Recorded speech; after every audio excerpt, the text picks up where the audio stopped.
sources are telling news agency ANI that Sialkot was also hit.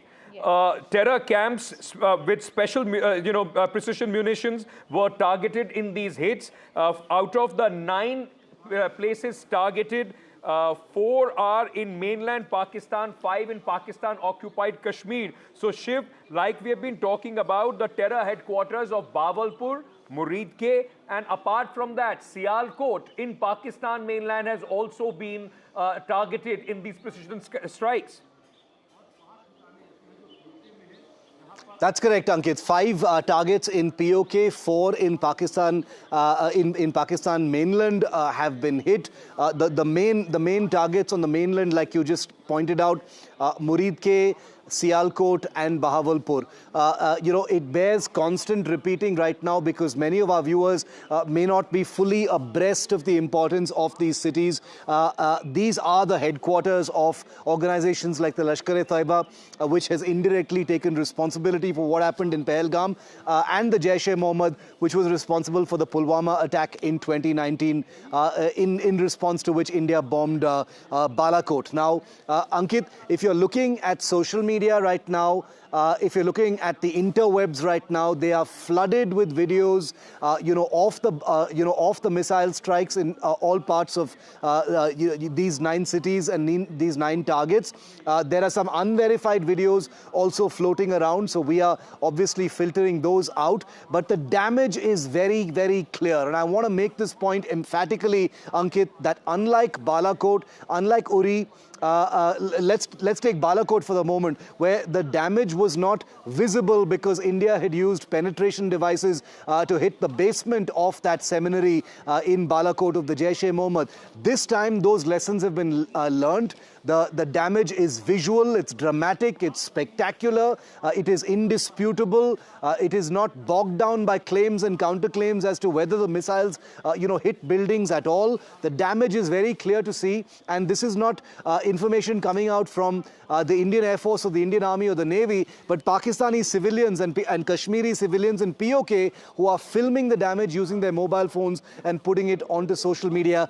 That is something the ISPR and Pakistan cannot confirm. I once again want to repeat that an escalation is currently on in the airspace of both countries and on the line of control.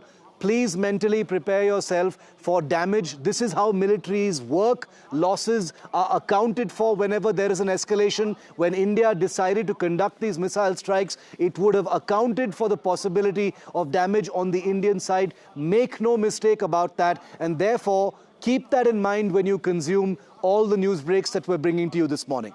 So the significance, as Shiv has been pointing out, it's important here, Shiv, that what is the significance of this place called Muridke? That is in Pakistan's Punjab, and it is the home, or it is the headquarters of Lashkar-e-Taiba, which is known as the terror nursery of Pakistan. And this is the terror outfit which is believed to be behind the April 22nd attack in Baisaran, in Jammu and Kashmir, which happened in Pahalgam, in which 26 of our civilians were killed. The headquarters of Lashkar-e-Taiba and its front organization, that is Jamaat-ud-Dawa in Muridke, is spread over approximately 200 acres, ladies and gentlemen, which has schools, hospitals as well. And Muridke is a major commercial hub and is about 40 kilometers from Lahore.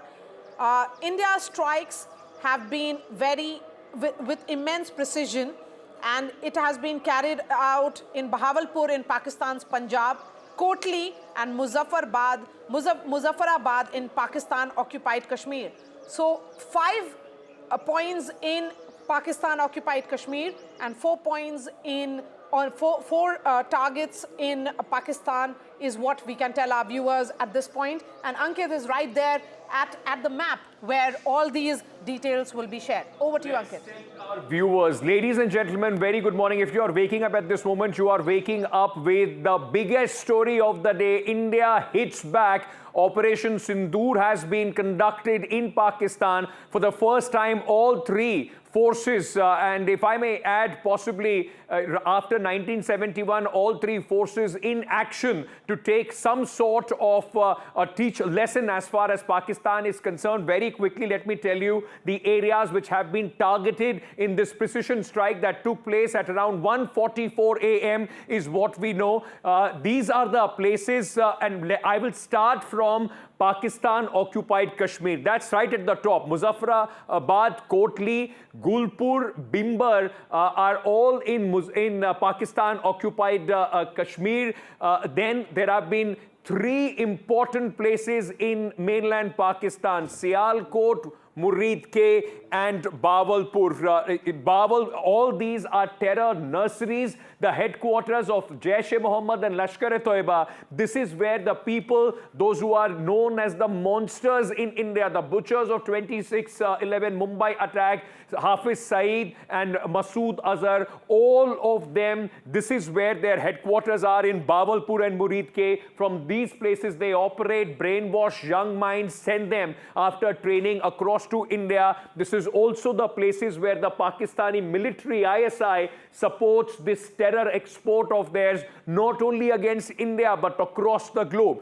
Apart from that, let me very quickly bring you up to speed with the top developments since we have been tracking this story, if you are just getting up. Number one, India hits terror bases inside Pakistan, precision strikes without targeting any commercial, military or civilian establishment. Only terror nurseries have been targeted by India. 9 terror bases in Pakistan have been hit by precision strikes conducted in coordination of all three services, the Indian Air Force, Army and the Indian Navy. Joint operation by the Army, Navy and the Air Force. This is very different, and possibly for the first time, as I've been saying since 1971, that all three forces are involved in an active operation. Meanwhile, the world is waking up and also reacting to what has happened. Donald Trump, the President of the United States, has spoken about India's strikes and has also said he hopes that there is not going to be any other escalation. What I can also tell you is India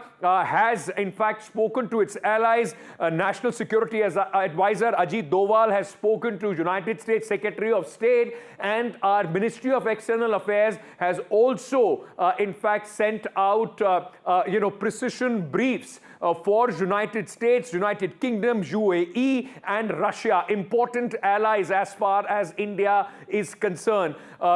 We also know that around 10 a.m. Is when an official version of what has happened will be presented by the Indian side. Meanwhile, in the state of preparedness, airports like Srinagar, Amritsar, and the Dharamshala airport in Leh as well, and along with that Jaisalmer and Chandigarh have completely been shut for civilian aircrafts, because remember, these are our forward bases, will be utilized and at this moment are in a heightened sense of security if Pakistan tries any misadventure. Meanwhile, Pakistan themselves have confirmed the strikes of India. The Prime Minister has in fact put out a post, so has the Ministry of External Affairs. Prime Minister Narendra Modi was monitoring this entire operation through the night. At 1:44, Pakistan woke up as their lights, as this nights and the sky lit up with the precision strike that India has conducted. Prime Minister monitored Operation Sindoor, and at this moment, we can tell you exercise of Air Force is taking place in Jaisalmer. This is, I'm sure, combat air patrolling which is going on. Flights to Kashmir, Chandigarh have been cancelled. As I was telling you earlier, these are the bases where, if there is any movement forward, these are the forward bases that India would be using. 4 targets, as Maria was telling you, in Pakistan's mainland, 5 in Pakistan-occupied Kashmir have been hit by India, sending a strong and clear message, ladies and gentlemen. Terrorists might do something, slip in and conduct terror strikes inside our country, but they will be hunted down no matter how deep they feel they are inside their safe havens in Pakistan. Maria, over to you. Yes, so the Defense Ministry, remember, has issued a statement that India's response has been in line with its stated commitment to hold perpetrators of this cross-border terrorism accountable. And Shiv continues to be with us. Shiv, the Ministry of Defense says that this terror strike has been focused, measured and non-escalatory in nature. 11 a.m. is when we are expecting the cabinet to meet. It could be preponed as well. The government is hoping to take the entire political class along. There was an all-party meeting which happened, soon after 22nd, the unfortunate dark day. And now the government will be taking the entire political class along with an all-party meeting. But Shiv, it was for the first time in a non-war situation, as you're telling us, a milestone moment in which tri-service military operation of this nature has been carried out. And just look at the nature of the targets, Maria, that the Indian Armed Forces have struck. More levels of detail are now emerging about the complexity of this operation. This was, many, many leagues more complicated, in depth and escalatory than what Balakot ever was. Bahawalpur, which we are focusing on, 100 kilometers inside Jaish-e-Mohammed headquarters, Murid-ke Lashkar-e-Taiba headquarters, Pakistani Punjab, 30 kilometers inside, Gulpur, 35 kilometers inside, Savai camp, 30 kilometers inside, Bilal camp, distance not specified just yet, Kotli camp in PoK, 15 kilometers inside, Barnala camp, PoK, 10 kilometers inside, Sarjal camp, 8 kilometers inside, and Mehmoona camp, 15 kilometers inside. So Bahawalpur, Murid-ke, Gulpur and Savai camp near Sialkot are the 4 targets that have been hit in the Pakistani mainland. Bilal camp, Kotli camp, Barnala camp, Sarjal camp and Mehmoona camp are terror camps. 5 terror camps that have been hit in Pakistan-occupied Kashmir. So this coordinated attack conducted by Indian Air Force Rafale fighters firing scalp and hammer munitions, the Indian Army presumably firing some surface-to-surface munitions, as well as the Indian Navy firing loitering munitions or killer drones, all happened to hit these targets. Now, which weapons were used against which targets is not clear just now. In fact, here in Srinagar, there is heightened military activity that we are sensing even as we bring you this morning report. Maria and Ankit, we of course will not be reporting any details. Only what is authentic and officially announced. Civil traffic has been closed here in Srinagar, the capital city of Jammu and Kashmir, always considered a target as far as Pakistan is concerned. Retaliations from Pakistan have always involved some form or the other attempt to attack or penetrate into Srinagar, and therefore we're going to be keeping our eyes open and reporting every aspect of what happens, only official and authenticated information. India has hit at 5 locations in Pakistan's Punjab province, which includes Bahawalpur and Murid-ke. We have given details of these 2 centers, which were seen as terror hubs. We can tell our viewers also that there are 4 points or 4 targets in Pakistan-occupied Kashmir, which includes Muzaffarabad and Kotli. These are again 2 important terror hotbeds. And we have now Aishwarya Jain joining us. Aishwarya, yes, please. Yes, please. Go ahead. Before we go to Aishwarya, there is very important news coming in. Let me see if we can get our colleague Mohammad Ghazali on this. Secretary of State in United States, Marco Rubio, has just put out a post on X just 33 seconds ago, in which he has in fact said, "I am monitoring the situation between India and Pakistan closely. I echo POTUS, that is the President of the United States, comments earlier that this hopefully ends quickly and will continue to engage with both India and Pakistan leadership towards a peaceful resolution." So this is the world taking notice and also reacting to this. Marco Rubio, the Secretary of State, and remember, NSA Ajit Doval has also spoken to him right after India conducted these strikes. Maria, important that the government is engaging with their topmost friends and partners across the globe, telling them what India has done so that there is no ambiguity as far as the communication is concerned. Yes, from US to UK to Russia to Saudi Arabia to UAE, all of them have been briefed about this operation, is what we can tell our viewers. Aishwarya Jain joins us. Aishwarya, it's 5:22 a.m. this morning, and India will be waking up to what we are showing here. I can see some sunlight as well now. Prime Minister Modi has been up through the night. He has been constantly briefed by by the entire, security establishment, from Chief of Defence Staff to National Security Advisor. Multiple rounds of communication has happened as well, Aishwarya.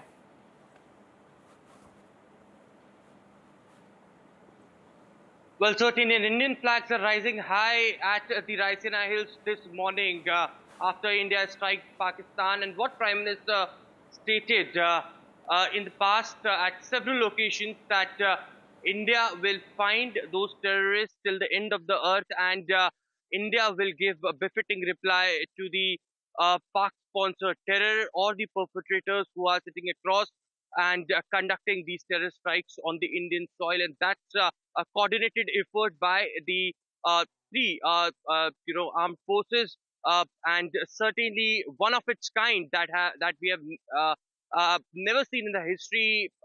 In the past, of course, there had been such strikes, but this time it was a coordinated one. And that's where, the sources in the government also indicated that Prime Minister overnight was monitoring the situation very closely. He was briefed on a regular interval by senior officials, and it will all come down to 11 a.m. when the cabinet will meet. It will be, of course, the government who will be briefing the cabinet ministers on India's strike against terror, and of course on the social media as well, on various platforms. Across the party lines, the political leaders have come out and supported the government's move. It was opposition who had time and again stated that they are completely with the government in an action against terrorism, and that's what India has done. Certainly now is the strategic meetings that will take place as to how India will ensure that our territories are safe, and how India will combat to all of the developments that are now taking place.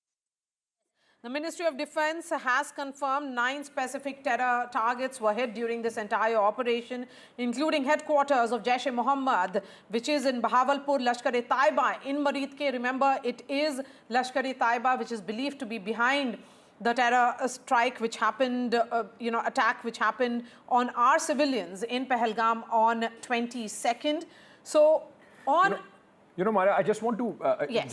discuss, and we've been talking about this, the significance of this name, Operation Sindoor. Ladies and gentlemen, make no mistake about the fact that this is very specifically chosen name, because this is possibly after a very, very long time, at least not in my memory, where terrorists separated men in front of their wives, yes. killed them. And in India, Sindoor is that mark of married women which they carry, and precisely for that reason, this retaliation, this revenge, this hit back from India, this payback from India has been named Operation Sindoor to honor not only those who died, but also to those young widows, to those women, those who lost their husbands, to those children, those who lost their fathers, and to send across a message. And that's why this name becomes extremely significant, the retaliation of India under Operation Sindoor. And many who were killed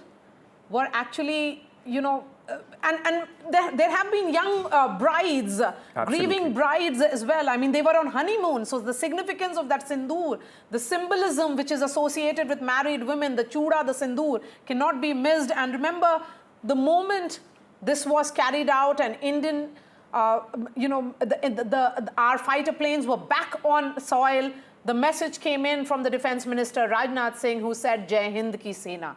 The message was about that moment which has been carried out with immense pride. India has avenged Pahalgam. Remember, they were on holiday. They were celebrating Pakistan, they were celebrating India, they were celebrating Jammu and Kashmir, the Naya Kashmir story. They were part of that story, and that is where it struck them. They were completely unarmed. They did not deserve it. These were tourists who, innocent civilians. Innocent civilians. It's unarmed heartbreaking people, what happened that day. Exactly. I mean, and that is why the nature of that brutality, it demanded this kind of a response from India to send across a message to the terror handlers that no matter what you do and where you hide, you will be hunted down. If you think that 150 kilometers inside the border of Pakistan, you would be safe, well, it's not going to happen. Shiv, though there is no confirmation. And of course, we are not going to get into any conjecture whether the terror masterminds, I can see day breaking behind you as well, Shiv. We've been at it, for the last few hours. But news, of course, for every journalist, a very important news that you will want to report, you want to be part of. The fact remains, Shiv, that at this moment, when we strike so deep in Pakistan, the messaging is very, very clear. In fact, some people already have started saying that this is, United States coming after Osama bin Laden in Abbottabad, deep inside Pakistan. We don't know yet whether Hafiz Saeed is safe. We don't know yet whether Azhar Masood has escaped the wrath of Indian forces. But the message is very clear: they will be hunted. They will be hunted. They are not beyond reach, Ankit. You're absolutely right. I agree. Emotions may be running high, but let's remember very clearly, like you absolutely correctly say, that these are the headquarters that have been built by people like Maulana Masood Azhar, Hafiz Mohammad Saeed, and their terror infrastructure. So the choice of the choice of targets is clear. I'm sure every Indian wishes in their heart right now, and it's not an emotional response, but it's because of the kind of harm that has been brought to Indians thanks to these two individuals and their terror sponsors in Islamabad, Rawalpindi. Every Indian wishes that in these strikes, either Hafiz Mohammad Saeed or ideally both Hafiz Mohammad Saeed and Maulana Masood Azhar have been erased from this planet. But war is never an emotional business, even though we have that luxury. Our armed forces do a very, very difficult job of intelligence gathering, of conducting these precision strikes as well. We will know only after battle damage assessment as to who's really been killed. Pakistan obviously can be expected to completely play down the level of damage. They've learnt that that playbook very, very well from the Chinese, and therefore they never admit to damage of any kind, even though it is so blatant, so clear, and so amplified across even Pakistan media. I got to say, Ankit, that even Pakistan media is showing pictures of extensive damage that the Pakistan government doesn't appear to be acknowledging at this point of time. I also want to break an important piece of news, which I'll be putting into the system in a moment, but I don't want to wait on that, Ankit and Maria. I am told that Operation Sindoor is only in its first phase right now. There could be more attacks. There could be more attacks against Pakistani targets. We don't have a confirmation, but I am told that what we've witnessed tonight at 1:44 a.m. is only phase one of Operation Sindoor. This is a combat operation that is currently in motion. This is very, very important. This is extremely important news which is coming in. Shiv, could you give us more details? I mean, when we say in the first phase, which essentially means more to come, what do we know right now about it? And there could very well be. Yes, please, go ahead. Yes. There could very well be more to it, Maria. I don't want to conjecture because this is a rapidly moving story, but I am given to believe that this was the first strike. Depending on how Pakistan is reacting right now, there may be more phases and more offensive strikes rolled out. You can be sure that the Indian Armed Forces are completely prepared. And also, to anyone wondering whether these are operational details being discussed, I can guarantee you these are not, because operational readiness, retaliatory action, the crossfire between both sides is a given in any escalatory scenario. The facts are as follows. The Indian Air Force, Army and Navy have conducted missile strikes at 9 sites, which we've just named, 5 in Pakistan-Occupied Kashmir and 4 in Pakistan.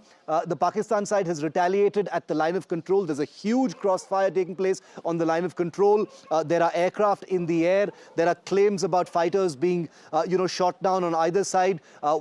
We do not have authentic or confirmed information about that. We will get to that. Remember, losses are always accounted for in any kind of military operation. India certainly does not conduct military strikes on another country, assuming that there's going to be no damage on the Indian side. So let's keep that very, very clearly in mind. But depending on the counter-escalation from the Pakistan side, which, remember, has been going on since the Pahalgam terror attack, will now be factored in and what happens next as part of Operation Sindoor will then play out. So let's be very clear, whether it is the Navy, the Air Force or the Army, all fully prepared. It's not like they fired their missiles and everyone's gone home. They are prepared for that next big thing, whatever shape or form it might take, Maria and Ankit. That's a big piece of breaking news that is coming in from Shiv Arur, my colleague who has been reporting from Ground Zero in Jammu and Kashmir. Shiv, before I let you go and we move on to other reporters, what are you waking up to see? You have been reporting from Kashmir for the last 15 days. What are you seeing, what are you hearing on ground in Srinagar right now? Maria, you know, when Ankit and I hit this live broadcast at 2 a.m., just a few minutes after the army announced Operation Sindoor, it was obviously completely dark here in Srinagar, but it didn't take very long. We heard the murmurs, you know, where we're staying. We've been getting calls from all of our contacts and, you know, network associates across different parts of Jammu and Kashmir. All the hundreds of people have been meeting across the length and breadth of the forward areas. Many of them in some of the villages have been calling me and texting me as well, asking for authentic information. They are all, you know, I'm pleased to say, watching NDTV. I've told them this is the only place where you will get authentic, verified and responsible information. We've seen some air, you know, some air movements in Srinagar. Again, not operational details, but that is only to be expected because the Srinagar, you know, civil side of air traffic has been shut from here in Srinagar. Maria and Ankit, but there is some military movement in terms of air traffic here, which is reasonable because that keeps happening here in Srinagar. But in this escalatory environment, that will happen just a little bit more. We're hoping for more clarity. 10 a.m. is that Indian Army press conference. We are going to try and get in touch with our contacts here in the military who've been, remember, totally tight-lipped for 14 days. And now we know why this strike was coming. Absolutely. And, you know, of course, in a matter of military operations, secrecy and surprise, that is of utmost importance, and that is exactly what we have seen not only when Balakot or Uri happened, but in this a lot of conjecture, a lot of drama that was being in fact played out in certain media channels and across also, of course, on the border. A lot of warmongering as well, with their ministers coming out and talking about nuclear threats, so and so forth. But India took its time. We decided, we played our cards, we played our scenarios, and we served it very, very hot as far as Pakistan is concerned, as the payback of Pahalgam. Very quickly, let me go across to my colleague Disha Bakshi, who's joining us at this moment. Disha, India reaching out to all across the world to our partners, important information coming in, and also take us through the reactions that we are getting on these strikes. Absolutely, Ankit. So India has been in close contact with all its allies, especially the US, UK, Russia, Saudi Arabia. Indian NSA Ajit Doval, in fact, briefed key allies, including the United States and Russia, among others, of the strikes and the details of the strikes. In fact, US President Donald Trump was one of the first foreign leaders to really react to these strikes, saying that he had heard about these strikes and he really hopes that this ends quickly and that there's a peaceful resolution. We also heard from the UN Secretary General, who's also said that this escalation is concerning, and this dramatic escalation of tensions between India and Pakistan is concerning, and he hopes that there's a peaceful resolution and India and Pakistan do resolve this through talks and through diplomacy. Now, in fact, US Secretary Rubio has also said that the US is closely monitoring the situation, and in fact, the US is in close contact with both India and Pakistan. The US really confirming that it's not just that they are in communication with India, but has also spoken to Pakistani officials. And in terms of some of the other reaction, in fact, we got some detailed information from the US embassy, the Indian embassy in Washington, saying that, as I mentioned, Ajit Doval had spoken to his US counterparts and that had detailed that India's actions were really focused and precise and really targeting the terror targets in Pakistan, and no other targets were hit. And in fact, also mentioning that India has credible leads and technical inputs, which is what they used to in these strikes. So really ensuring that India's allies are well informed and know that these strikes were really precise and only targeting terror targets in Pakistan. Okay. As Prime Minister Modi said, and he pledged before the nation, that India will identify, track and punish. That was the message that had come from the Prime Minister on 24th. Yes. 2 days after the terror attack on Indian soil by terrorists on 22nd. There are a lot of reactions coming in, and we'll start playing those out. I'll request our team, in fact, to play out the reaction of the former Air Force Chief RKS Bhaduria, in fact, about what India has done. We'll keep collecting those reactions. But Shiv, let me very quickly bring you in at this moment, because the Indian Army sources have put out, and this is, you know, typical Pakistan ISPR, ISI, Pakistan Army tactics. I mean, very well known in the world. Whatever happens every time, if they are punished, they very quickly put out a counter reaction in the fog of the war to try and put out as much misinformation as they can. You are in Srinagar. Pakistani reports and misinformation, which the Indian Army sources are also putting out, they're speaking about how Srinagar has been attacked, how there have been retaliatory strikes in Srinagar, where I see you standing as the day breaks. It's all calm and absolutely safe in Srinagar at this moment.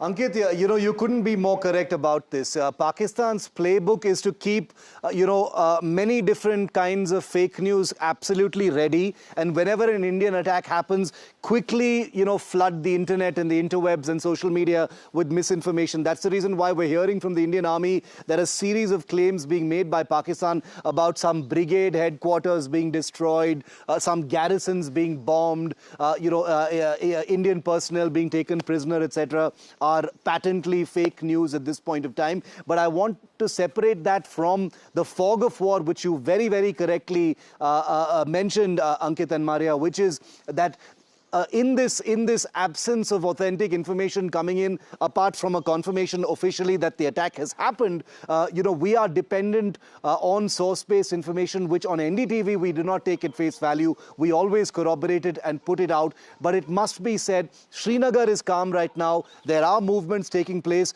but the defenses are up. The air defenses are up.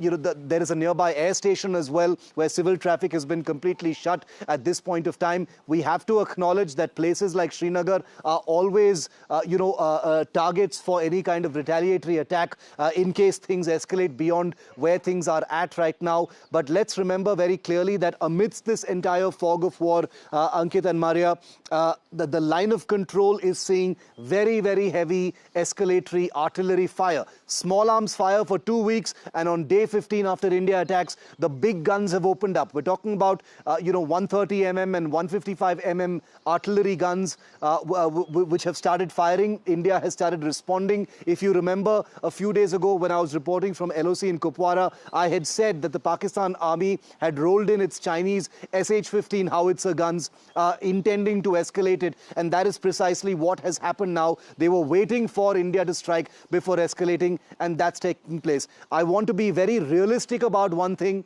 There will be damage on both sides, both at the LC as well as possibly some interior areas. We have to report this from a factual and realistic point of view. This is not a cakewalk. War is a serious business. The risks of loss and damage are real, even on the Indian side. So even though punitive strikes against Pakistan in the most daring non-war military action have just taken place, I want all of our viewers tuning in from India and across the world to be with us as we report factually on this. This is still an unfolding story. What the Indian Armed Forces have done tonight is exemplary action against targets that are well defended, that house some of the most high-value targets inside Pakistan. I personally am praying that you know, some serious high-value targets have been taken out in these attacks. We don't know that just yet. We will have to wait for some of this fog to clear.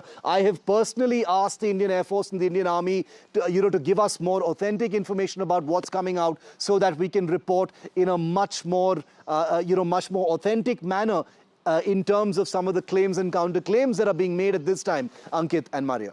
Yes, so the Cabinet Committee on Security Affairs will be meeting earlier. So there'll be, Cabinet was supposed to meet at 11. So around 10:30 is when the CCS will meet. This will be the third CCS since 22nd of April, when that dastardly attack happened. Let's not forget what the Prime Minister had said. He had said that the punishment will be significant and stringent, and which these terrorists would have never, ever thought. We have Aishwarya Jain joining us. Aishwarya, give us the details. Government will be calling all-party meeting. There will be a CCS, and the Prime Minister himself has been repeatedly meeting the security establishment, from the Cabinet Secretary to the Air Force Chief.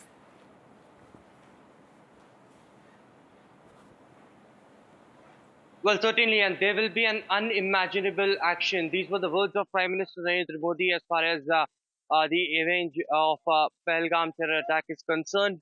It is the third time when Prime Minister Narendra Modi will be chairing the CCS, which is the Cabinet Committee on Security, the highest body in the country which deals in national security. All the Raisina ministers, along with the CDS, NSA, would be taking part in the CCS today. It was crucial decisions that were taken soon after the Pahalgam terror attack, when the CCS was chaired by Prime Minister Narendra Modi. After that, a follow-up, a review of sorts, was done as far as the second CCS was concerned. And now today, it would be before the cabinet meeting. The CCS will meet, in which External Affairs Minister, Defence Minister, Home Minister, Finance Minister and Prime Minister will be chairing this meeting. Of course, there would be briefing to Prime Minister as far as the entire developments are concerned, the India's strike in Pakistan, and post that, how India has to combat with the response, probably from the Pakistani side, or how Indian armed forces, as PM said, that he completely believes in the professional abilities of Indian armed forces, and that's going to be, the strategy further discussed in the CCS. So the Cabinet Committee on Security Affairs meets at 10:30. The Cabinet meets at 11. It's Wednesday morning, ladies and gentlemen. Good morning. It's 5:44. India has carried out a retaliatory attack against Pakistan. There are 9 targets which have been hit, 4 in Pakistan, deep inside Pakistan, and 5 in PoK, which is the Pakistan-Occupied Kashmir. This is phase 1 of Operation Sindoor, is what Shiv Arur is reporting. And there are more strikes likely. India has carried out this attack, which is, none of these are military, civilian, or even economic establishments. These are attacks on known terror bases, is what India has said. India has informed its allies from US to UK to Saudi Arabia and other countries as well. Remember, the Prime Minister, I'm going to remind the viewers of what the Prime Minister had said repeatedly, and what we are being told by sources in the Prime Minister's office, that the Prime Minister has been monitoring the situation through the night. Operation Sindoor has been carried out. This is the first phase. We have Vishnu Som joining us at this hour. All right, well, good morning, viewers. Good morning, everybody. It is a very, very important day for India. It is a very, very important day for the fight against terrorism. The Indian Air Force has struck a number of targets. I think what is significant is that these targets lay between 30 kilometers across the line of control to approximately 150 kilometers west of the international border. That gives you an idea of the scale of the strikes. The strikes themselves have hit their targets. There is a lot of video imagery which is coming out. This is important. It's different from the Balakot strikes of 2019, when there wasn't very much video evidence of the strikes coming out.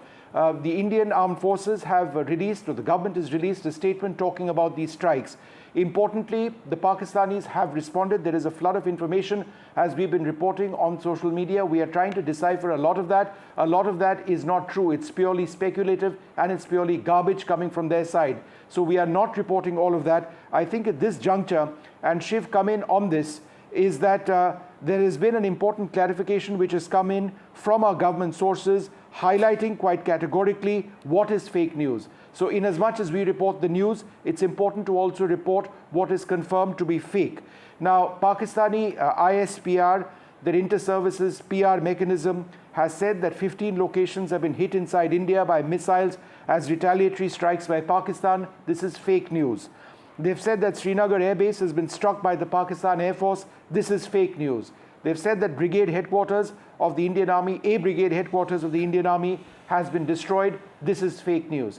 At the same time, I think it is important to reflect on what the Pakistan Prime Minister said a couple of hours back, where he said that Pakistan is responding. Therefore, the situation has been described to me as being dynamic. There has been likely some sort of a Pakistani response. We do not know what it is. That's what the overall situation is. There have been several international aspects of this. Very soon after the strikes were carried out, India reached out to our closest partners, whether the US, the UK, the UAE, among other countries, I believe Russia as well. The United States is watching the situation very, very closely, and we will try and bring you more reactions as they come in. The US has said that they are trying to they hope that there is a peaceful situation. In fact, I've got Marco Rubio's statement, the US Secretary of State. He says, I'm monitoring the situation between India and Pakistan closely. I echo POTUS, in other words, the US President's comments earlier today, that this hopefully ends quickly and will continue to engage both Indian and Pakistani leadership towards a peaceful resolution. One more piece of important news. The time, Maria and Ankit, which I was given, in fact, we were all given, was 10 a.m. At the National Media Center for a press conference. I am now learning that that too is a dynamic situation, yes, primarily because there is a Cabinet Committee on Security meeting, which is also going to be held. So I think I would suggest that any press conference or any further detail which gets shared would only be shared on the basis of what the CCS decides. Let me go back to Shiv Arur at this stage. I think we don't have Shiv right, at we this don't have moment. Shiv. We'll go across to him in a short while from now. Remember, ladies and gentlemen, right from 2 a.m., we have been bringing you all the fact-check, verified news here on NDTV. But very, very important, as also Vishnu was just reiterating, the developments so far. Another important aspect of this that possibly, since 1971, which was a full-blown war, this is possibly the first time, Vishnu, all three services have been used in this strike across Pakistan. Sialkot has also been confirmed by Pakistan. So we know that 9 locations, but at least 5 cities in Pakistan and Pakistan-Occupied Kashmir have been targeted as far as this precision strike is concerned. You were also talking about earlier the kind of ammunition and the weaponry which has been used by India. And RKS Bhadoria, the former air chief, yes, a former air chief, has spoken. Let's listen into him, and then we come back to further details. Indian Armed Forces have unleashed Operation Sindoor in response to the heinous terrorist strike at Pahalgam. 9 terrorist sites and their infrastructure have been targeted in Pakistan and Pakistan-Occupied Kashmir. All the targets chosen belong to the terrorist network or their infrastructure, and none were military targets. And they've been attacked by precision weapons in a very calculated and effective manner in order to keep the collateral damage to absolute minimum. The cowardly and barbaric attack by the terrorists at Pahalgam has been avenged, following the overall directions of Honorable Prime Minister to inflict unimaginable punishment to the terrorists and their backers. They must know that any such actions by the terrorists will be met by a very effective and robust response from the Indian side.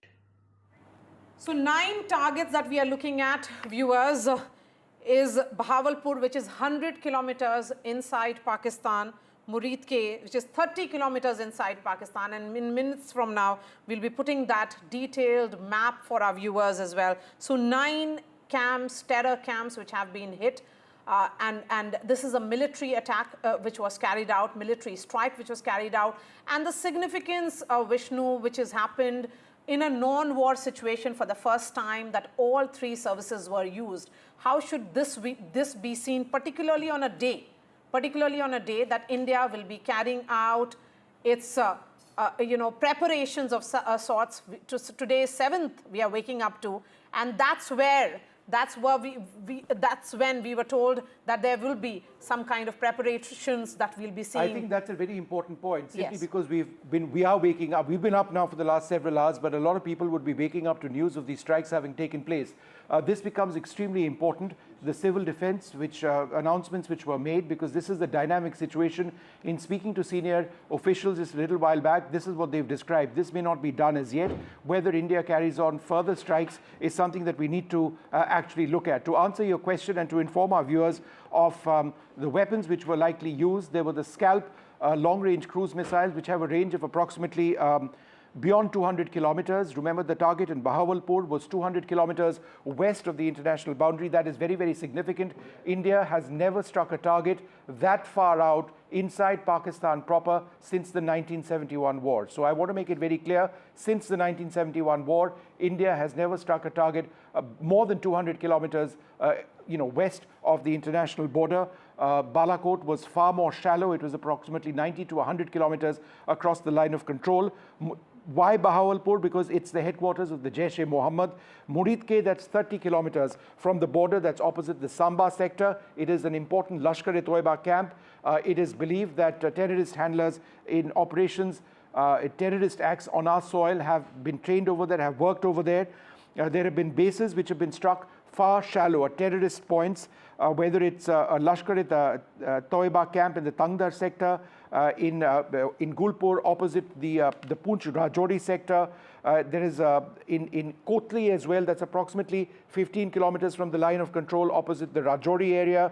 Again, another camp opposite Rajouri. So some of these are small camps, some of these are major. In terms of weapons which have been used, very briefly, as I mentioned, the Scalp, that's a missile system, a cruise missile system, which is it's used by the Rafale fighter aircraft. There is the Hammer, a missile as well that's got shorter range, but both of these are used because they prevent collateral damage. They are extremely, extremely accurate. However, this is a dynamic situation. The Pakistanis are likely to have responded. Their Prime Minister, Shehbaz Sharif, has said that in fact that is something which they are doing. They have announced that 2 hours ago. So this is not done as yet. And news also coming in of how this might be phase 1 of India's operations, whether that takes place or not. There's a Cabinet Committee on Security meeting, which will be taking place in a couple of hours from now. And we do expect in a press conference more details. Maria. Yes. So what we can tell our viewers at this point is that India has executed Operation Sindoor as a calibrated military response to the Pahalgam terror attack. And terror hubs in Pakistan, including Murid-Ke and Bahawalpur, have been targeted. So in all 9 points that we are looking at, and Ankit will be breaking that down for us on a map. Ankit. Good morning, ladies and gentlemen. We are just about to hit 6 a.m. and as the day breaks, you are in fact getting up with this big breaking news, a significant amount of action which has taken place through the night across the border in Pakistan, as India has decided to hit back and avenge what has happened in Pahalgam terror attacks. Like our colleague Vishnu and Maria were telling us, these are the places which have been hit by precision strikes by the Indian Army, Navy and the Indian Air Force in Pakistan. 5 of them in Pakistan-Occupied Kashmir, 4 within the mainland of Pakistan. I will start with Bahawalpur and Murid-Ke. Both of them, the terror headquarters for Pakistan. This is where Jaish-e-Mohammed and Lashkar-e-Toiba are based. This is where many of the attacks in India and across the globe have also been traced down to. And these are the places deep inside Pakistan's Punjab province which have been hit by these precision strikes conducted by the Indian forces. Apart from that, in Pakistan-occupied Kashmir's Muzaffarabad, Kotli, Gulpur, Bimbar, Sialkot, and Chakmaru, these are the places where our forces, in fact, have used precision, ammunition and have hit these places. There are multiple reports coming in from Pakistan, videos of the way these places have been hit, the destruction that have taken place, and a deep message being sent by India that, as the Prime Minister said, terrorists who have conducted people, those who were the handlers, they will be brought to justice. They will be, India will avenge Pahalgam. Let me very quickly just retrace, if you are waking up at this moment, what all has happened. These are some visuals which have been floating on internet. We are in fact checking and going through because there are a lot of fake information also coming in, from the Pakistani side. A lot of videos also being put out. Remember, this is standard operating procedure as far as the Pakistan's ISPR and ISI is concerned.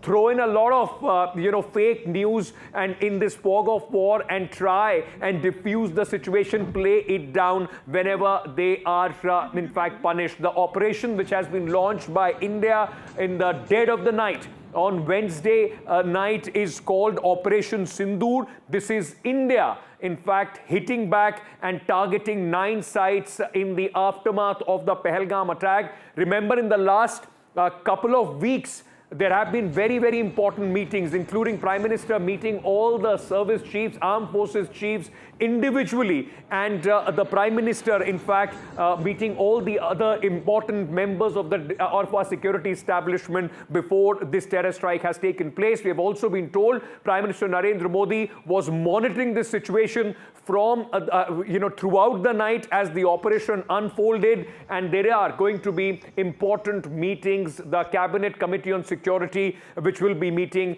a short while from now. Meanwhile, the world has also reacted. India has sent out messages, important briefs to all its partners across the globe, important partners like United States, where National Security Advisor Ajit Doval spoke to the Secretary of State Marco Rubio, Russia, and apart from that, UAE, European Union, all those have been reached out to as India has conducted these strikes. Pakistan themselves have confirmed that these areas have been targeted, though they are at this moment, retaliation of some sort have already started, heavy retaliation firing from the Pakistani side on the LOC, which is being responded by the Indian forces.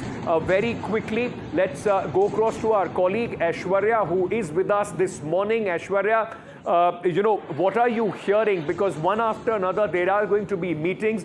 As we know that the situation is dynamic, it is still unfolding. Things could escalate. There is heightened sense of urgency and security across the line of control, across the various borders of India. Civilian aircrafts in the northern sector, airports have been shut, including Jaisalmer, Chandigarh. Okay, Vishnu has some important information. Vishnu, go ahead. There's some breaking news which is coming in now. During the night of the 6th to the 7th of May, Pakistan's army resorted to arbitrary fighting, including artillery shelling from posts across the line of control and the international border opposite Jammu and Kashmir. 3 innocent civilians have lost their lives in indiscriminate firing and shelling. The Indian army is responding in a proportionate manner. This is indicative of a massive flare-up, and I am reading out a statement from the Indian Army. I'm repeating that statement. During the night of the 6th to 7th, so that's the overnight situation, the Pakistan Army resorted to arbitrary firing across the, including artillery shelling, as we've been reporting, including artillery shelling from posts across the line of control and the international border opposite Jammu and Kashmir. 3 innocent civilians lost their lives in indiscriminate firing and shelling. The Indian Army is responding in a proportionate manner. All right, so this is important. Let's bring in Sunil Prabhu also for a quick word on this. Sunil, this is initial information coming in from the Indian Army. It's confirmed, it's a statement. This is important. It's a dynamic situation. There are casualties on Indian side. It's not over as yet. It is very much a fluid scenario right now, not just in the air, but also on the ground along the line of control. That's right. I think our armed forces are at the state of preparedness, and as you rightly pointed out, an extremely fluid and dynamic situation, and extremely tense.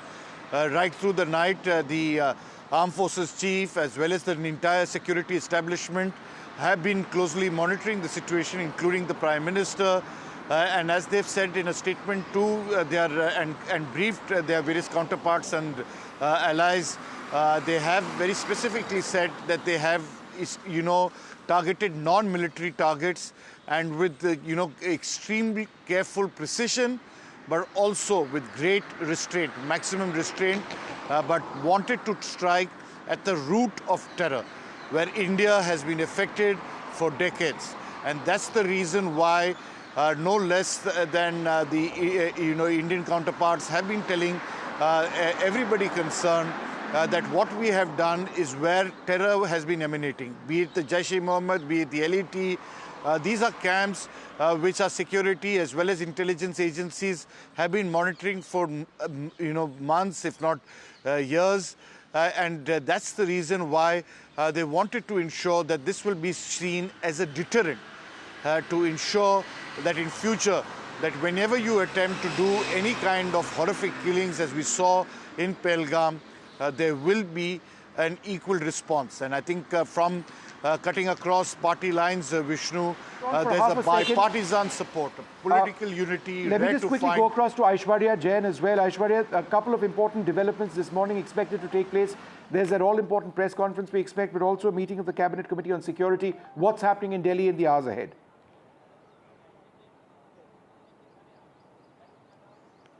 Well, senior officials are present at the Ministry of Defense just behind me at the Rationale Hills, and they had been constantly monitoring the situation overnight as well. At 10 a.m. is the press conference that would be jointly be held by the Ministry of Defense and Ministry of External Affairs, and post that it would be first the Cabinet Committee on Security, the highest body that deals in the national security, and post that it would be the Cabinet meeting in which, of course, the government will be sharing the details as far as India's strike on Pakistan is concerned. But the Cabinet Committee on Security, remember, this will be the third time when Prime Minister will be chairing that since the Pahalgam terror attack. Important decisions had been made in the past, and now when India has already striked Pakistan, it is further decisions to combat the operations that are taking place, as it has been stated that the joint operations by all the three services had taken place, and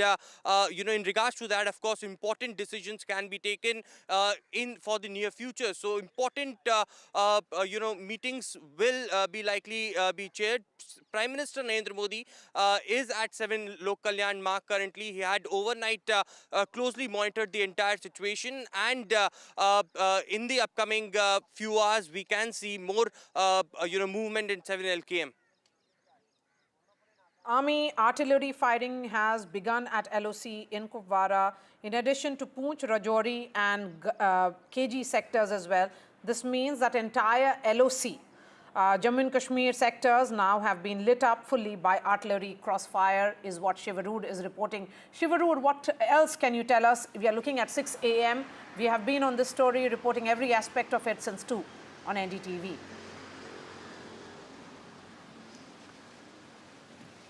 That's correct, Maria. We're reporting major escalation by the Pakistan Army in the Tangdhar sector of North Kashmir. This is in the Kupwara area where we've been reporting from.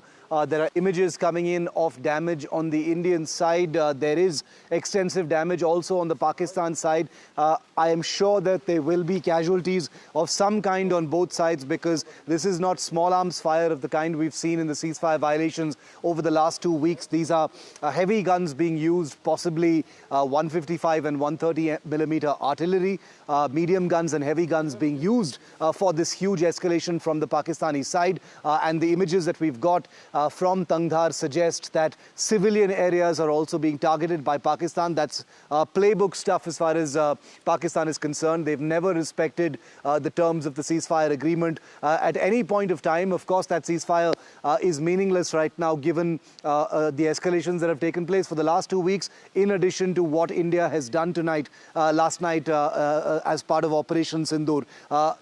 We can confirm that artillery escalations and a crossfire between India and Pakistan is taking place in Tangdhar. I'm not sure about Uri, but they're definitely happening in Bhimbar Gali and Rajouri Poonch, south of the Pir Panjal, which is the Jammu division of the line of control at this time. What we can also share at this stage, and this is an army statement, and I'd like you to reflect on it. The Pakistan Army has resorted to arbitrary fighting, including artillery shelling. We've reported this from posts across the line of control and the international border opposite Jammu and Kashmir. 3 innocent civilians have lost their lives in indiscriminate fighting and shelling. The army is responding in a proper... So, just to come to your point, and I think this is important, that there will be casualties on our side. There have been casualties on our side.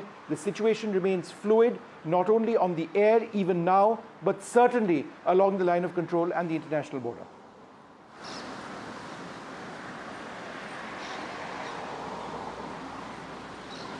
Shiv, go ahead. All right, we'll come back to Shiv in just a moment. 9 different targets. Go ahead, Shiv, go ahead. 9 different targets, Vishnu, across the international border as well as the line of control in Pakistan-Occupied Kashmir. I apologize, I didn't get your audio for a moment there. That's why the late start. But ranging between 100 kilometers inside, whether it is Bahawalpur in Pakistani Punjab to Sialkot and others, which are a little shallower in, to places like Kotli, which are 10 to 15 kilometers inside PoK. This range of targets basically covers terrorist infrastructure across the board. I've just received a briefing note regarding the importance of these targets and why they've actually been chosen. And I want to read this out. I want all of our viewers to listen to this very carefully, because this is authentic information that I've verified. Bahawalpur, as we've been saying, Jaish-e-Mohammed headquarters, planning hub for major attacks, including Pulwama. Murid K is the Lashkar-e-Taiba headquarters. 2611 Mumbai terror attackers actually trained over there. Gulpur is a launchpad for attacks in Rajouri and Poonch in 2023-24. Savai is an LET camp linked to Sonmarg, Gulmarg and Pahalgam attacks. Kotli, bomber training hub, 50+ terrorist capacity. Sarja and Barnala, close to the line of control and international border near Akhnur, used for infiltration and training. And Memuna, Hizbul Mujahideen camp near the Pakistani city of Sialkot, just south of Multan. So these terror targets that have been hit and decimated by Indian precision missile strikes we are told, phase 1 of Operation Sindoor, which means that the escalation we're seeing now could potentially trigger phase 2. What that is, we will not conjecture. We will have to wait and see. Okay, Shiv, since you're waking up to this morning, I want to understand from you, and perhaps the viewers who are joining us at 6 a.m. will be able to put this in context. As someone who has been reporting on ground from Srinagar and in various parts of Jammu and Kashmir for the last 15 days, how does this morning look to you? Well, Srinagar, seems deceptively calm right now. There isn't very much happening here apart from the odd, air movement, which is, emanating possibly from the Srinagar airfield, which has been closed to civil traffic. But the buzz is obviously there. Like we've been saying constantly, when an escalation of this kind happens, and you cannot imagine a bigger strike than the one that India has just conducted as part of Operation Sindoor, then where I'm sitting right now, Srinagar, adjoining areas, become justifiable targets as far as a Pakistani escalation or retaliation is concerned. This is not something new, I'm saying. Srinagar has always been a kind of plum target for Pakistan. This does not mean that Pakistan will attempt anything, but I'm saying that the guard is up. It has been up since the Pahalgam terror attack. And at this point of time, we are likely to see an elevated measure of movement in different parts of Jammu and Kashmir. But it's important to point out that Operation Sindoor was not conducted solely from airspace in J&K. In fact, those airstrikes were actually conducted possibly from airspace in Punjab, Haryana, and further south towards Rajasthan and Gujarat. That's where the airstrikes, that's where the missiles actually flew from. So while we are in Srinagar right now, it was a large swath of the international border and the line of control, which were basically acted as a front for Operation Sindoor to attack those targets inside Pakistan. Bahawalpur, for instance, I am told, was an airstrike that was conducted from the Southwest Air Command, which is around the Rajasthan area. A few more details on that, because it is important. What we can confirm at this stage in terms of the weapons which were used by the Indian side, likely the Scalp long-range cruise missile. I've also found out that loitering drones were used. There are reports, in fact fairly convincing ones, that the Navy was also involved in some of the attacks. So I think a clear message has been sent. And Shiv, just 2 points if we can just discuss. Firstly, the strike on Bahawalpur, approximately 200 odd kilometers west of the international border, is the deepest strike India has hit Pakistan with since the 1971 war. And number two, the army in a statement is now confirming that there have been 3 civilian casualties, 3 fatalities on our side as a result of the sustained Pakistani artillery shelling. It's a dynamic situation. Your thoughts on this? That is correct, Vishnu. It's a dynamic situation. Casualties on the Indian side are clearly, like we've been reporting, because the Pakistan army is deliberately targeting civilian areas. Remember, the line of control, and you've been there several times as well, Vishnu, is populated by civilian villages. We've been reporting from some of them. Bunkers have been built in some of those villages. Many of those villages don't have preparations for this sudden escalation, but targeted artillery fire on civilian areas means that at least 3 are dead. That death toll could, presumably go up as this crossfire actually continues. I hear that there may be evacuations already ongoing in the Kupwara and Uri sectors as the big guns begin to boom louder and more frequently between both sides. You can also safely assume at this point of time that there's going to be damage on the Pakistan side as well, possibly Pakistan army posts and villages, though the Indian army never targets civilian villages where it is able to completely avoid them. But remember, the Pakistan army situates some of its posts very close to villages for this particular reason, to try and manipulate the protocols followed by a professional army like the Indian army. But these ceasefire violations, which are in response to Operation Sindoor, are taking place with heavy weapons. 155mm howitzer guns and other guns are being used, including medium guns, we've been told, in the Kupwara sector, are opening fire at Indian civilian areas at this time. Let me bring in Nazir Masoodi, our colleague as well, who is in Srinagar. As Shiv was saying that, while the action, or at least there is heightened sense of tension in Srinagar, it has always been with respect to Pakistan, but it has been other areas which have been used by the Air Force, other airspaces and the locations to hit out at Pakistan. But Nazir, like we are reporting, it is the LOC at this moment which is facing the biggest brunt of the Pakistani retaliation. Though Also the IB. also, exactly, it's both sides. It's above on the and both below. sides. Yeah. But at this moment, for the people of Kashmir, Jammu and Kashmir, in Srinagar as well, there would be a lot of activity which would be going on before the mock drill itself. Now, people are facing what possibly they were being prepared for, in the evening today. Well, whether that mock drill happens or not, that would be seen. But it appears that would have been a smoke screen to take the adversary by surprise, which India did during the night. They carried out the strikes, missile strikes, and we could hear some explosions in Srinagar also. And at the line of control, there was intense artillery shelling in Tangdar sector, Kupara sector, in even Kupara town. People could hear loud bang explosions. And it's not just line of control; it's also international border, which has witnessed heavy firing. And as we have been reporting, 3 civilians have been killed in Pakistani shelling. There's no idea what is the casualty on other side of the line of control or international border, but it was clearly a long night of the India hit back at Pakistan and hit back at terrorist targets in Pakistan. And here we are hearing there was some, whether there was some jet crash, whether it was a Pakistani, fighter jet that was shot down, or it was our own, in Pulwama area that has crashed. But there's a lot of confusion because very less information is coming when it comes to get the real information. Because during the night, not much was known, but at least 3 places people had gathered in Jammu and Kashmir, in Ramban, in Pulwama, in Akhnur. There was a lot of confusion during the night, and people don't have any idea what exactly is happening on the ground. At the line of control, people have gone back to these underground bunkers.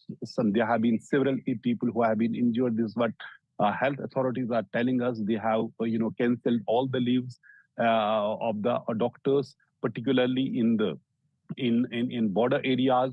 All the schools and the educational institutions have been closed.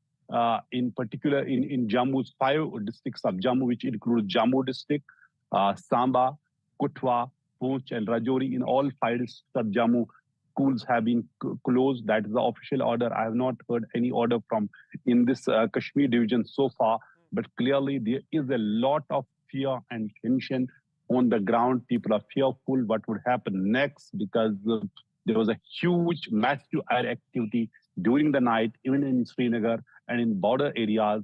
It was really bombs and while actually raining there, and 3 people as we civilians have been killed. And it is really a chaotic situation in those border areas. Already people were fearing something is happening and they were preparing to go back to those underground bunkers, which they had literally forgotten for some time because of the ceasefire. But over the last 12 days, we saw Pakistan was violating ceasefire, and every night there was small arms. But last time... Nazir, just give us half a second. Yes. There's a little bit of breaking news coming in. Ankit also wants to jump in a second, but the news is that Pakistani airspace is entirely shut at this stage. There is not a single aircraft over Pakistan's airspace operating. I can tell you that Indian airspace leading right up to our busiest airport, which is New Delhi International Airport, Indira Gandhi International Airport, is open at this stage. However, flight operations into several airports in Rajasthan, Srinagar, Leh, those have all been stopped. There are advisories out, and you need to be consulting your airlines if you're flying today. But by and large, flights from the west to the east across the Indian subcontinent are continuing to operate, but Pakistani airspace at this juncture appears to be entirely shut. Remember, it was shut for Indian aircraft. It now appears that there are no civilian aircraft operating at all. Ankit? Maria, if I can bring you in at this moment, because, while we are talking, and it's a developing situation, a dynamic situation which is taking place, anything, of course, is expected. But the fact remains, just a quick word about the political leadership as well. Prime Minister has been monitoring this throughout the night. And apart from that, like we have been discussing, there is expectation of an all-party meeting as well. Before this attack and after this revenge of India, there is this sense of trying to build consensus, which actually is very different from what we saw in Uri and Balakot. That's right. And if you look at it, the Prime Minister himself and his first statement, which was made in the public domain, was what he said, that India will identify, trace and track every terrorist and their backers. He had gone on to say that we will pursue them to the ends of the earth. And that is the reason why, if you look at the 9 targets which has been hit by India, it includes, inside Pakistan, 100 kilometers inside Pakistan as well, besides the Pakistan-Occupied Kashmir. India has been sending a message, and it has come right from the top, with the Prime Minister himself meeting the Air Chief Marshal, AP Singh. Just 2 days ago, there was a meeting with the Defense Secretary, repeated meetings with the National Security Advisor, the CDS, Defense Minister Rajnath Singh himself being involved. But the Prime Minister has been monitoring Operation Sindoor, is what we are being told. There will be a Cabinet Committee on Security Affairs. Aishwarya Jain continues to be with us. He's giving us all the details from South Block, even as we look at it. Aishwarya, coming to you now, what are you seeing? The Prime Minister is at 7 LKM. The Defense Minister is at his residence. They are constantly monitoring it. They are constantly in touch.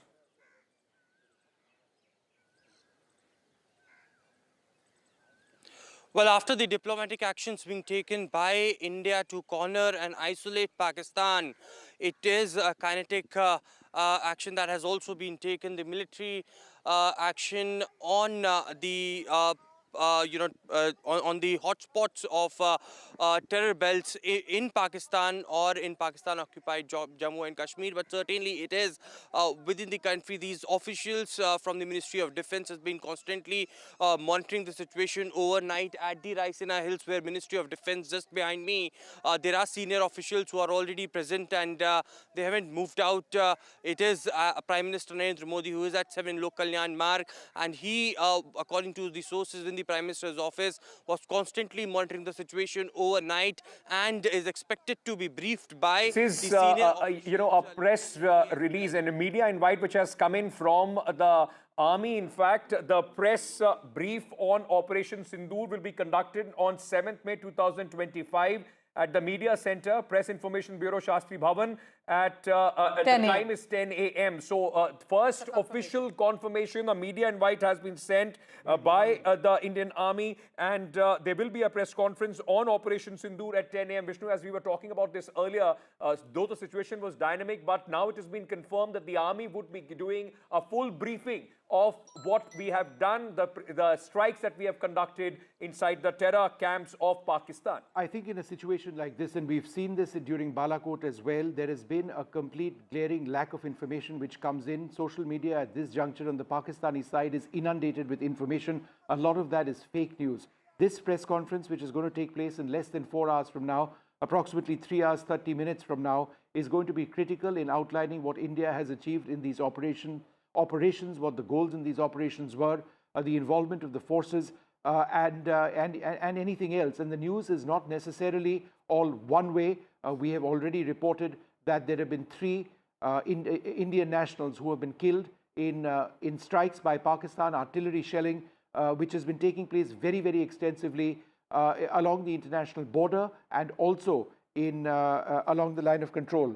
I'd just like to reflect on one important point to give you an idea of the extent of the strikes that have been taking place, the distances involved. Muridke, one of the targets which was hit, which is a terror hotbed, approximately 26 kilometers from the line of control. Bahawalpur, which is off the international border, 150 kilometers. That may have been struck by the Scalp cruise missile, which has a range of close to 200 kilometers. So approximately 145 to 150 kilometers, but approximately 20 to 25 kilometers for the other locations where these strikes have taken place.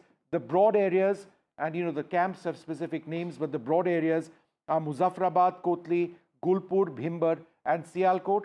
That lies, and up till Bhimber, it lies west of the line of control. Sialkot lies south of the line of control, opposite the international border. There is Chak Amru also, which is just a few kilometers across, about 20 odd kilometers across, and Muridke, which, as I mentioned, is further, and of course further south, well further south, and this is opposite Rajasthan. So it doesn't end, Maria and Ankit, in Jammu and Kashmir. Right across the Rajasthan border, well to the west of, for example, Sri Ganganagar, is Bahawalpur, where there's this massive camp of the Lashkar-e-Toiba, the Jaish-e-Mohammed, which was struck. We are told that loitering munitions were also used. These are smart weapon systems. They loiter over a particular area. They're called kamikaze drones or suicide drones. They pick out targets and they strike them. But certainly missiles such as the Scalp have also been used. But as a result of all of this, besides the situation being very fluid in terms of air activity, there are a couple of important announcements. Firstly, there is no guarantee that India has stopped our operations at this stage. Yes. Secondly, the line of control and the international border have seen very, very extensive artillery shelling. 3 Indian nationals, at least, have lost their lives. That's right. And Shivarur continues to be with us. We also have Aishwarya Jain. Shiv, coming to you now as details continue to come in. You have put out details of the significance of all these 9 points. Let's talk about, move away from Muridke and Bahawalpur and talk about Kotli and Barnala and Mehmoona. How are these 3 points particularly of significance, and why did India choose these targets? Memuna, very, very important target site. Few people know because Lashkar-e-Taiba and the Jaish-e-Mohammed are the, the Rolls-Royce of Pakistani terror. And therefore, these two places, Buridke and Bahawalpur, tend to be in people's consciousness. But Memuna is another very important place because that is, a huge town near Sialkot where the Hizbul Mujahideen has had a large base for many, many years. That's been completely destroyed. Gulpur is a launch pad for attacks in the Rajouri Poonch area, which is now seeing extensive artillery crossfire escalation. Savai is an LET camp linked to attacks that have taken place by terrorists in Sonmarg, Gulmarg, and the Pahalgam attacks as well, possibly. Kotli is a bomber training hub, which has usually a large concentration of terrorists, Maria, at any given point of time. Sarjal and Barnala in PoK, very close to the line of control and IB, used for infiltration and training. This is also a large launch pad that we're hearing about. So many of these names may actually be new, apart from Bahawalpur and Muridke. Most people have heard of Muzaffarabad as well, but the others, lie in a realm of obscurity, known mostly only to, either people here in Kashmir or the intelligence community, because each one of them has a common thread running through them, which is they are all either terror training facilities or part of the governing infrastructure set up by the ISI over many, many years and decades to bleed India. So the Lashkar-e-Taiba, the Jaish-e-Mohammed and the Hizbul Mujahideen, the kind of holy trinity of terror, if I could call it that, of Pakistan, have had their nerve centers, their training facilities, their seminaries and headquarters targeted by Indian missiles. Very, very carefully curated package of targets here. Because, many of these terror targets, of course, were also on the table when the Balakot strikes took place, Shiv.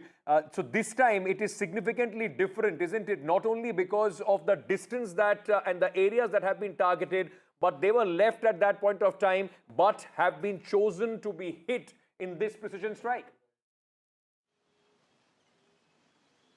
Ankit, when the Balakot bombing happened, multiple target options, were presented to the political leadership at that time. It was decided that one place would be attacked because, remember, it was a long time, since the Indian Air Force had conducted a cross-border airstrike of that kind, and therefore the focus didn't need to be sort of diluted. Therefore, Balakot was chosen. But you're absolutely right, because Kotli, Muzaffarabad, Bahawalpur, which have been targeted this time in Operation Sindoor, were also, interestingly, target options in 2019 for those aerial strikes. And at least some of these targets, Ankit, would have also presumably been on the table after 26/11, when the Air Force had presented the option of punitive strikes against some of these targets. At that time, airstrikes didn't happen for a variety of reasons. We won't get into that. But here this time, in 2019, Balakot was attacked.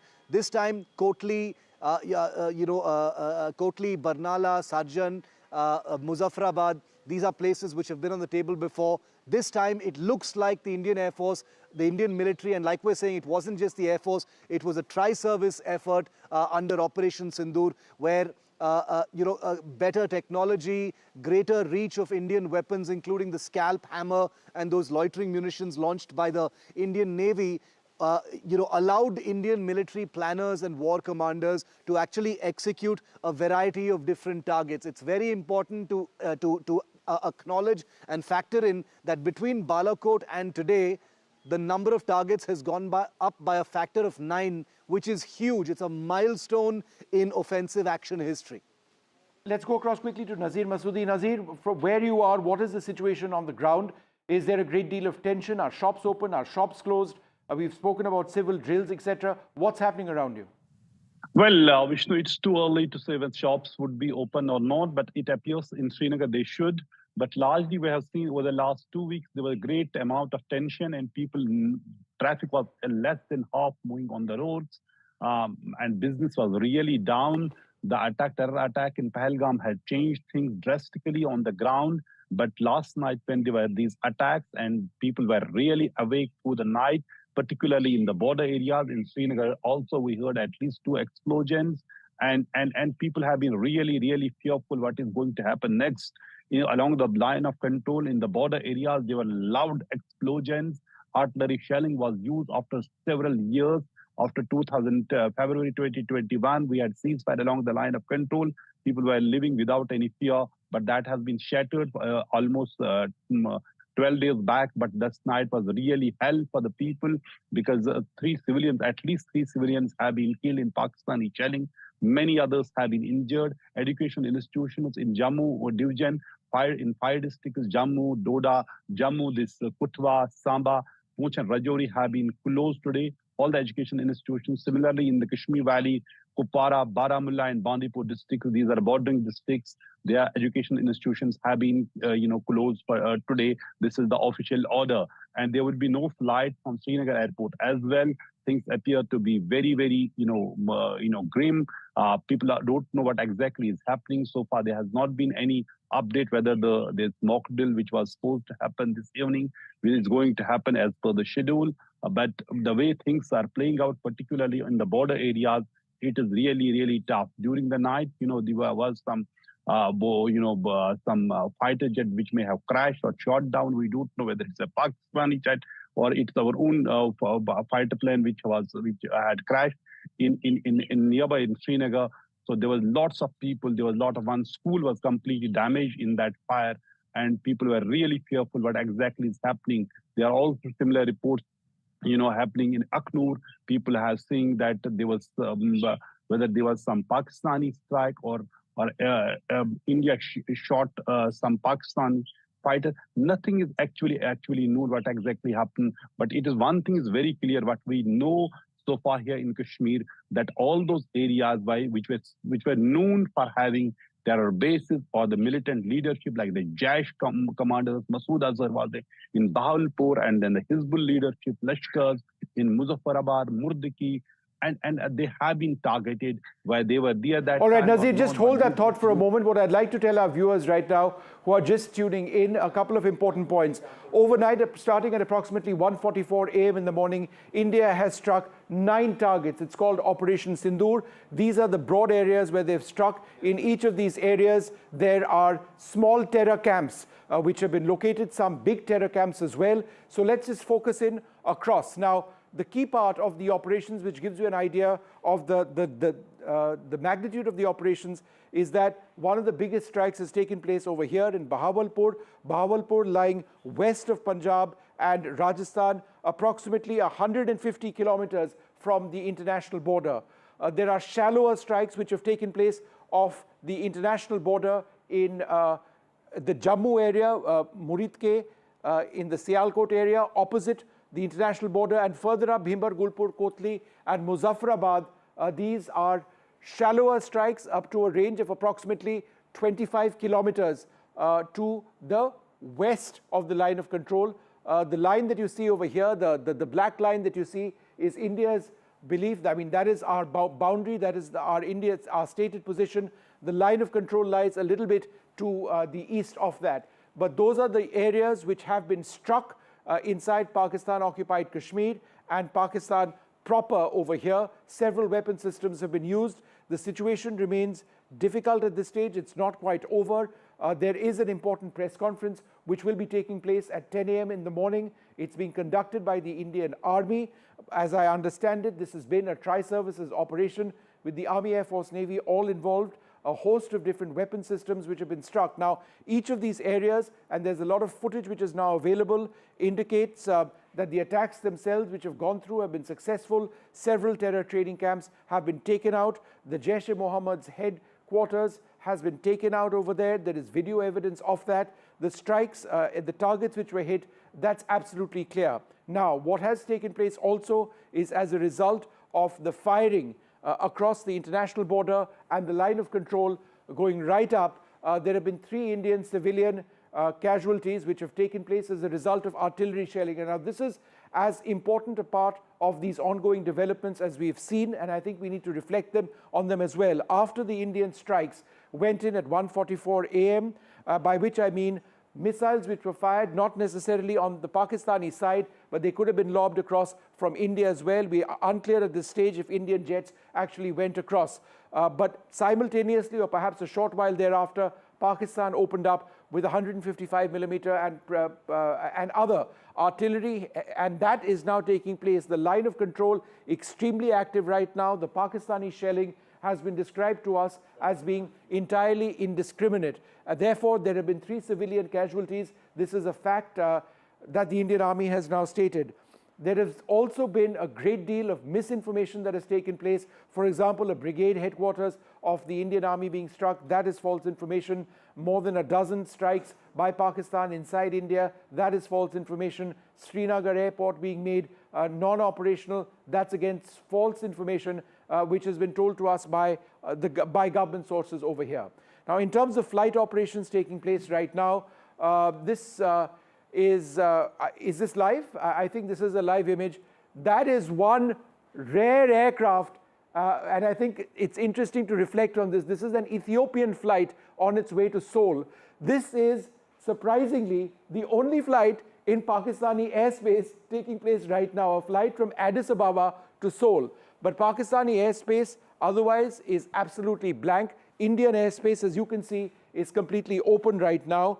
This is the typical route which has been used over the last couple of days after the Pahalgam terror strikes took place, of flights going right up to Delhi. Flight operations in Delhi are more or less normal. However, if you look north, flights into Srinagar, into Leh, not taking place. Flights to Rajasthan also let's not do that. Let's just stay with the full image.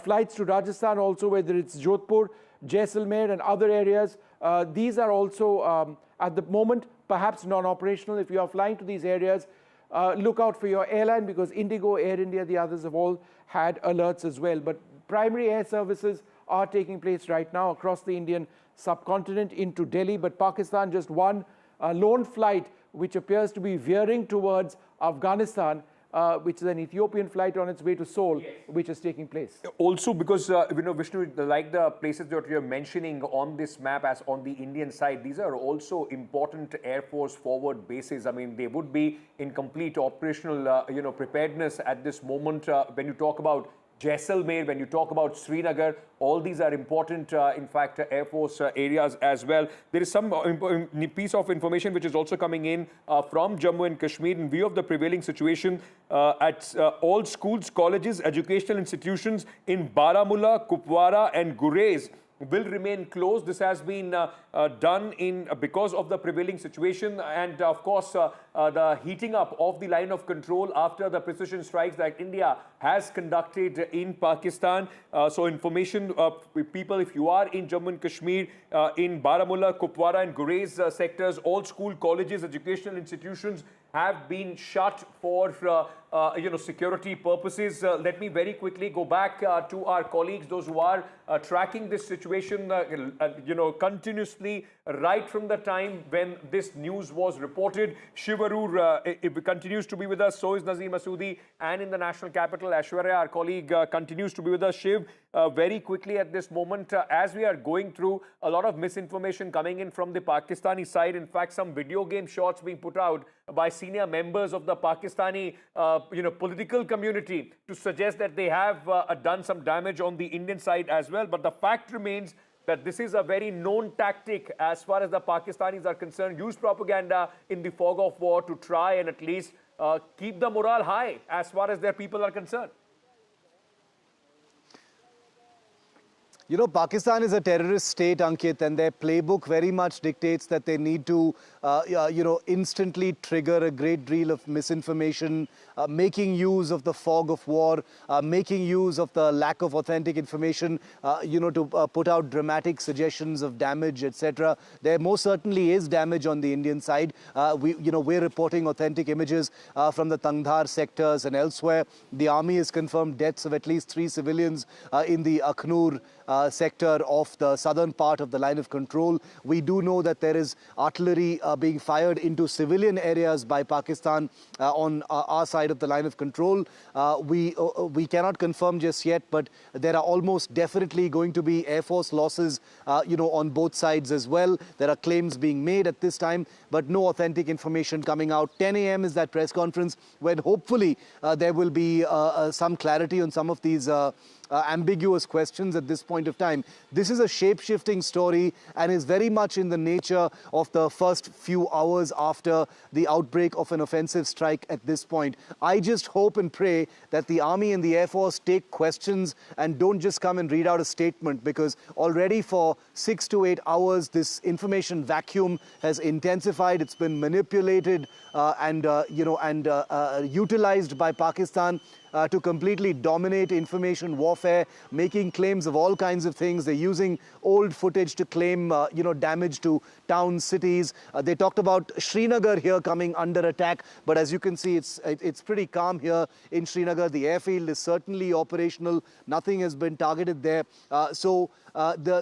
We have put in a request to the armed forces to come out with more authentic information, but we will be heading towards the line of control very, very shortly, obviously with due permissions, not to disrupt any activity there, but to try and get as close as possible to provide more authentic information of what's happening on the ground, because I can tell you, Ankit, that the line of control right now is absolutely booming with heavy artillery fire. Shiv, we've got some live footage coming in from Murid-Ke at this stage. This is the APTN which is broadcasting this footage. I think Shiv makes a very important point, and the point is this, that at a time when information warfare is very much a part of modern conflict, we've seen this in the 2019 case during Balakot, when there was a great deal of fake news which is coming out of Pakistan and an information vacuum over here in India. It is important that that information vacuum which presently exists in India by way of accurate information is dispelled, that we do get confirmed information. There are few statements coming in from the armed forces, but these are few and far between. In the context of developing news, it is important that we get accurate and authentic information. A little while back, there was a government circular which came in categorically identifying fake news from the Pakistani side. It would be important to understand, to get a better understanding of the strikes themselves and of what exactly is taking place. I do have a rough chronology at this stage of what has taken place. And Shiv, if you'd like to come in with me, it was at 1 a.m. that Pakistan Standard Time that the first news of the strikes on India, by India, took place. The first images started coming in by about 1:10 Pakistan Standard Time. I believe that's about half an hour behind us. The confirmation of these took place at about 1:13 Pakistan Standard Time, shortly after 1:30 a.m. IST. The government of India at 1:44 p.m. IST came out with a statement identifying 9 areas which have been struck: Bahawalpur, Sialkot, Murid-Ke, Muzaffarabad, Gulpur, Bhimber, Chakamru, which is Narowal, it's in Punjab or opposite Punjab, Kotli, and a camp near Sialkot. At 1:51 IST, the army officially acknowledged Operation Sindoor, which is taking place. Since then, there has been, combat air patrols which have been flown. There has been a lot more which has been happening. And I think the point, Shiv, you might want to come in on this, is that it's not necessarily over.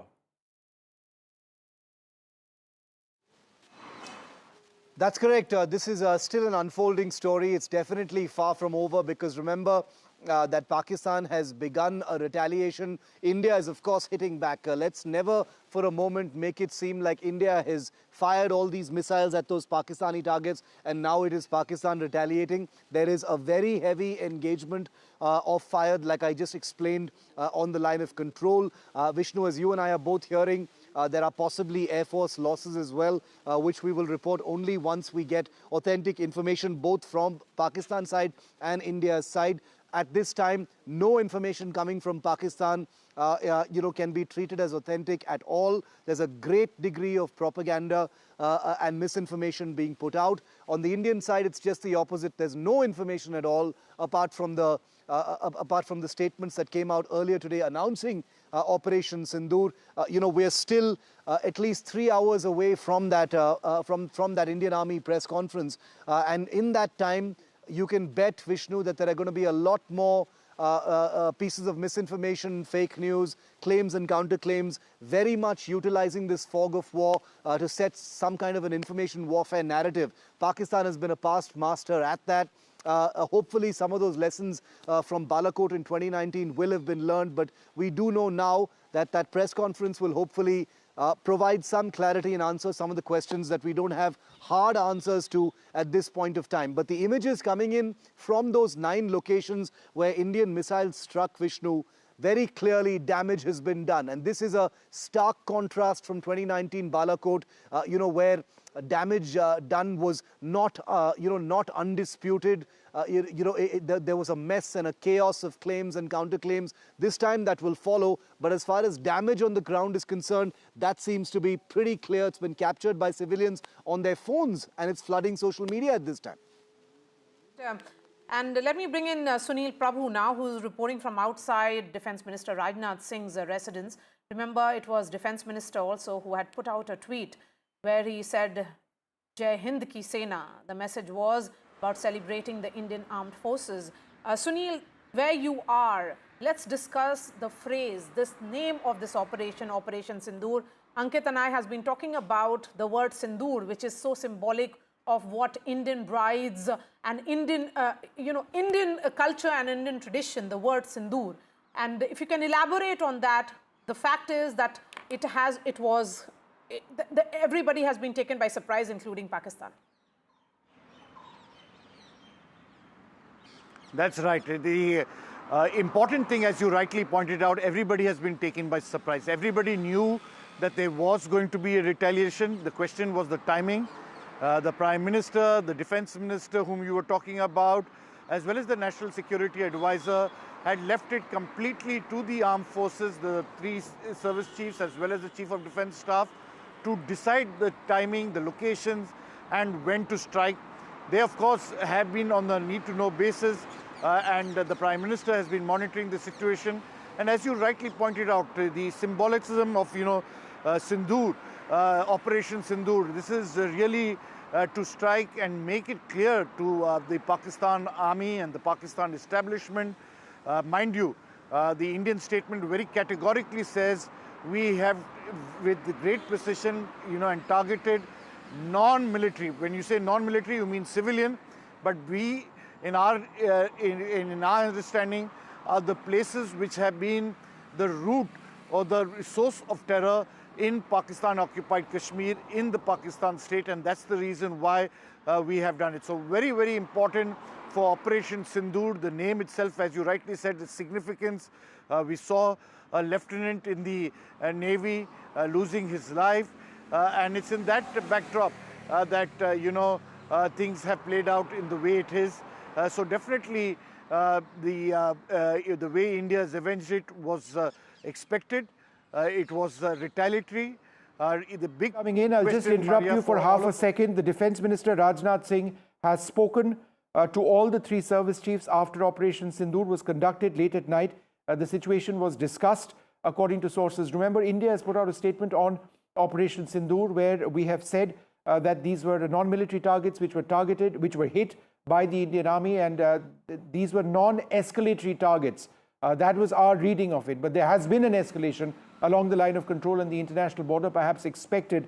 But the Defence Minister has been in touch with the 3 service chiefs shortly thereafter, and we do know that the Prime Minister has been monitoring all of these operations as well. Absolutely. And Shiv, if I can bring you in, what happens from here on? There is, Pakistan has already taken the escalatory route by targeting, civilian areas and, of course, our army posts on the LOC and the international border. But does this go any further? Now it all depends on Pakistan, because it's only the terror targets which have been hit. And if Pakistan, though it has been exposed numerous times, if Pakistan does take a bigger step, it only tells the world that this is the price that they are ready to pay for terrorists on their land. Very correct, Ankit. The instinctive reaction, the instinctive escalation by Pakistan, is a long-worn confirmation by Pakistan that it acknowledges that these terrorist seminaries in Bahawalpur, Muridke, Muzaffarabad, Chakoti, Kotli, etc. are state assets.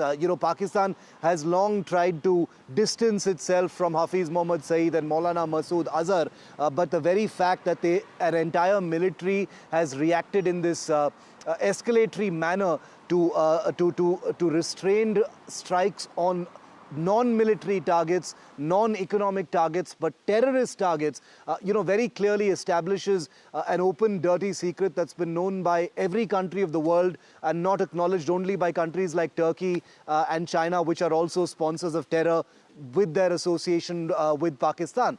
But let's be very clear about one thing.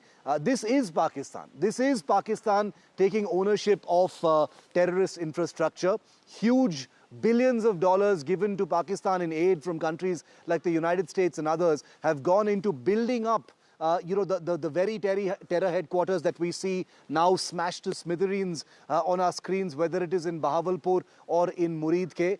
There is every hope in every Indian heart that, terrorist masterminds like Hafiz Mohammad Saeed and Maulana Masood Azhar, have been evaporated in these attacks. But I'm skeptical. We've got to be realistic, separate emotions while we report that it is unlikely that any big terror masterminds would have been killed, because these high-value target areas would definitely have been evacuated of any important or high-value targets. Pakistan doesn't put a premium at all on foot soldiers. So if any terrorists have been killed, we will get to know soon, or maybe we won't get to know given misinformation and obfuscation by Pakistan. But very clearly, the Pakistan military stands for its terrorist infrastructure. The people of Pakistan know that. The world sees it now as well. I think there's a key point over here, Shiv. In terms of the attacks themselves, these are the biggest attacks India has conducted on Pakistani territory and Pakistan-Occupied Kashmir, which of course is Indian territory, since the 1971 war. The strike on Bahawalpur, about approximately 150 kilometers to the west of Rajasthan and Punjab, indicates how deep it is. We've never struck a target that far west in the past. In terms of sending a strong message, a decisive message, this is absolutely huge. We will, over a period of time, get into the nitty-gritty. But the fact that India is now willing to get into missile strikes against any number of Pakistani targets sends perhaps the strongest signal of all that India will be undeterred. And that's something that Pakistan will have to accept, irrespective of news coming in of losses of lives on our side. Very correct, Vishnu. The fact that these are deep targets, not shallow strikes, not even Balakot, which was in Khyber Pakhtunkhwa, but in, Pakistani Punjab and, places like Bahawalpur, Muridke, Sialkot, Muzaffarabad, big cities. These are not just terror camps. Some of these terror targets in PoK, etc., are large terror camps. No launch pads have been targeted. No small fry targets have been struck by those Indian missiles. Terror camps are large, multi-acre facilities, where training and consolidation of terrorists happens before they are sent to these launch pads, which are about 8 to 10 kilometers from the line of control. So these are a good 15 to 20 kilometers inside. The cities in the Pakistani mainland, like you rightly said, are anywhere between 40 to 150 kilometers inside. So this is a complete flex as far as standoff weaponry being used by the Indian Armed Forces.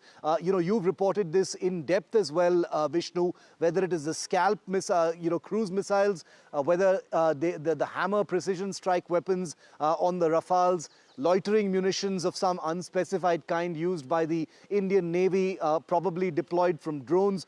All of this, is clearly demonstrative of new weaponry technology, some of it acquired, in the post-2020 period, starting with the India-China standoff being brought to bear in this particular fight. The Indian Air Force had procured some of this equipment precisely for missions of this kind, and that's what's happened, Vishnu. I think what we need we will be reflecting on over a period of time, we're waiting for government confirmation, is the nature of the air battle which has taken place. Some reports of hits on Indian aircraft. We cannot confirm that at this stage. What we will need to do is try and get through this fog of war sort of situation to try and understand whether there were air duels or an air battle between the Indian Air Force and the Pakistani Air Force. That's an important piece of data which we are still awaiting information on. Meanwhile, what we can confirm is 3 Indian civilian casualties, an extensive Pakistani indiscriminate firing along the line of control and the international border. But the message from India has been sent completely. We've now got 3 hours to go for that all-important press conference. It's being hosted by the Indian Army, where hopefully there should be more detail. And that will be followed by the Cabinet Committee on Security meeting, which will be chaired by the Prime Minister. There'll be in fact, let's listen in to one of the grieving wives' response after this Operation Sindoor. Remember, the significance of Sindoor, the word cannot be missed. In Pahalgam, when these tourists were on vacation, there were women, couples, young couples on honeymoon. They were separated, women separated from men, and men were targeted. And that's why the significance of Sindoor cannot be missed, because it's the women who have lost their husbands, children who have lost their fathers. तो बहुत धन्यवाद करती हूँ, उनसे बहुत thank you कहती हूँ कि उन्होंने मेरे पति की मौत का बदला लिया है। तो उन्होंने कहा कि सरकार तक पहुंचाई और सरकार ने उसका बदला लिया और आज उनकी धन्यवाद कहूंगी। मैं बहुत छोटी हूँ, उन्हें कुछ भी कहने या नहीं कहने वाली, लेकिन हाँ, जिस तरीके से हमारे पूरे परिवार को उन पे विश्वास था, उन्होंने उसी तरीके से जवाब देके हमारे विश्वास को कायम रखा है। And I am really thankful. जिस तरह से आपसे आतंकी में बात की। बिल्कुल सर, असली श्रद्धांजलि, और शायद वो आज जहाँ पे भी है, आज वो शायद थोड़ी शांति में होगा। There were 3 young couples who were there for honeymoon. Among them was the lady that you heard. She lost her husband. Remember, the message that is coming in from the government, from the armed forces, is that they have struck only terror camps. None of the military, civilian or economic installations in Pakistan have been hit.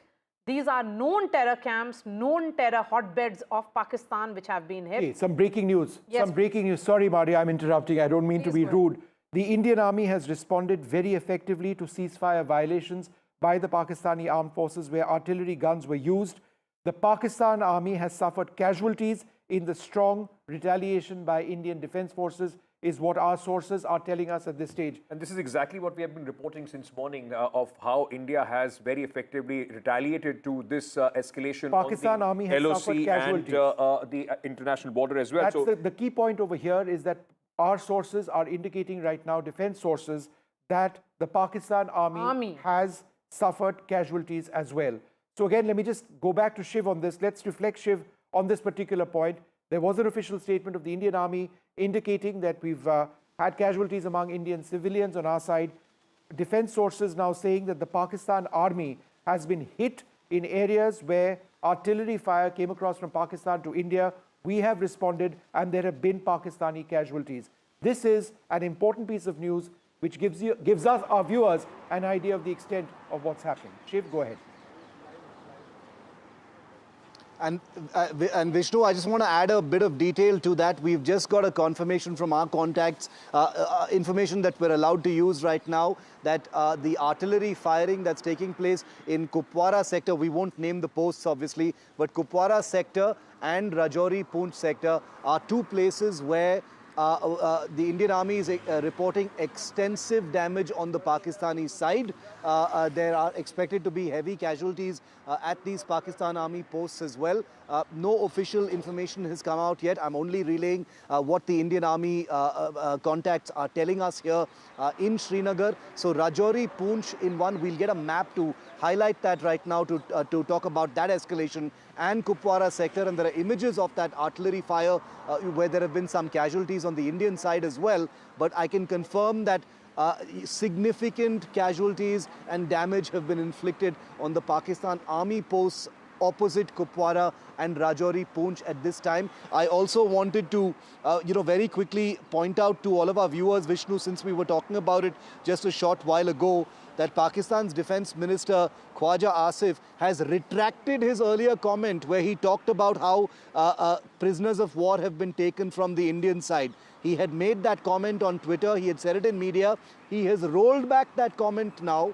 He has clarified on it, saying nobody has been taken captive, and he has clarified on media. So that should give you a sense of the kind of top-level misinformation, unverified propaganda that is happening there. Khwaja Asif, of course, is a motor mouth, highly unreliable at the best of times, a bit of a cartoonish character. But for the defense minister of Pakistan to make a claim of that kind and then roll it back in full public view on Pakistan media right now, I think it tells you exactly where things are at as far as this form of war is concerned. Not at all surprising, Shiv, isn't it? Not at all surprising at all. This is not the first time, not just Khwaja Asif, but other members of the Pakistani government have made such claims and have retracted them. But important thing, like you were saying, he has said that there is no prisoner of war or any Indian soldier who has been captured as far as this operation is concerned. This would also signify that this time, largely and possibly the confirmation will come when at 10 a.m. when the press conference does take place, that these missiles and these attacks have taken place from within the Indian borders. It's not that, like the Balakot airstrikes that we have crossed over into Pakistan and then have hit some targets. This will also be a very significant, in fact, information or clarification coming in, when the press conference does take place. Sunil, go ahead. Very, very true, Ankit. At this point of time, I just want to report that there are in motion. Escalations will be taking place on the line of control. We will not be reporting on any specific movements of any kind. There are air movements taking place in different parts of Jammu and Kashmir right now, simply because this is an evolving situation here in Jammu and Kashmir. I want to make it very clear to all of our viewers, Ankit and Vishnu, through the both of you and us reporting on this story, that remember that the kinetic actions against Pakistan have not been confined to airspace over Jammu and Kashmir alone, but Punjab, Rajasthan sectors as well. That is where, missiles actually flew into Pakistan from as well. There is an aerial, a long-range aerial battle of sorts that appears to have played out earlier this morning with the possibility of aircraft losses on both the Indian and Pakistan side. We do not have a confirmation on that and do not want to conjecture on any numbers or specifics until we have, authentic information, because as Vishnu and I were discussing a moment ago, this is a serious business, not a matter of speculation. When there is an escalation of this kind, this bears repeating often, because we still have viewers joining us this morning right now, that when India decided to take this landmark punitive action of missile strikes against Pakistan and Pakistan-Occupied Kashmir targets, it was always factored in that there could be the possibility of losses, whether damage on the line of control, whether aircraft losses, whether missiles fired at India. All of this is war-gamed and taken into account. So I beseech all of our viewers, this is an emotional time when you're going to be bombarded with information from all sides, especially misinformation on social media. But here on NDTV, I promise you, through our coverage, we will filter out the nonsense, the misinformation, the myths, the fake news that are coming in from the outside, and will only give you authentic information. War is too serious a business for the propaganda that is emanating from the other side, and that's why we will give it to you straight, only from official sources. Right, Shiv, thank you so much. And I can see Nazir joining us from Srinagar as well, and Sunil Prabhu from right outside Defence Minister Rajnath Singh's residence. Hello, viewers. For all of you who are joining us at 7 a.m., India has given a resounding response to Pahalgam. The headlines that we are tracking: India strikes back at Pakistan. Operation Sindoor has been conducted. It's phase 1 of Operation Sindoor, in which India has struck 9 targets, which includes 4 inside Pakistan, 5 in PoK. Sources say that Pakistan Army has suffered casualties. Pakistan-based terror group's headquarters of Jaish-e-Mohammed, Lashkar-e-Toiba, targeted in the strikes that India has conducted in Pakistan. Sophisticated weapons used for the strikes by India, long-range missiles to smart bombs which have been used. Of course, more details will come in when Indian Army addresses the press at 10 a.m. Embarrassed, cornered, Pakistan resorts to arbitrary firing. It lights up the line of control and the international border. 3 people have been killed in the Pakistani firing. Indian forces giving apt reply. Heavy casualties have been... Pakistan has taken heavy casualties on their military outposts. And India briefs its allies, United States, United Kingdom, Russia. In fact, the National Security Advisor Ajit Doval briefs his counterpart. US says will continue to engage with both India and Pakistan.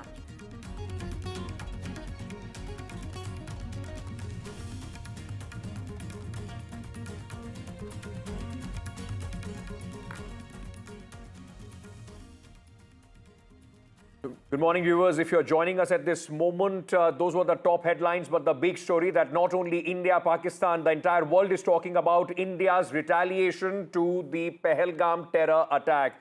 9 sites, terror sites in Pakistan have been targeted by the Indian security forces. All 3 armed forces of India, the Navy, the Army and the Air Force are all together in this strike which has taken place inside Pakistan, possibly for the first time after 1971 in the heart of Pakistan, in the mainland, apart from Pakistan-occupied Kashmir. And it is coming on a day that India is conducting the first of its kind since 1971 mock drills, which will be conducted across 259 districts of India. The preparations are on for those mock drills, which is of great significance. Remember, Indian Army put out an elaborate press release in which they said very clearly that no Pakistani military facilities have been targeted. So no economic, no civilian, no military facilities targeted by India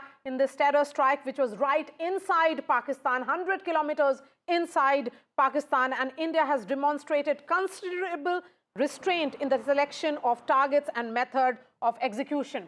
Shiv Arur continues to be with us. I can see Sunil Prabhu with us, also Nazir Masoodi, who's joining us. Sunil, coming to you. Let's look at these 9 targets which India chose. It's very different from what we saw post-Uri, post-Pulwama. If we were to make the comparison of how what happened post that, in terms of the press conferences, give us a sense. What happened then and what is happening now? Well, so as you rightly pointed out, the backdrop of what has happened earlier and now, this time it's completely new territory. It's different. For the first time, we are seeing 9 coordinated and, as the military pointed out, coordinated attacks on the entire structure. So it's in that context that you are striking at what is called civilian, but what we consider very categorically the roots of terror. The Jaish-e-Mohammed, the Lashkar-e-Toiba, wherever they have been located, according to us, we have hit them very coordinated to make it a deterrent and a message to Pakistan not to strike again. Very different from what happened in Balakot, because Balakot it was a squadron which went and had to cross the border for over 150 kilometers to strike and ensure. This time around, we've had the Rafales and we have been able to work with clear precision towards specified targets. It's been a joint operation. So very different and new territory in terms of Indian Army operations. And the important point, as has been pointed out by Shiv Arur and others, is that this is a tri-service operation. I was there during with a different channel at that time in Kargil. At that time, the airstrikes first started and then subsequently the army. But this kind of coordinated approach was also there. We'll have to wait and see.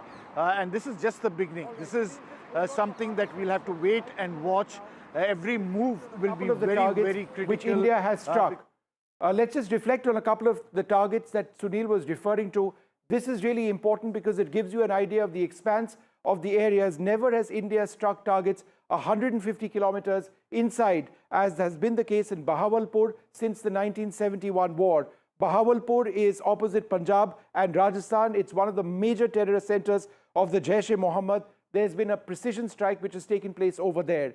The strikes which took place across the line of control, also on the international border in the Jammu front over here, it goes right up across the line of control. The strikes in Muzaffarabad, Kotli, Gulpur, Bhimbar were shallow strikes approximately 25 to 30 kilometers across from the sector opposite the Sialkot sector opposite the line of control. The strikes were on the international border, the international boundary front. So Sialkot, Chak Mamru and Muridke, all where the IB works. Above that is where the LOC is. And now what is taking place now is across large parts of the line of control and the international border in Jammu and Kashmir, we are seeing extensive artillery shelling taking place. There have been casualties on the Indian side, but the Indian Army telling us that they have retaliated very, very heavily in terms of the counter artillery strikes. We've opened up our big guns, 155mm artillery guns, and we have inflicted severe damage which has taken place. But as we talk about all of these strikes over here, it is important to note, and we are waiting for more details, that there has been some sort of a Pakistani retaliation. There is a possibility of air battles having taken place. We are waiting for more details on that. Pakistan has responded. There will be casualties. There have been casualties on both sides. But the message which has been sent across as a result of Operation Sindoor to Pakistan is that India will hit you hard. We will hit you wherever there is terror. We will use our Army, Air Force and Navy to do that, come what may. And that's what we expect details on at about 10 a.m. this morning, which is when the government is going to share many more details. Yes, and steps were taken in the wake of the barbaric Pahalgam terrorist attack is the message that has come in from India. And I can see Nazir Masoodi also, who continues to be with us. Remember, India had lost 25 of its citizens, and these were men who were separated from their spouses and their children, and they were shot dead. And one was a Nepali citizen as well who was murdered. This is essentially India living up to the commitment that those responsible for this dastardly attack will be held accountable. Details of Operation Sindoor will be coming in further at 10 a.m.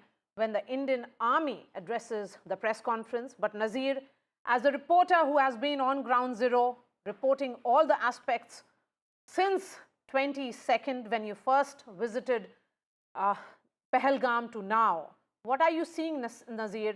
Give us, share with our viewers your own experience, or what is Srinagar waking up to? Well, that was a horror which people witnessed and protested against. And today is the day when India has lived up to its commitment that it will hit back, and it will hit back at those who have planned this, who are behind this root cause of the problem. And we saw 9 targets were hit in Pakistan. And what our sources tell us, largely BVR technology is being used beyond visual range, not necessarily going inside, but hitting their targets from here through fighter jets and other technologies. So that has been BVR on the both sides. They have been using BVR technology. But the way things have been going during the night after 1 p.m., we saw after these missile attacks, we saw line of control in the border. There was heavy shelling. After a long time, artillery was using, as Vishnu was mentioning, 155 mm. Ammunition was used in this firing, and 3 civilians have been killed in this site. Several have been injured. Schools in the border areas and border districts, including Jammu, have been closed today. Things appear to be very, very grim because for whole night there was loud explosions were heard across the border, and in Srinagar also I could hear at least 2 explosions here as well. So there has been, some, from Aknoor large people had gathered, and also in Pulwama's Viyan area, there was some, some crash, and it has people gathered there. One school caught fire, and people were really, for the night, they were really in a shock what exactly is happening. But India has hit back and has hit back at those sites which were known for the headquarters of Jaish, Lashkar, or Hizbul Mujahideen in Muzaffarabad, Murdiki, and Bahawalpur. Bahawalpur is one well-known place where Maulana Masood Azhar was operating from. Whether he was there or his functionaries were there, it is not known. Pakistan has said that they have suffered eight casualties. They are claiming that all of them are civilians, including women and children. But clearly, India has said that it has hit a terror target, and 9 sites were actually chosen to hit at the roots of terrorism. But India has been promising they will do it after Pahalgam attack. Let me go back to Sunil Prabhu, who continues to be with us. Sunil, soon after this operation, National Security Advisor Ajit Doval, in fact, spoke with United States National Security Advisor, that is his counterpart, and Secretary of State Marco Rubio as well, and briefed him on the actions taken. India has also taken, several of its allies from UK to US on board. The reason for this, Shiv, is of course to ensure that the international community, which has been promising support in any counter-terrorism operation, actually stands with India when India has gone ahead and conducted this counter-terrorism operation. You know, the overwhelming amount of support that had come in for India already, had already laid the groundwork for Indian planners and the political leadership to clear the decks for Operation Sindoor, Maria. You're right about the international community standing behind India. You saw Pakistan running to the United Nations yesterday, receiving a snub in the face. And despite, some irregular reactions that came in from countries that tried to monkey balance and equidistance from India and Pakistan, advise restraint and things like that. I think under the surface, the international community had made its peace with the fact that a very, very galvanized, committed and focused India was committed to retaliating against Pakistan for what happened in Pahalgam, because a huge red line of killing tourists had been crossed, and there was no country on earth, certainly not the United States, definitely not Russia, France and UK can forget about it, were ever going to convince India to try and dial down tensions. We saw some hilarious attempts even by some piddly European countries trying to advise India on what to do and try to, dial down tensions and cooperate with Pakistan. But clearly India doesn't need that kind of validation. Support is necessary. Diplomatic briefings were done at all the appropriate levels, but this is unilateral military action that India has carried out today. Let's make no mistake about that. Geopolitically speaking, all of these countries may have supported India, but many of them, even behind the scenes and in back channels, were trying to dial down tensions, because all of these countries have interests in this region.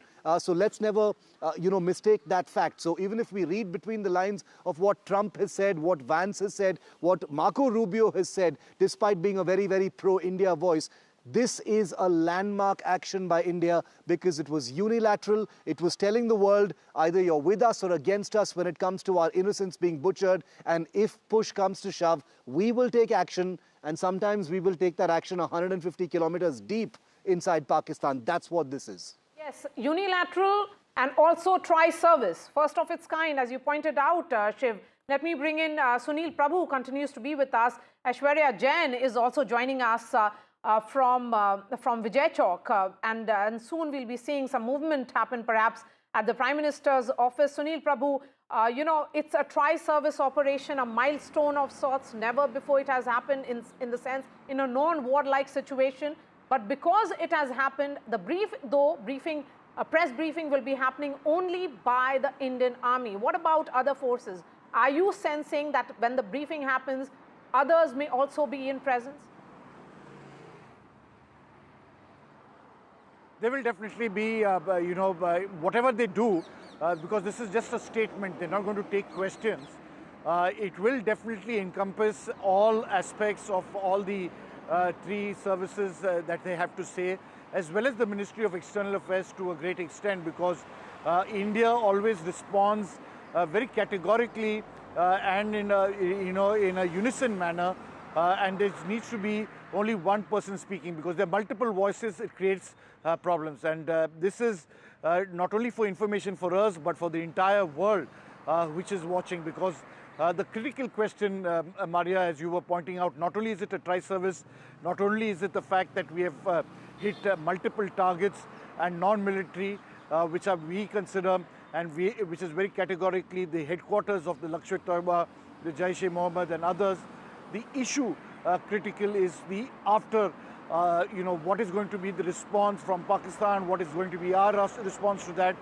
Those are very, very critical aspects, and whether it will escalate and how we are going to play it out. So this is something that we'll have to wait and watch and see in the next few hours, if not days, how it's going to pan out. But definitely tense moments. It's extremely grim.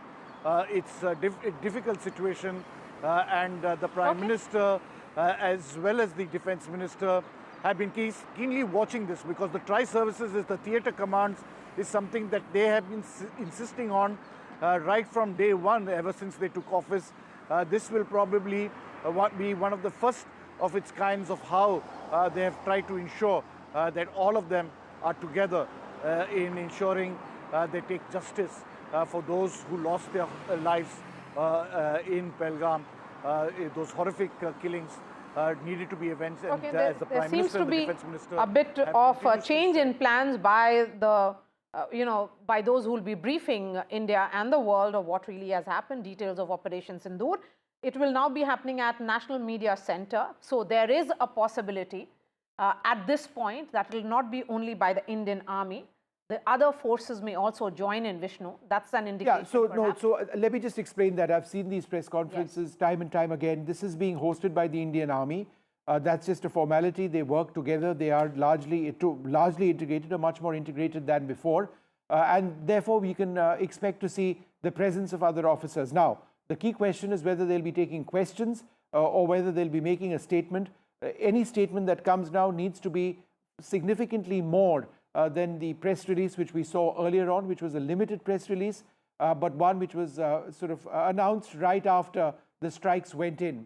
The other piece of news coming in at this juncture is that there's been a further statement from the United States, who say that they have reached out to the national security advisors. In fact, Secretary Rubio, the Secretary of State, I beg your pardon, spoke to the national security advisors of both India and Pakistan, urging both to keep lines of communication open and avoid escalation. Now, escalation, it says, is absolutely clear that has already taken place. Escalation is now on across the line of control, the international border. There is very extensive shelling which is now taking place. It is morning whether there'd be more airstrikes or whether there'd be any air duels which take place. Again, we don't know. Remember, in Balakot, it was the day after the Balakot strike in 2019 that there were extensive air duels which took place. We do not know about that situation, but it is fairly tense, and it will remain that way, I suggest, for some time to come. Is it all over at this stage? Is it life as normal? Is it not at all? And we expect the situation to remain tense for some time. Air travel to Rajasthan, parts of Kashmir have been impacted. If you were looking to go over there, you need to check on your flights and whether they're operating there at all. Pakistani airspace has been shut down by and large, but flights to Delhi are operating, and flights across the Indian subcontinent from the west to the east are presently taking place. So that press conference is going to be very important. But I think as we get into the minutiae, and there's a lot of little information coming in, there are 2 or 3 important strands we need to focus on. Number one, these are some of the most resounding strikes that India has ever carried out on the territory of Pakistan since the 1971 war. To be able to hit targets 150 kilometers west of the international border, not in Jammu and Kashmir, but west of the international border between Rajasthan and Punjab, very, very significant. The weapon systems which were used in terms of the cruise missiles which were used is a capability we now have which we didn't have earlier on. These ensure a minimum collateral damage, very robust ranges. I'm talking about the Scalp cruise missile which was used. We do know that loitering drones were also used. These are intelligence systems which were perhaps used on the line of control to discern targets before striking them. We are told that there's been an involvement of the Army, Air Force and Navy in this. The exact breakup of responsibility, we do not know at this stage. The international community is looking out very, very closely. The US has issued a couple of statements. India has also proactively reached out to our strongest, our closest partners internationally in the last couple of hours. So that's where it's all taking place right now. There have been Indian casualties. The Indian Army has said that Pakistan has sustained, our sources are indicating in the defense, our defense sources are indicating that Pakistan has sustained heavy casualties as well as a result of Indian counter-artillery one shelling. good thing that has come out, and of course this is good to see at this moment, because that is the requirement, ladies and gentlemen, for all of us to stay united. Jairam Ramesh of the Congress party has tweeted, he is the communication in charge of the principal opposition party in the country, and has also said that India's commitment to eliminating all sources of terrorism in Pakistan and PoK has necessarily been uncompromising, but importantly, this is a time for unity and solidarity. Right from the night of 22 April, when that dastardly terror attack took place, the Indian National Congress has categorically stated that the government will have our fullest support in nation's response to Pahalgam terror attack.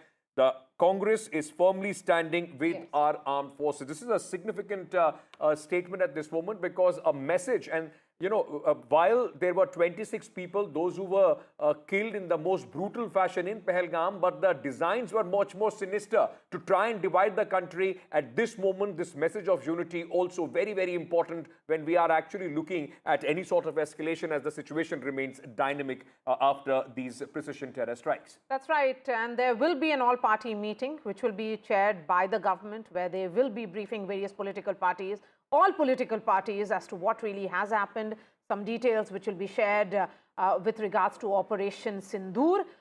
In fact, there will be in the next few hours a series of important events lined up, which includes a press briefing at 10 a.m. followed by a Cabinet Committee on Security meeting, and also a cabinet meeting which will be chaired by Prime Minister Modi. Maria, I'll just bring you a little detail which is now coming in, and we've been talking about it. I'd like to repeat it in terms of that big attack on the Jaish-e-Mohammed facility in Bahawalpur. This is called the Markaz Subhanallah in Jaish-e-Mohammed camp in Bahawalpur in Pakistani Punjab, that served as the operational headquarters of the Jaish, and it was associated with terrorist planning, including the Pulwama terror attack of February 2019. The perpetrators of the Pulwama attack were trained at this particular site. We've got detail also coming in progressively of the importance of the other areas which India has struck, the point being that each of these areas resulted in training of terrorists, including the Jaish-e-Mohammed chief Maulana Masood Azhar, his close relatives, his nephews and others, those who were indoctrinated for Fidaiin attacks. So that is one of the areas, including others. Okay, let me bring in Aishwarya now, who continues to be with us. Aishwarya, the Prime Minister on 24th, 2 days after that terror attack in Pahalgam, had addressed the nation in many ways from Kishanganj in Bihar, and had said that he will trace, track and identify them to the end of the earth. Yep. The message had come from the top leadership of India. Prime Minister reiterated it during his Mann Ki Baat address as well. It was loud and clear that this time India will go much ahead than what we did in our post-Uri and post-Pulwama. And that's what has happened this time as well, with the Prime Minister himself monitoring it through the night, the entire Operation Sindoor. Well, the message of the Prime Minister was echoed by Defence Minister Rajnath Singh at several locations, Home Minister Amit Shah and External Affairs Minister Rajnath Singh, External Affairs Minister S. Jaishankar as well. But if we look at the series of events and the meetings that have taken place since the Pahalgam terror attack, the government has ticked all its boxes. As far as the all-party meeting is concerned, the government had called and briefed the entire political spectrum of this country and had, and it was the opposition who unitedly stood together and stated that they have the fullest support to the government in response to the action that will be taken. There was, of course, the CCS that was chaired twice by Prime Minister after the Pahalgam terror attack. A series of meetings went on with the top officials of the Defense Ministry and the External Affairs Ministry as well. There has been diplomatic actions that had been taken, and the ministries were assigned to implement those tasks that was given by the Government of India. Jal Shakti Ministry to Home Ministry to External Affairs Ministry, everyone was doing their job to corner Pakistan. And now when India had striked Pakistan, it is the government who would be soon calling the all-party meeting, briefing about the developments that India has taken, the actions that India has taken against the perpetrators of terrorism. And that's where, Modi government has clearly sent across the message that nothing has left behind. No one can question the government over the series of work, the levels of commitment that they had with each and every, faction of the government. They have done it all in the since the Pahalgam terror attack, be it, calling the all-party meeting, or further now, again, they will be calling all-party meeting. Today is the cabinet meeting at 11 a.m. and before that, it would be CCS that would be chaired by Prime Minister Narendra Modi again. Of course, important decisions can be taken in that regards as well, but certainly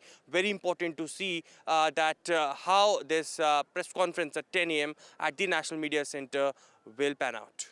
You know, you're very right. In fact, important day, of course, with press conference information been coming in, and there will be a day of deliberations as well to take stock of how, whatever Pakistan does, how we are prepared for that. But let me bring in Shiv at this moment. Shiv, once again, let me take you back to the significance of all the three armed forces wings involved in this operation. Unlike Balakot and Uri, where once the Air Force was used, the other time the Army was used, this time all three coordinated, attacks from the Army, Navy, and the Indian Air Force.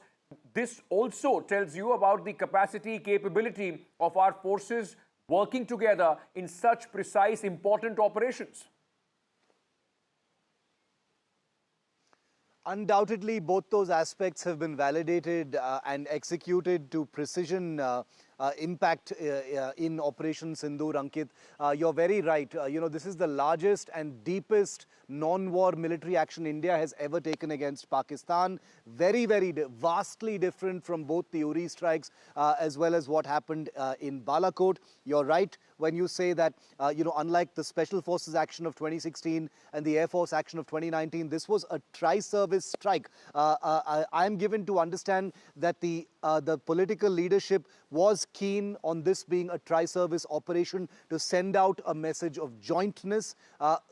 Point number two, the Indian Navy, was part of the planning process right from the word go, as far as being involved in not just the support operations like it was during Uri and Balakot, but part of the actual kinetic operations, which means, launching of missiles and munitions into Pakistan. So we can confirm that Indian Navy drones did some of that firing as well. Now, one can never separate the professional from the emotional at a time like this, Ankit. Let's never forget that Lieutenant Vinay Narwal, an Indian Navy officer, 26 years old, was killed by Pakistani terrorists that came from some of these places that have just been bombed. One cannot dismiss emotion. War plans and military strikes are never taken based on emotion or public sentiment, but it is impossible to ignore the fact that young Vinay Narwal was killed by terrorists. He was a young lieutenant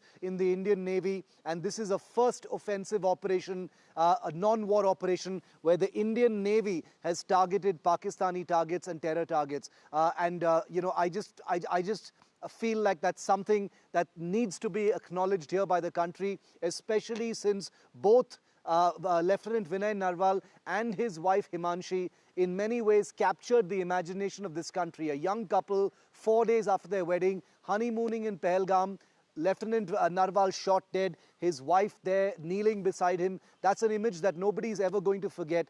The Indian Navy was hounded by many people saying, why haven't you stepped forward? Why aren't you saying anything? Well, this is how the Indian Navy has really spoken, Ankit. All right, what we'd like to do at this stage is to actually look at some of the weapon systems which were likely used and also play out footage of the strikes taking place. Now, there's been a lot of footage which has come in.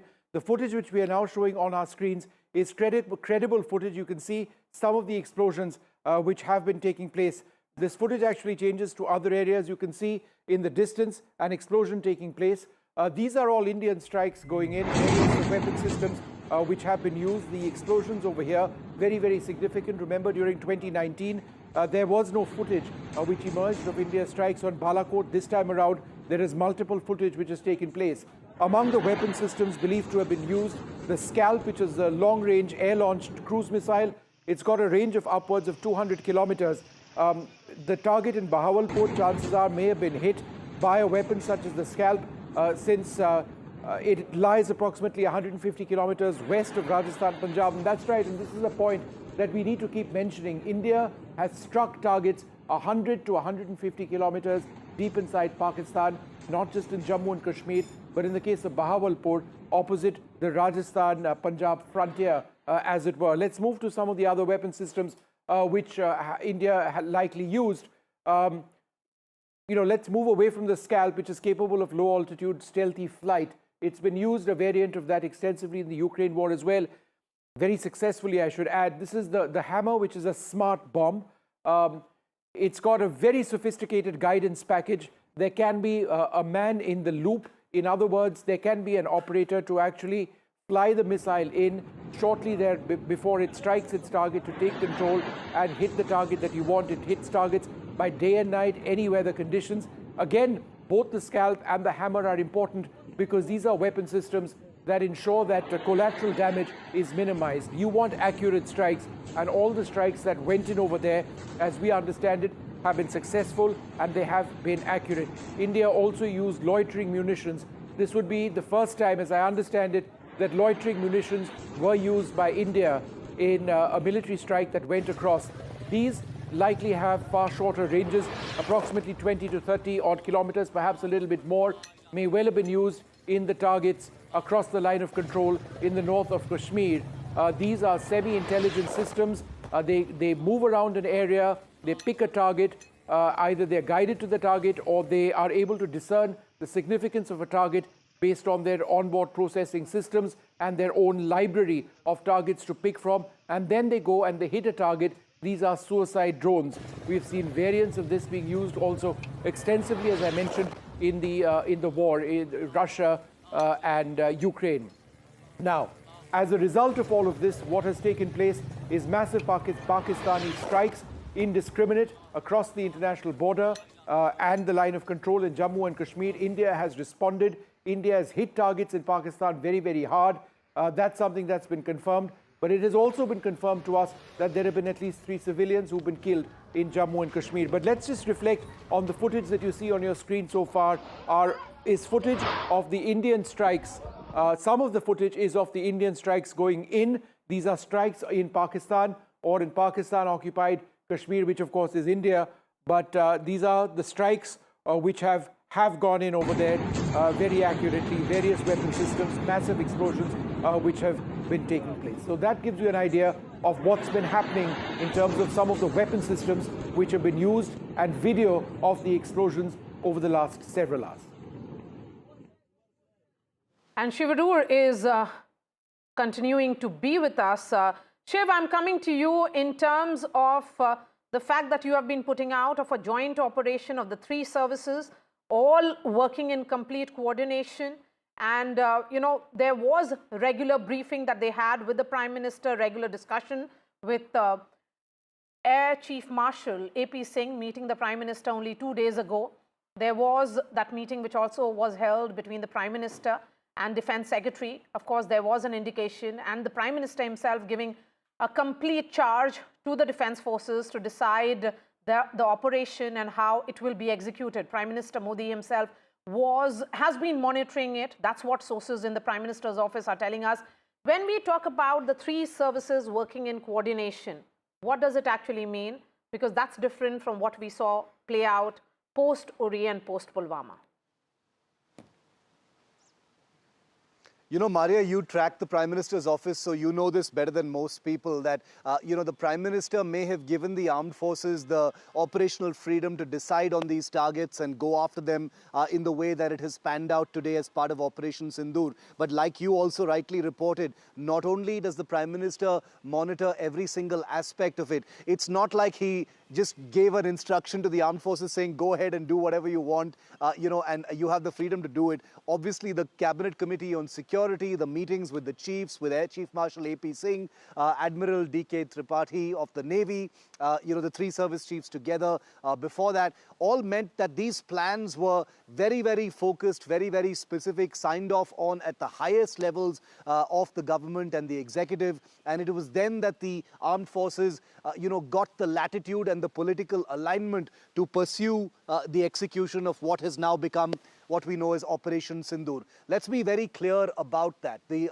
armed forces offered many different options to the Prime Minister, to the National Security Advisor, the leadership, and after a series of meetings that actually happened. Right now, as we report on this unfolding story, it is quite certain that there are active war rooms in different locations. We will not speculate on who will be in those war rooms, but operational details not reported on NDTV, but in these war rooms, our military commanders, including possibly our chiefs, have a live and real-time view of this unfolding military picture that's taking place in the air, on the ground, and at sea. Another piece of breaking information I'm going to bring in before I put it into our system, Maria, is that extensive damage has been reported on the Pakistan side. My army sources are telling us that extensive damage to Pakistan army posts and infrastructure on the Pakistan side of Rajouri, Poonch, as well as Kupwara. These two sectors, possible casualties, but huge damage confirmed to Pakistan army posts in both these areas. We'll be getting images of that shortly.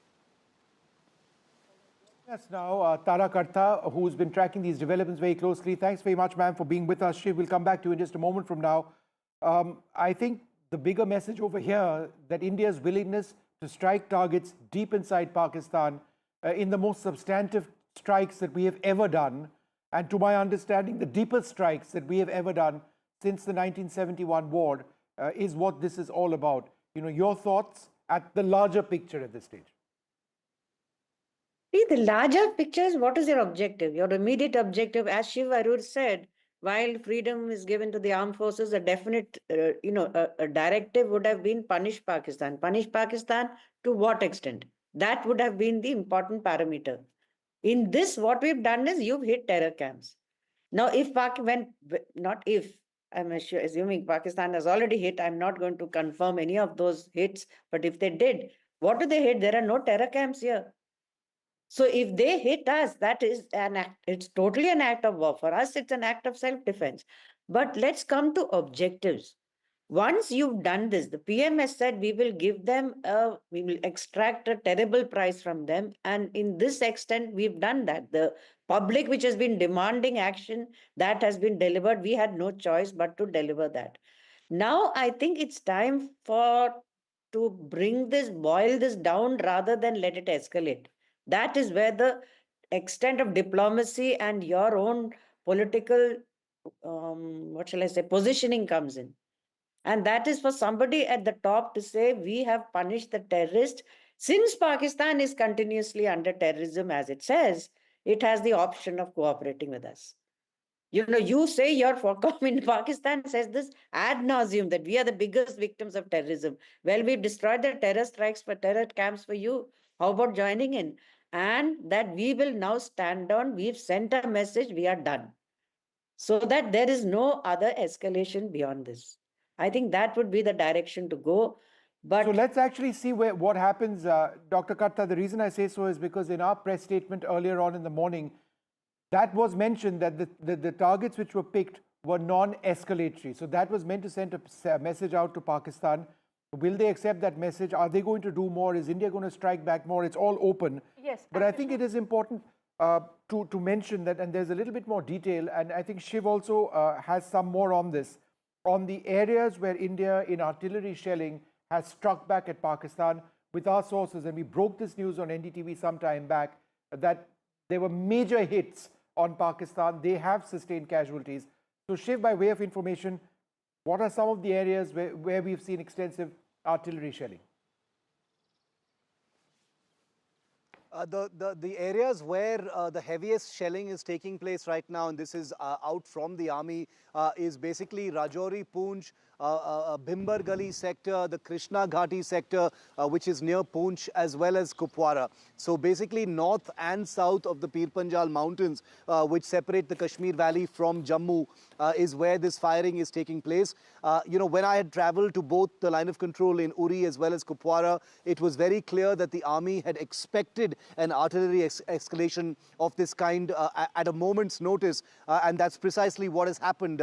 The artillery guns from the Pakistani side opened fire barely half an hour after the missiles hit, so they were primed and ready for this escalation. The only difference, Vishnu, is that the Pakistan side is deliberately targeting civilian areas on the Indian side. They're obviously also targeting, the forward army posts. But the Indian artillery counter-fire into the Pakistan side of PoK has damaged a huge swath of Pakistan army posts, is what we're told. We're expecting imagery to come in quite quickly.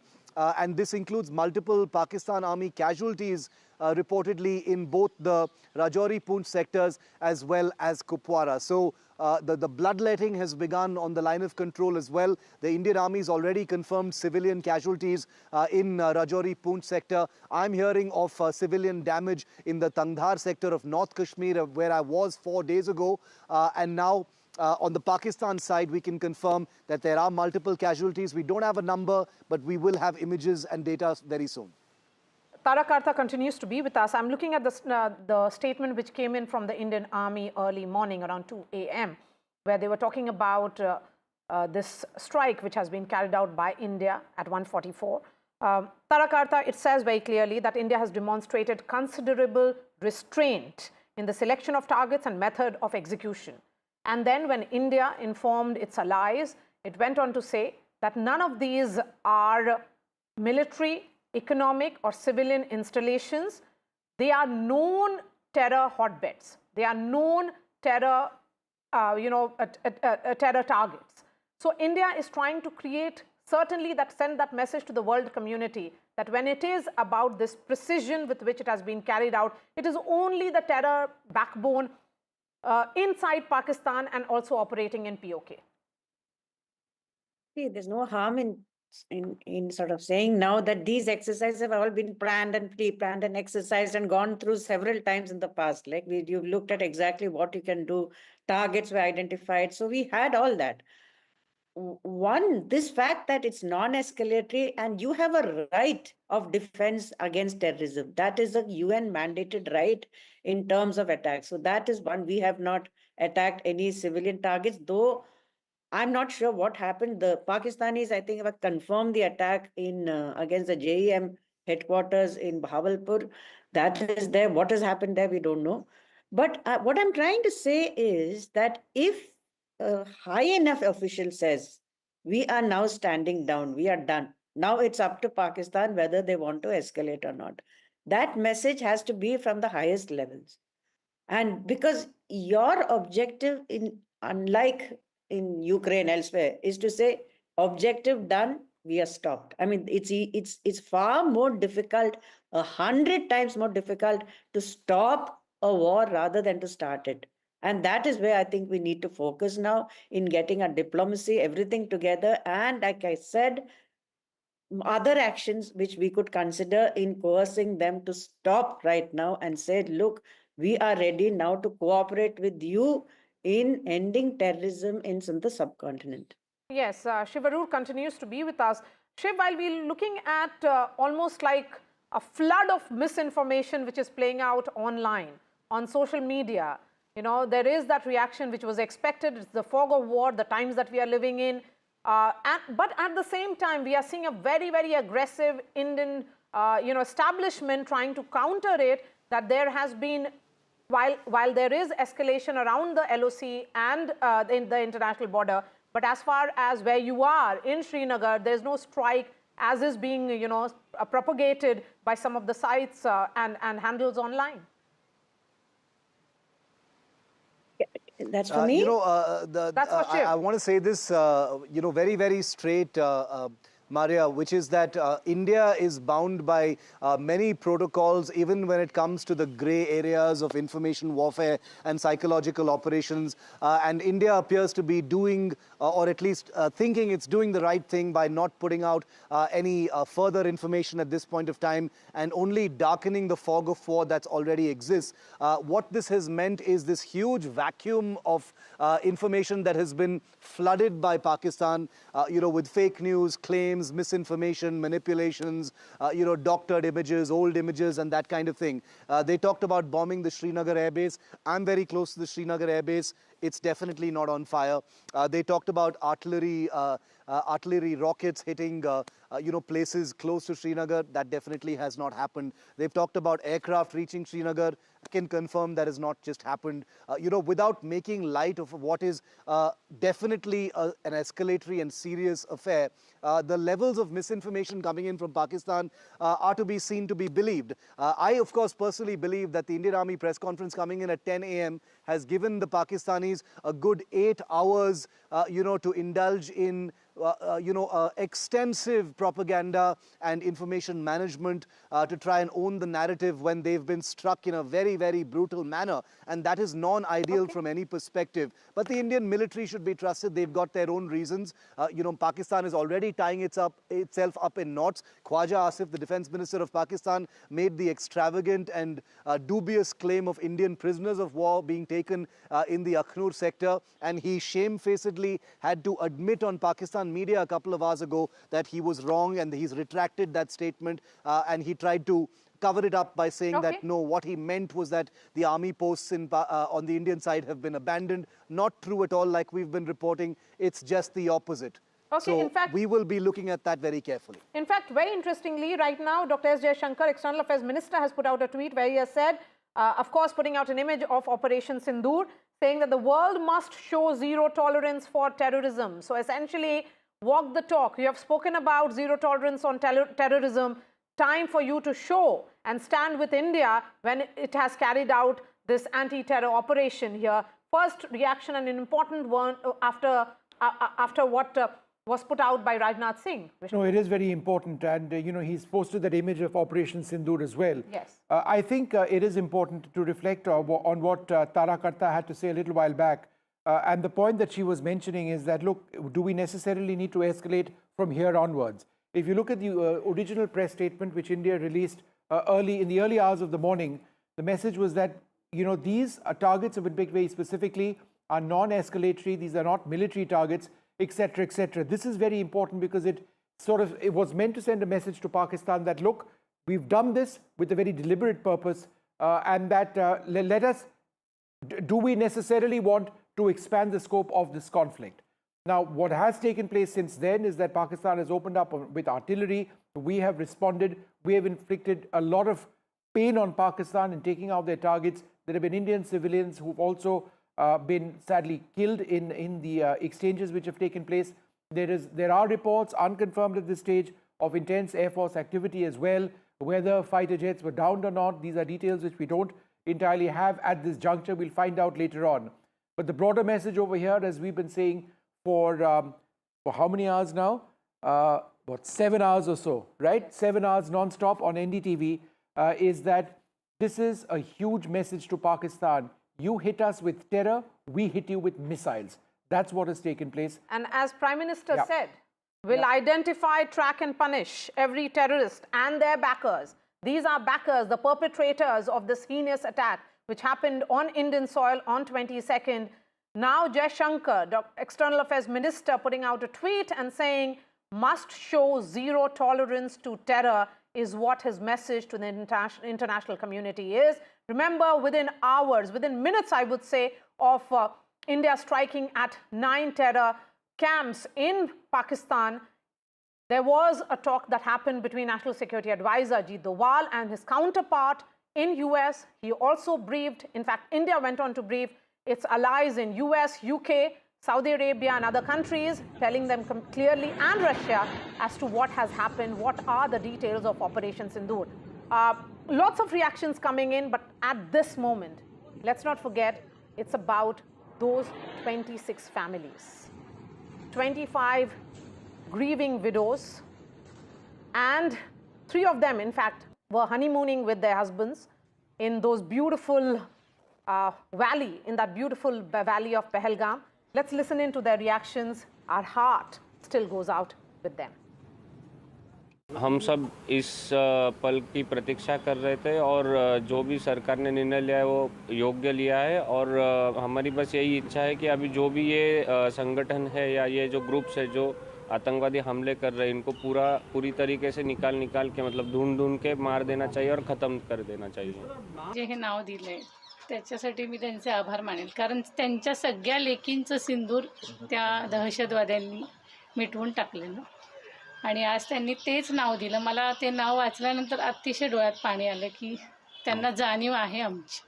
उनसे बहुत thank you कहती हूँ कि उन्होंने मेरे पति की मौत का बदला लिया है. मैं बहुत छोटी हूँ, उन्हें कुछ भी कहने या नहीं कहने वाली, लेकिन हाँ जिस तरीके से हमारे पूरे परिवार को उन पे विश्वास था उन्होंने उसी तरीके से जवाब देके हमारे विश्वास को कायम रखा है. And I am really thankful. All right, well, that emotional response from the family members who've lost so much, it just reminds us of what these terror attacks were all about. It was a strike at the heart of India. It was a strike on families. It was a strike on people who were tourists who had nothing to lose except they wanted to travel to Kashmir, a part of our country, to enjoy themselves. And look what has happened now. India and Pakistan involved in intense military duels right now after India responded to the Pahalgam terror attack by hitting Pakistan with a volley of missiles in an operation conducted by the Air Force and the Army, possibly the Navy as well. We are waiting for more details on that.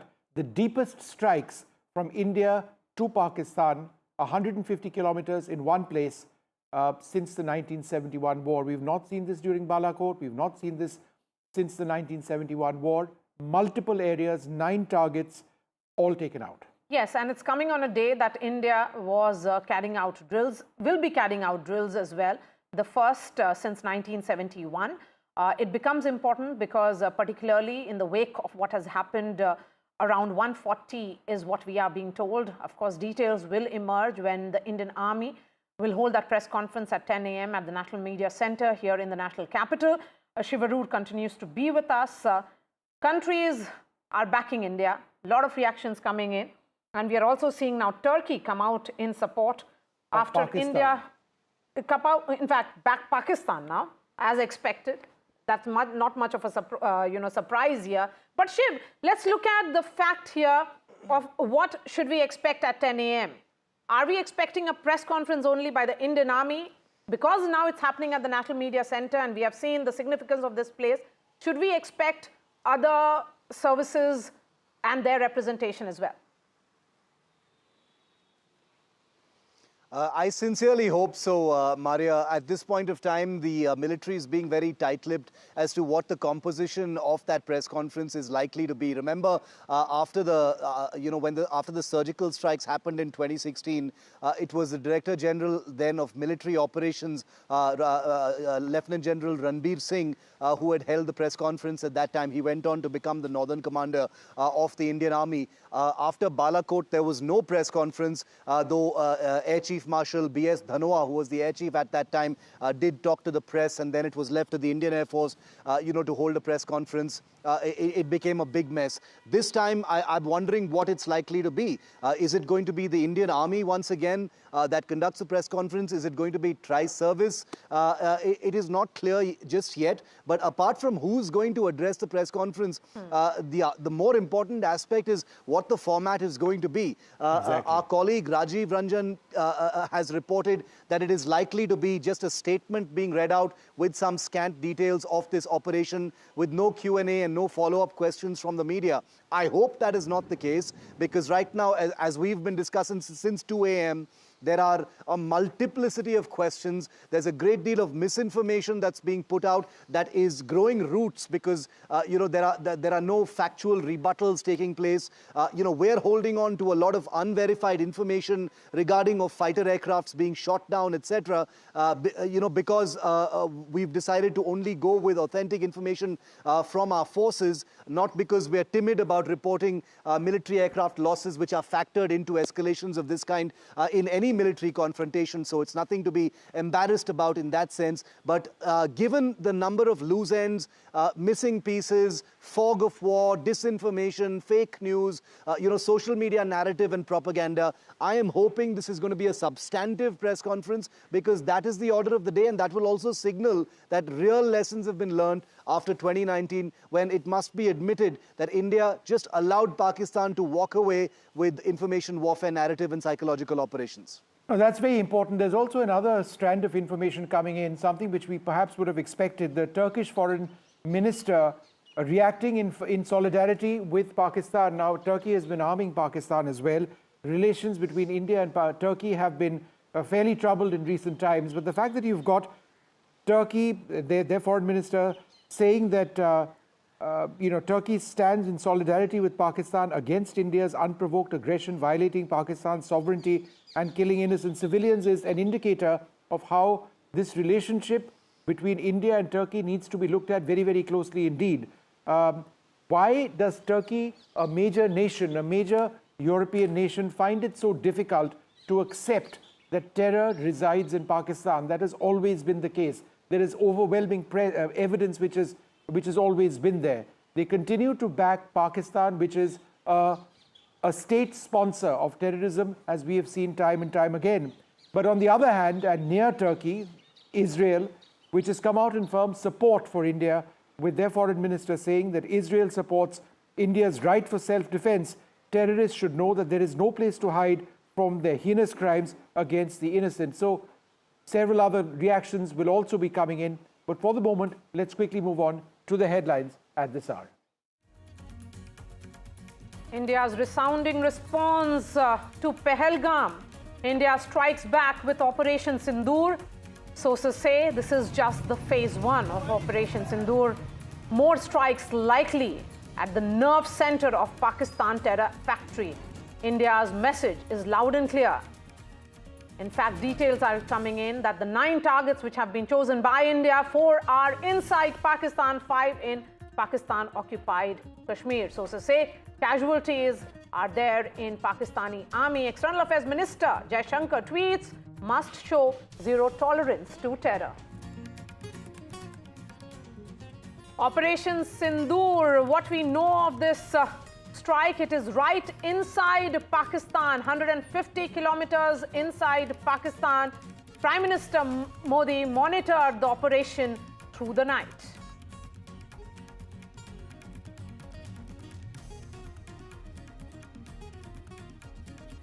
Sophisticated weaponry used by the Indian forces to strike at the heart of the terror factory in Pakistan.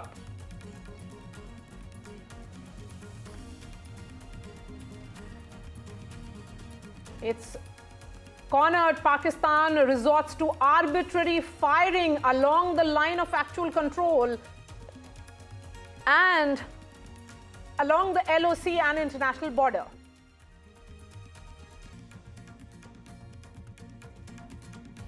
India avenges Pahalgam terror attack. Families of those who lost their loved ones with the forces thank the Indian Armed Forces. World stands with India. India briefs allies, United States, United Kingdom and Russia. US says will continue to engage both with India and Pakistan.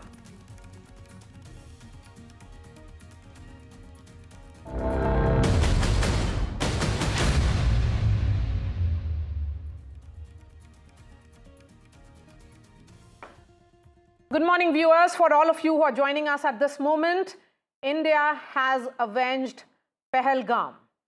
All those who lost their lives, the grieving families have come out in support and have actually said that what has happened at 1:44 a.m. this morning is what they were expecting and nothing less. India has actually struck at 9 terror hotbeds in Pakistan, going deep inside Pakistan. In fact, there are 4 points inside Pakistan, going to the extent of going inside with 150 kilometers. Terror headquarters of Lashkar-e-Toiba, Jaish-e-Mohammed have been hit in this precision strike, which all the 3 forces of the Indian Army, Navy and the Air Force have conducted together. 26 innocent, those who died in Pahalgam, their deaths have been avenged. A strong and loud message has been sent to Pakistan. Let's get you more details at this moment, because remember, ladies and gentlemen, after India, in fact, has now conducted these strikes very categorically, it has been said, none of the Pakistani army installations, economic installations, or the civilian installations have been targeted in these strikes. It is only the terror and their launch pads, headquarters, which have been, in fact, hit by the Indian precision strike. Pakistan has now lit up the line of control and the border, international border along Jammu and Kashmir. India is retaliating in equal and more measure. Casualties of the Pakistani army have been reported. In 2 hours from now, the Indian Army will be holding a press conference. At 11 a.m. is when the Cabinet Committee on Security Affairs meets. Through the night, Prime Minister has been monitoring Operation Sindoor. Let me bring in Aishwarya Jain, who joins us live from Vijay Chowk. In some time from now, visuals will start also coming in of this very important meeting which will be taking place. Aishwarya, what should we be expecting in the next 1.5 hours?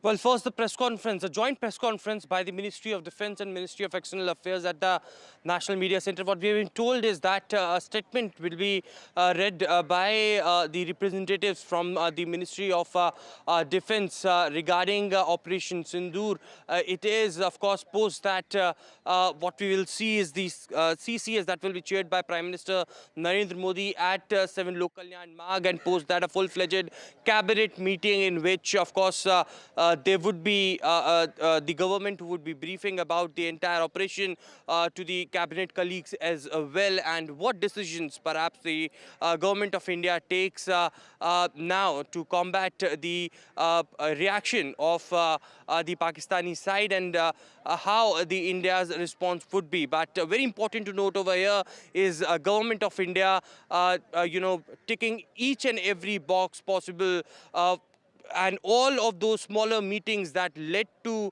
the bigger action that India had done, all were in alignment. And of course, now what we are hearing is from different political parties as well.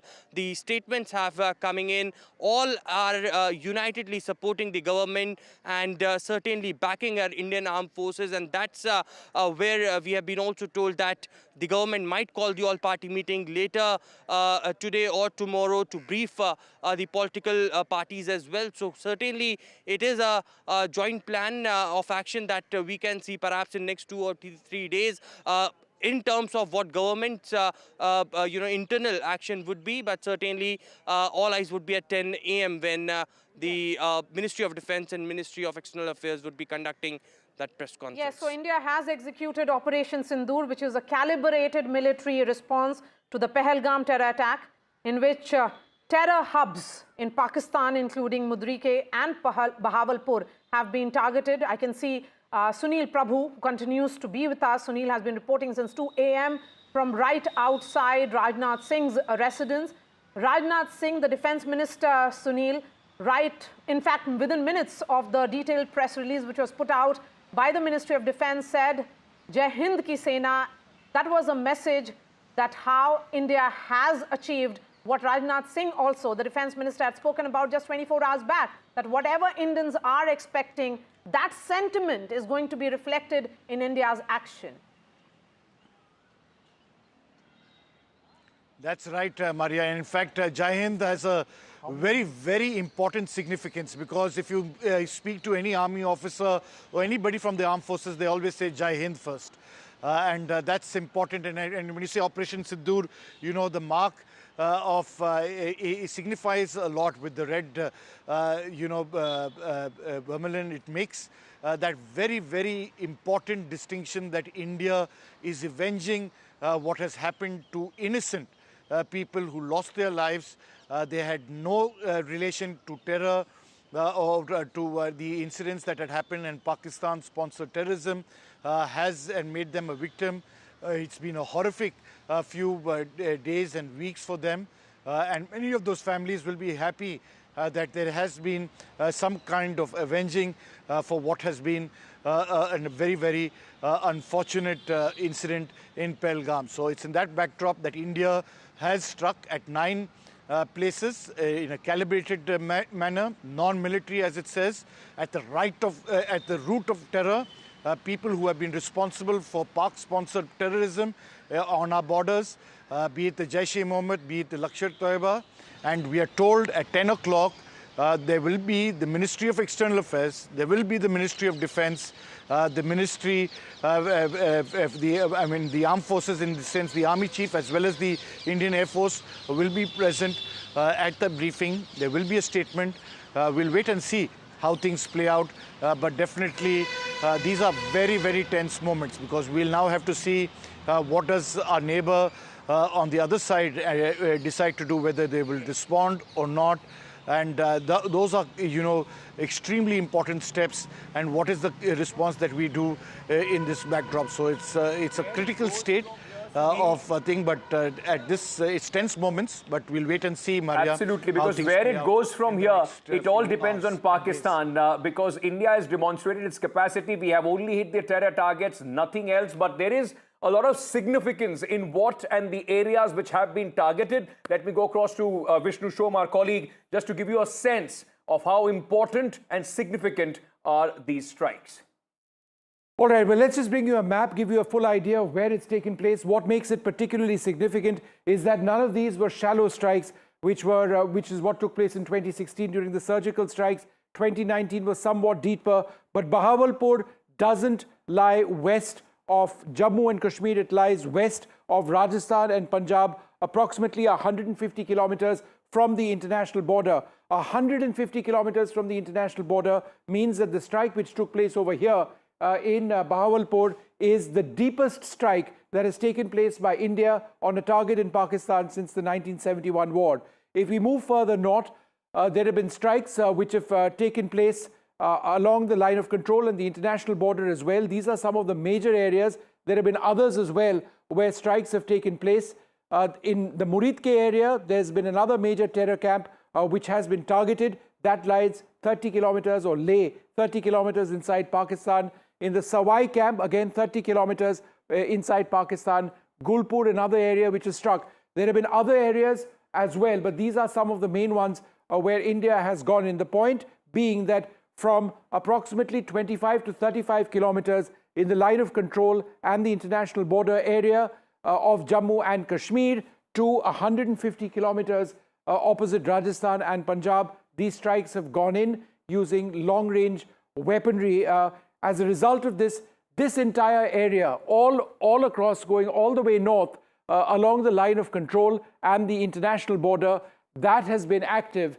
It has been active as a result of very heavy shelling which has taken place from Pakistan. India has responded. We have inflicted significant casualties all across the line of control. This, of course, is the boundary as we claim it, the line of control a little bit inside, and that is where we have actually hit Pakistan very hard.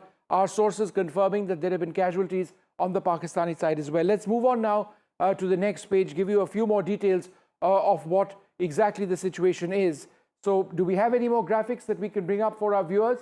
Right, so this is important. Again, this is Bahawalpur, what I was talking about, 150 kilometers west of Punjab, Rajasthan. It is the terror group Jaish-e-Mohammed's headquarters. The headquarters of the Jaish-e-Mohammed has been blown up.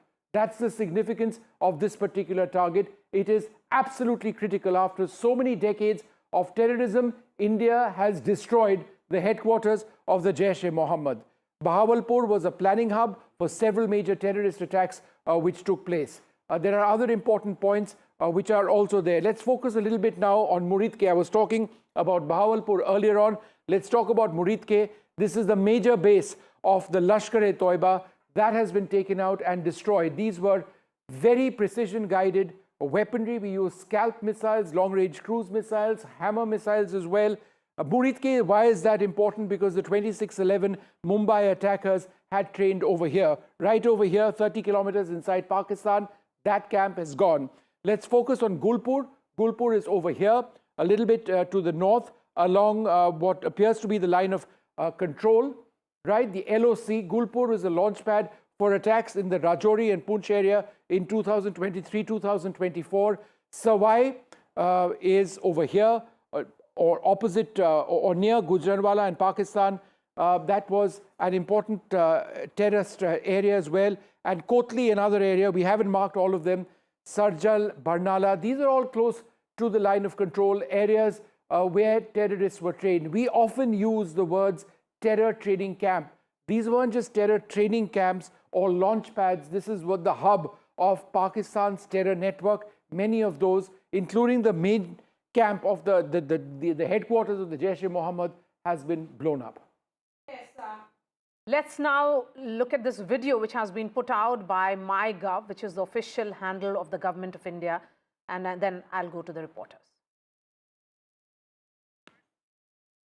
So this has been put out by the official handles of the Government of India. The significance, ladies and gentlemen, of this, that the message which was in fact which the Prime Minister wanted to give as he spoke right after the Pahalgam attack, that message has been delivered loud, very loud in fact, in Pakistan, and clear across, not just in Pakistan but across the globe as well, that India will not take these terror attacks lying down.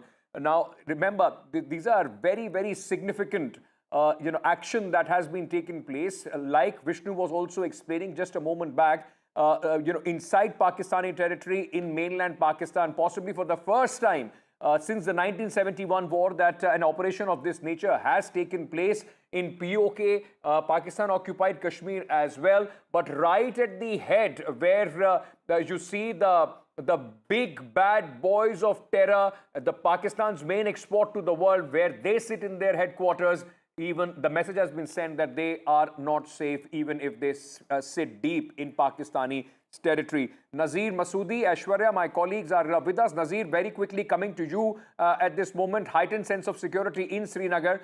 Now, of course, the city would have woken up to what has been happening. It has been an uneasy night with the kind of air activity that we have seen over Srinagar. What's happening at this moment in Srinagar? Well, when the schools around Srinagar airport have been closed, as we have reported earlier, schools in all the border districts across Jammu and Kashmir have been closed, which include Jammu, Kutwa, Samba, Poonch, Rajouri, Kupara, Baramulla, and Gurez as well. So it's a tense situation. There's multiple things which have been happening on the ground. Border areas have borne the brunt of Pakistani shelling, and even the marketplace like Tangdar have been ravaged by this heavy artillery shelling from Pakistan. 3 civilians have been killed, over a dozen have been injured. Condition of some of the injured is stated to be critical. It is very, very tense and difficult situation for the people living in the borders. Many have lost their homes and the business centers as well. In Pulwama, when fighter appears to have crashed during the night, and Air Force officials and the police is on the spot right now to clear the wreckage. So that's unclear what exactly has happened, but there have been several instances during the night. It was really night of confusion. There was massive air activity going on. But important thing this time is, unlike 2016 and 2019, when Pakistan was in denial mode, whether it was surgical strikes after Uri terror attack or it was the Balakot strikes after Pulwama suicide attack, both the times Pakistan was in a denial that nothing has happened, no damage has been caused. This time they are saying there have been 8 casualties, even as they claim all of them are civilian, mostly men and children. But the fact is, these places which have been targeted have been known as the terror headquarters, like the Jaish-e-Mohammed headquarters in Bahawalpur, Burdiki, this Lashkar-e Taiba, or Markaz-e-Dawat Rashad, which was originally its name, and the Hizbul Mujahideen headquarters in Muzaffarabad and Kotli. All these places have been targeted during the by India, and clearly this time BVR technology has been used, which is beyond visual range technology has been used. You need not necessarily go inside and hit them, like it happened when Abhinandan had to eject from his fighter jet, and then he was captured for some days there, and eventually Pakistan was forced to release him and he moved back to India. But this time, BVR technology was used to hit all the terror targets in Pakistan. 9 sites have been, this targeted, and it has caused substantial damage also to Pakistani military installations across the line of control, as India has hit back very, very severely with artillery guns. Yes, and the name of this entire operation, Operation Sindoor, cannot be missed either. It is that vermilion, that's what it stands for, Sindoor. It's symbolic of married women, worn by married women in India. And among those, remember on 22nd what played out? The men were separated from their spouses, their families, and they were shot dead. And among them was Lieutenant Vinay Narwal, a naval officer who was on honeymoon with his wife Himanshi Narwal. They had been married just 4 days ago. His wife has spoken out after this Operation Sindoor. Let's listen in. ये बहुत ही अच्छी बात है कि जो उन्होंने मोदी साहब ने बदला लिया है, और मैं उनके साथ हूँ, जनता उनके साथ है और हमारा सारा परिवार उनके साथ है। सेना के जवानों को मैसेज देना चाहेंगे आगे भी वो लड़ाई लड़ रहे हैं? मैं सेना के जवानों को यही मैसेज देना चाहती हूँ कि आगे बढ़ते रहो और ऐसे ही बदला लेते रहो कि ऐसी कोई घटना दोबारा न घटे। उनको मुंह तोड़ जवाब देना ऐसे ही देना चाहिए। लेकिन अब लगता है कि जो आपके अंदर आक्रोश था, जिस तरह से सब हुआ पहलगाम के अंदर, अब जब बदला लिया है तो अब क्या कहना चाहेंगे कि वाकई आक्रोश पूरा हुआ जो आपके मन में चल रहा था? हाँ जी, मैं बहुत खुश हूँ उसके लिए, बहुत ज़्यादा ही खुश हूँ। और आगे मेरे हस्बैंड ही बोलेंगे। श्रद्धांजलि मिली आपको लगता है उन तमाम लोगों को जिनकी जान गई पहलगाम में? सभी लोग, हाँ जी, उन सभी को श्रद्धांजलि मिली है कि भाई उनकी जान जायज रही है, वो जो शहीद हुए हैं उनको न्याय मिला है। ऑपरेशन हम सब इस पल की प्रतीक्षा कर रहे थे, और जो भी सरकार ने निर्णय लिया है वो योग्य लिया है, और हमारी बस यही इच्छा है कि अभी जो भी ये संगठन है या ये जो ग्रुप्स है जो आतंकवादी हमले कर रहे हैं, इनको पूरी तरीके से निकाल के मतलब ढूंढ के मार देना चाहिए और ख़त्म कर देना चाहिए। जे हे नाव दिले त्याच्यासाठी मी त्यांचे आभार मानेल, कारण त्यांच्या सगळ्या लेकींचं सिंदूर त्या दहशतवाद्यांनी मिटवून टाकलेलं, आणि आज त्यांनी तेच नाव दिलं। मला ते नाव वाचल्यानंतर अतिशय डोळ्यात पाणी आलं की त्यांना जाणीव आहे आमची। उनसे बहुत थैंक यू कहती हूँ कि उन्होंने मेरे पति की मौत का बदला लिया है।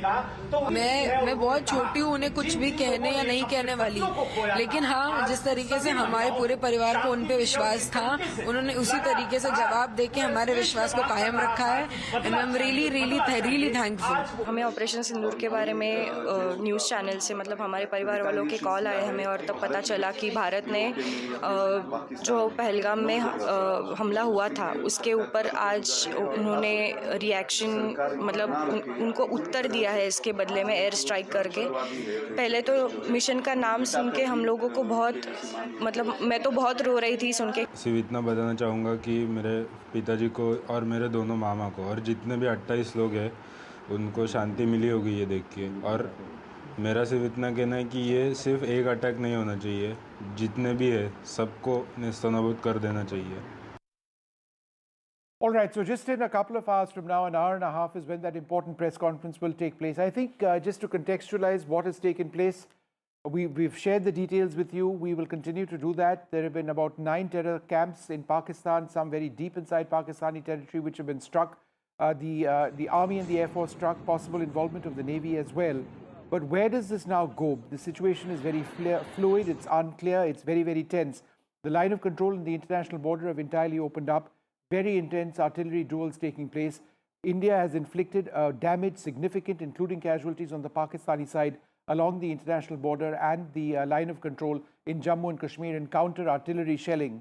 But the question that needs to be asked is, what happens next? Are we done? Is it over? Is India going to look to go in with more strikes, or does this end over here? Does Pakistan accept this? There have likely been Air Force activity and Air Force operations as well, which have taken place. There are reports of fighter aircraft which may have gone down. We are waiting for more confirmation on that. 10 o'clock is going to be crucial.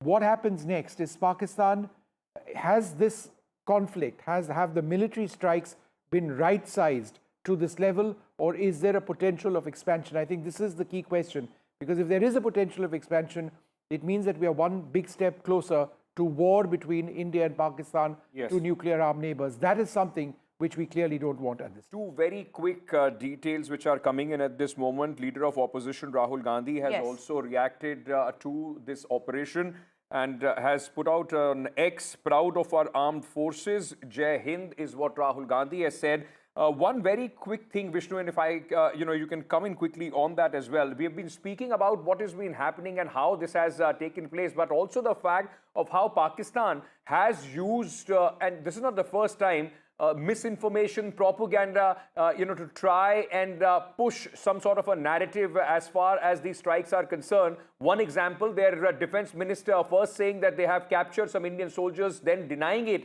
themselves, issuing a clarification. There is a lot of misinformation also coming in from the Pakistani side about, targeting Indian posts as well.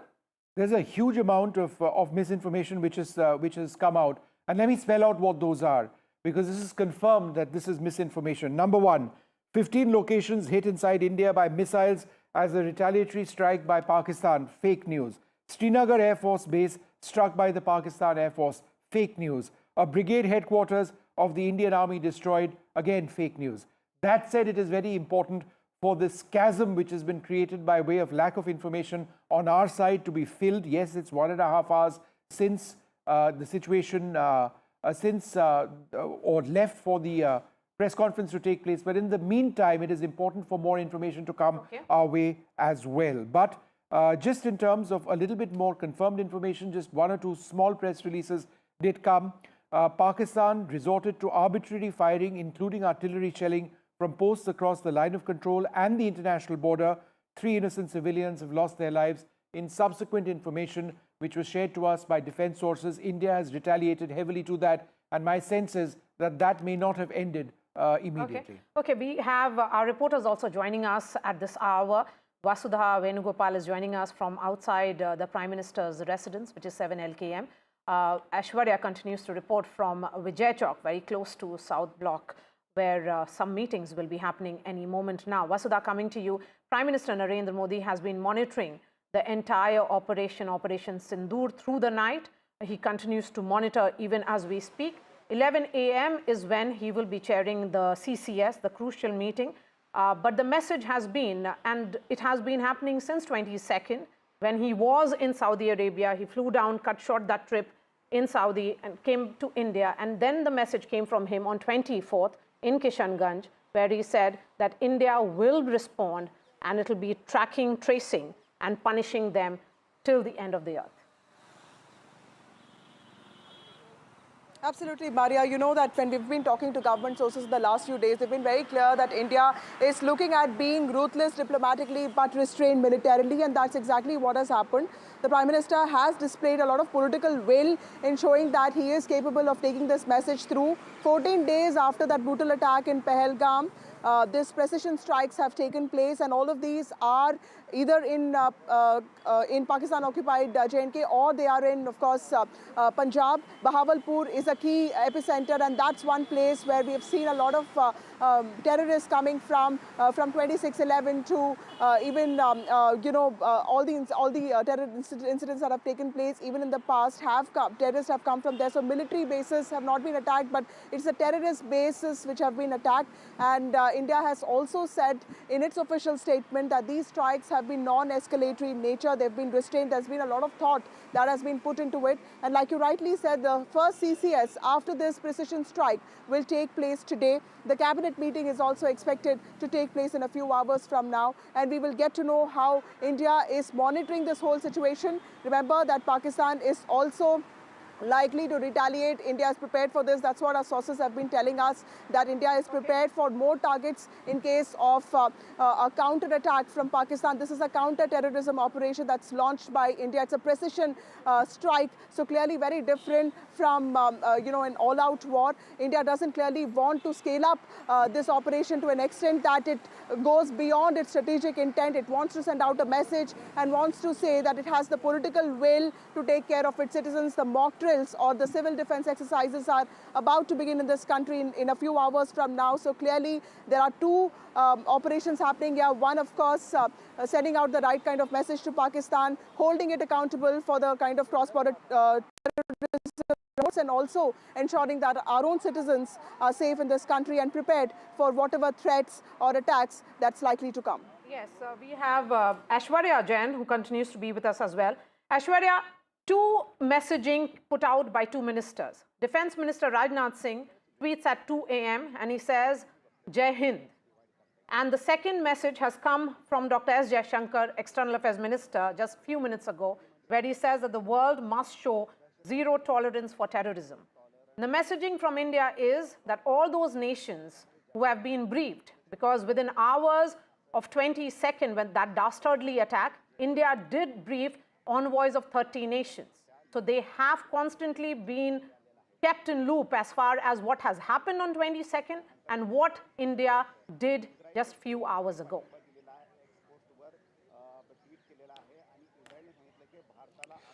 Well, since the Pahalgam terror attack, I've been tracking all of these meetings that were taking place in the national capital, be it on the front of Ministry of External Affairs.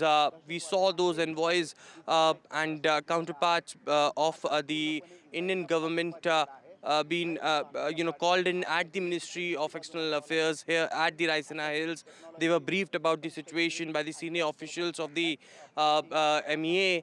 On the other side, it was the Ministry of Home Affairs who were doing their own job as far as implementation of the guidelines that were given, the directions that were issued after the CCPA that was shared by Prime Minister Narendra Modi. There were diplomatic actions and the ministries were up and they were doing their work.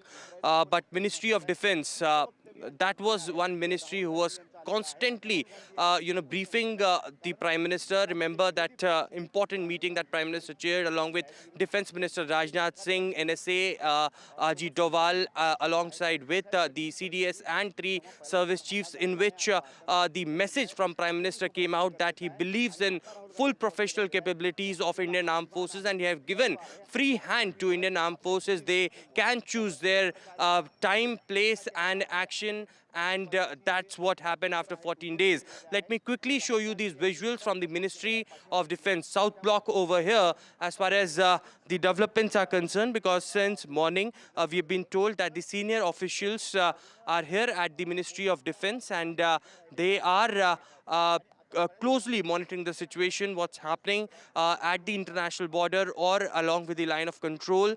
There was a briefing that was given to Defense Minister Rajnath Singh. All the 3 service chiefs had briefed Defense Minister Rajnath Singh, and it was, of course, Prime Minister Narendra Modi who was, monitoring very closely the entire situation throughout the night, and the message came from the Prime Minister's office that it is a successful Operation Sindoor. All 9 targets were successfully achieved by our Indian armed forces. A clear-cut message. But as we are speaking about these smaller meetings, all were in alignment to the bigger action as it unfolded. The government of India had ticked every box, be it on the political front, on the government front, or be it on the diplomatic front. The government was engaged with all the political parties, and therefore the reason perhaps now what we are witnessing is series of statements from all the opposition parties backing our forces, backing the government, and stating that they are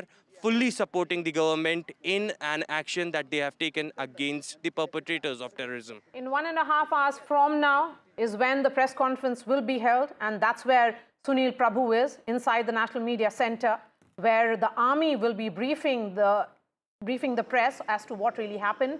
Details of Operation Sindoor will be coming out.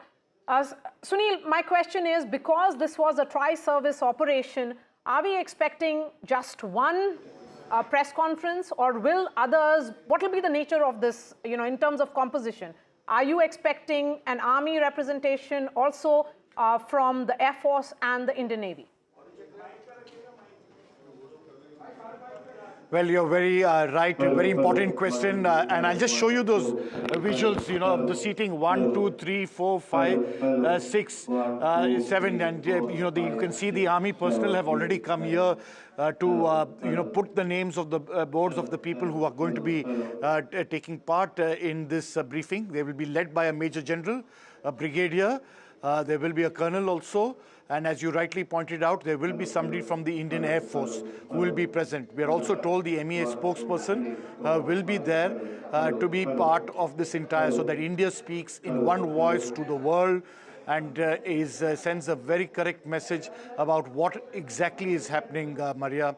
And, these are statements which will be extremely carefully watched. Because it's an important step, and the strikes that have taken place are in retaliation to what happened in Pahalgam, where we lost so many lives, innocent lives, who had no, were not involved in any military or any other, operation. They were innocent civilians enjoying themselves with their family when terrorists struck, and the terrorists came from across the border. We've also got General Satish Dua who joins us. General Dua, let me come to you first. The larger message which India has sent, perhaps the deepest strikes inside Pakistan since the 1971 war, not just 1 or 2 strikes, but approximately 9. What is the bigger message here? I think, Vishnu, the bigger message here is, let me begin from the beginning, that when we had a surgical strike after Uri in 2016, it was shallow raids at the terror launch pads and training camps across the LOC. When Pulwama happened, it was a precision airstrike deep inside Pakistan.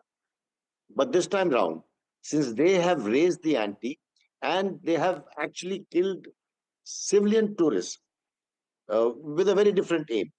Now, that being said, this time the Prime Minister, the Defense Minister, the country announced that we are going to do something like this. We have already taken the other measures. We'll not discuss about Indus Water Treaty, about diplomatic measures, economic measures, etc.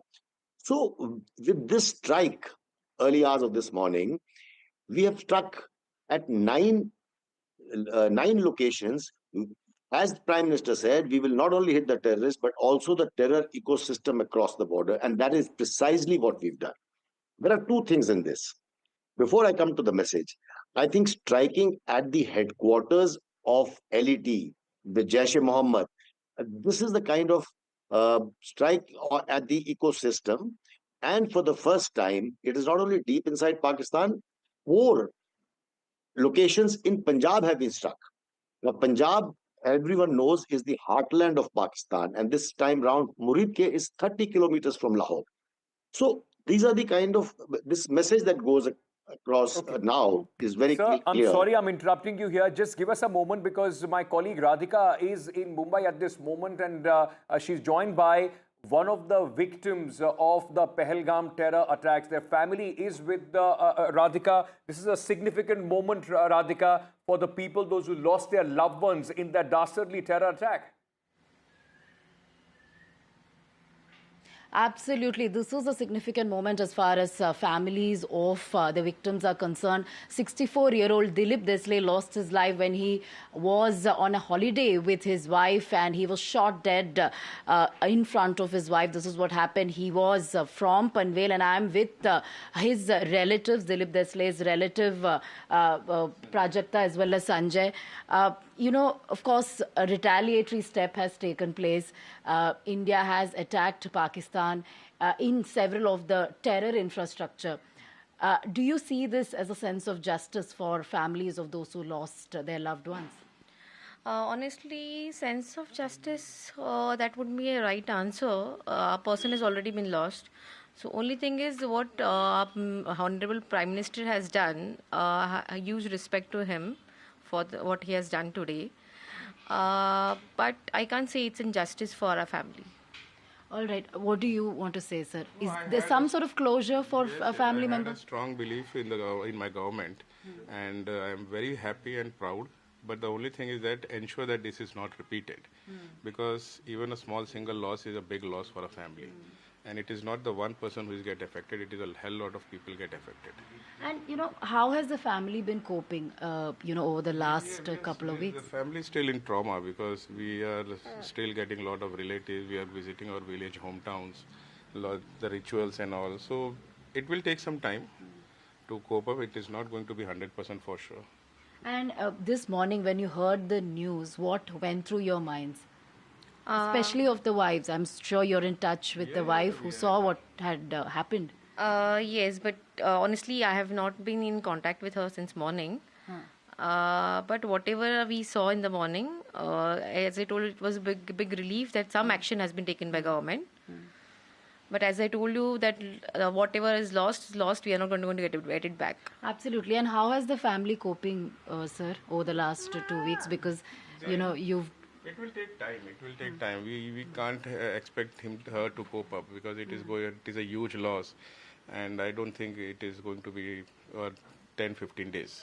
And so what do you want the country, Prime Minister Modi, and what do you want the centre to understand about the loss? Because a lot has happened over the last few weeks.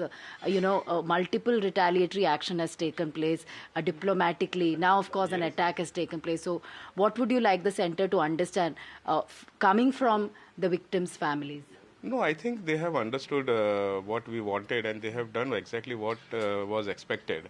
And this action is definitely going to...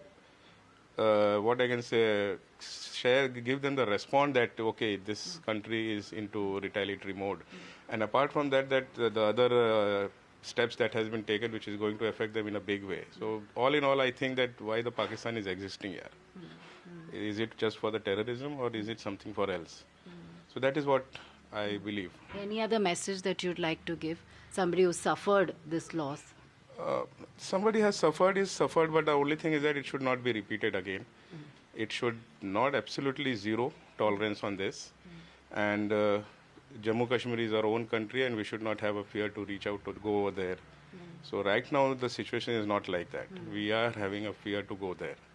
So I want that to be changed. And I think Dilip Desle went there for the first time after his retirement, right? After our recommendation only. Okay. We only had discussion and we thought that let's go to that place. It is now safe, it is sound, and we can go. So he had been, I think, Vaishno Devi we had been. So we thought that let's go a step ahead.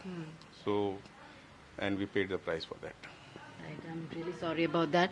There you heard family members of Dilip Desle, how they had planned the trip for 64-year-old Dilip soon after his retirement. This was the first visit, as far as Dilip is concerned, was his first visit to Kashmir, but that didn't turn out well at all.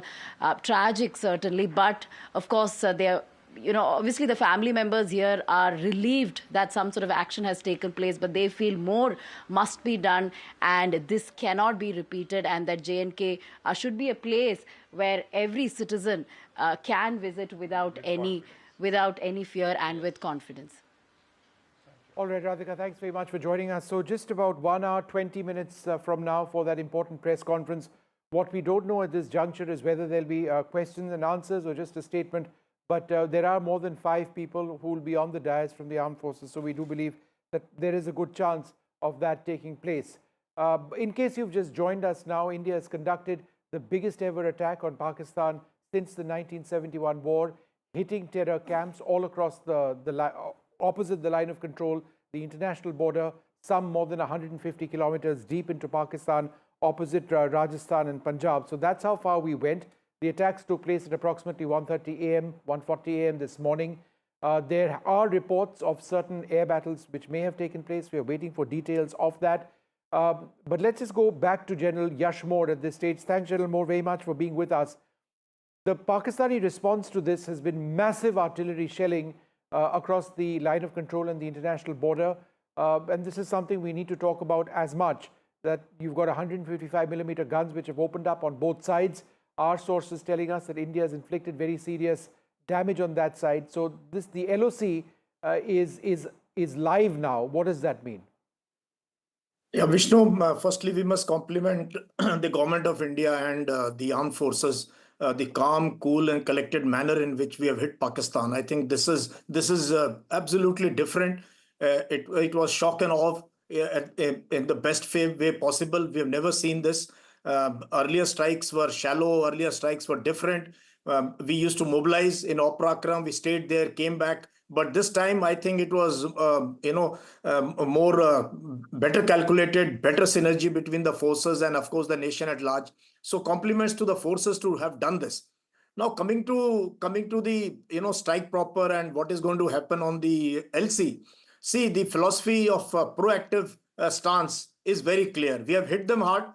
This was the first phase of the escalatory ladder, if you can say. Now we must hit them harder and continue hitting harder as we go up the chain of the escalatory ladder, because at each stage we must be more proactive, we must be more aggressive, because we have hit all targets which are of Lashkar-e-Toiba and Jaish-e-Mohammed. No military targets have been hit or installations where Pakistan Army and all is there. So probably once the retaliation comes back, then we will be having second list, third list, and many other options will be available to the forces. Many other target lists will be there, which will be activated now. So I think this is time to stay strong, stay united, and do not believe in a lot of Pakistani propaganda that would have started or is already started on the social media. Vishnu. First response, sir, and as expected from Pakistan, of course, they try and push in as much propaganda as they can to try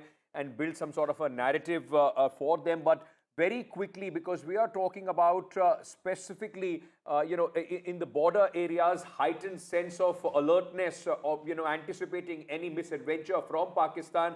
My colleague Gurpreet is joining us at this moment from Firozpur, very close to the border between India and Pakistan in Punjab. Gurpreet, if I may come to you, we are seeing how in Jammu and Kashmir schools have been shut. There is heightened sense of security all across the state. What are you witnessing in Firozpur? Well, yes, of course, we have seen in Punjab border areas, a lot of precautions have already been taken by the local administration. And if we can talk about specifically Firozpur, we have seen all the schools have already been shut down here. Earlier, they have decided to conduct a mock drill here, but now the local and the civil administration, they are already in touch with the forces also. They are trying to take a lot of precautions so that they will be able to see and sense the condition which is going on between India and Pakistan at this point of time. We have some of the local people also who have also seen 1971 war. We have seen the people, they are also very aggressive because this is the time to show unity with the nation at this point of time. We will talk to them. तो आपने 1971 की war भी देखी, आज दोबारा देखा है कि जैसे इंडिया ने बड़ा एक्शन किया है स्पेसिफिकली क्योंकि टेररिज्म को अप्रूट करने की कोशिश की जा रही है. बिल्कुल 1971 में लड़ाई देखी है हमने. उस टाइम बहुत ज़्यादा दहशत थी. उस टाइम हरियाणा में रहता था, उसमें सब लोग डरे हुए थे, पता नहीं क्या होगा क्या नहीं होगा. आज भी फिरोजपुर में वही माहौल है. स्कूल सारे बंद कर दिए गए हैं. लोगों में डर है कि आगे क्या होगा. लड़ाई से बहुत ज़्यादा माहौल डरावना हो गया है. हर आदमी डरता है. आपने भी लगातार देख रहे हैं कि जैसे देश में लगातार टेंशन बढ़ रही है. स्पेसिफिकली हमने देखा कि जो इंडियन गवर्नमेंट है उसका वो है कि जो टेररिज्म है वो ख़त्म करना चाहिए. तो इसको लेके आज जो स्ट्राइक की गई है, बिल्कुल ठीक किया. जो मोदी सरकार ने किया बिल्कुल ठीक किया. ये होना चाहिए. जो खून खराबा हो रहा है इसका जवाब देना ही पड़ेगा. ये जवाब ना दे तो हम कमज़ोर हो जाएंगे. इसका जवाब जो दिया मोदी ने बहुत अच्छा जवाब दिया. आज फिरोजपुर के हालात बहुत माड़े हैं, बिजनेस ठप हो चुका है. फिर भी हम बॉर्डर में बैठे हैं, हम उनके साथ बैठे हुए हैं. जो होगा अच्छा होगा. तो आप भी इस समय जो सिचुएशन देख रहे हैं इसमें जैसे लगातार देख रहे हैं कि बॉर्डर एरिया फिरोजपुर होने के नाम पे लोगों में भी यहाँ पे आक्रोश है कि जो टेररिज्म की रोज़ एक्टिविटी क्रॉस द बॉर्डर होती है उसको कहीं ना कहीं स्नब किया जाए, ख़त्म किया जाए.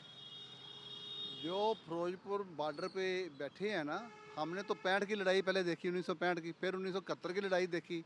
लेकिन जो अब लड़ाई है वो टेररिज्म की है. वो टेररिज्म ज़रूर ख़त्म होना चाहिए.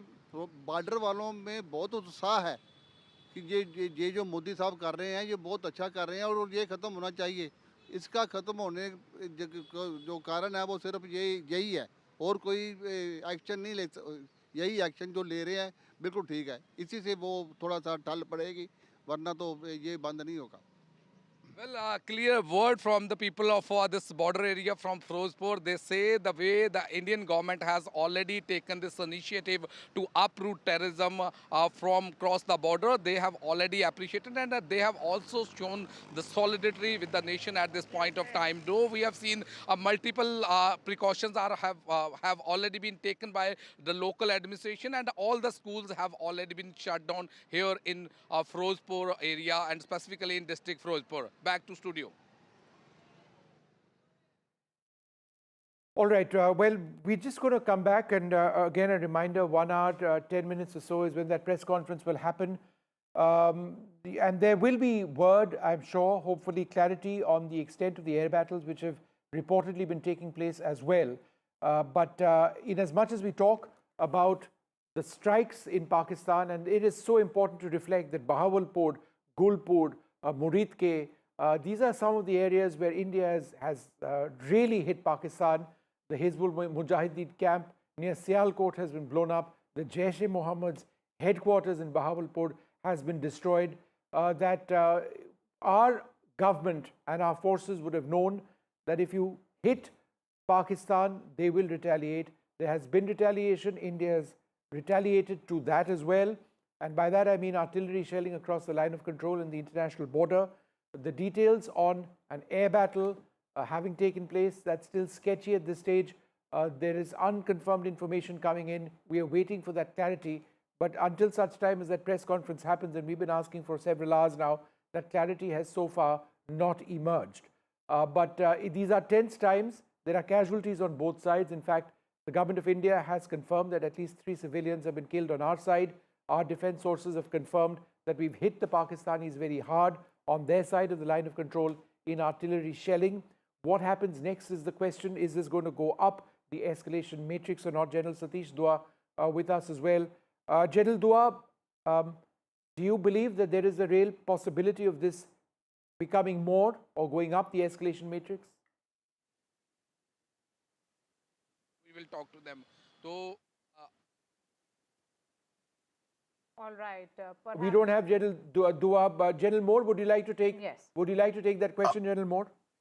Yeah, see, knowing Pakistan and Pakistan military, this is the time for them to, they look for this, anti-India. That is the only glue that sticks Pakistan army with the people of Pakistan. So I'm sure they would be retaliating, probably on targets close to the LC. But for them to find targets not going to be easy. If they hit military targets, then the second phase will hit very harder. Any of their formation headquarters, brigade headquarters, divisional headquarters, ammunition dumps, fuel dumps, all that will also become a target. So let's wait and watch. But at least in the UDA cycle, what we speak of orient, observe, orient, decide and act, we are ahead of them. So they will be reacting. So when an enemy is reacting, you're always ahead of them in the planning process. So I think we should have wargamed all the options that Pakistan could do, the enemy courses of action, and good that we have taken the initiative. General Moore, while we know about Bahawalpur, Muridke, there are other places also within PoK, Savai, for example, Sarjal, Barnala. These are infiltration routes which have been destroyed by India. And Sarjal and Barnala in particular are located close to international border and the line of control, and they are considered as almost like gateway points of infiltration. India has chosen its target carefully, calibrated it, and calculated it. And that's why it's saying that it's a strike with great precision, and it's not a strike on a military installation, neither it's a strike on a civilian or an economic installation. I think that it's a brilliant planning, especially hitting Muridke. We've all commanded formations very close to Muridke. It's so close to the border.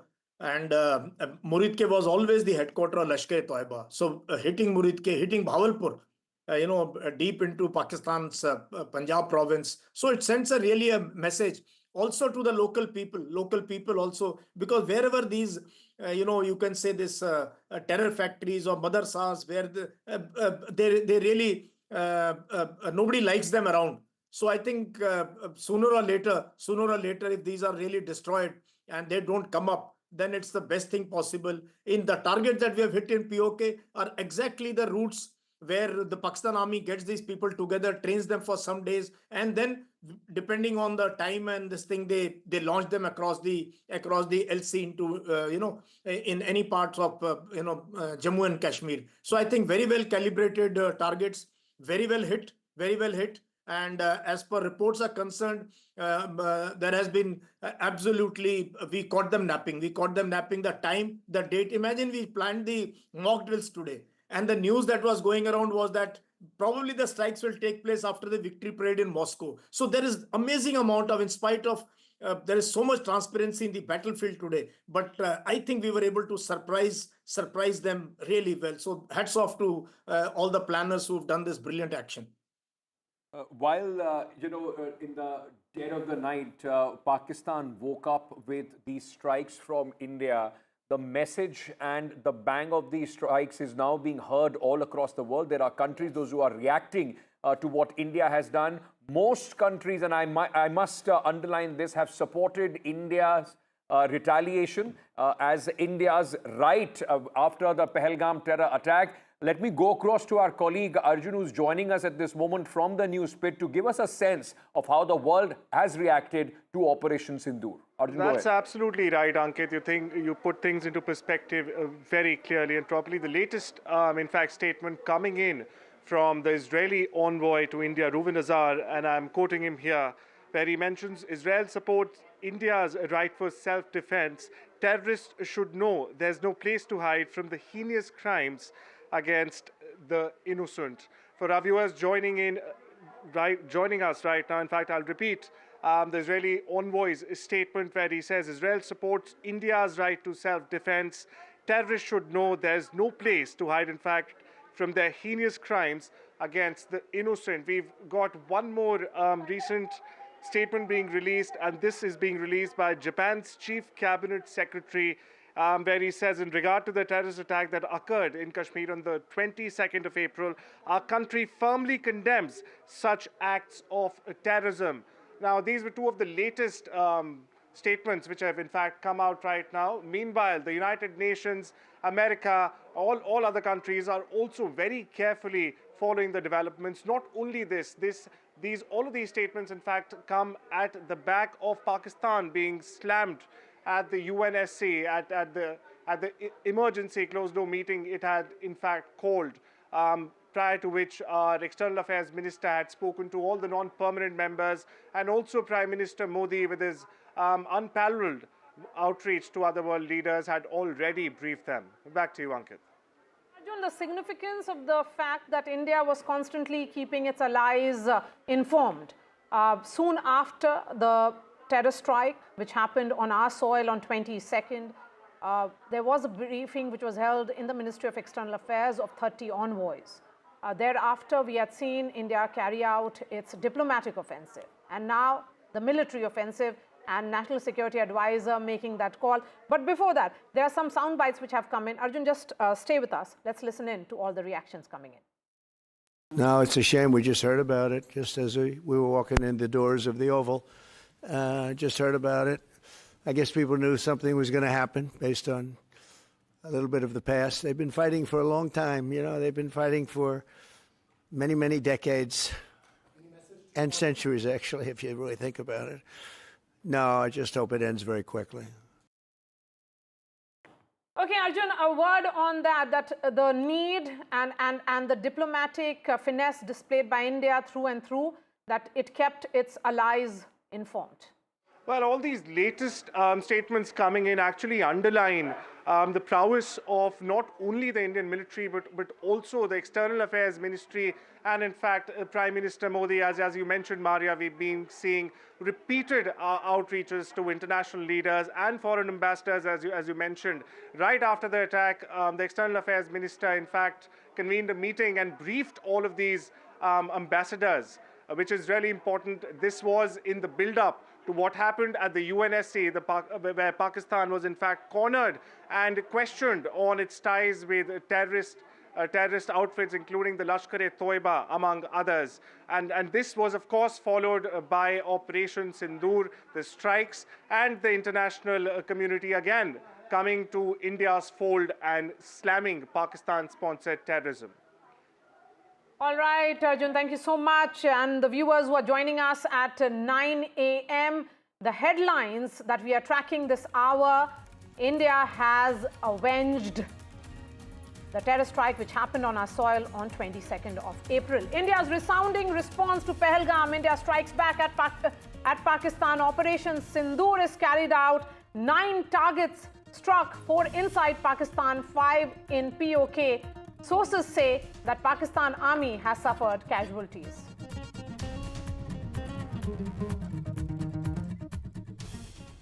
India targets Pakistan-based terror group headquarters of Jaish-e-Mohammed, Lashkar-e-Toiba inside Pakistan. It's high alert on border areas, alert at all air bases in Haryana and in Punjab. A cornered Pakistan resorts to arbitrary fighting. 3 people have been killed in Pakistan. Firing artillery filing across the line of control. India has responded extensively.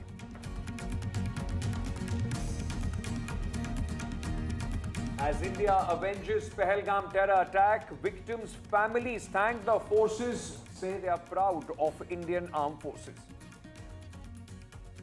India briefs its allies in US, United Kingdom, UAE and Russia. United States says will continue to engage with India and Pakistan.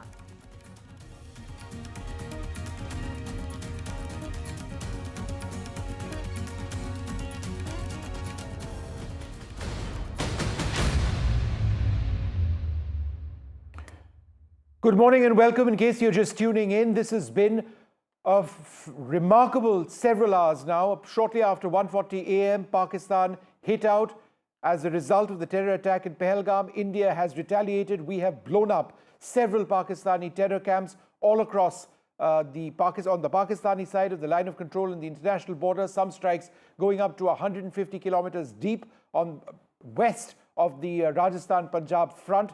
The strikes themselves have been successful. Video shows several explosions at these terror camps. The base, the headquarters of the Hizbul Mujahideen has been blown up. Some of the major terror camps of the Lashkar-e-Toiba have been destroyed. These are the most in-depth strikes done by India since the 1971 war on Pakistan.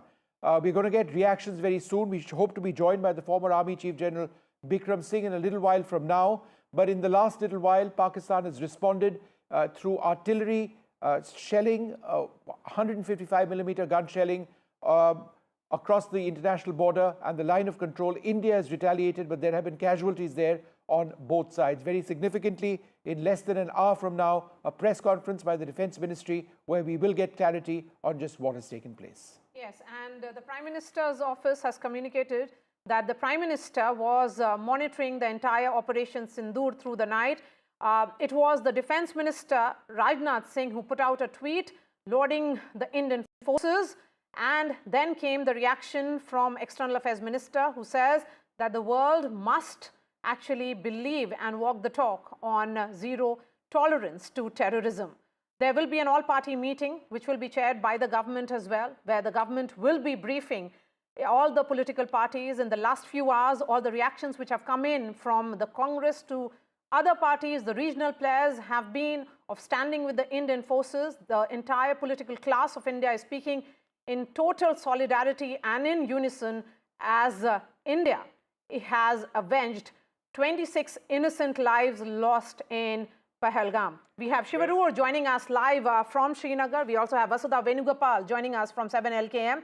That's where the Cabinet Committee on Security Affairs will be held any moment. In fact, that's going to begin at 11 a.m.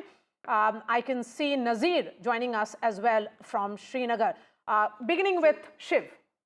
That's right, but very important, as both my colleagues were saying, it is going to be at 10 a.m. when we'll have more official clarity on how and what has happened as far as Pakistan is concerned, and a lot of questions about what has transpired on the Indian side, some unconfirmed reports also coming in, and a lot of propaganda from the Pakistani side. But Shiv, without further ado, coming to you at this moment, you're out and about Srinagar in a heightened sense of security at this moment, a lot of tension also in the air, because already the LC and LOC and the international border have been lit up with the indiscriminate firing from Pakistani side. Ankit, we've just returned. We're on the road towards the forward areas, including Uri. We've just been turned back on this highway. No vehicular traffic is being allowed on the road from Srinagar towards the forward areas. After this particular broadcast, we're going to try and make it back towards those forward areas, because this is still an evolving situation. We've worn our protective gear in order to make it clear that we are from the press, because there's a huge amount of traffic congestion in that area, especially in Shiri, in the Baramulla sector where we've been reporting from. Remember, Uri, Baramulla, Kupwara are completely lit up as far as the line of control is concerned. Nobody is being allowed access to the extreme forward areas where the actual artillery fire is taking place. Extensive damage is being reported on the Indian side, the civilian side of both Kupwara and Uri, but a huge amount of damage to military infrastructure, including Pakistan Army posts, is being reported on the Pakistan side of the LC of both Kupwara, Uri, as well as south of the Pir Panjal in the Rajouri Poonch sector. Remember, the other aspect of this entire unfolding story from Operation Sindoor is what's happening in the air. Indian fighter aircraft, Pakistani fighter aircraft have been involved in an air battle of sorts since late last night. There are a lot of claims and counterclaims which we hope to get clarified very soon. There appear to be some military losses as far as fighter aircraft are concerned on the Indian side as well as the Pakistan side. Lots of misinformation by way of old videos, old images from news clippings being put out by the Pakistan media and the Pakistan ISPR at this point of time in order to make it look like they're dominating the narrative. But a lot of myth busting is taking place already on social media. But there is a huge information vacuum right now. So two aspects of what we're looking at in the wake of Operation Sindoor is A, what's happening at the line of control, because that is the live escalating situation right now, which could expand into the international border if it is not contained. The other is the aerial aspect of it. All of this, of course, in the wake of 9 targeted strikes on terrorist infrastructure from Bahawalpur to Muzaffarabad to Kotli to Murid Ke and to 5 other targets in Pakistani Punjab as well as Pakistan-Occupied Kashmir. In fact, in 45 minutes from now is when the press conference will be addressed at the National Media Center, and that's where Sunil Prabhu is. Sunil, what can you tell us? I can see you right inside the National Media Center.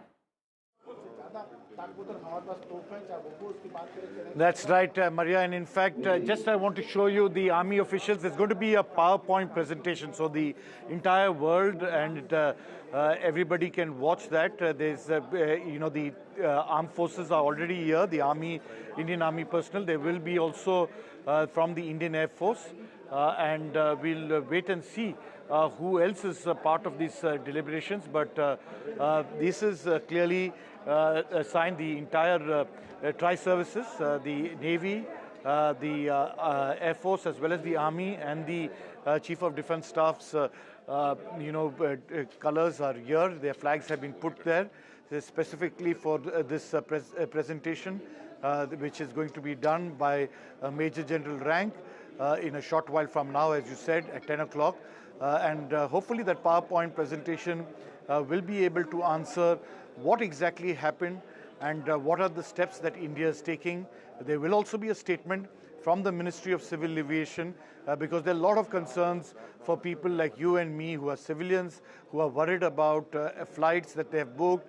There have been no time for certain areas, and it's in that directive which is, civilian friendly and press friendly in terms of people's information. That also is expected to be given out at this press conference. So definitely a multi-pronged response with not only the Army, the Air Force.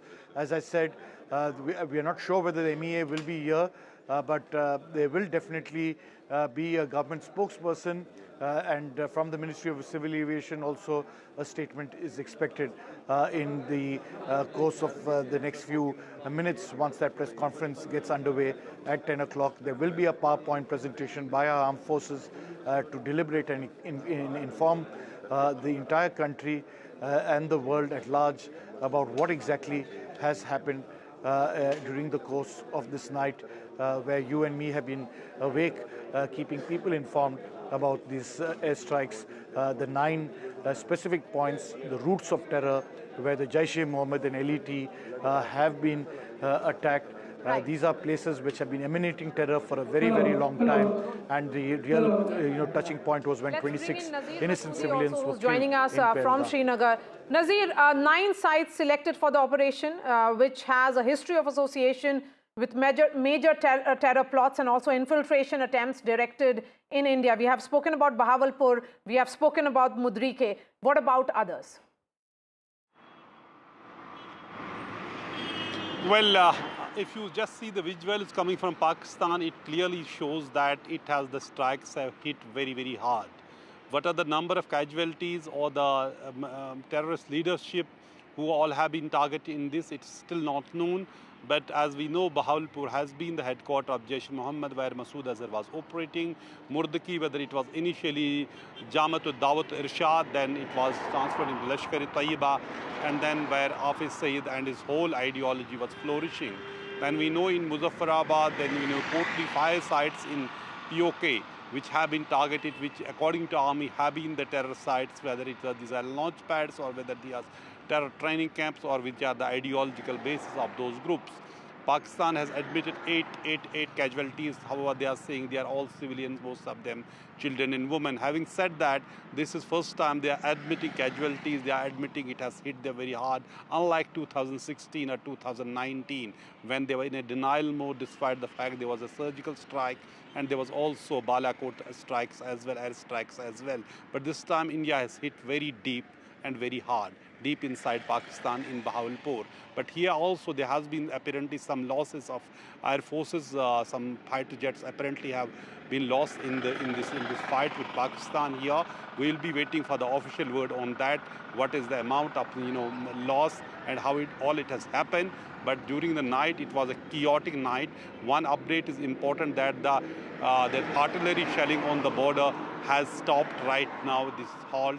But during the whole night till morning, it was raining. These bombs were raining, artillery shells were raining. It just caused huge damage to the property and the lives to the border areas, particularly in Tangdar area, wherein the main marketplace has also been hit by the shells. 3 civilians have been killed, over a dozen have been injured. 4 injured have been brought to Baramulla Hospital, and I spoke to some of the doctors, and they say they are all stable and they have received minor injuries. But the kind of situation it has created after Pahalgam terror attack, India has sent very loud and clear message that if you it's there by India. Nazir, thanks very much for sharing those details with us. What I'd like to do at this stage is just point out to our viewers some of the areas which have been struck. Now, this is not exhaustive. There are 9 targets. We will try and bring out those 9 targets later on. But the key point we are mentioning over here is right from the line of control going into the international border, going west of the border between Punjab and Rajasthan, India has struck. Bahawalpur Key, this is the Jaish-e-Mohammed's camp, that has been blown up. That lies 150 kilometers approximately inside Pakistan. The other areas which have been struck, Muridke, 30 kilometers inside Pakistan, the Savai camp, about 30 kilometers, Gulpur, 35 kilometers inside Pakistan-Occupied Kashmir. So just broadly speaking, some of the areas which have been struck are west of the line of control in Jammu and Kashmir. Other areas which have been struck are west of the line of control. As a result of India's strikes, all of which were successful, and these actually list a few of the other camps. We have not marked all of them over here. They're all between 15, 10, 8. So some of them are very shallow strikes. Some of them are strikes in depth. These are, by which I mean Bahawalpur, the most in-depth strikes which India has conducted on Pakistan since the 1971 war. what has also taken place is that this entire front on the line of control between India and Pakistan going down to the line of control, to the international border, which you don't see very clearly over here, the international border, is now completely alive. There is very heavy artillery shelling which is taking place over there. Let's move to the next point, give you a few more details of what it is that we are talking about, the significance of the operations. Quickly change the point, all right. The Bahawalpur camp, that's what I was talking about. The terror group Jaish-e-Mohammed's headquarters has been destroyed. Let's move to the next point where we can talk about Bahawalpur again. It is a planning hub for major operations and attacks. Let's keep going from point to point so that we can tell our viewers. Muridke is over here, 30 kilometers inside Pakistan. It's a major base of the Lashkar-e-Toiba. Why is Muridke important? Because the 26/11 Mumbai attackers had trained over here. That has also been destroyed by India. Let's go to a few of the other points which we have over here. Gulpur, that's about 35 kilometers inside Pakistan-occupied Kashmir. It's a launch pad for attacks which took place in Rajouri earlier on. Sawai, this is a camp over here, 30 kilometers inside the line of control. This has been struck. It's a Lashkar-e-Toiba camp linked with Sonmarg, Gulmarg and the Pahalgam attack. So wherever terrorists struck India, India has struck back. Some of these were hit using loitering drones. Others were used using cruise missiles. Kotli is another area which was struck. This was a bomber training hub, 50 plus terrorists. We don't have that on the map right now. We'll try and bring that for you in a little while from now. So several areas have been struck by India, including Sarjal and Barnala. These are all close to the line of control and the international border. That's what we have at this juncture in terms of the strikes that India has carried out very successfully. All right, Vishnu, thank you so much for all those details that you have shared with our viewers. So the significance of all these 9 hotspots, the terror backbone of Pakistan has been struck by India. Yes. Vasudha is joining us from outside 7 LKM. And like the action in the night was with these strikes inside Pakistan, though of course India are cautious at this moment, but the action now will shift to the nerve center of the political activity, Prime Minister's office, and of course the press conference which is going to take place in less than an hour. In just about 45 minutes from now, Vasudha, Prime Minister, as we believe, was right from the beginning, not only was involved in this entire operation, in planning this entire operation, and also was monitoring it. His house becomes very, very important, a series of meetings that are going to be very important now. Absolutely, Ankit. 15 days after the brutal attack in Pahalgam, in which we lost 26 innocent lives, India has finally made use of the kinetic options that were on the table. And these are precision strikes. And like Vishnu was also explaining, these are mainly terror bases. 4 of them are of Jaish-e-Mohammed. And this is one terror organization that has been instrumental in creating a lot of terror attacks in Pakistan from Pulwama to 26/11. 3 of them belong to Lashkar-e-Toiba. In fact, the Resistance Front, which is a wing, in fact, it is the LAT that has been morphed into Resistance Front in the last few years. That camp has been hit in Bahawalpur and, of course, Hizbul Mujahideen as well. Today, all the action shifts to the Prime Minister's office in just a bit from now, when the CCS meeting will take place. And the cabinet meeting is also expected to take place in just a bit. Because remember, while we talk about the precision strikes and what's happening in Pakistan, there's a domestic narrative, there's a domestic situation that also needs to be managed, because Pakistan is going to retaliate. India is prepared for that militarily, and also domestically it has to make that kind of arrangements, like Sunil was saying, from flights to transport to logistics to preparing the country for any threat that can come from a hostile neighbor and an angry neighbor, an aggressive neighbor like Pakistan. India needs to be prepared. So what I'm told is that in the CCS meeting, the Prime Minister is going to be explained, is going to be told as to what really are the options right now, what needs to be, what are the areas that need care right now, and what really happened last time. Remember, he was in the PMO, he was monitoring Operation Sindoor. In fact, sources have also told me that this name has come from him because Operation Sindoor also denotes something very emotional to the Indian community, to the Hindu community, and also remember that most of the victims in this attack were men, married men. So clearly there's a very angry Prime Minister sending out a message that he has the political will to see this through. Absolutely, the political will displayed by Prime Minister. undoubtedly, and something which he had said when he addressed the nation through that rally in Bihar, where he had said clearly that India will identify, trace and punish every terrorist and their backers, the backers who were sitting in Bahawalpur, the backers who were sitting in Muridke, and 7 other target points which have been targeted by India. I can see Gurpreet joining us. Gurpreet, go ahead, speak to people, give us a sense of what the sentiments are on ground.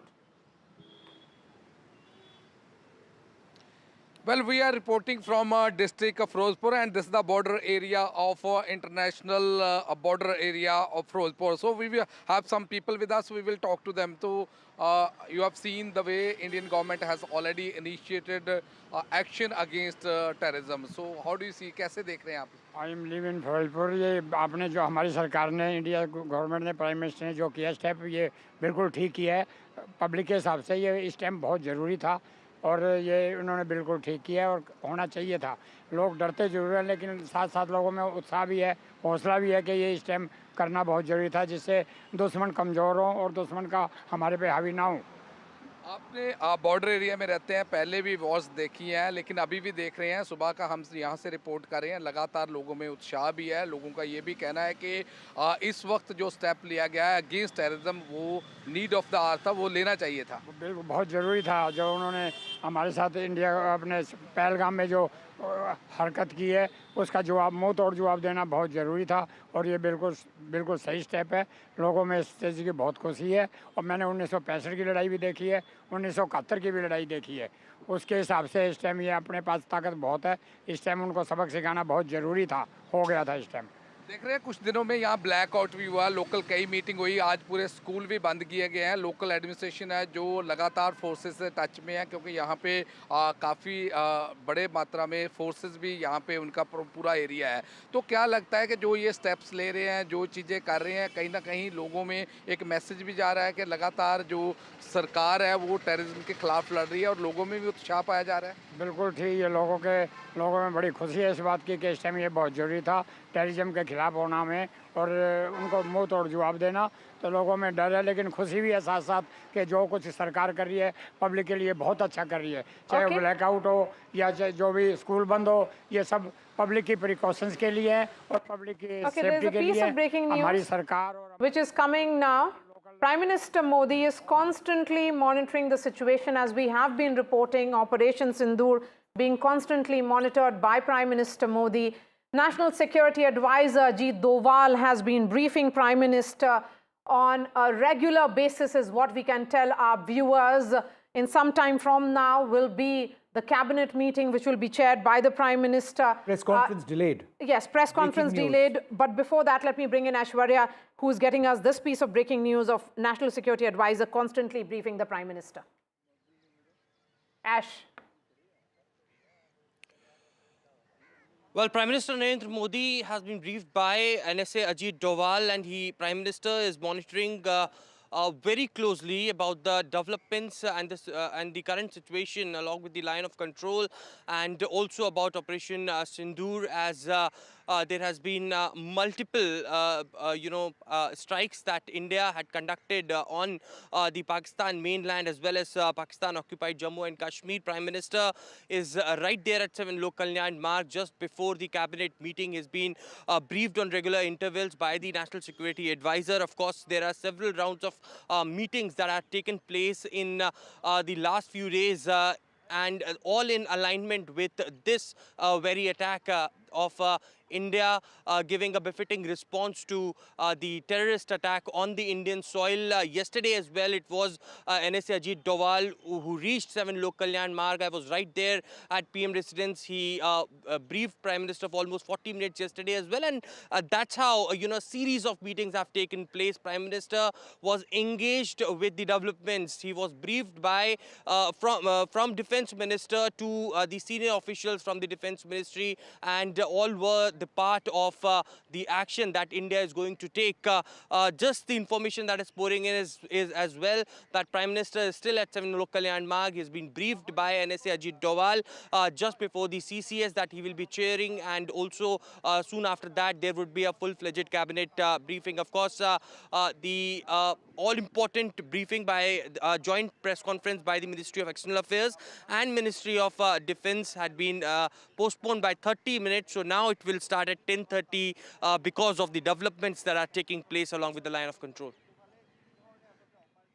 All right, so important, in fact, news coming in at this moment. The press conference, which was to begin at 10 o'clock, will now be starting at 10:30 a.m. So half an hour delay as far as this press conference is concerned. Very, very important briefing there by the Indian government, by the armed forces, as far as this entire operation is concerned, to try and get more clarity and a lot of questions which, in fact, at this moment, that the reporters have more clarity and information will come from this press conference at this moment. But what we know is that the press conference has been delayed, from 10 to 10:30.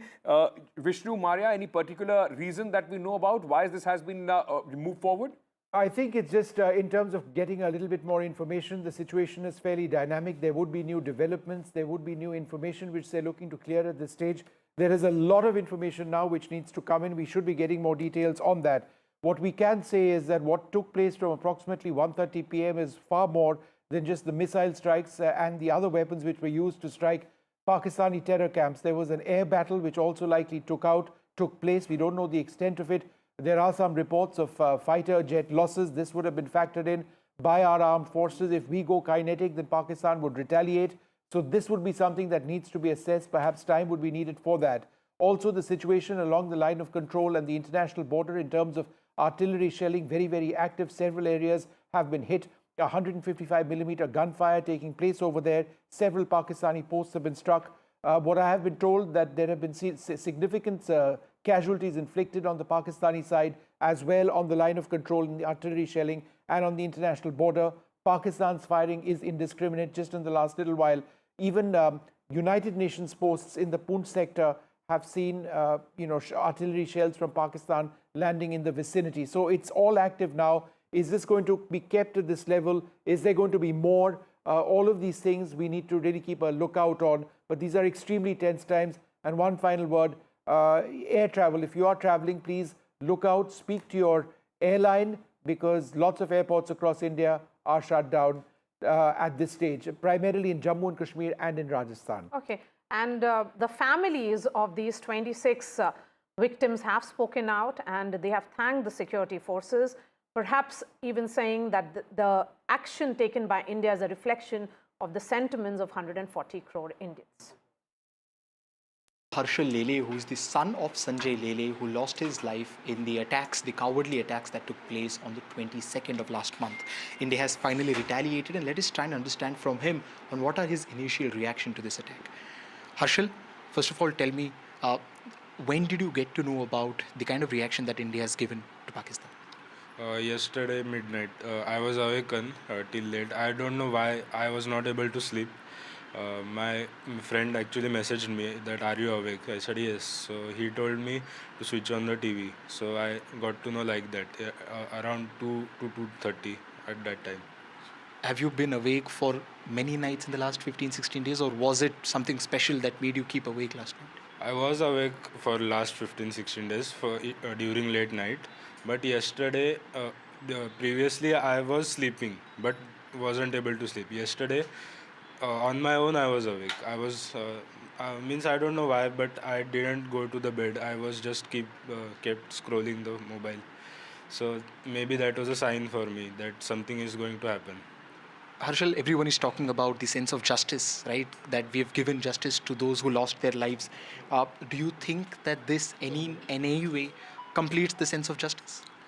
Yes, it is a justice, but it will be my humble request to the government as well as all three departments that the operation should not stop here. This operation should continue to the point that there should not be a single terrorist left in the PoK or even in Pakistan. In the last 15 days, a lot of people were talking about What is the way in which India is going to retaliate? Is it going to be satisfactory, not satisfactory? Personally, you are the one who have lost the most as compared to any other countryman. Has the the product been worth the wait for last 15 days? Yes, it's worth. I was knowing that something is going to happen because all the meetings were continuously going on. We even stopped the river water, so I knew something was going to happen. But I would say that this should not be the end. This should be the beginning of the operation. Okay, thank you so much. I have with me the family of Bharat Bhushan. He was shot dead by the terrorists in Pahalgam, even as he said that he has a young 3-year-old child and requested to spare his life, but there was no mercy shown. Today, as these retaliatory attacks have happened, so I have with me the father of Bharat Bhushan. So do you feel that this is some sort of, how is the family feeling? I don't want to really put words in your mouth. Family is in a difficult state. Every day they are suffering like anything. Yeah. And small kid, and he is also suffering much because the incident happened just in front of him and his mother. So they are in severe pain. So when this attack has been carried out by the Indian Army, does it bring you some sort of satisfaction? Definitely. We are very happy to know all these incidents. And Army and Air Force, they have done very good work.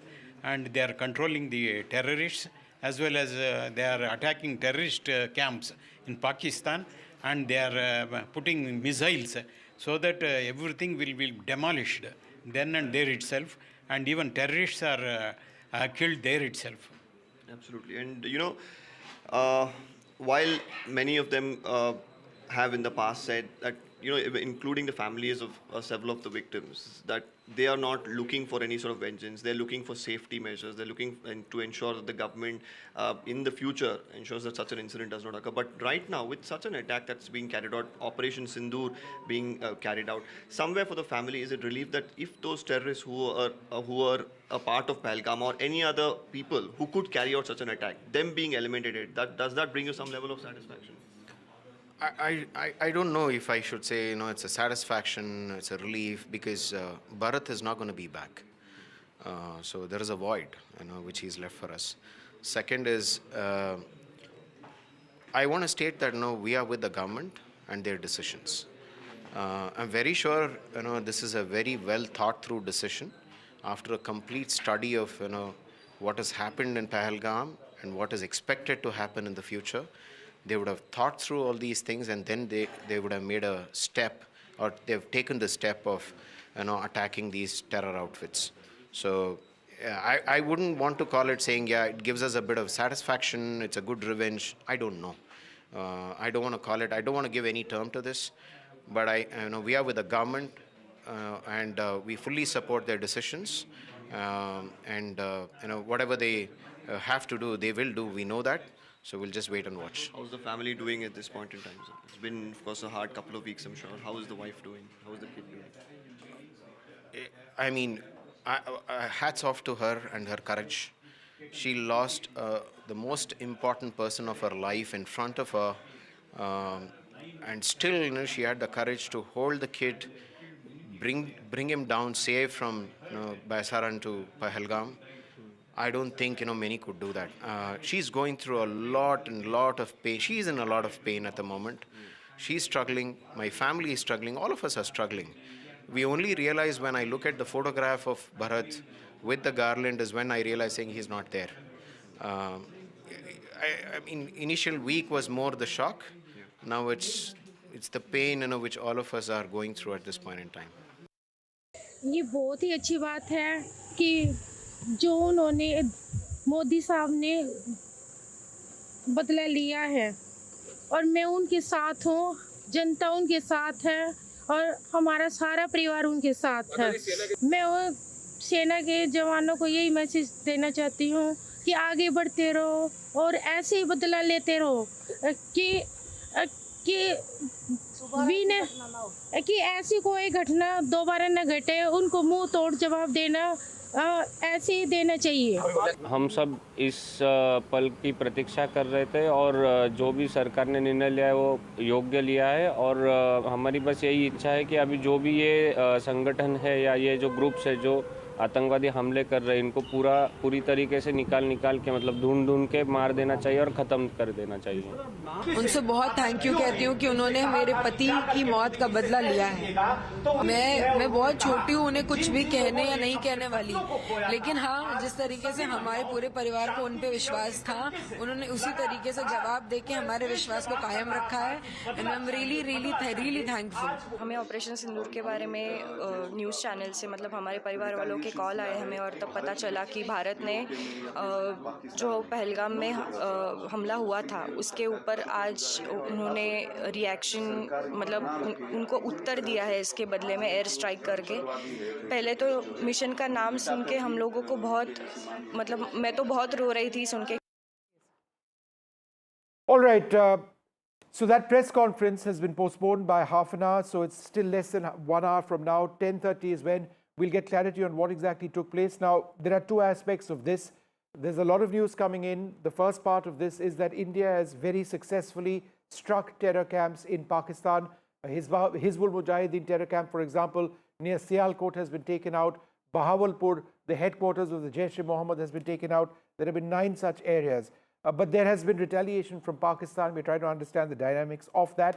I'm joined now by General Rameshwar Yadav. Thanks, sir, very much for being with us. In terms of India sending a message to Pakistan, hitting, and there's a lot of evidence, video evidence of these terror camps being blown up, how significant is that in terms of our battle, our war against terrorism, which has been going on for decades? Firstly, Jai Hind and Bharat Mata ki Jai to all our viewers. And you see the way this strike has been carried out, it is very precision targets that they have done, and they have not crossed the LC or the IV at all. So thereafter, it means that there is a message that is going on that Pakistan doesn't have much of options now. In case they escalate the ante, then the onus of taking the war to the next stage lies with the Pakistan. Hi, correct. Hi, Ambassador. This is Maya from NDTV. Yeah. All right, General Yadav, we seem to have lost your line over there. We'll come back to him in just a few moments from now. But I just want to reflect a little bit on that image on the top left-hand side of our screen. We've been flashing it. Let me just explain to our viewers what exactly that's about. These are some of the weapon systems that were used to carry out this strike. What you see over there is the Scalp. It's a long-range, fairly stealthy cruise missile. It has a range of more than 200 kilometers. I would suggest that it may have been used to take out the Bahawalpur camp. There were loitering munitions, otherwise known as suicide drones, which were also used. These ensured precision hits on targets. These were some of the weapon systems which were used. There may have been other ones, including the Hammer, which is a smart bomb. It is extremely precise. It needed to be precise because a lot of these areas have civilian populations, so the possibility of collateral damage is something India wanted to avoid. So the Hammer is something which is fired from the Rafale, some other platforms as well. It enables, it has a man in the loop or a pilot in the loop if required, so that they can steer the weapon to a particular target. A smart bomb likely to have been used as a suicide weapon, a suicide drone on targets which were closer, just across the line of control. Let's also give some more information about the 9 targets which have been struck by India and the terror groups which are operating from those targets. Information coming in is that from Bahawalpur in Markaz Subhanallah, it was a Jaish-e-Mohammed terror camp which was struck by the Indian precision attack in Markaz Taiba in Murid-ke Lashkar. Let's have the map up as Ankit describes these areas. Let's have that map up, Lashkar-e-Toiba was the terror group operating from there. In Sarjal, Tehra Kalan, Jaish-e-Mohammed, another terror camp of Jaish-e-Mohammed. In Memuna Zoya, in Sialkot, it was Hizbul Mujahideen's camp, which has in fact been struck by Indian armed forces. Markaz Ahle Hadith in Barnala, Lashkar-e-Toiba, another camp of Lashkar-e-Toiba. Markaz Abbas in Kotli. 2 camps have been stuck in Kotli. One of the Jaish-e-Mohammed, Maskar Rahil Shahid in Kotli as well of Hizbul Mujahideen. Meanwhile, in the Savai Nala camp of Muzaffarabad, Lashkar-e-Toiba camp has been hit by the security forces, and in the Saydana Bilal camp in Muzaffarabad, Jaish-e-Mohammed terror camp has been dismantled by the security forces, particularly, and as we've been speaking, Vishnu, in Bahawalpur and Murid Yes. these are the terror headquarters of Jaish-e-Mohammed and Lashkar-e-Toiba. So a very significant blow as far as our terror infrastructure of Pakistan is concerned. Yes, Lieutenant General Rameshwar Yadav continues to be with us. Sir, coming to you on the choice of these 9 targets, how do you view it? Of course, we have put out details of them being Jaish-e-Mohammed, headquarters, Lashkar-e-Taiba base and training grounds. But with precision, calculated, calibrated move, India has gone ahead and destroyed these terror camps. I think the way the planning has been done, it is really fantastic. A message is going out to all the terror groups and Pakistan that we have technology and the capability to hit you anytime, anywhere at our will. So that means a message beyond terror camps is that we are in a position to hit any of your military installations, any of your strategic assets that you have, and any of the individuals that you have that we want to eliminate. So that is our capability. India has showcased its political will to cross the IB and LC and hit Pakistan deep inside their territory, number one.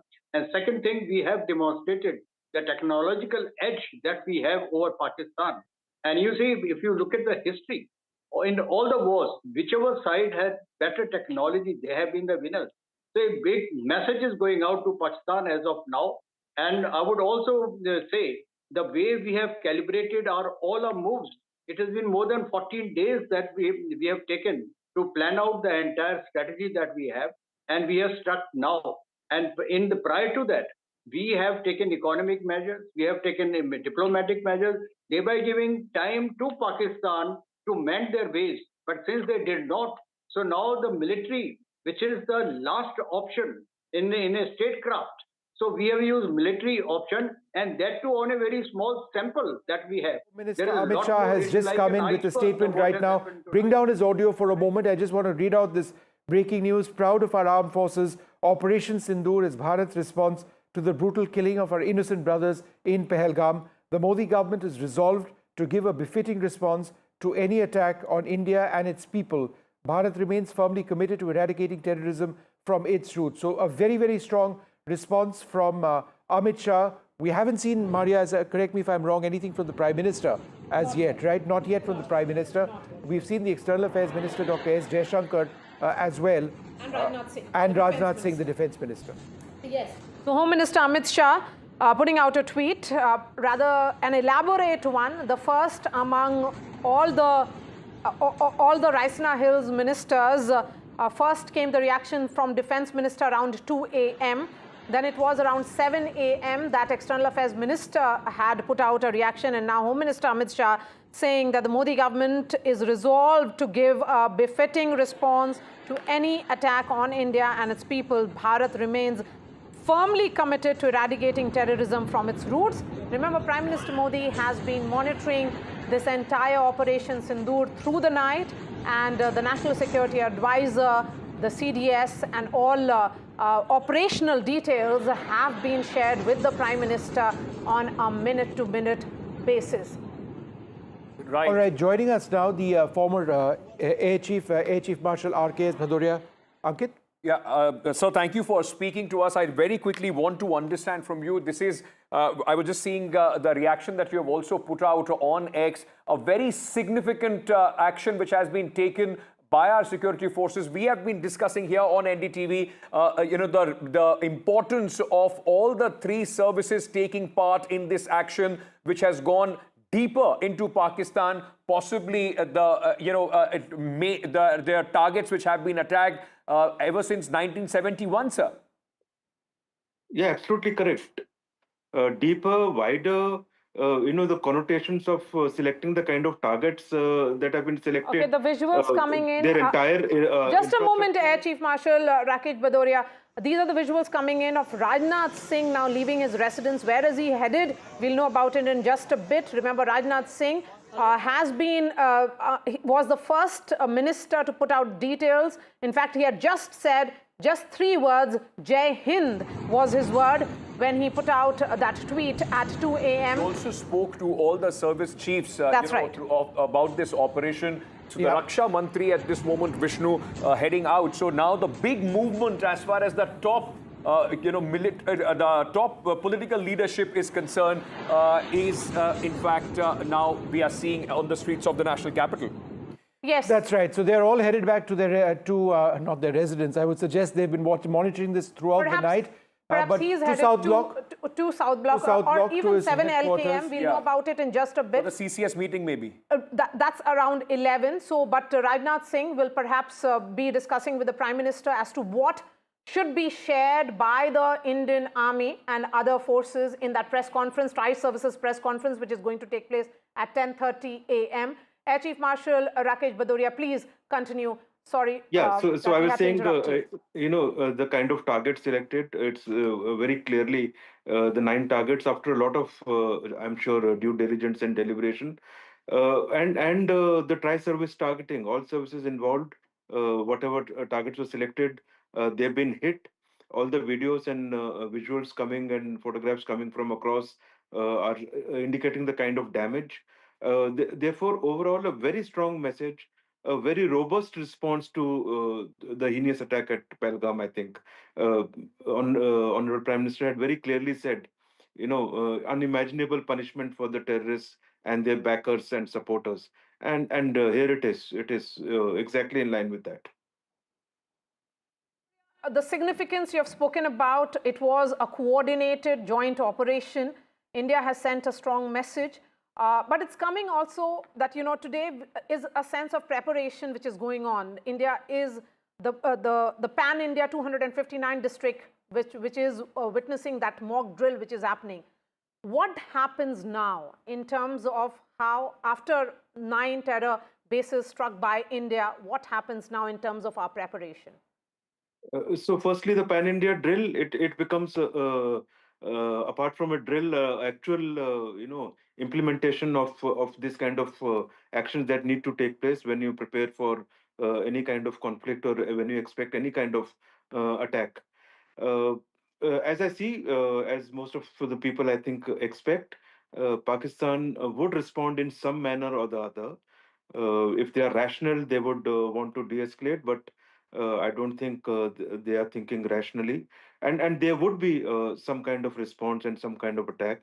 For the optics within their country, they will also choose similar number of targets. That's what I feel, and choose to attack some of these targets.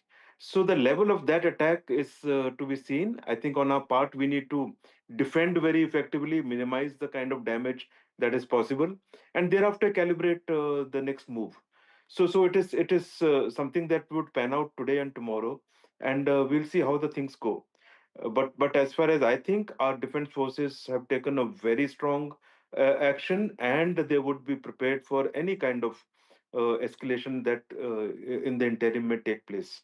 Sir, can I also understand from you, because when the Balakot airstrikes took place, of course, the onus was on the Indian Air Force to go deep into Pakistan and conduct those airstrikes. This time, what we are learning is largely the attack has happened from within our own borders. We did not cross over to Pakistan. It not only shows our capabilities of hitting deep inside Pakistan, remaining within our own borders, it also, in fact, demonstrates how we have changed and learned our tactics from what we did in Balakot.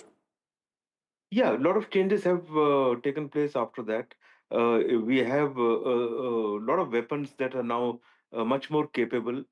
We have standoff weapons and precision weapons is what I'm talking about, from anywhere from 60 kilometers to right up to 300 odd kilometers, subsonic to high supersonic. So we have a range of weapons. We have a range of aircraft, most effective being the Rafale, the last induction. Very capable if you see with scalp and hammer. So overall, what I can see from targets, I don't have the information from Air Force to clarify upfront, but what I can see from the kind of visuals coming is a combination of weapons used and some strong high caliber precision weapons, but all are precision strikes, and you would find the chances of collateral damage has been contained to the absolute minimum, and there is no military target. So our intent has been a very strong, robust response, but yet no military target and no civilian casualties, effective measures to minimize casualties. And I think that should be very clear to Pakistan and to the world.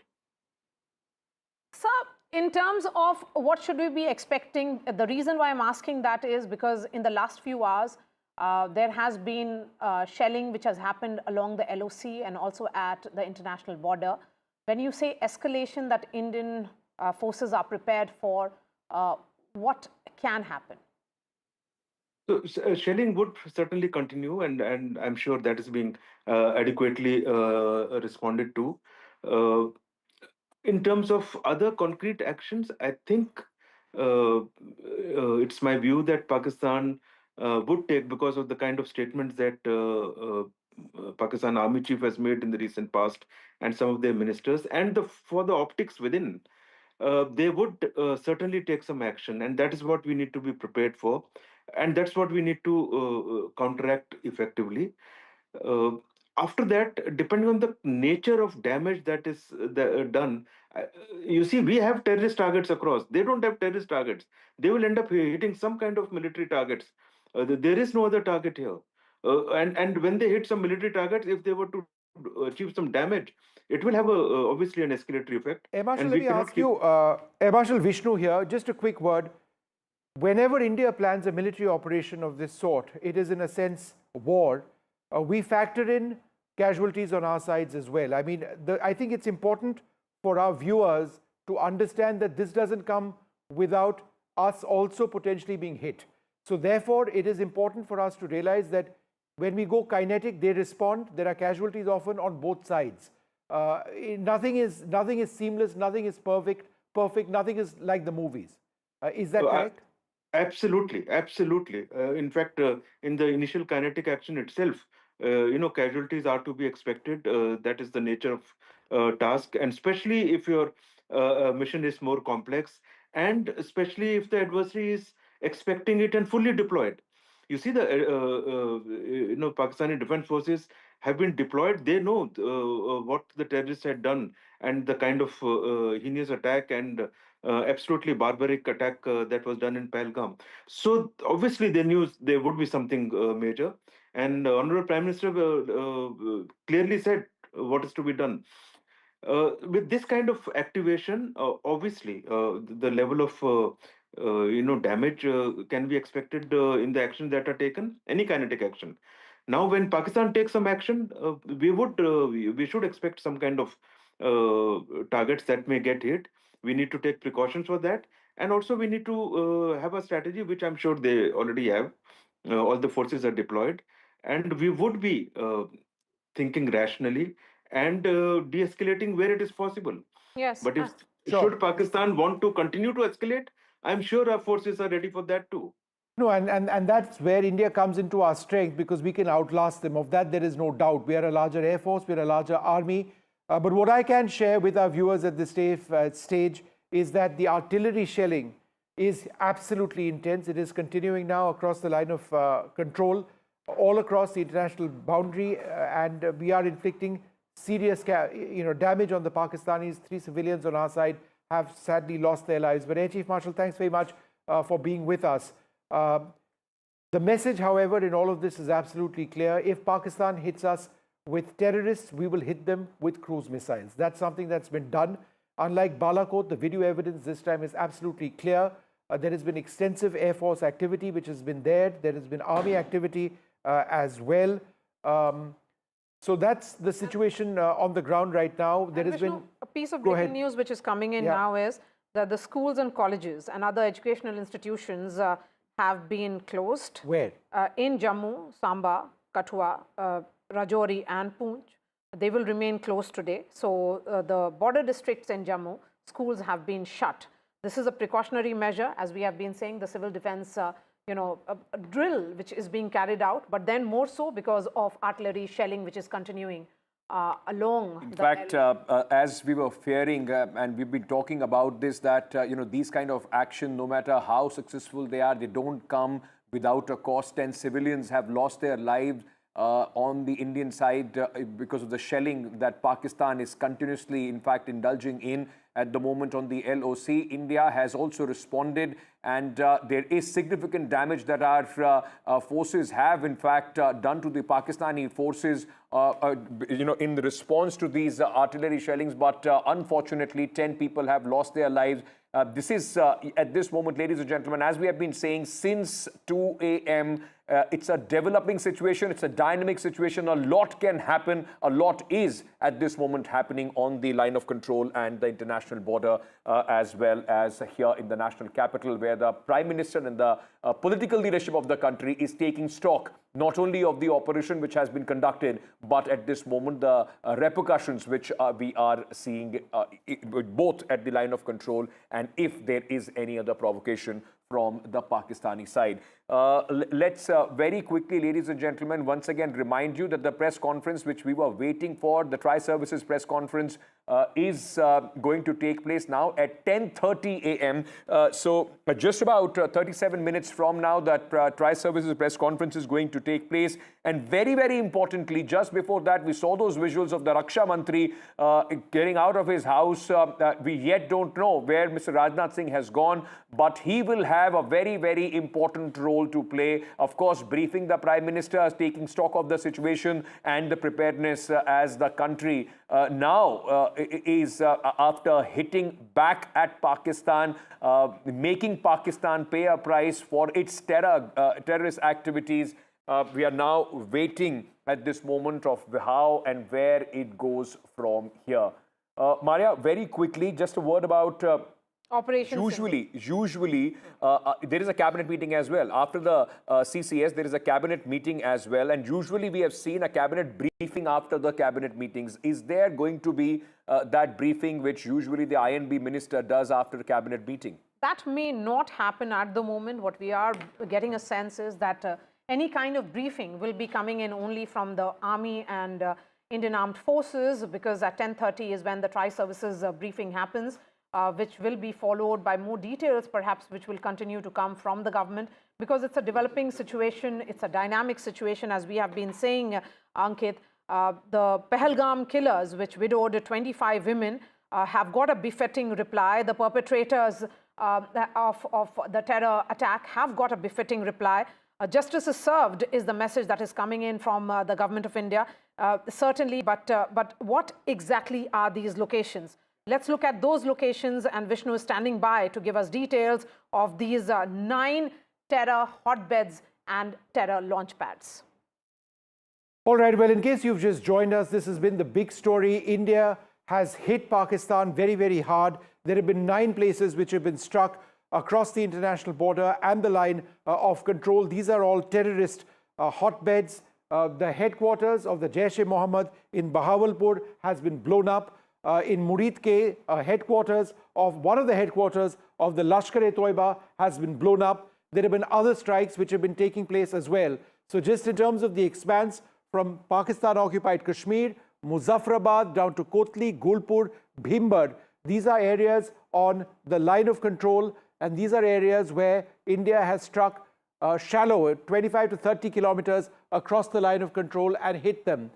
From Sialkot down, is the Sialkot sector. The strikes which we have carried out are in that sector, but on the Pakistani side. So therefore, from here, it's roughly the international border which starts. Now, the international border continues all the way over here. And as you go south further, south of Murid-Ke, you're in the Punjab, further down south, Rajasthan. So between Punjab and Rajasthan, 150 kilometers to the west is the target which has been struck in Bahawalpur. Now, as a result of all of this, and the key point is that there has been video evidence of these strikes. In the Balakot strikes, there was almost no video evidence which emerged, but there is credible video emerged of massive explosions taking place. In other words, the strikes did go through. India has released a statement saying that the strikes were effective, that they were precision strikes. They were meant to ensure that these did not escalate beyond a point. Now, what has since taken place is along the entire line line of control, I should say, between India and Pakistan, right from the top, going down, parts of the international boundary as well. There has been very, very intense artillery shelling. The last I checked, that artillery shelling was still on. India has inflicted considerable damage on Pakistan across the line of control, but there have been at least 3 Indian civilians who have lost their lives. That has been officially confirmed as well. So that is an active situation that continues now. The big question that does need to be asked, is this going to continue? Will there be an escalation? If there is one, who does that? India or Pakistan? Where does this end, or is this just the start? Okay, let's bring in Sunil Prabhu, who's joining us from the National Media Center. That's where the briefing will happen. Perhaps for clarity will emerge what was the nature of this Operation Sindoor. Remember, Sindoor, or the significance of that cannot be missed. It's the word which stands for vermilion, which is certainly of significance to Indian women. Culturally as well, Hindu women particularly put on their head as a symbol of marriage. All those women who were widowed in Pahalgam and children who lost their fathers, they were separated from their spouses and separated from their fathers. So let's bring in Sunil Prabhu, who's joining us live. Sunil, details of Operation Sindoor will emerge at 10:30 a.m. That's where the first briefing will happen. It will be a tri-services briefing. Sunil, give us a sense of the preparation which is happening, and of course the entire media contingent which is present. So, Maria, just on that Sindoor thing, I mean, this is something that the Prime Minister himself chose in terms of a code name, very significant, as you said, the vermilion for women, Indian women in particular, and the fact that they targeted innocent men. And really, this is something that he wanted to restore in terms of honor. He's, of course, been monitoring the situation along with the National Security Advisor. As you can see, all the service chiefs' flags are here. The army, which had come in earlier in the day, earlier in the hours of the morning, still present, still speaking and doing the background checks to be ready. The Foreign Secretary of India, Mr. Vikram Misri, who is an old foreign security of India, one of the India's top diplomats, Pakistan, Bangladesh, Sri Lanka, and the list carries on, is going to be briefing us along with hopefully. All right, Sunil, I'm just going to interrupt you so that we can share a couple of important details which we've now got with us. These are details of the strike, and I'm going to move to the map. If I can just move across to the map to give our... Let's first quickly just spell out all right, the number and locations which of are coming strikes. 24 precision strikes located across 9 locations. Let's have that map up so it actually shows all of the areas: Muzaffarabad, Kotli, Bahawalpur, Rawalkot, Chakswari, Bhimbar, Neelam Valley, Jhelum and Chakwal. These are the broad areas. Terrorist camps of the Lashkar-e-Toiba, the Jaish-e-Mohammed have been destroyed. Over 70 militants have been killed. More than 60 have been wounded. This is breaking news, and this is very important detail coming in. India believes that the ability of these terrorist groups to operate has been significantly deteriorated. At over 70 militants have been killed, terrorists have been killed, 60 have been wounded. The ability of these groups to operate successfully has suffered. Pakistan has officially confirmed at least 9 civilian deaths and 38 injuries. 2 individuals apparently are missing. Very interestingly, Vishnu, it also summarizes that once again signifies as well that no Pakistani military facilities were hit as far as these strikes are concerned. Though Pakistan has been reporting at this moment 9 fatalities and 38 injuries on their side, but India in this report which has come in says over 70 militants have been neutralized as far as the strike is concerned. Meanwhile, in the international reaction section, it says UN and United States have called for refrain. Also, there is ongoing tension and military posturing, which intense artillery exchange along the Kashmir border. Pakistan and India are engaged in military drills and missile tests at this moment as we speak. Yes. These are very, very important details which are coming in. In terms of location and locations of strike, I think it becomes important again.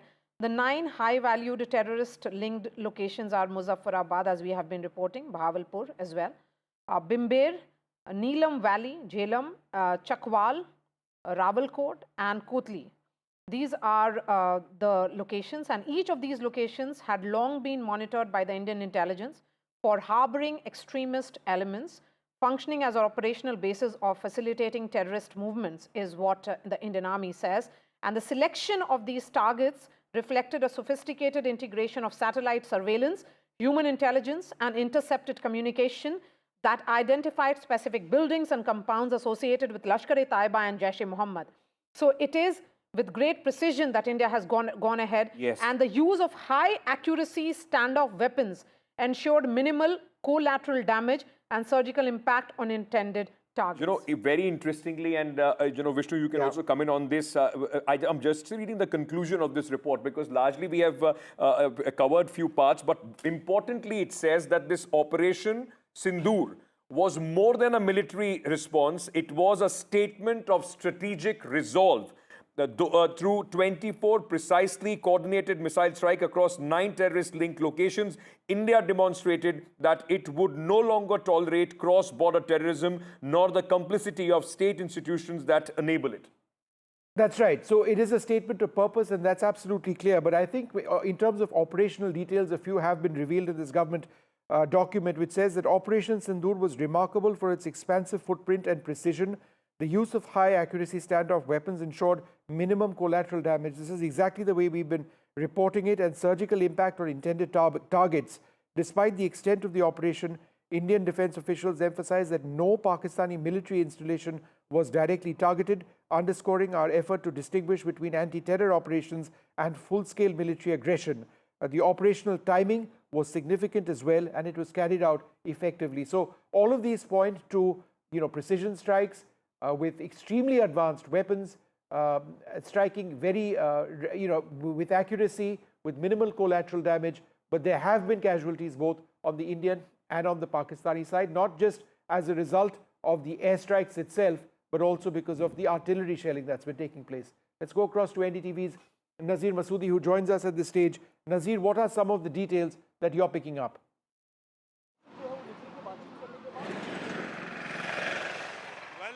Because of the Pakistani shelling, they have targeted both military and the civilians.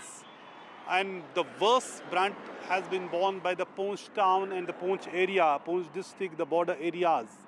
10 civilians have been killed in Poonch, and over 30 have been injured. And they are not just statistics, let me name all of them 10. Muhammad Adil, is Salim Hussain, Rubi Kaur, Muhammad Zain, just 10-year-old, Muhammad Akram, Amrik Singh, Ranjit Singh, Zoya Khan, Muhammad Rafi and Muhammad Iqbal, 45-year-old, have been killed in Pakistani shelling. You can see India saying they have targeted terror targets, they have attacked terror targets, and no military site was targeted and no civilian site was targeted. But you can see the shelling from across the border. We have seen from Tangda to Keren and then Poonch, Rajouri to international border. There have been huge loss of lives and the property because of the Pakistani shelling. There are reports there have been some airstrikes have been hit because of the Pakistani, missile attacks, and we are waiting for the confirmation. But there are reports of some loss. But it is a huge tragedy which is unfolding in the border areas. 10 civilians have been killed in Poonch district alone, and more than 30 have been injured. The statement which has been put out, the details which have emerged from the Indian Army, they are underscoring the point and trying to make that distinction that this was an anti-terror operation and very different from full-scale military aggression. They are trying to make that distinction, saying clearly that no Pakistani military installations were targeted, directly targeted to be specific, underscoring India's effort to distinguish between anti-terror operations and full-scale military aggression. And the operational timeline was swift. Important details here again. The operational timeline was swift. Within less than an hour, all missiles had struck their designated targets. The strikes were synchronized to avoid detection and maximize the element of surprise. Real-time footage from UAVs confirmed the destruction of target facilities And the decision to target deep into Pakistani-administered territory was a departure from the prior doctrine and marked a new level of strategic assertiveness. And the 9 terrorist points that have been struck, the details of which have come in now, is Muzaffarabad, Kotli, Bahawalpur, Rawalkot, Chakswari, Bimber, Neelam Valley, Jhelum and Chakwal. What is the significance of all these areas? Muzaffarabad, Bahawalpur and Rawalkot we know. Vishnu, if you can elaborate particularly on Neelam Valley, Jhelum and Chakwal. All right, so these are all areas very close to the line of control. Most of these are on the, opposite the line of control. We've seen a lot of artillery shelling recently over these areas. These are all areas where there have been incursions of terrorists as well, often. But we've got some news coming in, more details on what's taking place now. Let's go across to Aishwarya, who joins us. Aishwarya, there's some important meetings taking place now. Tell us about that.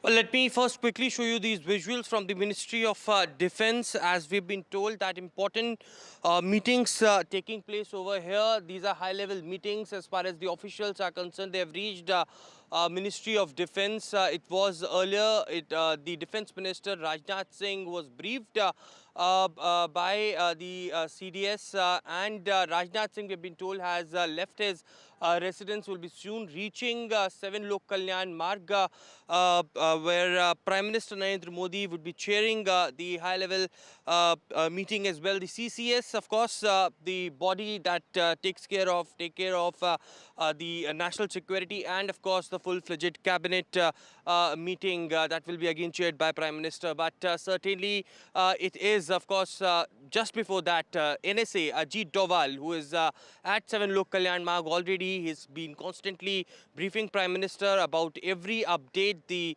press conference being delayed by 30 minutes, that clearly had suggested that there are more operational details that needs to be pulled out from from these locations, and that are being gathered. And finally, at 10:30, what we will see is that press conference, a joint press conference, of course, by the Ministry of External Affairs and the Ministry of Defense. But as I mentioned, that senior officials have reached the Ministry of Defense as I was speaking, and high-level meetings are underway at the South Block as well. All right, high-level meetings in the South Block. In 20 minutes from now, we expect a press conference to take place. I believe the Foreign Secretary, Vikram Mistry, will be addressing that press conference. There will be representatives, obviously, of the armed forces. There will be a senior officer of the Indian Air Force who will be involved as well in this. So that's the presence. All right, we've got Vasudha as well with us. Vasudha, the Prime Minister has kept track overnight of these operations. What else can you share with us? Well, Vishnu, this is a big political moment for him, and also this is the Prime Minister showcasing his political will to take this through. Remember, Maria was also talking about how the Prime Minister, just 2 days after what happened in Pahalgam on 22nd of April, that brutal attack, spoke in Bihar, and he talked about how Pakistan will receive a befitting answer. When I spoke to my sources, they said that these precision strikes, the ones that you've been explaining about, are completely different in scale from what happened, from how India responded after Uri in 2016 and also after Pulwama in 2019, because these have been high precision strikes. There have been massive 24 missile strikes, 9 specific locations, and also hitting out at the terror bases of Jaish-e-Mohammed and Lashkar-e-Taiba, 2 important organizations, terror funding groups which have actually created a lot of terror attacks in India. And remember that civilian and military bases have not been attacked. India has used a very calibrated approach in this. It has been pushing for ruthless diplomatic moves in the last 12 days, which is why we saw India make those important moves at UNSC and also FATF, and also putting the IWT in abeyance. But kinetic options were always on the table, and India knows that with the kind of global stature it has and with the kind of message that it wants to give out to Pakistan, kinetic options are important. Hence, these military strikes have taken place. In a short while from now, after the press conference by MEA and, of course, the army officials, the CCS will meet at the Prime Minister's residence, and I come to you just outside the Prime Minister's residence. The first cabinet meeting is also going to take place. Remember, there's a domestic narrative, there's a domestic situation that also needs to be managed in terms of flights, logistics, logistics, a lot of other things, preparing the country, civilians, for what is to be expected next, the kind of threats and also hostilities that can be expected from Pakistan, because my sources tell me that India is prepared for retaliation from Pakistan. So the Prime Minister will be meeting his ministers, his Council of Ministers, his cabinet very soon. And of course, towards the later part of the day, there can be some announcement on an all-party meeting as well, because the Prime Minister he's making sure that there is a sense of unified voice that comes out on this from the political class of this country. All right, so in just about 15 minutes from now, that press conference, Omar Abdullah speaking, let's listen in. Civilians in Pahalgam. It was expected that India would use its right to respond in an appropriate and proportional way. I think Government of India, the Indian Defence Forces have gone out of their way to ensure that no military and civilian targets were hit in Pakistan. They have only hit terror bases and launch pads. Unfortunately, the response has been anything but proportionate. Pakistan, as reports are coming in, has gone out of its way to target civilian populations. So I've just had a video conference with all the district collectors along the border and the line of control. I've taken stock of the situation, and we're dealing with the situation as it develops. So there are reports of people injured in Poonch and Uri. There are some reports of casualties. Unfortunately, in Poonch, there are some reports of injuries. I won't get into specifics, but as I said, I've spoken to, in spite of the ongoing shelling in Poonch, DC Poonch was able to come onto the video conference. I was able to take an assessment from him, take stock of the position in the hospital, particularly with regard to blood supplies and other essentials. We are moving more ambulances to the forward areas. At the moment, we can't do much more because shelling is ongoing. But we are keeping totally sort of abreast of the situation. And as it develops, our response will also be tailored accordingly. In the meantime, I have asked the Finance Department to release a contingency fund to all the DCs of Jammu and Kashmir, but with an additional amount to the DCs along the border and the line of control for any exigency that will arise in the current situation. So Pakistan is claiming that their civilians... Us at this stage, Ambassador Dogra, thank you very much for being with us. Pakistan hit us with a terrorist attack. India has responded. What is the play from here onwards? Well, India has responded, yes, and it was also expected that Pakistan would respond to India's response. And as Mr. Omar Abdullah has indicated, there has been Pakistani response, which does not mean that Indian army has not responded in equal measure and perhaps with greater force. And I'm sure that would be the case. So Pakistan is not an easy nation to handle, and Pakistan's army is the most unruly and difficult force to tackle. So we have to be prepared for some unexpected surprises from Pakistan, and I think that is how it is going to be in the coming hours, and hopefully not more than many days to come. But it is a difficult situation. The important thing is, I think here I want to stress one point, that there was some kind of an sort of noises being made in India that, you know, since 22nd April, there's been no retribution, there's been no action. So there was some pressure on the Indian government as well that do something. So Indian government has done something after taking international opinion makers into view. And this is important because that is why Trump responded immediately. Some people are giving extra emphasis to his centuries-old conflict and so on, but that is the Trumpian style. He doesn't care for facts. What he said was that terror must be crushed.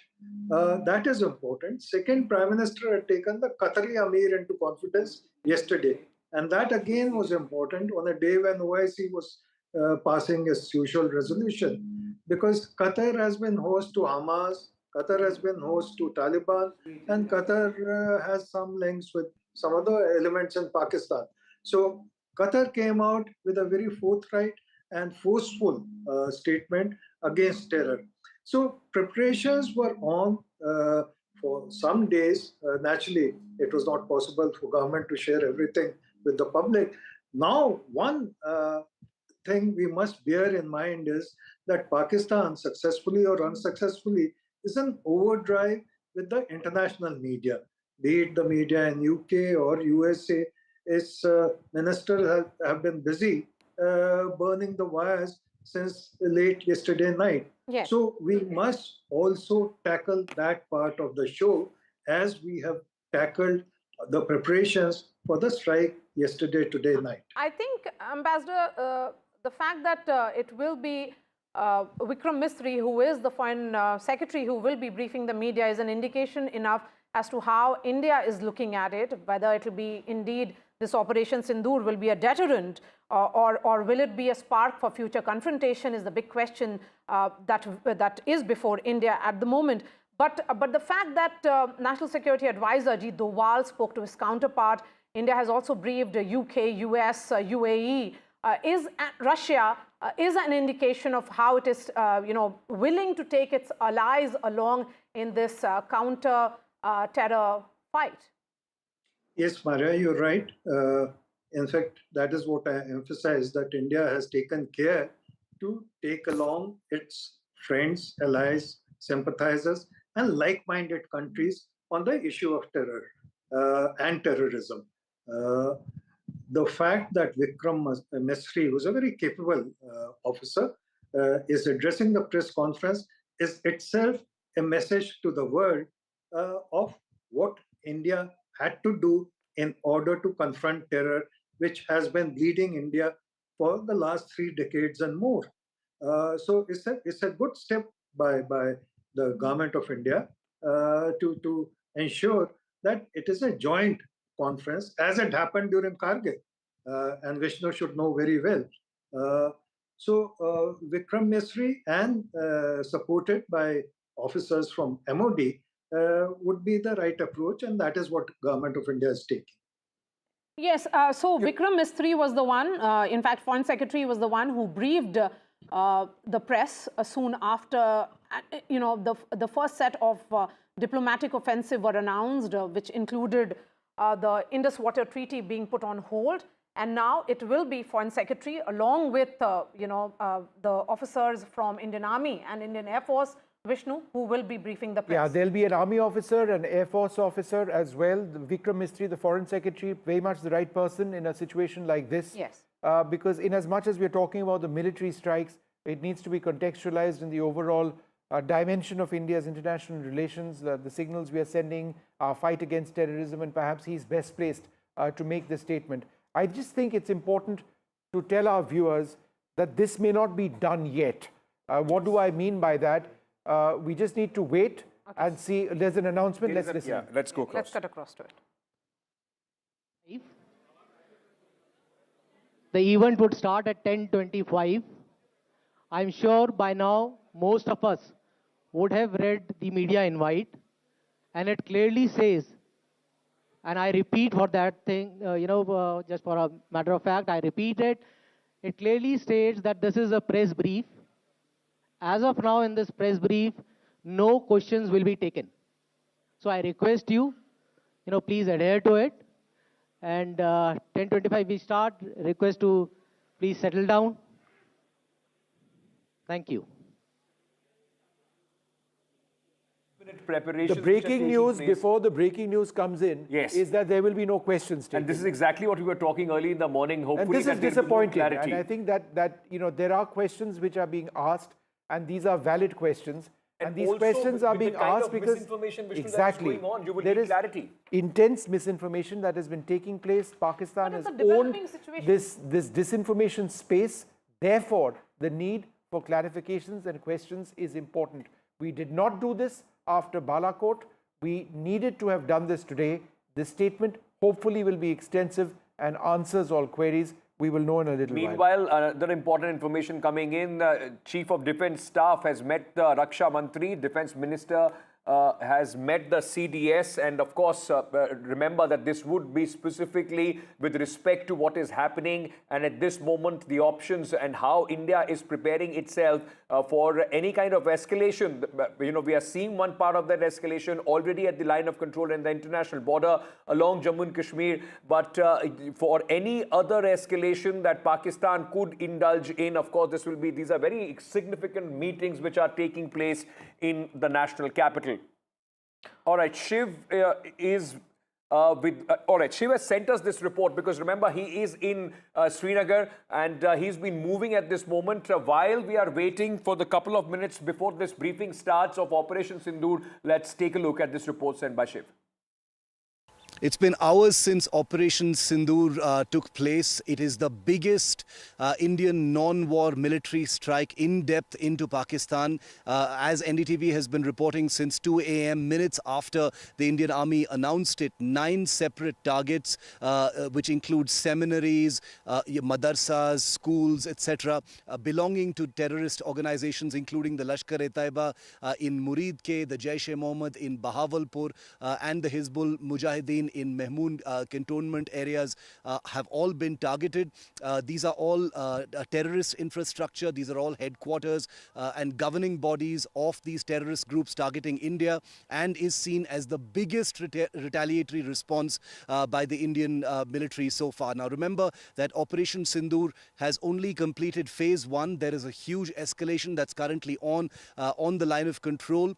Huge heavy artillery fires taking place in the Kupwara sector as well as south of the Pir Panjal in the Rajouri, Poonch and Bimbar Gali sectors where the Pakistan Air Force has resorted to heavy artillery firing. The Indian Army obviously is firing back. There are reports of quite a bit of damage on the Indian side in Kupwara. There are some civilian deaths that have been reported, at least 3 of them in the Poonch Rajouri sector. We can confirm also through our sources in the army that extensive damage has happened on the Pakistani side. You can see 3 chairs now inside the National Media Center. That's where the briefing of Operation Sindoor will happen. Foreign Secretary Vikram Misri will be leading this entire briefing along with the Wing Commander Vyomika Singh and Lieutenant Colonel Sofia Qureshi.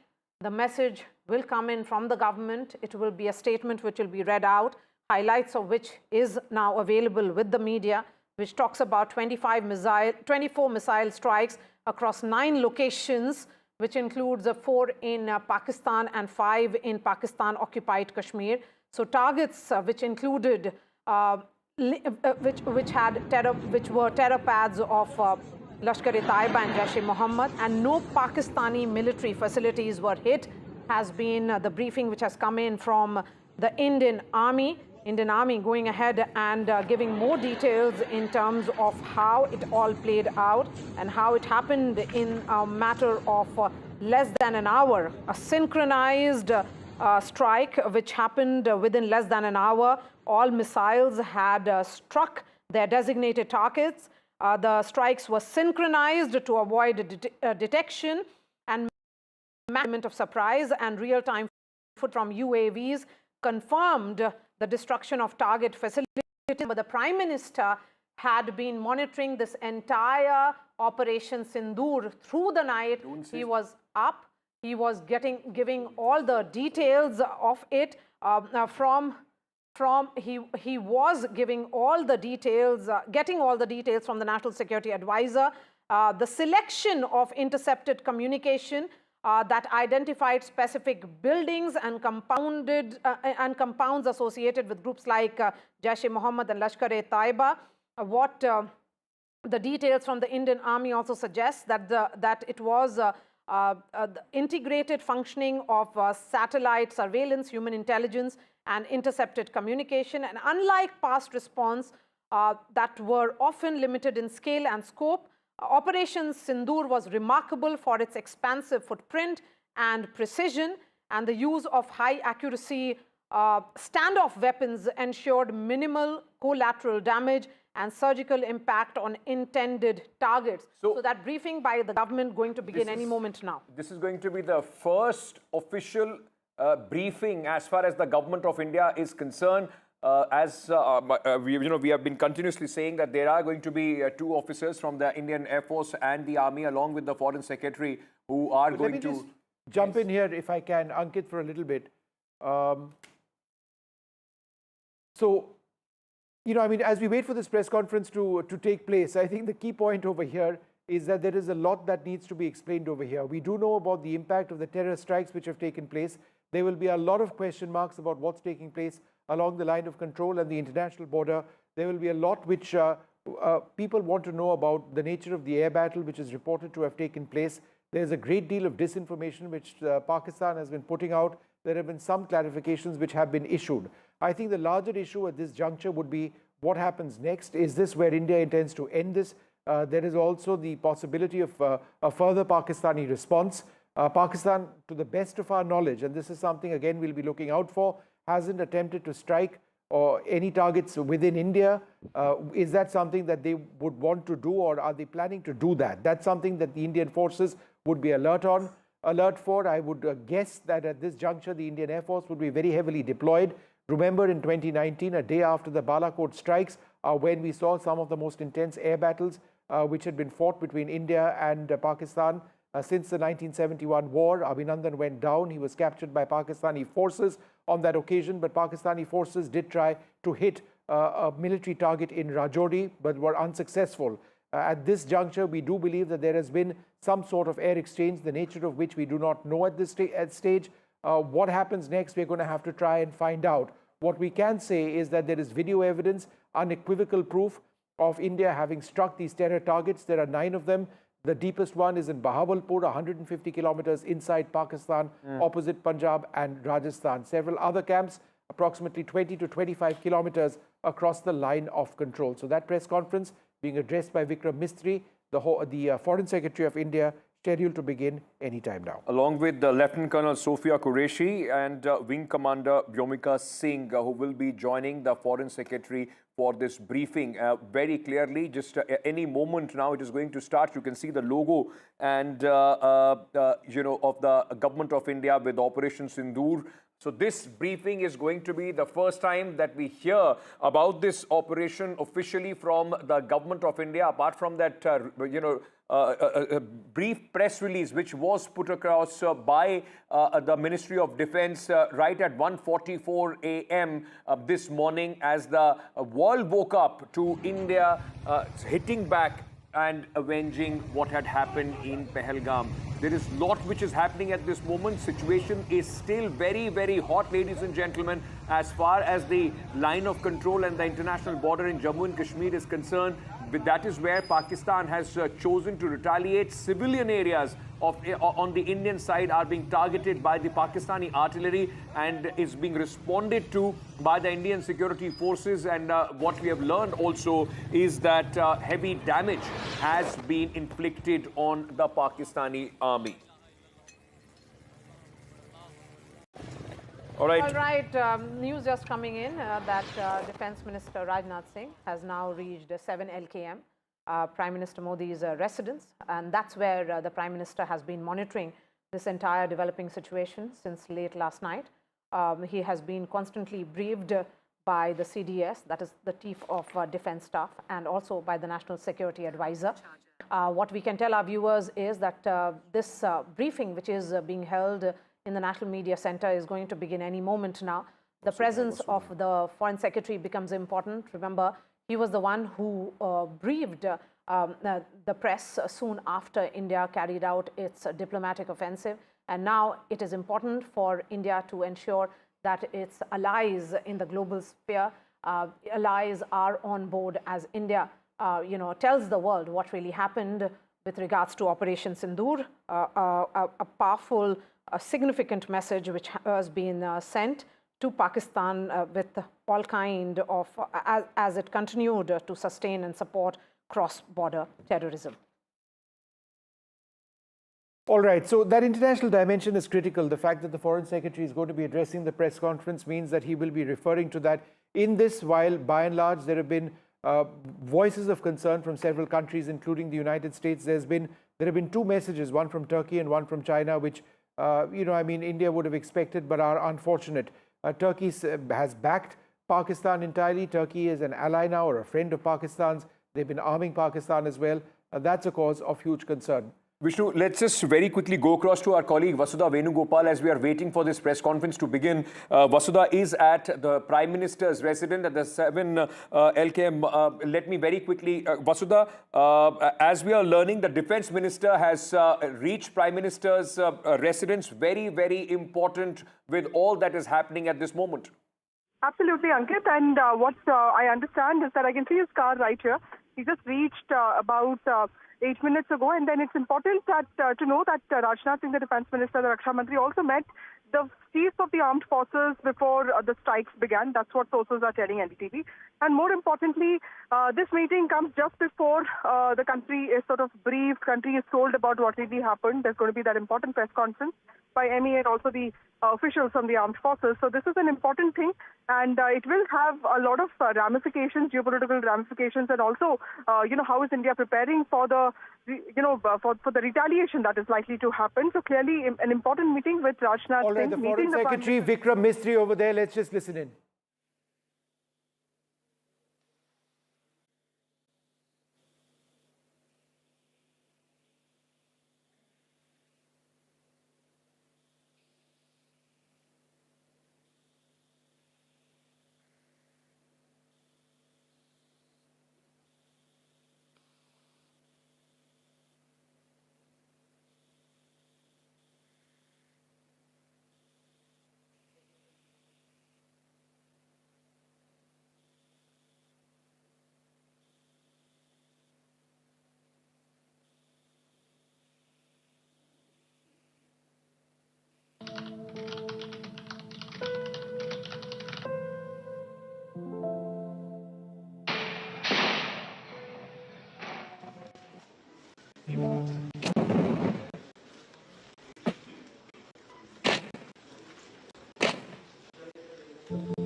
नमस्कार।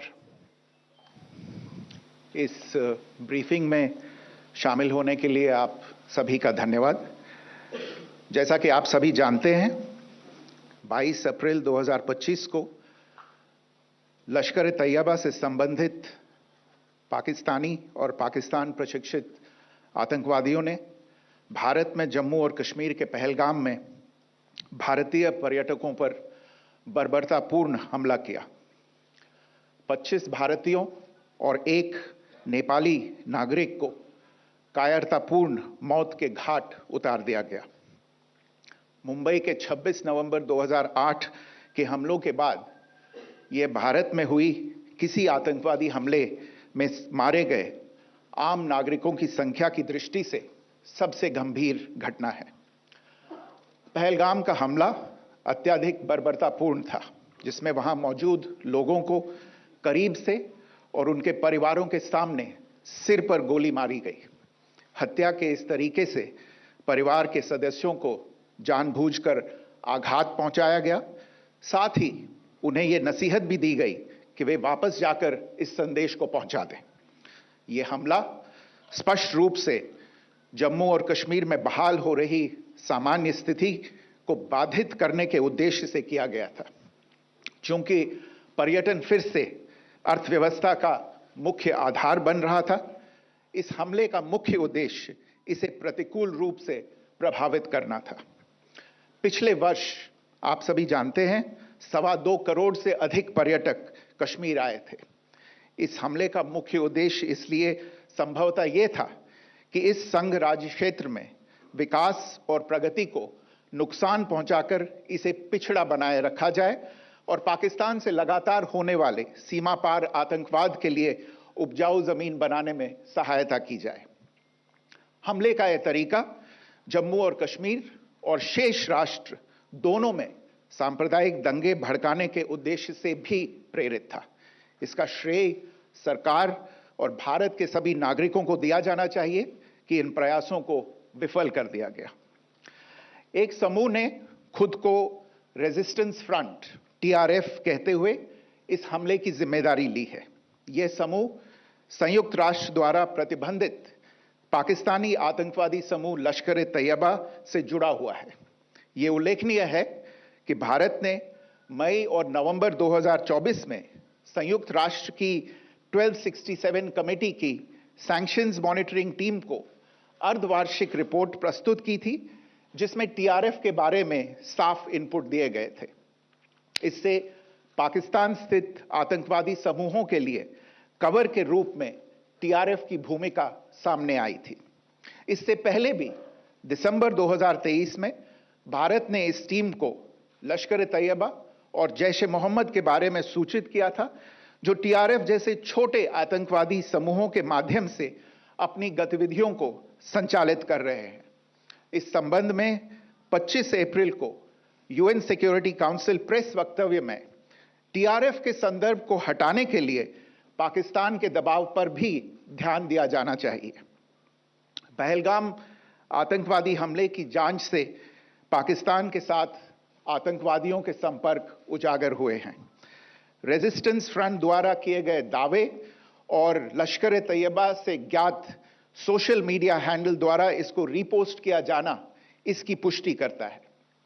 चश्मदीद गवाहों और विभिन्न जांच एजेंसियों को उपलब्ध अन्य सूचनाओं के आधार पर हमलावरों की पहचान भी हुई है। हमारी इंटेलिजेंस ने इस टीम के योजनाकारों और उनके समर्थकों की जानकारी जुटाई है। इस हमले की रूपरेखा भारत में सीमा पार आतंकवाद को अंजाम देने के पाकिस्तान के लंबे ट्रैक रिकॉर्ड से भी जुड़ी हुई है, जिसके लिखित और स्पष्ट दस्तावेज उपलब्ध हैं। पाकिस्तान दुनिया भर में आतंकवादियों के लिए एक शरण स्थल के रूप में पहचान बना चुका है। यहां अंतर्राष्ट्रीय स्तर पर प्रतिबंधित आतंकवादी सजा पाने से बचे रहते हैं। इसके अलावा पाकिस्तान ने इस मुद्दे पर विश्व और फाइनेंशियल एक्शन टास्क फोर्स जैसे अंतर्राष्ट्रीय मंचों को जानबूझकर गुमराह करने के लिए भी जाना जाता है। साजिद मीर का मामला, जिसमें इस आतंकवादी को पाकिस्तान ने मृत घोषित कर दिया था और फिर अंतर्राष्ट्रीय दबाव के परिणाम स्वरूप वो जीवित पाया गया, इसका सबसे स्पष्ट उदाहरण है।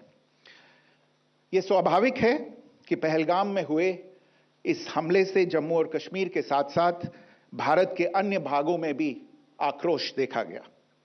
हमलों के बाद भारत सरकार ने स्वाभाविक रूप से पाकिस्तान के साथ संबंधों को लेकर कुछ कदम उठाए। आप सभी उन निर्णयों से अवगत हैं जिसकी घोषणा 23 अप्रैल को की गई थी।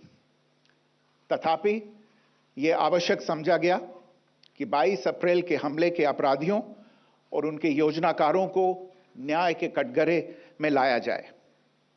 हमलों के एक पखवाड़े के बाद भी पाकिस्तान द्वारा अपने क्षेत्र या अपने नियंत्रण वाले क्षेत्रों में आतंकवादियों की इंफ्रास्ट्रक्चर के विरुद्ध कार्यवाही करने के लिए कोई स्पष्ट कदम नहीं उठाया गया है। उल्टे वो इनकार करने और आरोप लगाने में ही लिप्त रहा है। पाकिस्तान आधारित आतंकवादी मॉड्यूल्स पर हमारी खुफिया निगरानी ने संकेत दिया है कि भारत के विरुद्ध आगे भी हमले हो सकते हैं। अतः इनको रोकना और इनसे निपटना दोनों को बेहद आवश्यक समझा गया। आज सुबह, जैसा कि आपको ज्ञात होगा, भारत ने इस तरह के सीमा पार हमलों का जवाब देने और उन्हें रोकने तथा उनका प्रतिरोध करने के अपने अधिकार का प्रयोग किया है। ये कार्यवाही नपीतुली, नॉन एस्केलेटरी, आनुपातिक और जिम्मेदारीपूर्ण है। ये आतंकवाद की इंफ्रास्ट्रक्चर को समाप्त करने और भारत में भेजे जाने वाले संभावित आतंकवादियों को अक्षम बनाने पर केंद्रित है। आपको यह भी स्मरण होगा कि 25 अप्रैल 2025 को संयुक्त राष्ट्र सुरक्षा परिषद ने पहलगाम आतंकवादी हमले पर एक प्रेस वक्तव्य जारी किया था, जिसमें आतंकवाद के इस निंदनीय कार्य के अपराधियों, आयोजकों, फाइनेंसरों और प्रायोजकों को जवाबदेह ठहराने और उन्हें न्याय के दायरे में लाने की आवश्यकता पर जोर दिया गया था। भारत की आज की इस कार्रवाई को इसी संदर्भ में देखा जाना चाहिए। Good morning. Thank you all for joining this briefing. As you are all aware, on April 22, 2025, Pakistani and Pakistan-trained terrorists belonging to the Lashkar-e-Taiba carried out a savage attack on Indian tourists at Pahalgam in Jammu and Kashmir in India. They murdered 26 people, including one national of Nepal, causing the largest number of civilian casualties in a terrorist attack in India since the 26 November 2008 attacks in Mumbai. The attack in Pahalgam was marked by extreme barbarity, with the victims mostly killed with headshots from close range and in front of their families. Family members were deliberately traumatized through the manner of the killing, accompanied by the exhortation that they should take back the message.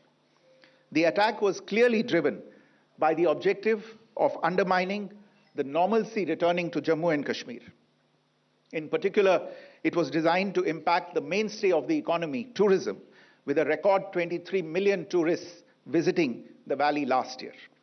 The calculation, presumably, was that harming growth and development in the Union territory would help keep it backward and create fertile ground for continued cross-border terrorism from Pakistan.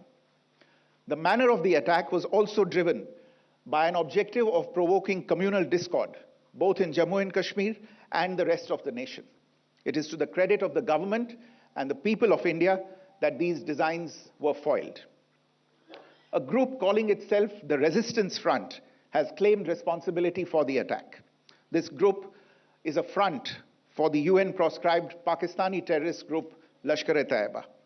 It is notable that India had given inputs about the TRF in the half-yearly report to the monitoring team of the UN's 1267 Sanctions Committee in May and November 2024, bringing out its role as a cover for Pakistan-based terrorist groups.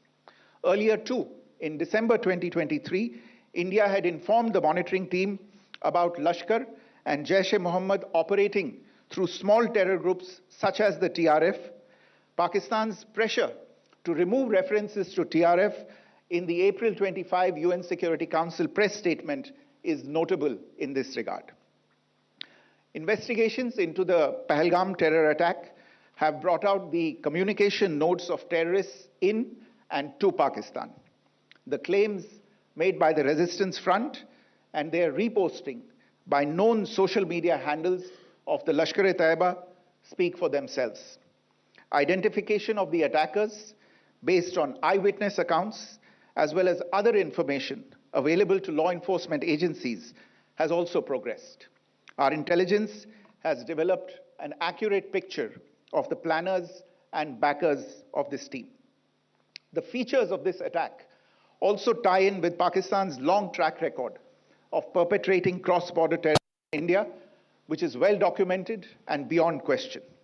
Pakistan also has a well-deserved reputation as a haven for terrorists from around the world, with internationally proscribed terrorists enjoying impunity there. In addition, Pakistan has been known to willfully mislead the world and international forums, such as the Financial Action Task Force, on this issue.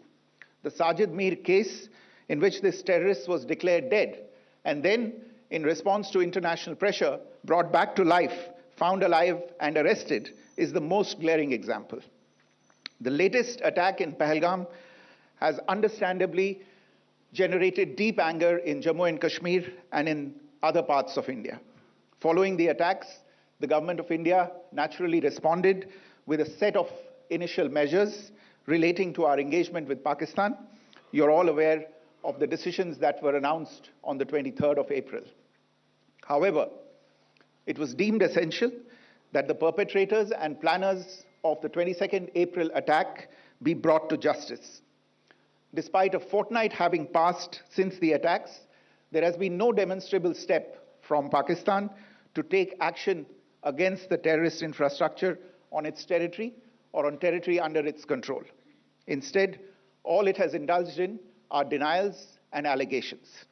Our intelligence monitoring of Pakistan-based terrorist modules indicated that further attacks against India were impending. There was thus a compulsion both to deter and to preempt. Earlier this morning, as you would be aware, India exercised its right to respond and preempt, as well as deter more such cross-border attacks. These actions were measured, non-escalatory, proportionate, and responsible. They focused on dismantling the terrorist infrastructure and disabling terrorists likely to be sent across to India. You would also recall that the Security Council on 25th April 2025 had issued a press statement on the Pahalgam terror attack, underlining, and I quote, the need to hold perpetrators, organizers, financiers, and sponsors of this reprehensible act of terrorism accountable and bring them to justice, unquote. India's latest actions should be seen in this context. Joining me for this briefing on our actions earlier this morning are Colonel Sophia Qureshi and Wing Commander Vyomika Singh. I will request them to share some details regarding Operation Sindoor with all of you.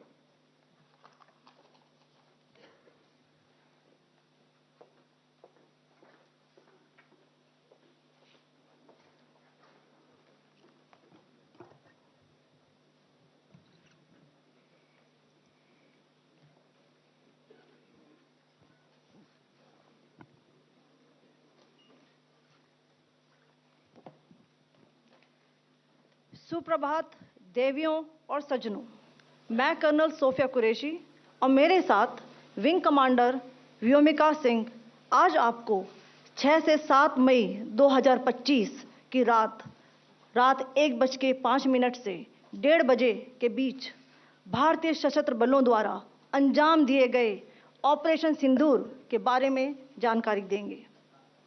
Operation सिंदूर 22 अप्रैल को पहलगाम में हुए विभत्स आतंकवादी हमले के शिकार मासूम नागरिकों व उनके परिवारों को न्याय देने के लिए लॉन्च किया गया था। इस कार्रवाई में 9 टेररिस्ट कैंप्स को टारगेट किया गया और पूरी तरह से इसे बर्बाद किया गया। पाकिस्तान में पिछले 3 दशकों से टेरर इंफ्रास्ट्रक्चर का निर्माण हो रहा है। इसमें recruitment, indoctrination centres, training areas व लॉन्च पैड शामिल थे, जो पाकिस्तान और पाक अधिकृत जम्मू कश्मीर POK दोनों में फैले हैं। Operation Sindoor was launched by Indian Armed Forces to deliver justice to the victims of Pahalgam terror attack and their families. 9 terrorist camps were targeted and successfully destroyed. Over the last 3 decades, Pakistan has systematically built terror infrastructure. It is a complex web of recruitment and indoctrination centers, training areas for initial and refresher courses, and launch pads for handlers. These camps are located both in Pakistan as well as Pakistan-occupied Jammu and Kashmir areas. Some of the well-known training camps are located, as you can see on the screen. They are distributed from Savai Nala in the north, counting to approximately 21, ending at Bhagalpur to the south. इन लक्ष्यों का चयन विश्वसनीय intelligence सूचनाओं के आधार पर हुआ ताकि आतंक गतिविधियों की रीढ़ तोड़ी जा सके और यह खास ध्यान दिया गया कि निर्दोष नागरिकों और सिविलियन इंस्टॉलेशन को नुकसान न पहुंचे. The selection of these targets for Operation Sindoor was based on credible intelligence inputs and role of these facilities in perpetrating the terror activities. The locations were so selected to avoid damage to civilian infrastructures and loss of any civilian lives. This was done with due diligence, and the camps selected for targeting and their engagement will now be shown to you one by one. POJK के target मैं आपको बताना चाहूँगी. सबसे पहले सवाई नाला camp Muzaffarabad, जो कि POJK के लाइन ऑफ कंट्रोल से 30 किलोमीटर दूर है. यह एक लश्कर तोयबा का ट्रेनिंग सेंटर था. 20 अक्टूबर 2024 सोनमर्ग, 24 अक्टूबर 24 गुलमर्ग, 22 अप्रैल 2025 पहलगाम, इन हमलों के आतंकियों ने यहीं से प्रशिक्षण लिया था. सैयदना बिलाल कैंप मुजफ्फराबाद, यह एक जैश ए मोहम्मद का स्टेजिंग एरिया है. यह हथियार, विस्फोटक और जंगल सर्वाइवल ट्रेनिंग का केंद्र भी था. गुलपुर कैंप कोटली,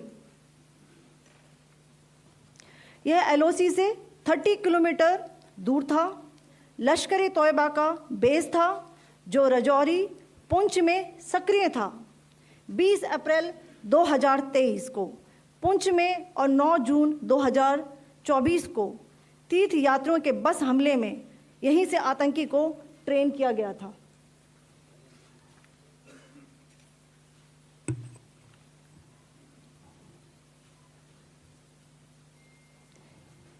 बरनाला कैंप बिम्बर, ये LOC से 9 किलोमीटर दूर है. यहाँ पर हथियार हैंडलिंग, IED व जंगल सर्वाइवल का प्रशिक्षण केंद्र था. अब्बास कैंप कोटली,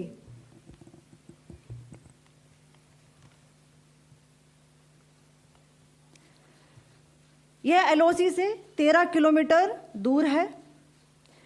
लश्कर तोयबा का फिदाइन यहाँ तैयार होता था. इसकी कैपेसिटी 15 टेररिस्ट को ट्रेन करने की थी.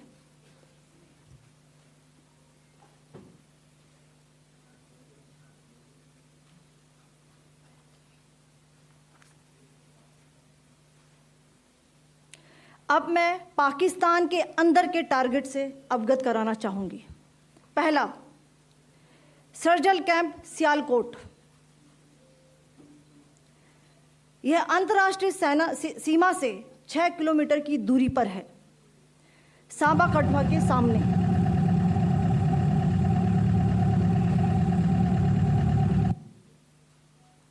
मार्च 2025 में जम्मू एंड कश्मीर पुलिस के 4 जवानों को की जो हत्या की गई थी, उन आतंकवादियों को इसी जगह पर ट्रेन किया गया था. दूसरा, महमूना जाया कैंप सियालकोट, यह 18 से 12 किलोमीटर IB से दूर था. हिजबुल मुजाहिदीन का बहुत बड़ा कैंप था. यह कठुआ जम्मू क्षेत्र में आतंक फैलाने का नियंत्रण केंद्र था. पठानकोट एयरफोर्स बेस पर किया गया हमला भी इसी कैंप से प्लान और डायरेक्ट किया गया था. मरकज ताइबा मुरीद के, यह IB से 18 से 25 किलोमीटर दूरी पर है. 2008 के मुंबई हमले के आतंकी भी यहीं से प्रशिक्षित हुए थे. अजमल कसब व डेविड हेडली भी यहाँ ट्रेन हुए थे.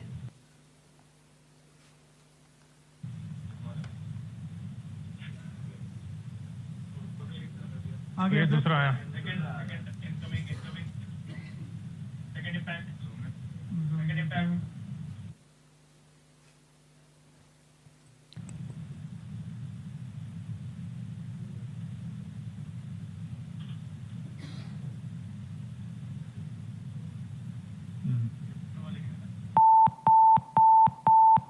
टारगेट 10 हुआ है सर अभी टारगेट 10 हुआ एनक्लोजर सेम ही है 7 it is hit the target हाँ हाँ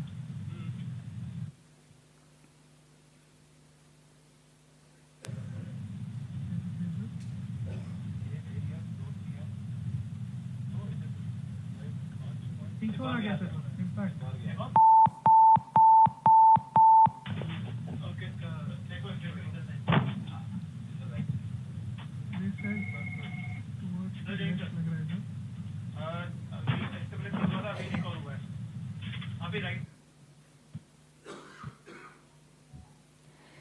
मरकज़ सुभान अल्लाह भावलपुर ये इंटरनेशनल बाउंड्री से 100 किलोमीटर दूर है। जैश ए मोहम्मद का मुख्यालय था। यहाँ पर रिक्रूटमेंट, ट्रेनिंग व इंडॉक्ट्रिनेशन का केंद्र भी था। शीर्ष आतंकी अक्सर यहाँ आते थे। मैं आप सबको बताना चाहती हूँ कि किसी भी सैन्य ठिकाने का निशाना नहीं बनाया गया और अभी तक किसी तरह की नागरिक क्षति की रिपोर्ट नहीं है। धन्यवाद। जय Hind. The strike on the terror camps were undertaken through precision capability. As shown to you, a niche technology weapons with careful selection of warheads was ensured so that there will be no collateral damage. The point of impact in each of the target was a specific building or a group of buildings. All the targets were neutralized with clinical efficiency, and the results reiterate the professionalism of the Indian Armed Forces in the planning and execution of their operations. No military establishments were targeted. India has demonstrated considerable restraint in its response. However, it must be said that the Indian Armed Forces are fully prepared to respond to Pakistani misadventures, if any, that will escalate this situation. Jai Hind, and thank you very much. Ladies and gentlemen, friends in the media, I ask your indulgence today in view of the fact that this is still an evolving situation. We will therefore not be able to take questions and answers today, but we will come back for more updates and more briefings shortly. Thank you all very much for joining us this morning. Thank you. Jai Hind. All right, so this is the big breaking news coming in right now. The government has held its press conference after the strikes on Pakistan. There have been several strikes which have taken place after the Pahalgam terror attack. The strikes took place between 1:05 a.m. in the morning and 1:30 in the morning. Operation Sindoor, terror infrastructure was struck, launch pads were struck, the targets were selected with due diligence. As you can see, and very, very significantly, what the government has released over here is actual video of the targets being hit. Multiple targets, a Lashkar-e-Toiba training camp, Savai Nala, targets in Muzaffarabad and Kotli. Niche weapons were used, specific buildings were struck, all targets neutralized. Restraint was shown in India's response. India is fully prepared to respond to anything that Pakistan does right now. That's the message. There was a colonel, there was a wing commander, and there was the Foreign Secretary of India. No questions were taken at that press conference, but there was an indicator that in press conferences in the future, more answers would be given. Just a few more details before I go across to Maria, who's also tracking this closely. This followed the Pahalgam terror attack where 26 were killed. This was the worst attack on civilians since 26/11. The terrorists were executed through headshots. This was an attempt to hit tourism, an attempt to spread communal strife. Lashkar Front was involved in this. And only denials from Pakistan were received over the last few days. India's response, therefore, was measured, responsible, non-escalatory, I should say, is how this was characterized. Once again, the attacks took place between 1:05 a.m. and 1:30 a.m. Maria. Yes, and Vikram Mistry there, the Foreign Secretary, saying that in these 15 days, because India carried out these strikes against Pakistan terror camps only after 15 days.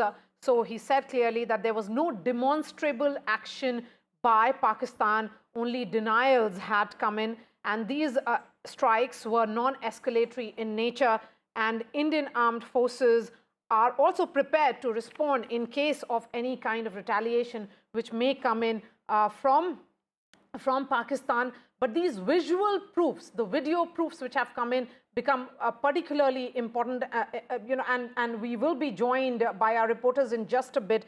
But the significance cannot be missed. The important highlights is of this detailed press conference, the briefing which came in from the National Media Center here in the National Capital. It was a coordinated launch of 24 missile strikes, which actually targeted 9 high-value terrorist-linked locations. And even as we speak, even as this press conference has just concluded, there is a high-powered meeting which has begun at the Prime Minister's residence.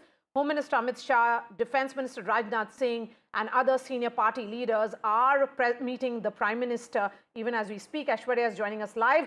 Aishwarya, this huddle has begun and India has now released proof of that strike which happened, which was carried out in those 25 minutes. 25 minutes is all it took, and in those 25 minutes, 9 terror camps completely destroyed. Aishwarya, just before I come across to you, we come across to you, I just think, Maria, it is so important to reflect that video was actually released. Remember, after Balakot, video was not released. Multiple videos indicating that all of these strikes were under monitoring by drones, and they were filmed as the weapons went in. In one case, I could see a weapon being dropped from what appeared to be a drone or a suicide drone. We do know that these were used as well. The videos proving India's case, we hit Pakistan and we hit them hard. Yes, the 9 terror camps completely destroyed, and the significance of each and every terror camp explained in details by the Indian Armed Forces, talking about their significance and their role in multiple terror strikes which have happened in the past. Sunil Prabhu is joining us as well. Sunil, the significance and I would say the point that is being made here of the video proof being released by India. You're absolutely right, Maria. First of all, the symbolism. 2 women officers, Colonel Sophia and Wing Commander Singh, backed along with the Foreign Secretary Vikram Misri to give the background. And we have seen a number of briefings, but this is the first time in independent India that we are seeing the operations so clear. They have given every possible detail, the videos, the targets from the command and control center of showing where they have attacked, the significance of why they're doing it, who are these camps, where are they, who are the people who have been supporting, and where there have been terror being struck, where are the camps, for example, where David Headley was trained and others along with them. And it's in that backdrop that those targets were chosen, and the way that they've used with precision to ensure that they are able to succeed in their mission. So a lot of frankness, a lot of very clear details, very well prepared by the Indian Armed Forces and the Ministry of External Affairs to really give us, and as the Foreign Secretary explained very categorically, this is an evolving situation. At this present juncture, we cannot take questions, but we will definitely be back with more briefings and updates. This is a fluid, this is a diplomatic, this is a tense situation, and really everybody will have to watch very carefully as we see and wait to see how things pan out in the next few hours. The Foreign Secretary said as he concluded that press conference was that the situation remains fluid, which is why they don't want to take questions right now. That points to what we've been saying all along. This is not over and done with. There could be a lot more. Whether Pakistan chooses to escalate further is something that really Pakistan needs to decide. As far as India is concerned, in our press statement as well, it was mentioned that the targets which were picked were non-escalatory. There was a sense that we were sending a message that has been reiterated. There has been a lot which has taken place since then, including very heavy artillery strikes along the line of control and on the international border as well. But whether Pakistan comes back to try and hit ground targets in India or not, at this juncture, we do not know. But I think, and this is the point I will repeat before we go across to Aishwarya, is that release of video footage, something which was missing during both the surgical strikes and during the Balakot strikes, is very, very important on this particular occasion, because it makes India's point that if you come and hit us with terrorism, we will hit you with missiles and bombs. That's right. And the extent of this entire operation becomes significant because India reiterating that there was no Pakistani military installations which were directly targeted. Aishwarya is joining us. Aishwarya, even as this briefing ended, there is an important huddle which is happening at 7 LKM. Give us the details, who all have arrived.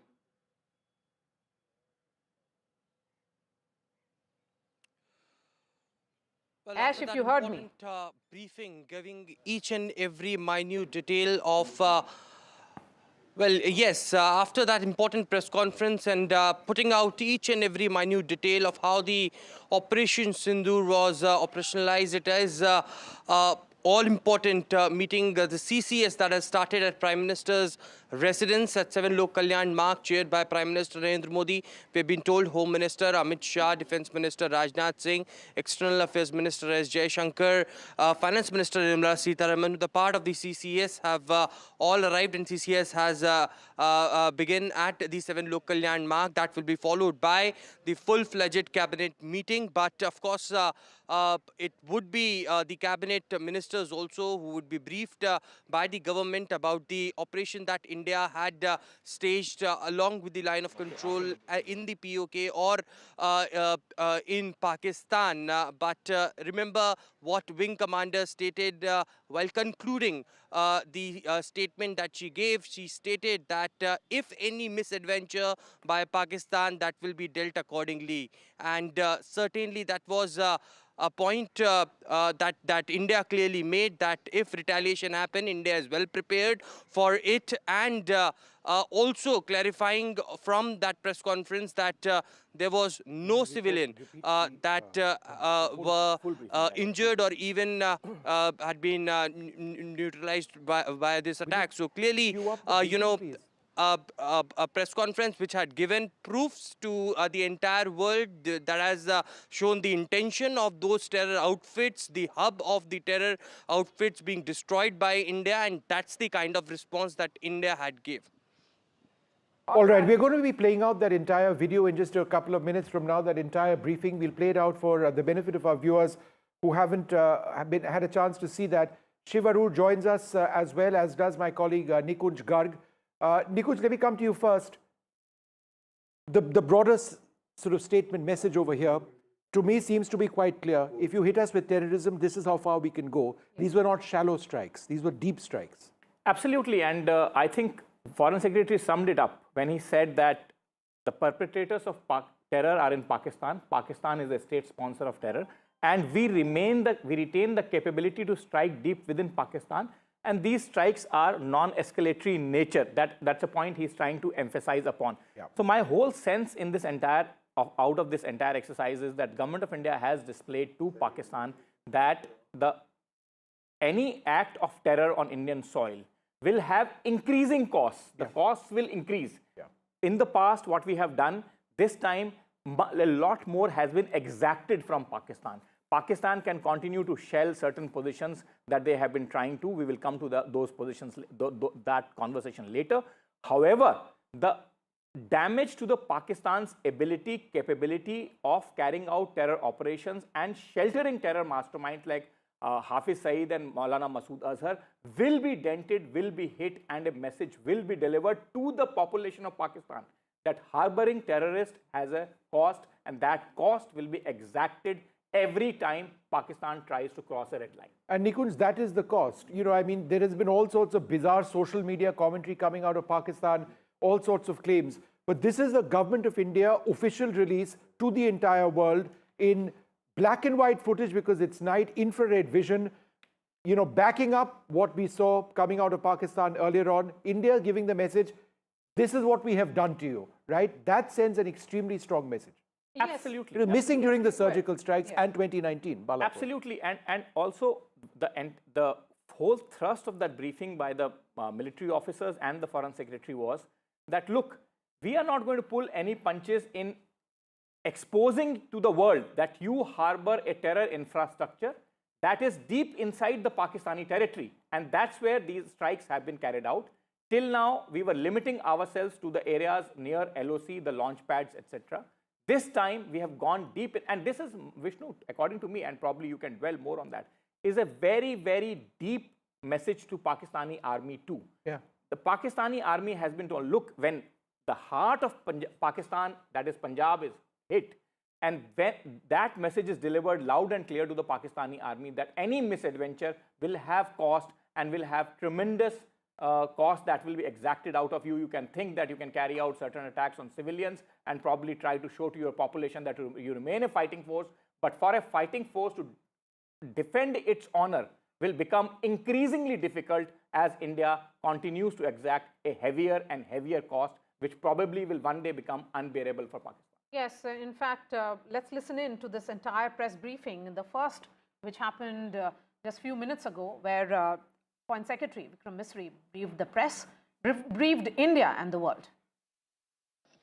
Good morning. Thank you all for joining this briefing. As you are all aware, on April 22, 2025, Pakistani and Pakistan-trained terrorists belonging to the Lashkar-e-Taiba carried out a savage attack on Indian tourists at Pahalgam in Jammu and Kashmir in India.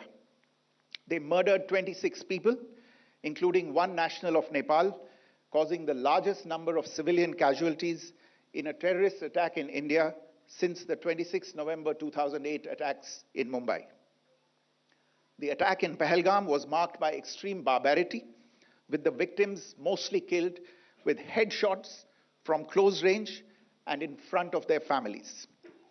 Family members were deliberately traumatized through the manner of the killing, accompanied by the exhortation that they should take back the message. The attack was clearly driven by the objective of undermining the normalcy returning to Jammu and Kashmir. In particular, it was designed to impact the mainstay of the economy, tourism, with a record 23 million tourists visiting the valley last year. The calculation, presumably, was that harming growth and development in the Union territory would help keep it backward and create fertile ground for continued cross-border terrorism from Pakistan. The manner of the attack was also driven by an objective of provoking communal discord, both in Jammu and Kashmir and the rest of the nation. It is to the credit of the government and the people of India that these designs were foiled. A group calling itself the Resistance Front has claimed responsibility for the attack. This group is a front for the UN-proscribed Pakistani terrorist group Lashkar-e-Taiba. It is notable that India had given inputs about the TRF in the half-yearly report to the monitoring team of the UN's 1267 Sanctions Committee in May and November 2024, bringing out its role as a cover for Pakistan-based terrorist groups. Earlier too, in December 2023, India had informed the monitoring team about Lashkar and Jaish-e-Mohammed operating through small terror groups such as the TRF. Pakistan's pressure to remove references to TRF in the April 25 UN Security Council press statement is notable in this regard. Investigations into the Pahalgam terror attack have brought out the communication notes of terrorists in and to Pakistan. The claims made by the Resistance Front and their reposting by known social media handles of the Lashkar-e-Taiba speak for themselves. Identification of the attackers based on eyewitness accounts as well as other information available to law enforcement agencies has also progressed. Our intelligence has developed an accurate picture of the planners and backers of this team. The features of this attack also tie in with Pakistan's long track record of perpetrating cross-border terrorism in India, which is well documented and beyond question. Pakistan also has a well-deserved reputation as a haven for terrorists from around the world, with internationally proscribed terrorists enjoying impunity there. In addition, Pakistan has been known to willfully mislead the world and international forums, such as the Financial Action Task Force, on this issue. The Sajid Mir case, in which this terrorist was declared dead, and then, in response to international pressure, brought back to life, found alive and arrested, is the most glaring example. The latest attack in Pahalgam has understandably generated deep anger in Jammu and Kashmir and in other parts of India. Following the attacks, the government of India naturally responded with a set of initial measures relating to our engagement with Pakistan. You're all aware of the decisions that were announced on the 23rd of April. However, it was deemed essential that the perpetrators and planners of the 22nd April attack be brought to justice. Despite a fortnight having passed since the attacks, there has been no demonstrable step from Pakistan to take action against the terrorist infrastructure on its territory or on territory under its control. Instead, all it has indulged in are denials and allegations. Our intelligence monitoring of Pakistan-based terrorist modules indicated that further attacks against India were impending. There was thus a compulsion both to deter and to preempt. Earlier this morning, as you would be aware, India exercised its right to respond and preempt as well as deter more such cross-border attacks. These actions were measured, non-escalatory, proportionate, and responsible.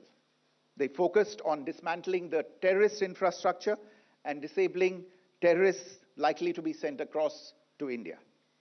You would also recall that the Security Council on 25th April 2025 had issued a press statement on the Pahalgam terror attack, underlining, and I quote, the need to hold perpetrators, organizers, financiers, and sponsors of this reprehensible act of terrorism accountable and bring them to justice, unquote.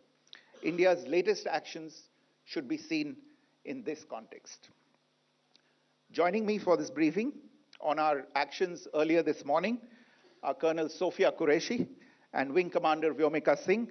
I will request them to share some details regarding Operation Sindoor with all of you.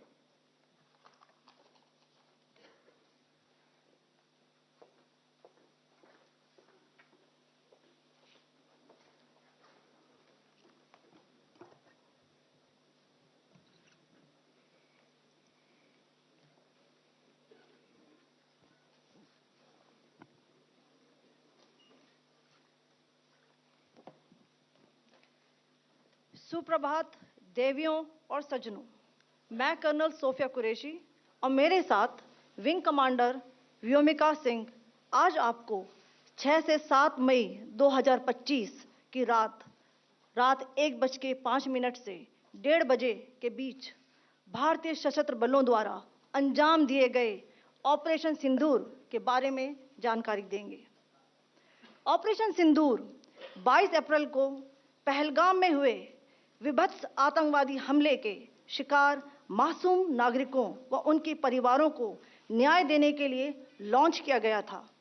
इस कार्रवाई में 9 terrorist camps को target किया गया और पूरी तरह से इसे बर्बाद किया गया। पाकिस्तान में पिछले 3 दशकों से टेरर इंफ्रास्ट्रक्चर का निर्माण हो रहा है। इसमें recruitment, indoctrination centres, training areas व लॉन्च पैड शामिल थे, जो पाकिस्तान और पाक अधिकृत जम्मू कश्मीर POK दोनों में फैले हैं।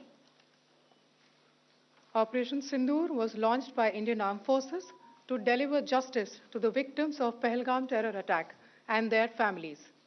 9 terrorist camps were targeted and successfully destroyed. Over the last 3 decades, Pakistan has systematically built terror infrastructure. It is a complex web of recruitment and indoctrination centers, training areas for initial and refresher courses, and launch pads for handlers. These camps are located both in Pakistan as well as Pakistan-occupied Jammu and Kashmir areas. Some of the well-known training camps are located, as you can see on the screen.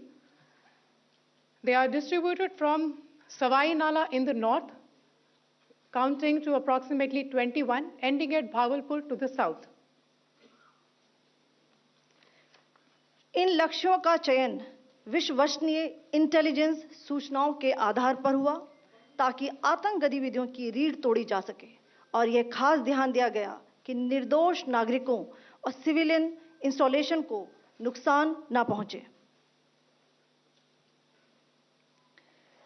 The selection of these targets for Operation Sindoor was based on credible intelligence inputs and role of these facilities in perpetrating the terror activities.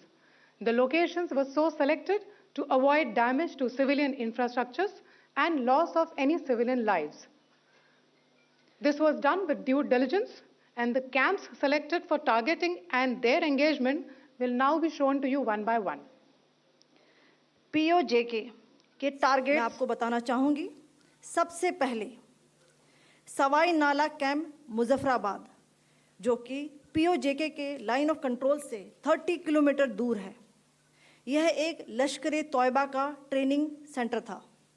20 अक्टूबर 2024 सोनमर्ग, 24 अक्टूबर 24 गुलमर्ग, 22 अप्रैल 2025 पहलगाम, इन हमलों के आतंकियों ने यहीं से प्रशिक्षण लिया था। सैयदना Bilal camp Muzaffarabad, यह एक जैश मोहम्मद का स्टेजिंग एरिया है। यह हथियार, विस्फोटक और जंगल सर्वाइवल ट्रेनिंग का केंद्र भी था। गुलपुर कैंप कोटली, यह LOC से 30 किलोमीटर दूर था। लश्कर तौयबा का बेस था, जो रजौरी पुंछ में सक्रिय था। 20 अप्रैल 2023 को पुंछ में और 9 जून 2024 को तीर्थ यात्रियों के बस हमले में यहीं से आतंकी को ट्रेन किया गया था।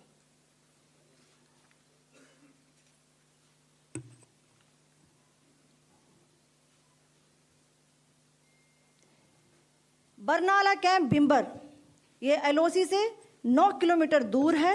यहाँ पर हथियार हैंडलिंग, IED व जंगल सर्वाइवल का प्रशिक्षण केंद्र था। अब्बास कैंप कोटली,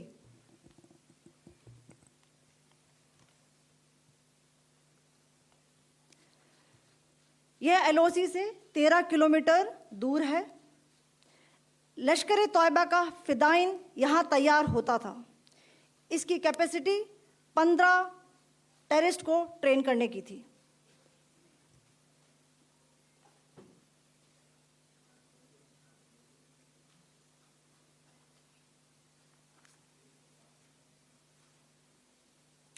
अब मैं पाकिस्तान के अंदर के टारगेट से अवगत कराना चाहूंगी। पहला, सर्जल कैंप सियालकोट, यह अंतर्राष्ट्रीय सीमा से 6 किलोमीटर की दूरी पर है, सांबा कठुआ के सामने।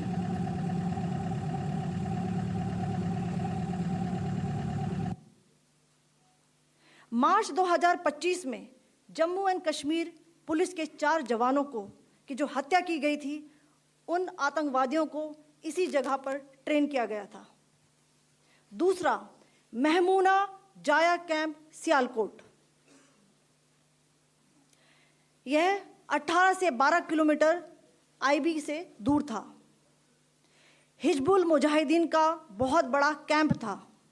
यह कठुआ जम्मू क्षेत्र में आतंक फैलाने का नियंत्रण केंद्र था। पठानकोट एयरफोर्स बेस पर किया गया हमला भी इसी कैंप से प्लान और डायरेक्ट किया गया था। मरकज ताइबा मुरीद के, यह IB से 18 से 25 किलोमीटर दूरी पर है। 2008 के मुंबई हमले के आतंकी भी यहीं से प्रशिक्षित हुए थे। अजमल कसब व डेविड हेडली भी यहाँ ट्रेन हुए थे।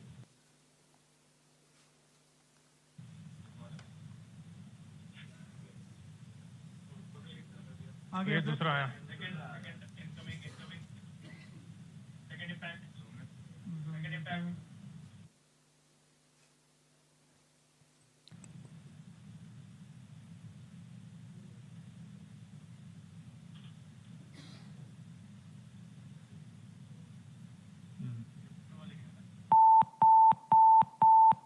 टारगेट 10 हुआ है इसमें भी।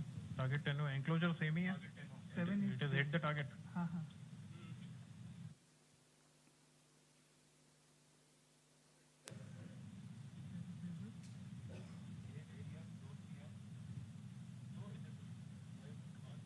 आ गया sir, impact.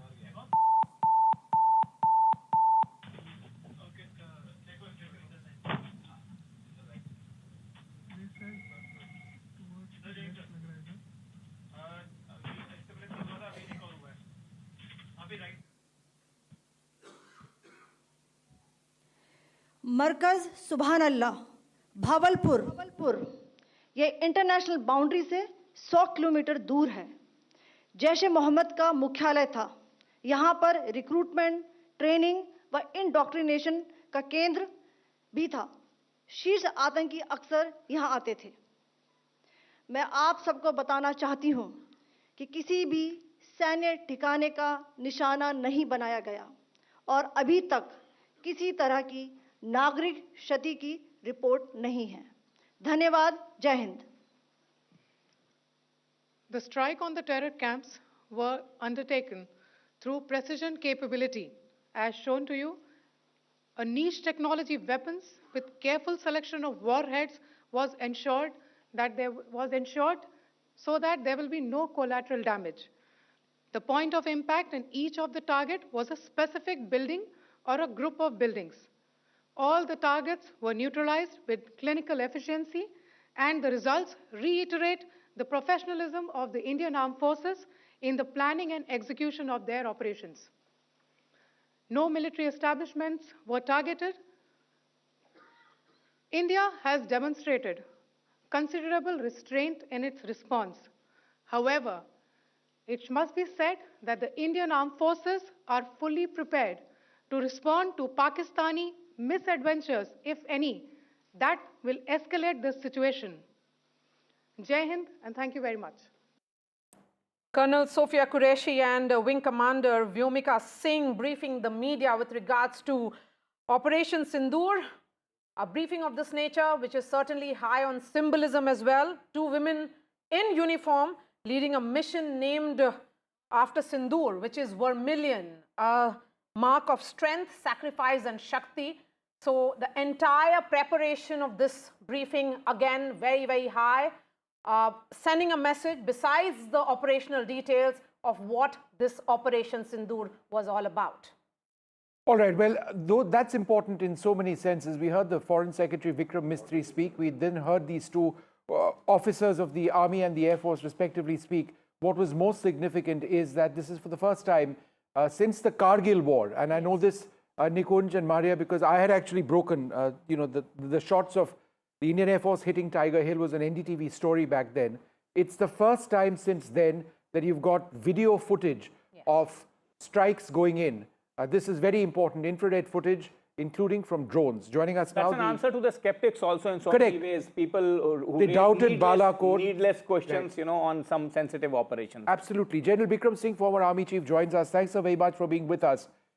Just the significance, General Singh, of India telling Pakistan, not only have we hit you, we're showcasing to the entire world video which shows us hitting you. What is the message there? Jai Hind, firstly, to three of you and all your viewers. I think the right message has gone across to Pakistan. Firstly, let me compliment the decision makers of our country. At the apex level, the Honorable Prime Minister, under whose aegis we've had the whole of government approach dealing with Pakistan.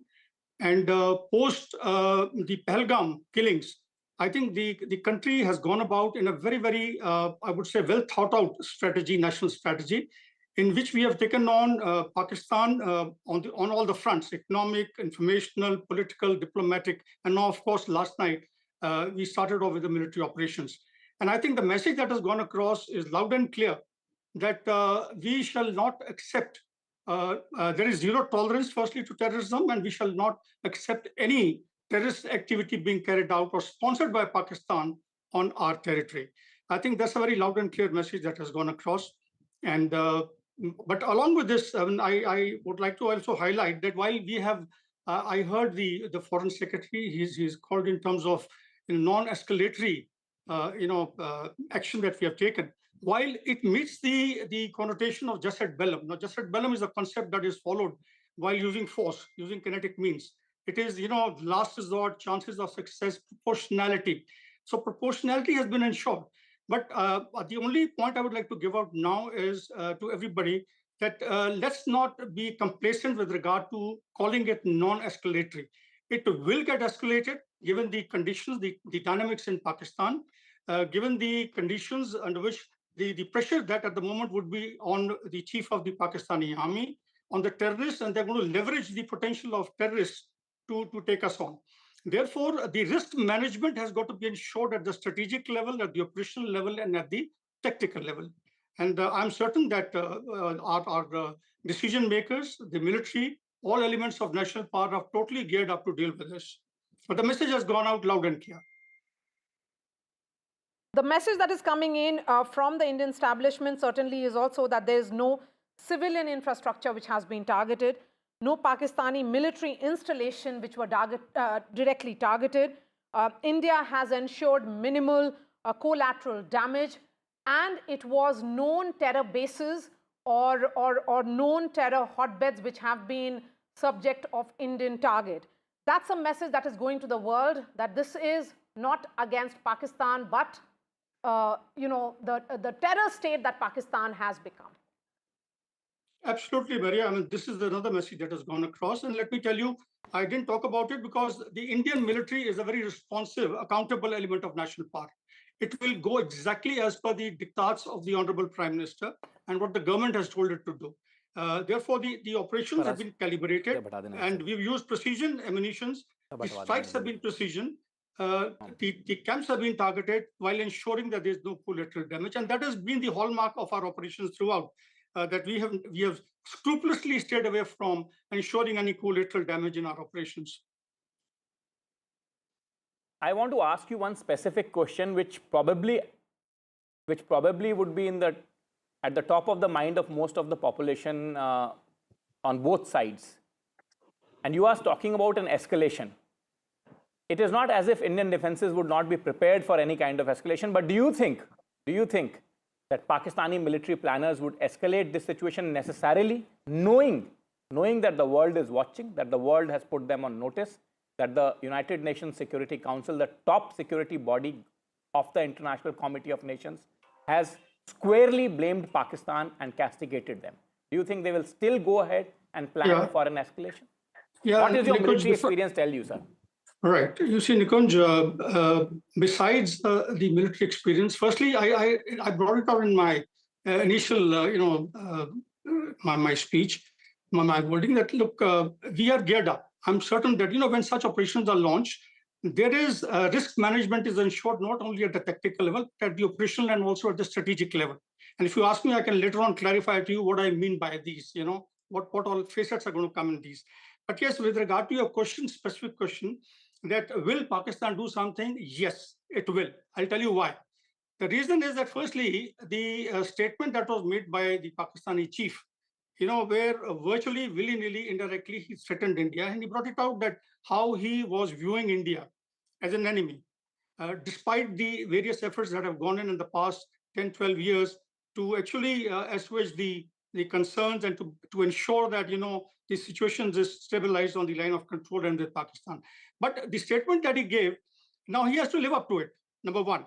Number two, it's a state that lacks the compatible conventional war-fighting might. And therefore, it's going to resort to the sub-conventional, that is the asymmetric capability of terrorists being used against us. So what is going to happen is that he has to get back, do something. If it does not, he will lose his primacy in the environment. The famous term that is used, that is the Pakistani army that owns the nation, the only army of the world that owns the nation. To have its prima donna position in the environment, to pass the message to their allies like Turkey, for example, Bangladesh and others, they will come in with something or the other. It's not that they're going to keep quiet about it. No, but so yes, therefore, sir, if we look at some of the options available to Pakistan, if it's a sub-conventional option, it means another terrorist strike. That's the last thing that they would like to send a message out on. Therefore, the possibility of airstrikes, similar to what we saw a day after the Balakot strikes of 2019, may well take place. Pakistan has not hit any so-called targets in India on our territory as yet. Is that a very likely possibility that we could see aerial encounters? Well, Vishnu, firstly, let me compliment our intelligence agencies. I think they've been very precise in giving us the information. So is the military. All security agencies have done a wonderful job. But yes, they are going to definitely, there's going to be a fillip to the insurrectionists, to the proxy war activities in J&K along the line of control. and also certain other areas. And let me tell you, I won't be surprised if they start actually activating their sleeper cells in various parts of our country, joining Nepal, where we know very well they've had their sleeper cells. Siliguri corridor, Bangladesh, from there, to our 7 northeastern states. These kind of things you got to be careful about. And I'm certain, let's be very clear, as I told you earlier, we got very, very competent political leaders, military leaders who are leading this entire initiative. And they would have taken all measures. Risk management would have been ensured to the minutest, as far as the strategic, operational, and tactical risks are concerned. Yes, I feel that they will resort to maybe a limited airstrike. If they don't do it, then the chief of the Pakistani army is going to lose his stature in the environment. All right, General Bikram Singh, thank you very much for joining us. But I think that word of caution, which you've sort of you mentioned, is very significant. General Singh, just before we leave you, one short question: what is the situation on the line of control, given the intense artillery shelling between India and Pakistan? This is, in fact, when I commanded my battalion, on the line of control, this used to be a daily affair. So our troops are absolutely, accustomed to this kind of firing, and we also are retaliating and firing back. Let me tell you, our defenses are robust.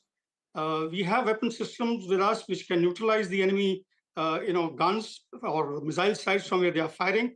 We have that, firstly, the will is there. Let me tell you this. The political will has throughout been there. The free hand has been given to the army, as the Honorable Prime Minister brought out. And you be rest assured, and the nation should be rest assured that things are going to be under control on the line of control. All right, General Singh, thank you very much. And we shall maintain the moral ascendancy. All right, so thanks so much for sharing your thoughts. I think it is important. It's not done as yet, possibly. If Pakistan chooses to escalate, then there could be more strikes from their side. The Indian Air Force is fully on defense at this stage, as is the Indian Army. There are hectic artillery duels now taking place on the line of control. Point there, Vishnu. He says that, the LC skirmishes, you shouldn't add too much. Yeah, we factored that in. Yeah, a value to it, because he says that, if you get drowned in the regular news or the regular noise that Pakistan creates, then you are only giving Pakistan that kind of additional leeway or importance, which is avoidable. Yeah, no, that's true. Let's bring in the reporters who are tracking the story from ground. We have Vasudha joining us from 7LKM, and Aishwarya is joining us from Vijay Chowk in the national capital. Coming to you, Vasudha, first, because that's where the crucial huddle of the ministers is happening with the Prime Minister. This is almost like a CCS taking place, so perhaps the cabinet will happen a little later. What can you tell us? Are we expecting another briefing by the government, or this is it for today? Well, Maria, I'm standing right outside the Prime Minister's residence, and this is a place that saw a lot of action last night. The Prime Minister, like you know, in fact, we've all been reporting that he has been monitoring Operation Sindoor, since it started. It's a 25-minute high-precision strike that happened, and I'm told by my sources that Operation Sindoor, the name itself came from the Prime Minister, because this is not just a move against Pakistan. This is also a justice for for Indian families, specifically for the women of this country. Many of them who lost husbands in this brutal attack in Pahalgam on 22nd of April. Sindoor is also something very symbolic to the Indian community. This is where the CCS meeting is going on. In fact, Rationale Singh arrived here first, and he arrived here just 10-15 minutes before the press briefing began on Operation Sindoor. After that, it was Amit Shah, the Home Minister, who arrived. I'm told that Dr. S. Jaishankar, JP Nadda, everybody is still there, and the CCS meeting is on. After that, of course, the cabinet meeting will take place, and that is important because, remember, there's a domestic situation that also needs to be managed. It's a domestic narrative. There are logistics that have to be planned, because India is also planning to ensure that it has the right steps in order if a retaliation takes place. Vikram Misri, the Foreign Secretary, put it out very clearly that this is about a proportionate, responsible, measured response that India has taken. It's all about attacking the terror bases which have been not just funding terror but also also preparing terrorists to come and attack India. And this has been going on for 3 decades, is what Colonel Sofia Qureshi also said. And this time, like you rightly pointed out, the scale of this precision attack is much more than what happened in Uri in 2016 or what happened after Pulwama in 2019, because this time we also have visual evidence. So this time the country is also prepared to set this global discourse that India knows how to respond proportionately without really hitting out at civilians or, for that matter, even military installations, but hitting where it hurts the most, and also, something that serves justice to its own citizens. Okay, let's go quickly across to Gurpreet Chinna, who joins us. Gurpreet, preparations in border areas, that's of concern right now, and that may well be, particularly, important at this juncture, since it's not yet clear if Pakistan intends to end things now. What's been happening around you? Well, we are reporting from this border area of our district, Firozpur, and right now we are standing in front of this Civil Administration Office, SSP, Superintendent of Police, where we were trying to talk to the top officers of local administration. They are saying that what they have learned, advisory has already been issued to all the people in the various villages that they don't need to create any panic at this point of time. Some of the families, they have also met those who are trying to move from their village to nearby areas so that they will be able to save their families. But as of now, what we have learned, mock drill is already being prepared by the civil administration officers. At the same time, we have seen blackout had already happened in this specific area in district Firozpur few days back, and they are also trying to analyze how they are going to guide the people if any warlike situation is going to be created. But as of now, we have seen the people of this border area, they have already stood by the country, the way they have already initiated this war against terrorism, and the way they have already taken action against those who are involved in Pahalgam terror attack. They say at this point of time, this is the right time, this is the need of the hour to uproot this terrorism from all over the world. The way we have seen a lot of lives have been sacrificed because of this terrorism which is growing and which is being trained from across the border. So as of now, if we can talk about the spirit of these border area people, they are, that is very high, and they are saying that whatever the country is going to take action against those who are involved in Pahalgam attack, these border area people will be stood by this. This is the same thing which we learned from the top officers of the civil administration. They are saying they have been in touch with the forces also. They are also guiding the people at this point of time. They are also trying to find out how they can get through these messages which should be given to the people, so that no panic situation will be on the ground. So we have to wait and watch what strategy they are going to opt in the coming days. As of now, what we have seen, multiple meetings are being made at the local administration,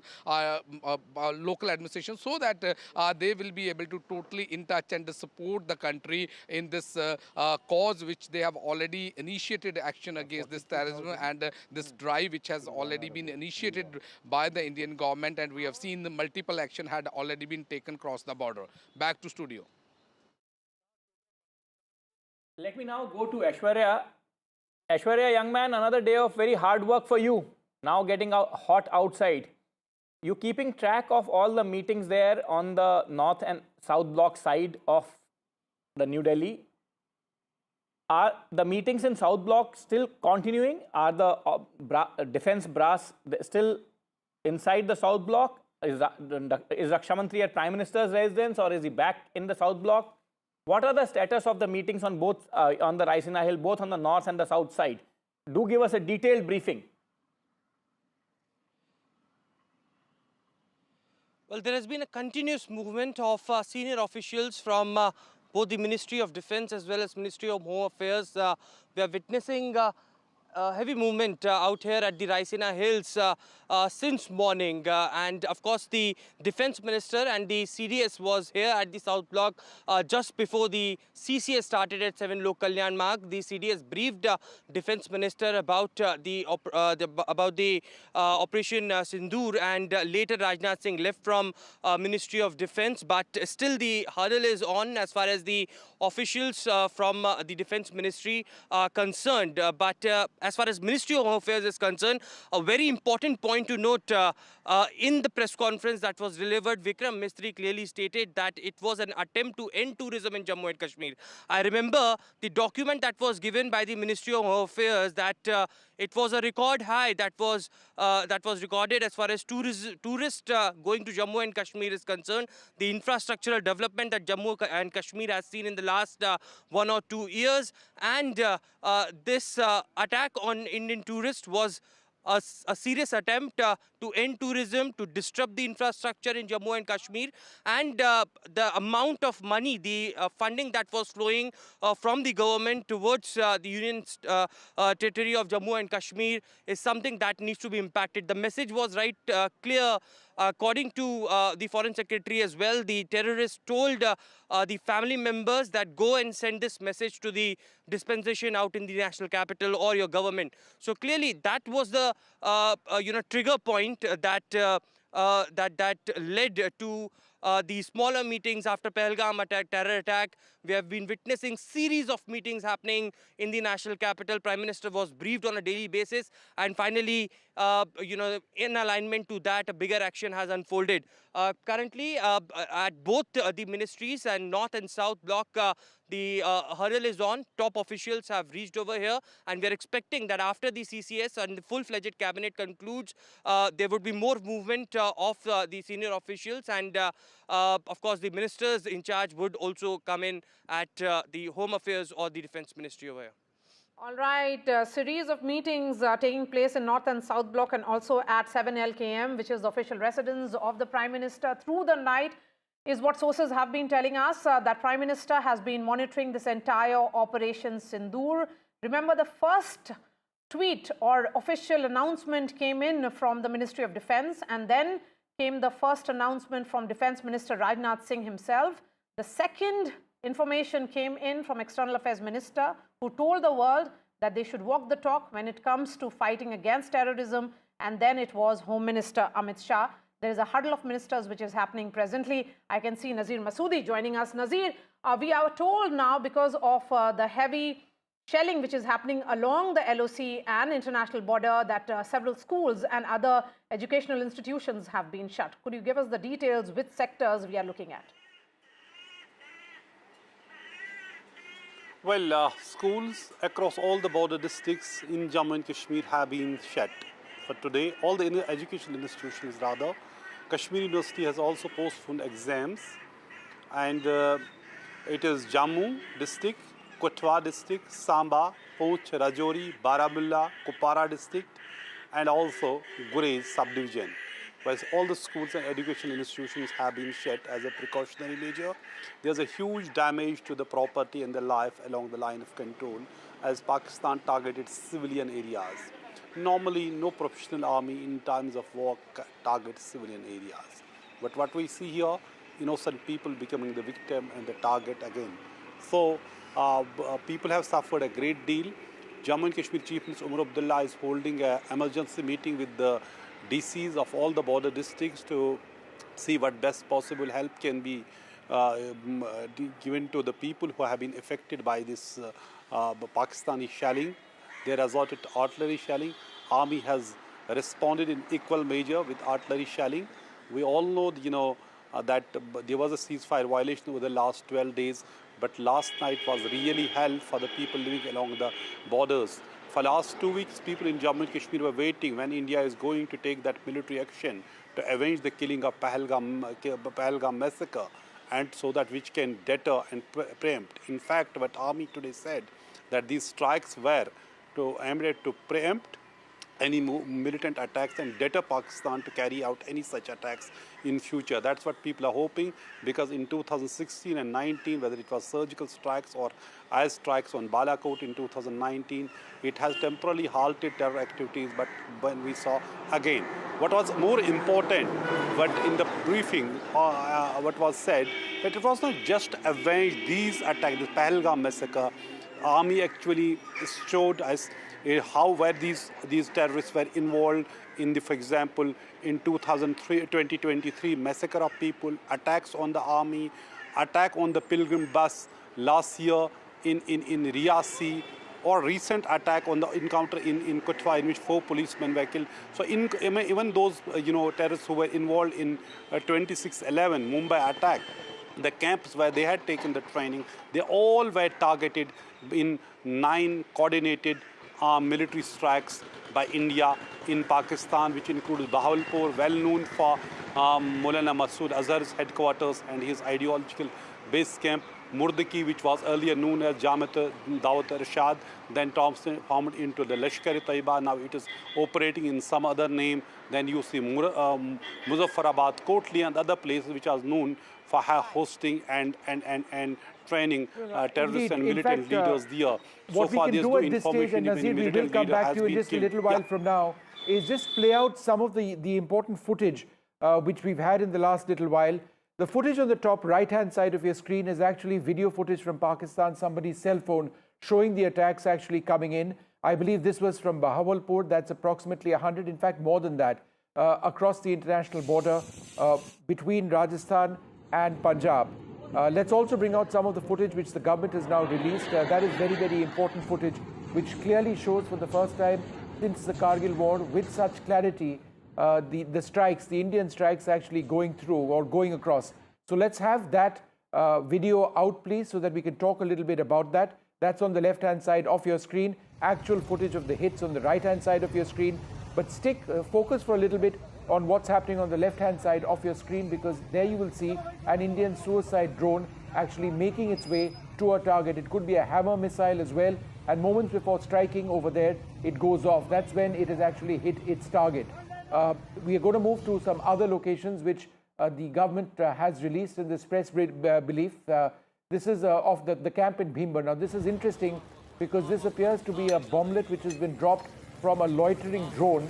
And so you're going to see very soon the targeting which has taken place. You see that little bomblet which comes down, and you can see the strike on the right. So this is infrared footage from a drone which has taken place. This is Kotli Abbas. This is in Pakistan-Occupied Kashmir. Again, a video showing a target being struck. This is that video. You can see very soon a hit taking place of a bomb. Now, if a bomb or a missile, it really depends on what was fired. It could be bombs or bomblets from drones. It could be short-range anti-surface missiles or air-to-surface missiles. Those are some of the areas on your screen which have been struck over there. There are 9 targets which have been struck, multiple camps, terror bases and others which have gone down. So there's a lot of detail which is now coming up. We'll try and stick to this footage for another 30-40 seconds to try and show to our viewers this video evidence, because it's a message which proves, and the government would have been aware of the criticism which they received earlier on in 2019 when there was no footage of Balakot. This time around there is footage. It's sending a very strong message to Pakistan. That's right. And this remains our top focus here on NDTV. We can tell our viewers that 24 missile strikes have happened across 9 locations in Pakistan, inside Pakistan, and also in Pakistan-occupied Kashmir. No Pakistani military facilities were hit.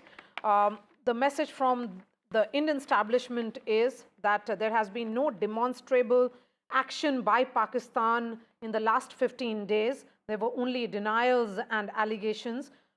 These are non-escalatory targets and strike by India. Operation Sindoor was carried out in a matter of just 25 minutes between 1:05 and 1:30 a.m. And Indian Armed Forces is actually prepared for any response. India ensured minimum collateral damage. They had carried out this entire strike with great precision. The operation, as we have been saying, was, the targets were highlighted, and these were target and terror camps of Lashkar-e-Taiba and Jaish-e-Mohammed. These included trainers and logistic officers who had been operating with impunity in the relative safety of Pakistan-administered Kashmir territory, and intelligence assessments and post-operation indicated that key communication nodes were also taken out. Our reporters continue to track the story because there are a series of meetings that are taking place at 7 LKM, Prime Minister Modi's residence. In fact, now there is a special report which has been sent by Shivarur from ground zero. Let's listen in. We've just arrived in Baramulla. We're making our way towards the line of control in the Uri sector. That lies just a few kilometers ahead from here when we'll be reaching Uri. Now, obviously, the Vikram Misri, the Foreign Secretary, and the two lady officers from the Army and the Air Force have provided an extensive briefing on what we already know. They talked about the targets that have been attacked. They've provided, very importantly, they've provided imaging video footage of the actual strikes, which adds a visual layer to Operation Sindoor, which was not there, at least thus far. But the missing pieces that are still there, because this is an evolving situation and the press conference wasn't able to take any questions, is probably because there is still a fog of war. A lot of information is still being corroborated and verified at this time, including casualties along the line of control on the Pakistan side, some on the Indian side as well. Information about fighter aircraft on both sides having been shot down, and the details of the escalation on the line of control, especially in Rajouri, Poonch, where the artillery shelling is heaviest at this point of time, and in Kupwara sector of North Kashmir, which is just north of where I'm standing right now in Baramulla district. We'll be reaching Uri in a very short while from now, where we will hopefully get a first-hand view of what this escalation is actually looking like. Suffice it to say that the two big points made by the Foreign Secretary were A, that these strikes were punitive in nature and preemptory in nature, trying to stop further attacks from these Pakistani terror camps. And the second point is that India reserves the right to escalate right back at Pakistan should it indulge in any misadventure. Those are the exact words. We're in Baramulla. We'll be reporting next from LOC in Uri. That's the update at this time. Jammu and Kashmir Chief Minister Omar Abdullah has also spoken out. Let's listen in. I think Government of India, the Indian Defence Forces have gone out of their way to ensure that no military and civilian targets were hit in Pakistan. They have only hit terror bases and launch pads. Unfortunately, the response has been anything but proportionate. We are in this situation because of them. If they had not targeted our innocent civilians in Pahalgam, we wouldn't be here. This ceasefire had held along the line of control for a number of years now. We did not provoke this. We have responded to a provocation. Now it is for Pakistan to realize that our response was limited to what happened to us in Pahalgam. They must be careful not to escalate things beyond control.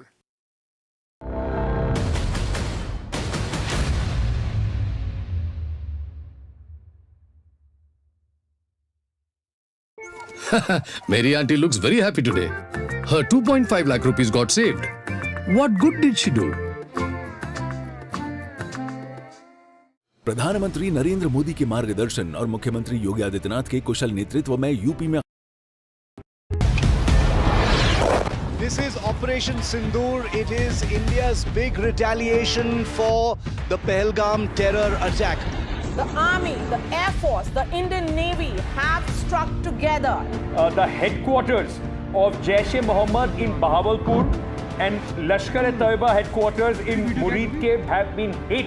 These targets lay between 30 kilometers across the line of control. Prime Minister has monitored the entire sequence of events overnight. He's been closely monitoring it.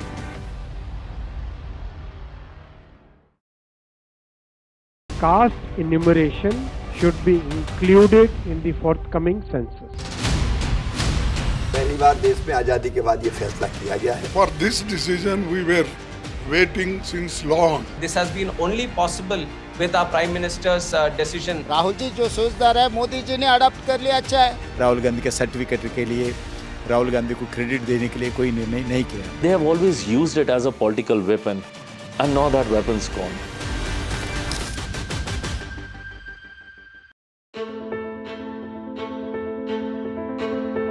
News is not just headlines, it is what impacts you.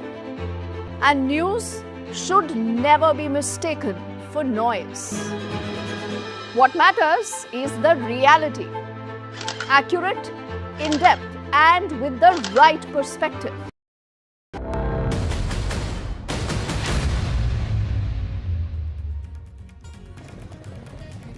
India avenges latest Pahalgam attack. 25 minutes of precision strikes carried out between 1:05 and 1:30 a.m. this morning. India rains fire on Pakistan terror hubs inside Pakistan and in PoK. Video proof of India's Pahalgam revenge. Government releases videos of Operation Sindoor. 9 targets hit, 70 terrorists killed. Pakistan terror factory dismantled. Hideouts of Lashkar-e-Taiba and Jaish-e-Mohammed completely blown up. Government says took care not to harm civilians, ensured that no Pakistani military installations were directly targeted. It's justice for Pahalgam victims. Victims' families say that government was committed to our cause. The bereaved families have welcomed India's response.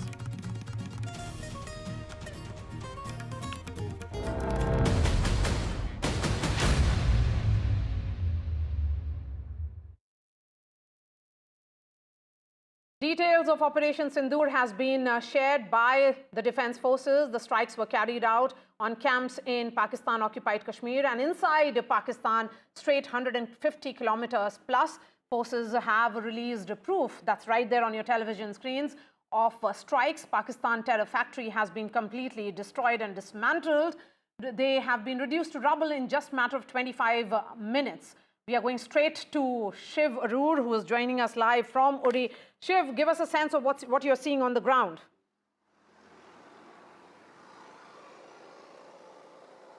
Well, I'm not far from the line of control in Uri sector. We've just arrived in the Uri sector, and we're an hour away from that press conference that was just held by Vikram Misri, the Foreign Secretary. And as you rightly just pointed out, visual evidence of strikes adding a huge layer of compelling proof of the accuracy of those strikes, in addition to all of those mobile phone videos that have come out from civilians in Muridke, Bahawalpur, Kotli, Muzaffarabad, Sialkot and elsewhere.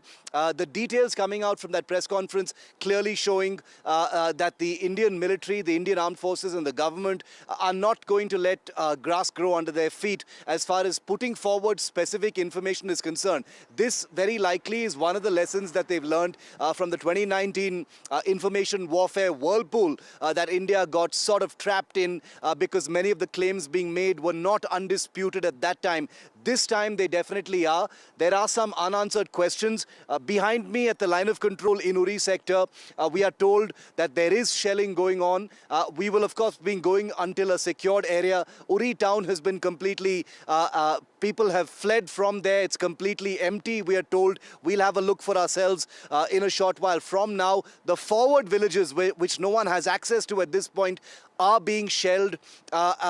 We don't have any information just yet about any casualties or civilian casualties over there, but we do know that civilian casualties have taken place in the Rajouri-Poonch sector of the line of control. That's south of the Pir Panjal Mountains in the Jammu division. But here in the Uri sector, as it has been for the last 2 weeks, huge escalation using artillery, but this is something that the Indian Army was prepared for. It had been watching artillery rolling in towards the line of control in Uri and Kupwara sectors and was fully prepared. Like we've been reporting, huge amount of damage to Pakistan Army posts, not just in Uri, Kupwara, but also in the Rajouri-Poonch area that we've been reporting.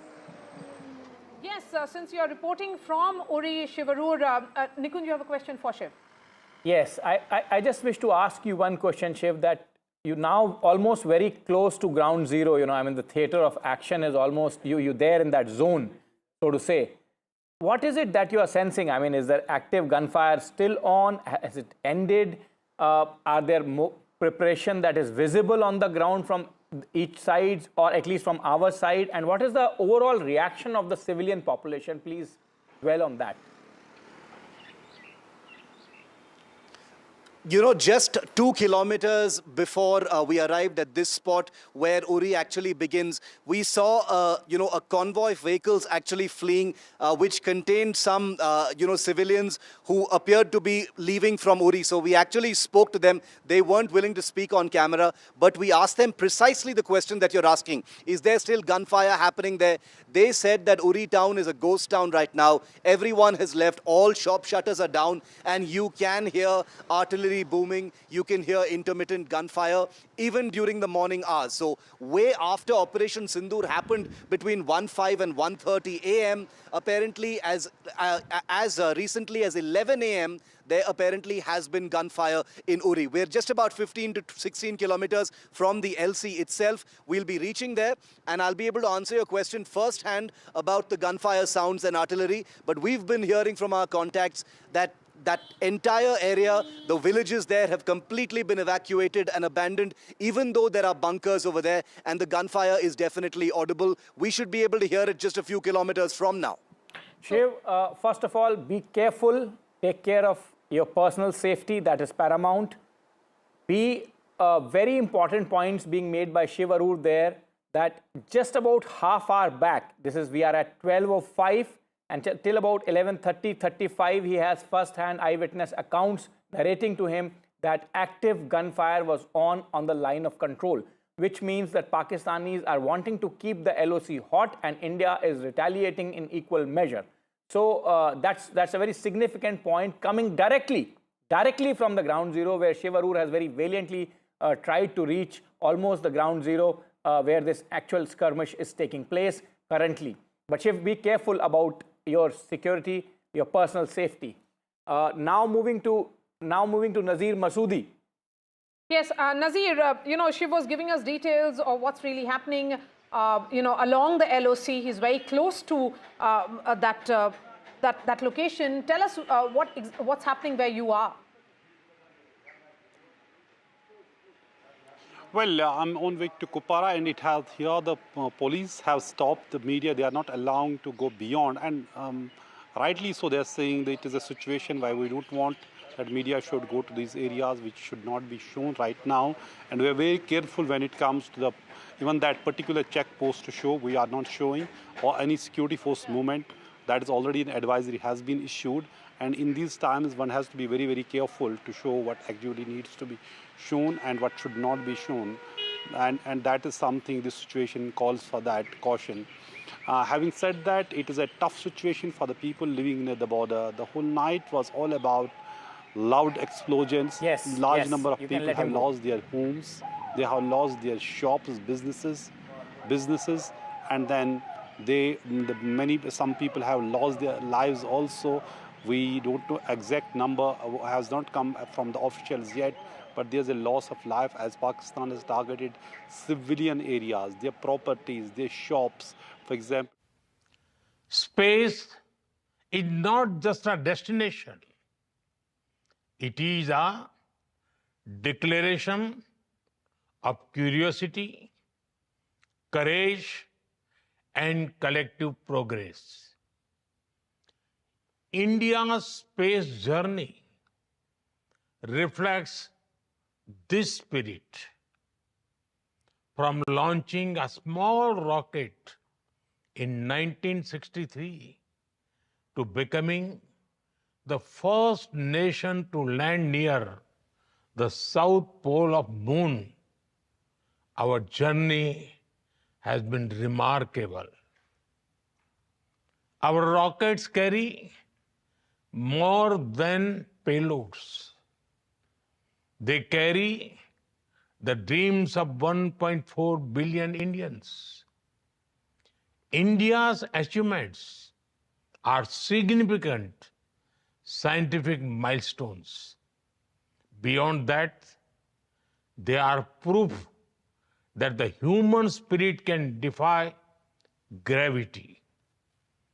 India made history by reaching Mars on its first attempt in 2014. Chandrayaan-1 helped discover water on the moon. Chandrayaan-2 gave us the highest resolution images of the moon. Chandrayaan 3 increased our understanding of the lunar south pole. We built cryogenic engines in a record time. We launched 100 satellites in a single mission. We have launched over 400 satellites for 34 nations on our launch vehicles. This year, we docked 2 satellites in space, a major step forward. Friends, India's space journey is not about racing others. It is about reaching higher together. Together, we share a common goal to explore space for the good of humanity. We launch a satellite for the South Asian nations. Now, the G20 satellite mission announced during our presidency will be a gift to the global South. We continue to march ahead with renewed confidence, pushing the boundaries of scientific exploration. Our first human space flight mission, Gaganyaan, highlights our nation's rising aspirations. In coming weeks, an Indian astronaut will travel to space as part of a joint ISRO-NASA mission to the International Space Stations. By 2035, the Bharatiya Antariksh Station will open new frontiers in research and global cooperation. By 2040, an Indian's footprints will be on the moon. Mars and Venus are also on our radar.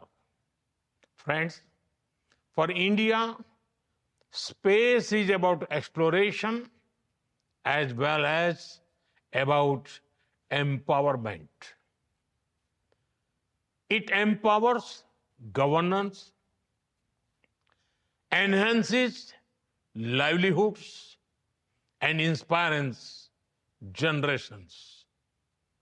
From fishermen alerts to Gati Shakti platform, from railway safety to weather forecasting, our satellites look out for the welfare of every Indian.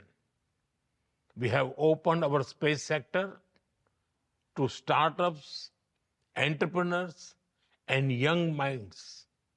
Today, India has over 250 space startups.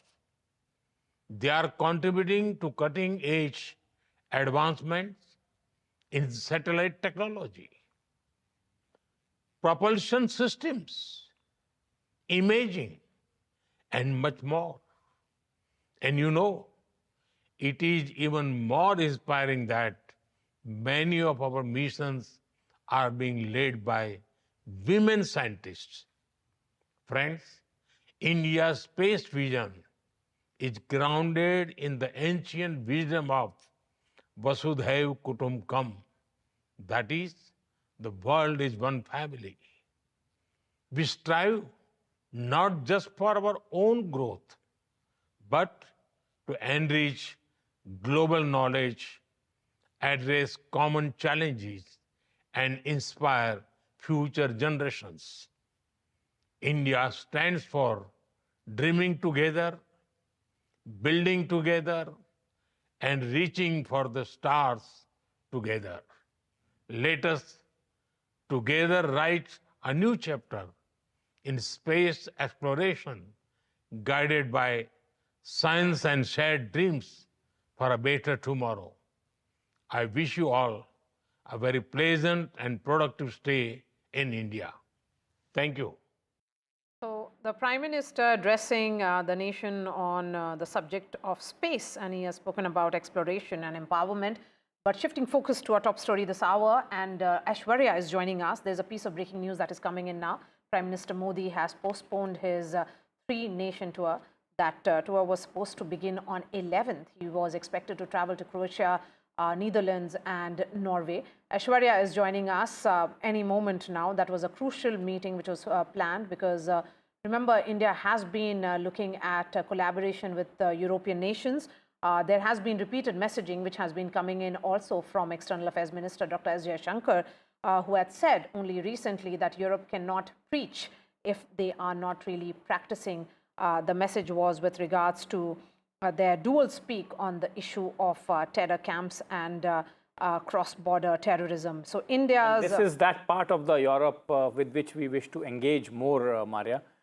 This is not the Western Europe, this is the other part of the Europe, Eastern Europe, principally Croatia and then the Nordic countries. Aishwarya is joining us live, Maria, and we can talk to him. Yes, Ash, give us the details. I mean, the Prime Minister postponing it. It is perhaps on expected lines. The Prime Minister is expected to be in India. It's a developing situation, a dynamic situation, as we have been saying. There could be retaliatory, attack by Pakistan, although we are certainly being careful and hopeful that Pakistan understands that India's target has been specific and also only and only on terror camps inside Pakistan. Well, we have seen in the last few days that it was Prime Minister who was briefed regularly on regular intervals by either Defense Secretary or, the Navy Chief, Army Chief, and he was constantly monitoring the entire situation as far as the entire operations that the country has conducted. Prime Minister was supposed to visit, and go for an official visit to Netherlands, Croatia, and of course, it was a three-nation tour of Prime Minister, and that was supposed to be on 13th to 18th of May, and it has been now postponed. It has not been cancelled as far as the official message from the Prime Minister's office is concerned. It has been postponed as of now, and Prime Minister will later visit these three countries. But certainly the focus of the government and Prime Minister will be certainly on the entire operations that are taking place as far as the Indian Armed Forces are concerned, and how there could be a possible retaliation from the Pakistani side. And it will be Prime Minister would be engaged in that, and therefore the reason it would, probably this would be the reason that Prime Minister had postponed his three-nation tour. All right, Ash, continue to be with us because just some time back, in fact, an hour ago, Vikram Misri, who is the Foreign Secretary, was leading this entire group of, that came in to brief what really happened vis-a-vis this Operation Sindoor. Let's listen in to what Foreign Secretary told the media. Earlier this morning, as you would be aware, India exercised its right to respond and preempt as well as deter more such cross-border attacks. These actions were measured, non-escalatory, proportionate and responsible. They focused on dismantling the terrorist infrastructure and disabling terrorists likely to be sent across to India. You would also recall that the Security Council on 25th April 2025 had issued a press statement on the Pahalgam terror attack, underlining, and I quote, the need to hold perpetrators, organizers, financiers, and sponsors of this reprehensible act of terrorism accountable and bring them to justice, unquote. India's latest actions should be seen in this context.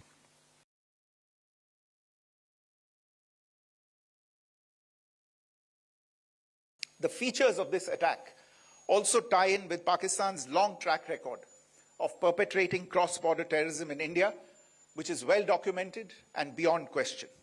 Pakistan also has a well-deserved reputation as a haven for terrorists from around the world, with internationally proscribed terrorists enjoying impunity there.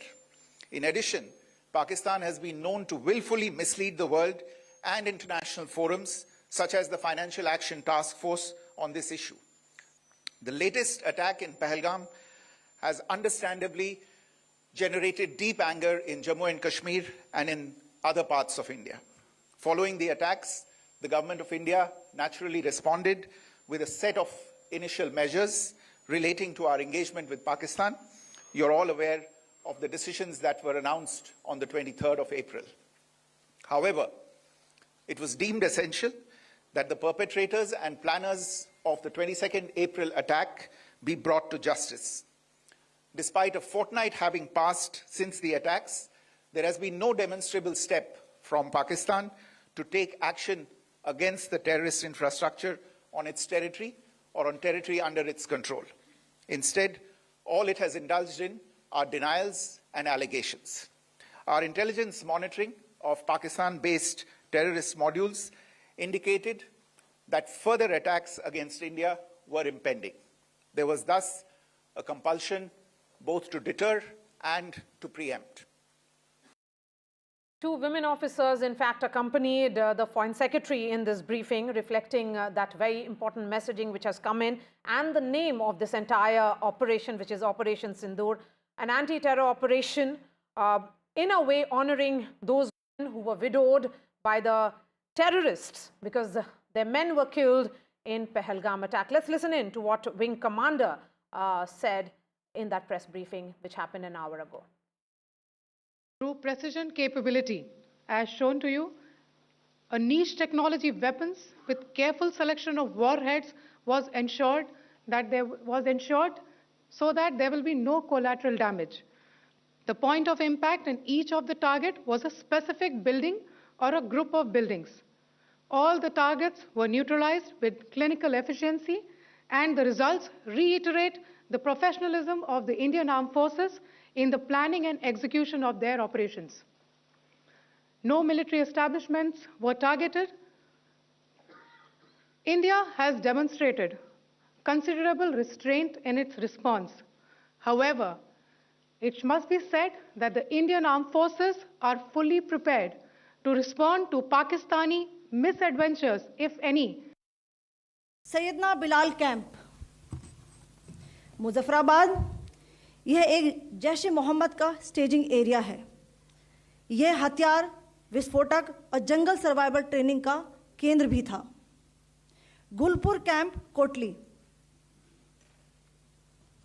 यह LOC से 30 kilometre दूर था। लश्कर-ए तोयबा का base था जो रजौरी, पुंछ में सक्रिय था। 20 अप्रैल 2023 को पुंछ में और 9 जून 2024 को तीर्थ यात्रियों के बस हमले में यहीं से आतंकी को ट्रेन किया गया था।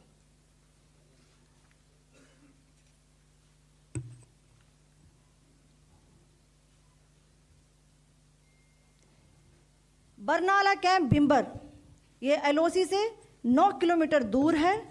यहाँ पर हथियार हैंडलिंग, आईडी व जंगल सर्वाइवल का प्रशिक्षण केंद्र था। अब्बास कैंप, कोटली, यह एलओसी से 13 किलोमीटर दूर है। लश्कर-ए तोयबा का फिदाइन यहाँ तैयार होता था। अब मैं पाकिस्तान के अंदर के टारगेट से अवगत कराना चाहूँगी। पहला, सर्जल कैंप, सियालकोट, यह अंतर्राष्ट्रीय सीमा से 6 किलोमीटर की दूरी पर है, सांबा कठवा के सामने।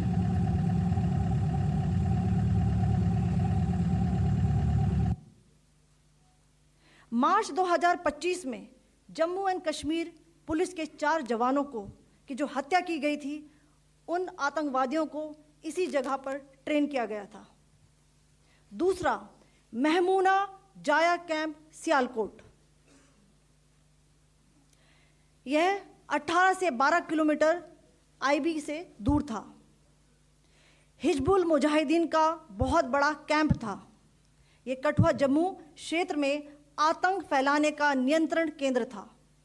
पठानकोट एयरफोर्स बेस पर किया गया हमला भी इसी कैंप से प्लान और डायरेक्ट किया गया था। मरकज ताइबा, मुरीद के, यह आईबी से 18 से 25 किलोमीटर दूरी पर है। 2008 के मुंबई हमले के आतंकी भी यहीं से प्रशिक्षित हुए थे।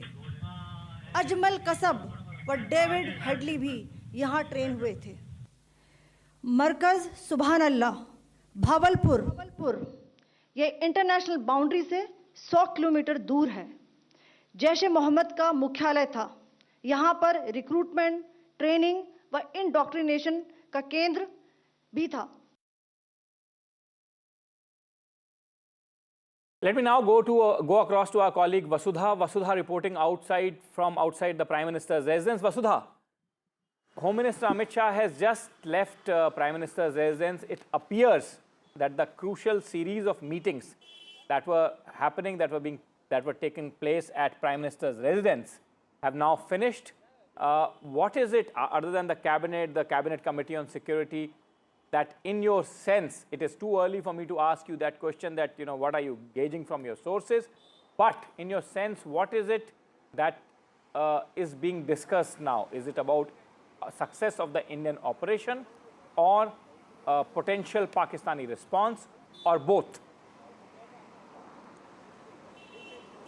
Well, Nikunj, let me tell you that I'm right outside the Prime Minister's residence, and this road opposite me was completely full of vehicles today. The entourages of several ministers had come in just about an hour and a half ago, and in fact, around 10:15 is when Rationale Singh, Defence Minister, arrived. He was one of the first to arrive, and within 10 minutes, even as the briefing was going on by Colonel Vyamika Singh and Wing Commander Sophia Qureshi, and of course the Foreign Secretary Vikram Misri, Amit Shah arrived, and now just 4 or 5 minutes ago, all the vehicles have left. So the cabinet meeting is over, the CCS meeting is over. We are told that in the cabinet meeting, the Prime Minister has listened to all of them very intently. He has been briefed again and again. In fact, there's no need for that as well, because he has been, at his residence, trying to find out what really is happening. He's been monitoring the entire operation. And Operation Sindoor is not just a military strike. This is also a move of justice to the country, because Sindoor is very integral to the Indian sentiment. The word itself evokes a lot of sentiment. It's core to the Indian family system, and that's what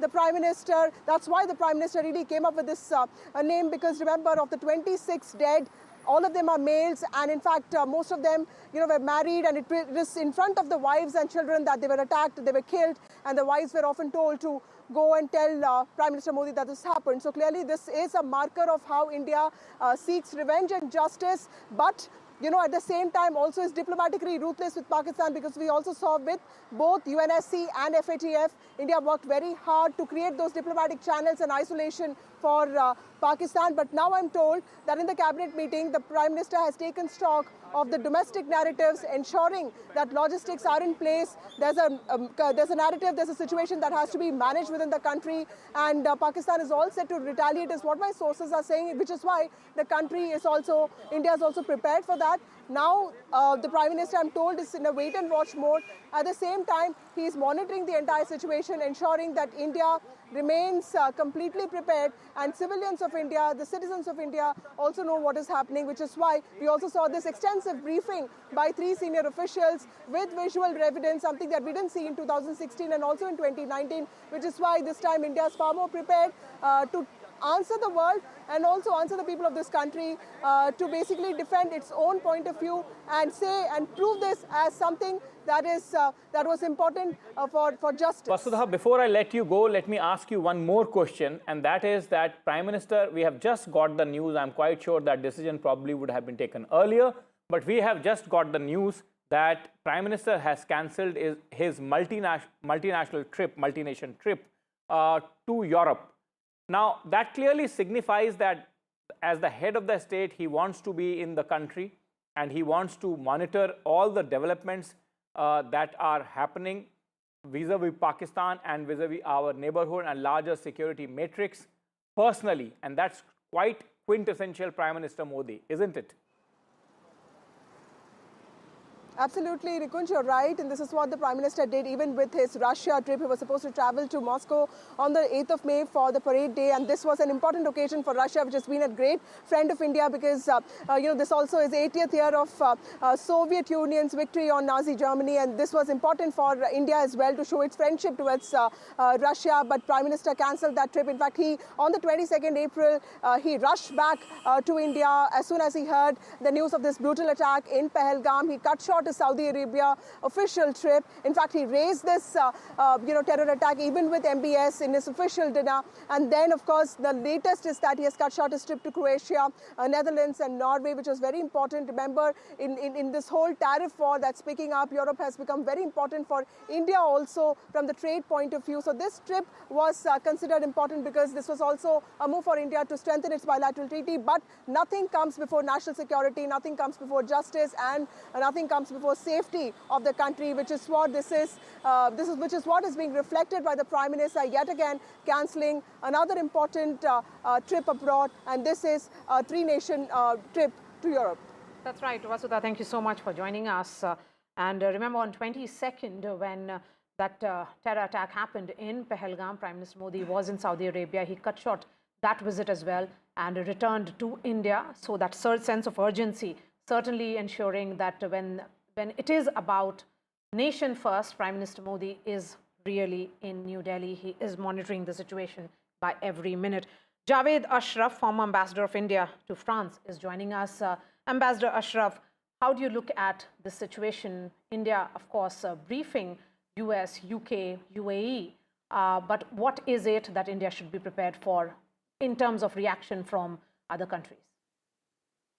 Well, first of all, let me say that, it takes a great deal of political courage, political daring, and a sense of responsibility at the leadership level of the Prime Minister to undertake an operation of this magnitude. And also want to congratulate the Indian Armed Forces, particularly the Air Force, for the precision strikes. Remember, Bahawalpur and Muridke have been the crucible of terrorism for a very, very long time. Since at least the 1980s, we've been bringing them to the world's attention. Now, what happens from now onwards? One, we'll be having to be dominating the battle of the narratives. And this has got to be in the three important respects globally. One, that our attack was justified. Second, that it was measured with no collateral damage and that we took out terrorist camps. There were no civilian or military targets. And third, the outcomes were visible. I mean, because the last time during Balakot, there was, they managed to create a fog of confusion in Pakistan that nothing was achieved. So we have this narrative to present. That's one. The second, internationally, we have to be able to get the world to accept this as a legitimate right to defend on behalf of India. Now, remember, historically, since at least the 90s, what we have seen is that the world's attention shifts from terrorism to preventing the war between the two countries. And there are many countries that start equating the victim and the attacker, in the sense Pakistan and India. And we have to be sure that we do not get back into that trap. So this operation was planned to be swift, to achieve the political and the security objectives with minimal risk, minimum economic fallout, and in a manner that the escalation could be controlled. We also have to watch out for hybrid warfare, which is that cyber attacks, information warfare. All of that will go on simultaneously, besides what you see on the military field. So this is also a moment of great responsibility for us diplomatically, and that we have to not just at this point of time get the world to accept the action that we have taken, but also to, in a sense, ensure that Pakistan is treated as a sponsor of terrorism, because hitherto the world has differentiated in some way between terrorism emanating from Pakistan that affects them and terrorism that affects us. And we've got to be sure that we push it pretty strong. And so far, I think the world has, in a sense... Ambassador Ashraf, let me ask you one question. I asked earlier before you joined the broadcast, I asked General Bikram Singh, former Chief of Army Staff, that does he think that a retaliation from Pakistan is imminent? Now, I add one more question to that, and I ask you that if Pakistan chooses to react, if Pakistan chooses to retaliate, in your view, what can possibly they target? We have targeted the heavens of terror. We have targeted the Mecca of terror, global terror. What can possibly they target? You see, again, you have to, we have a war game that scenario as well. Now, if Pakistan retaliates, they'll have to retaliate in terms of our military installations, military establishments, etc. Now, that's an actual act of war. That's an escalation that takes us into a full-scale conventional war. In that event, of course, we have obviously a number of retaliatory options. There are, the possibilities. We have much higher level of superiority in terms of naval power. Also in terms of our air power, there, of course, ground forces are well positioned. I think it would be, perhaps it's hard to, wars are always a series of escalation of unanticipated developments. But I would say that Pakistan would have a limited objective of inflicting a limited damage, trying to win the battle of narratives, play the victim, and satisfy its domestic audience that it stood up to a much larger adversary and that had tried to bully it. I mean, that would serve its objective as long as it feels that India would not then go on to the second order and a third order steps after what we have done in terms of the taking out the 9 terrorist camps. So they will also be calculating how much staying power they have, and getting into retaliating against military targets in India would invite a massive retaliation and a legitimate one from India too. Yes, that's the concern. That's the concern, because if Pakistan chooses to escalate it and targets military bases or military targets, then possibly it will evoke a second or a third reaction. So you have to see that it's all a game of probabilities as well. I mean, sitting in Delhi, our planners will also be trying to get as much human intelligence and technical intelligence into what is the actual Pakistani calculations and thinking beyond their public rhetoric. And we will also be taking into account what their readiness and preparedness is. What is their staying capacity for a long duration war? What is the state of their economy? What is the level of supplies they have? And there are different modes through which you put pressure. So I think that once we attack Pakistan and we take out these 9 camps, we have also taken into account the risks that escalation and our capacity to contain it, manage it, and dominate that escalation. And that is something that we would have taken into account, because if they do target, and we've been very particular in pointing out that we've not targeted civilian or military installations. And therefore, if they do retaliate militarily in terms of military assets or military installations, then I think we would be prepared for a pretty strong response.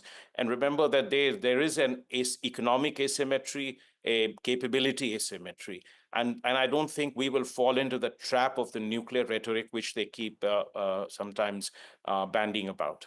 Yes, Ambassador Ashraf, India has managed to communicate to the world that this was an unprovoked aggression, an act of terror which happened on 22nd. And that's the reason why there has been support which has come from just about every nation which has been affected by terrorism in one way or the other.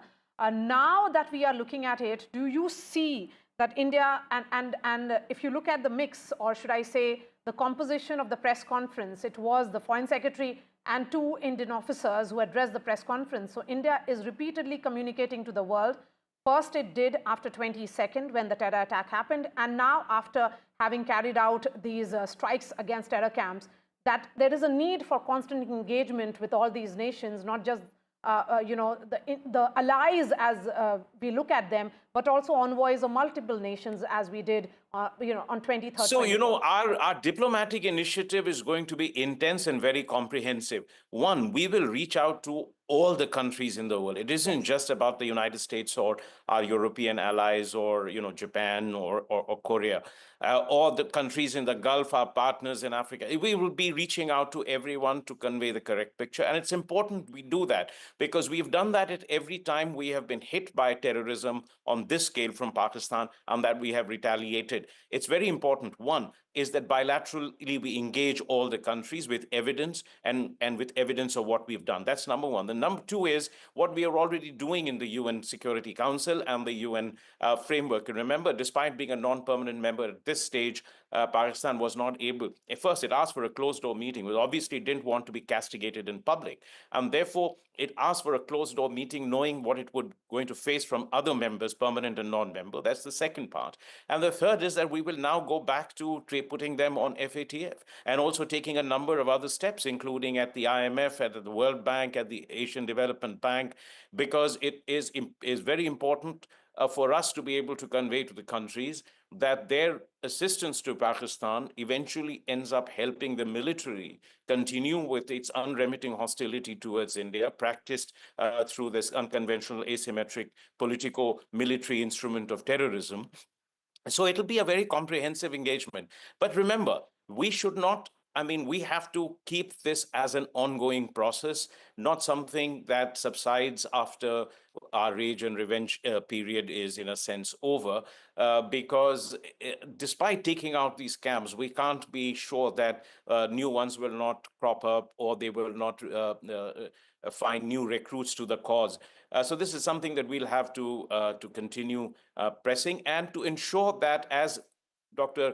Jaishankar, our External Affairs Minister, said, and that Prime Minister has said repeatedly, that the world must have a zero tolerance towards terrorism, and there cannot be good terrorism or bad terrorism. That terrorism that affects the West is of a different level than terrorism that affects us. So the kind of sanctions that we have seen on some of the state sponsors of terrorism need in a large measure to also apply to Pakistan as well. And this is something that is going to be an ongoing diplomatic effort. We're not against saying we are targeting the people of Pakistan, but we want to be sure that those who run Pakistan literally, whether they sit in power or whether they are wearing the uniform, at some stage stop this unremitting effort at terrorism against India. Yes. Very, very important point Ambassador Ashraf makes there, that this process has to be continuous, and engagement with the entire world, the global community of nations, has to be continuous. And I think that is one thing that and I would say that I wanted to point this out also, that we need to focus on this perennial challenge that has been with us for decades, as much as we now focus on some of the great geopolitical shifts and the opportunities that the global shifts are creating for us, because this is at the fundamental level important for India's security. All right, Ambassador Ashraf, thank you for joining us and sharing all the details. Remember, the long-term impact of Operation Sindoor will depend on whether it serves as a deterrent or whether it is a spark for future confrontations. Thank you so much for joining us. A piece of breaking news coming in now, and this is with regards to top government sources who are telling us that in the cabinet meeting, the Prime Minister briefed his colleagues about the strike which was done by the armed forces. We can also tell our viewers that the members of the cabinet lauded the Prime Minister for his exemplary leadership. It is about the political intent which has been displayed by Prime Minister Modi. Vasudha joins us live. Vasudha, Prime Minister Modi monitoring this entire operation through the night. The messaging has been that minute by minute update being given to the Prime Minister by the entire security establishment. Absolutely, Maria. If you remember, one important move by the Narendra Modi government after 2014 has been on dehyphenation, because the Prime Minister has always believed that before 2014, India would behave like Pakistan is an equal, and hence the world used to think of India-Pakistan issues as together. And one thing that he did was to dehyphenate India and Pakistan, showing the world that Pakistan is no match for India. And this military strike, this precision strike that happened last night, 25-minute strike, was a move of retribution. It was to show the world that proportionate, responsible moves can be made, and that India can do this without hurting civilians. It can do this without hurting military installations. So in the cabinet meeting today, this was reflected by the Prime Minister. He took a lot of pride in the armed forces. He said that this was a perfect strike. It was done with a lot of research. Remember that ruthless diplomatic efforts have also been taken by India in the last few days with respect to alienating Pakistan on the global stage, on FATF and also in UNSC. So today's cabinet was also a reflection of the Prime Minister's pride and faith in the armed forces and as a country. And more importantly, what we understand is that the cabinet ministers also lauded the Prime Minister's initiative leadership in this. And now we'll have to wait and see how India is prepared for the retaliation. I'm told that the Prime Minister is monitoring each move very closely. He's being guided by the best voices and experts. So we'll have to wait and see how this pans out. There's no cabinet briefing today, as as there is every Wednesday. Whenever there's a cabinet meeting. So today is an important day. It's a day that India has, in some ways, changed the discourse on terrorism, saying that it can seek retribution, seek accountability on terrorism without really hurting civilians. Yes, and the message had come from the Prime Minister on 24th, Vasudha. Just a reminder to the viewers as to what the Prime Minister had said then. He had said that India will identify, trace and punish every terrorist and their backers. Prime Minister Modi then saying that terrorism will not go unpunished. Every effort will be made to make sure that justice is done and the entire nation is one in its resolve. On that note, we are slipping into a short break. We'll get you more details of Operation Sindoor, so stay with us.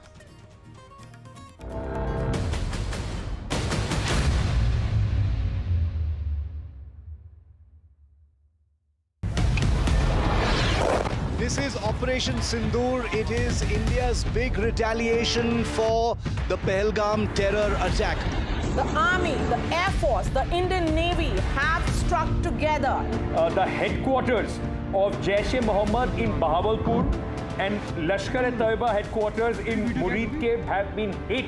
These targets lay between 30 kilometers across the line of control. Prime Minister has monitored the entire sequence of events overnight. He's been closely monitoring it.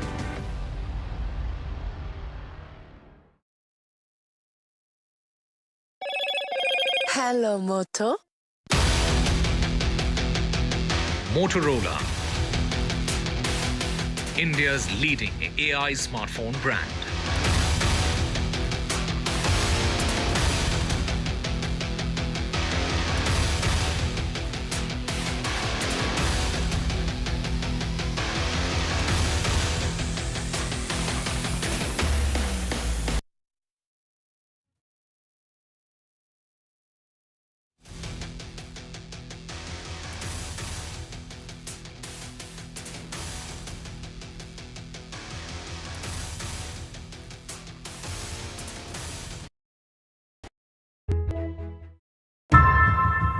How often have you turned away from debates that descend into endless fights? We bring you a show where every question is answered, where every debate finds its resolution, where every story finds its conclusion, where opinions collide but facts prevail, where stories unfold with insights and trust. When the noise ends, the last word begins.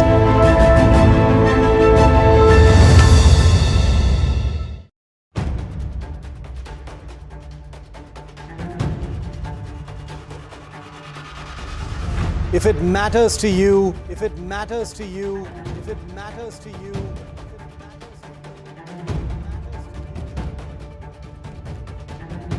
it matters to India. It matters to India.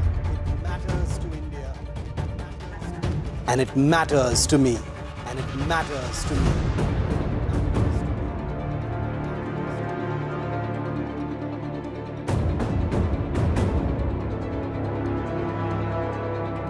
India matters with Shivaru. Hello, Moto. Motorola, India's leading AI smart brand.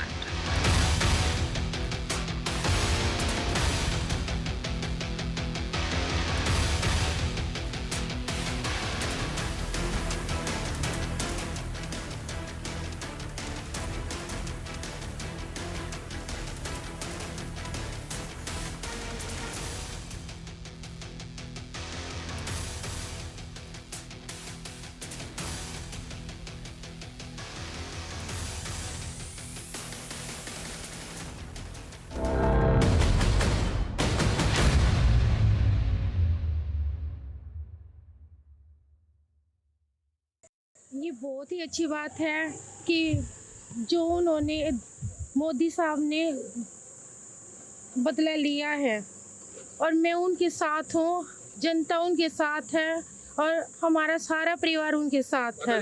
मैं वो सेना के जवानों को यही message देना चाहती हूँ कि आगे बढ़ते रहो और ऐसे ही बदला लेते रहो कि ऐसी कोई घटना दोबारा न घटे, उनको मुंह तोड़ जवाब देना ऐसे ही देना चाहिए।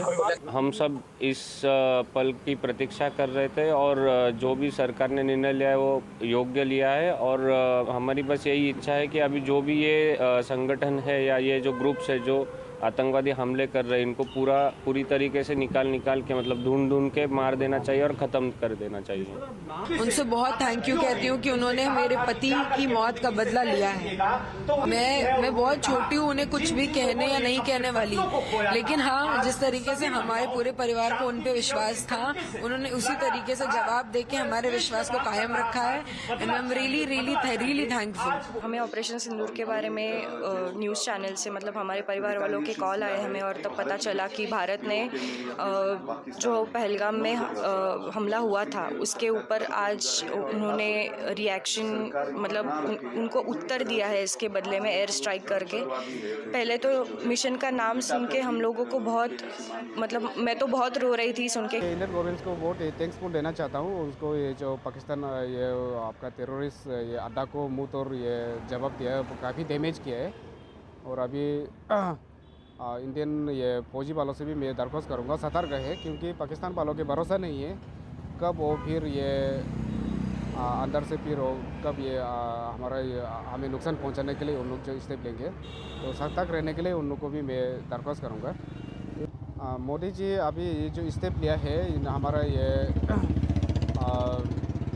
ये फौजी लोगों को ये मुँह तोड़ जितना भी आतंकवादी है उनको मुँह तोड़ जवाब देने के लिए जो स्टेप लिया मोदी को मैं थैंक्सफुल देना चाहता हूँ।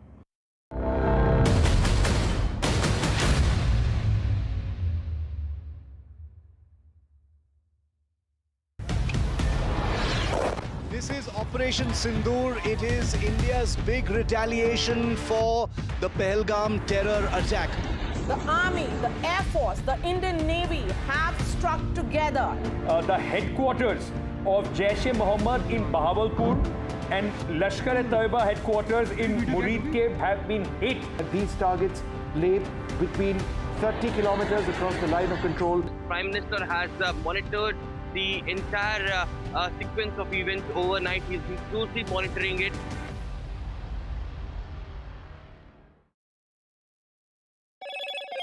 Hello, Moto. Motorola, India's leading AI smartphone brand.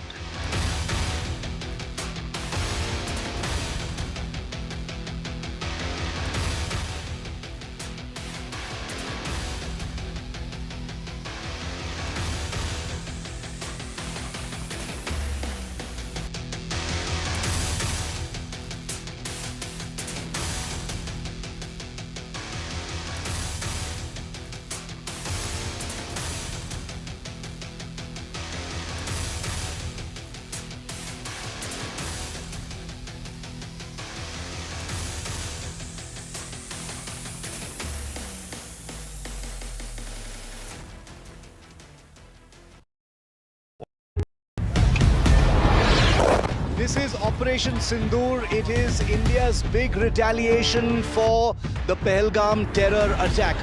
The Army, the Air Force, the Indian Navy have struck together. The headquarters of Jaish-e-Mohammed in Bahawalpur and Lashkar-e-Taiba headquarters in Murid have been hit. These targets lay between 30 kilometers across the line of control. Prime Minister has monitored the entire sequence of events overnight. He's been closely monitoring it.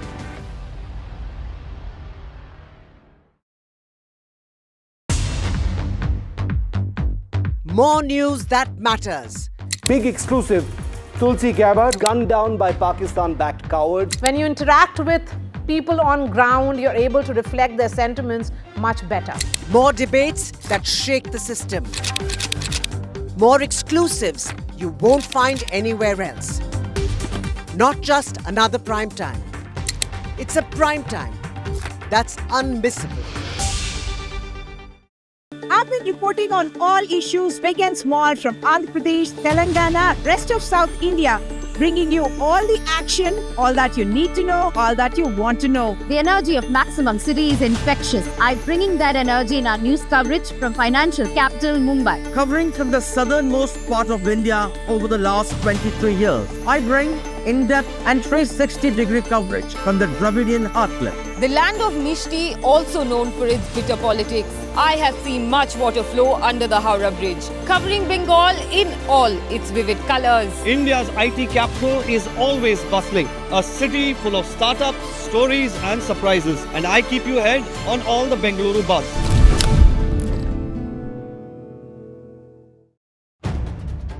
If it matters to you, if it matters to you, if it matters to you,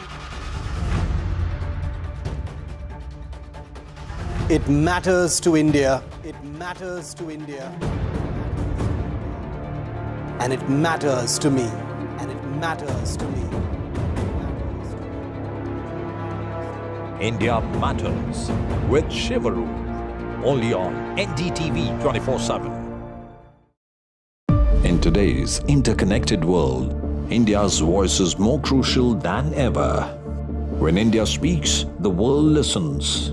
At NDTV World, we are that voice, bringing you intelligent and insightful news from India and beyond.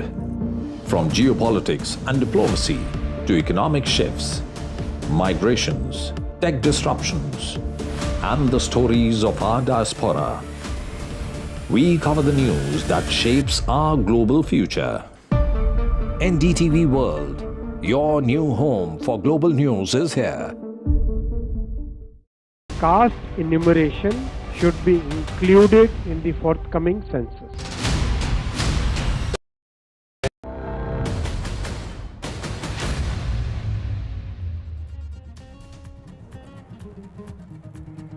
Pakistani terror factories have been dismantled. India raises the camps after targeted attacks in Pakistan-Occupied Kashmir and in Pakistan.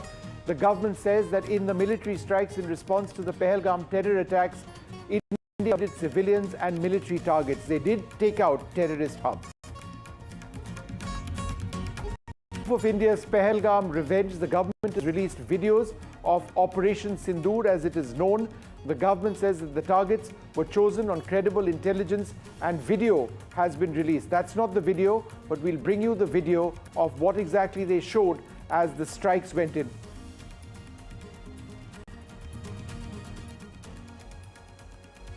Prime Minister Modi has briefed the cabinet on Operation Sindoor. This is the footage that I was talking about. It actually shows some of the strikes, including footage from the weapons itself, which actually went through. The Prime Minister said that this is a perfect strike by the armed forces. The cabinet has lauded the Prime Minister for his exemplary leadership.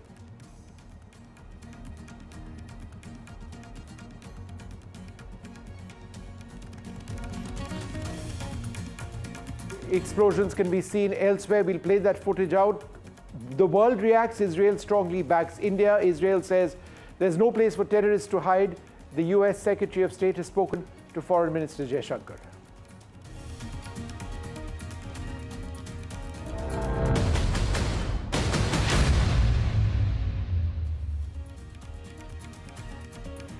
Good afternoon. In case you've just tuned in, the big story we are tracking right now, and we'll bring you all aspects of this, is that in a period of approximately 25 minutes from 1:05 a.m. in the morning to 1:30 a.m. in the morning, 25 minutes of Indian fire on Pakistani terrorist hubs all across the line of control, or on their side of the line of control, and deep in Pakistan itself. So let me give you an idea of what India did in terms of raining fire on these Pak terror hubs. We'll give you as much detail as we can over here.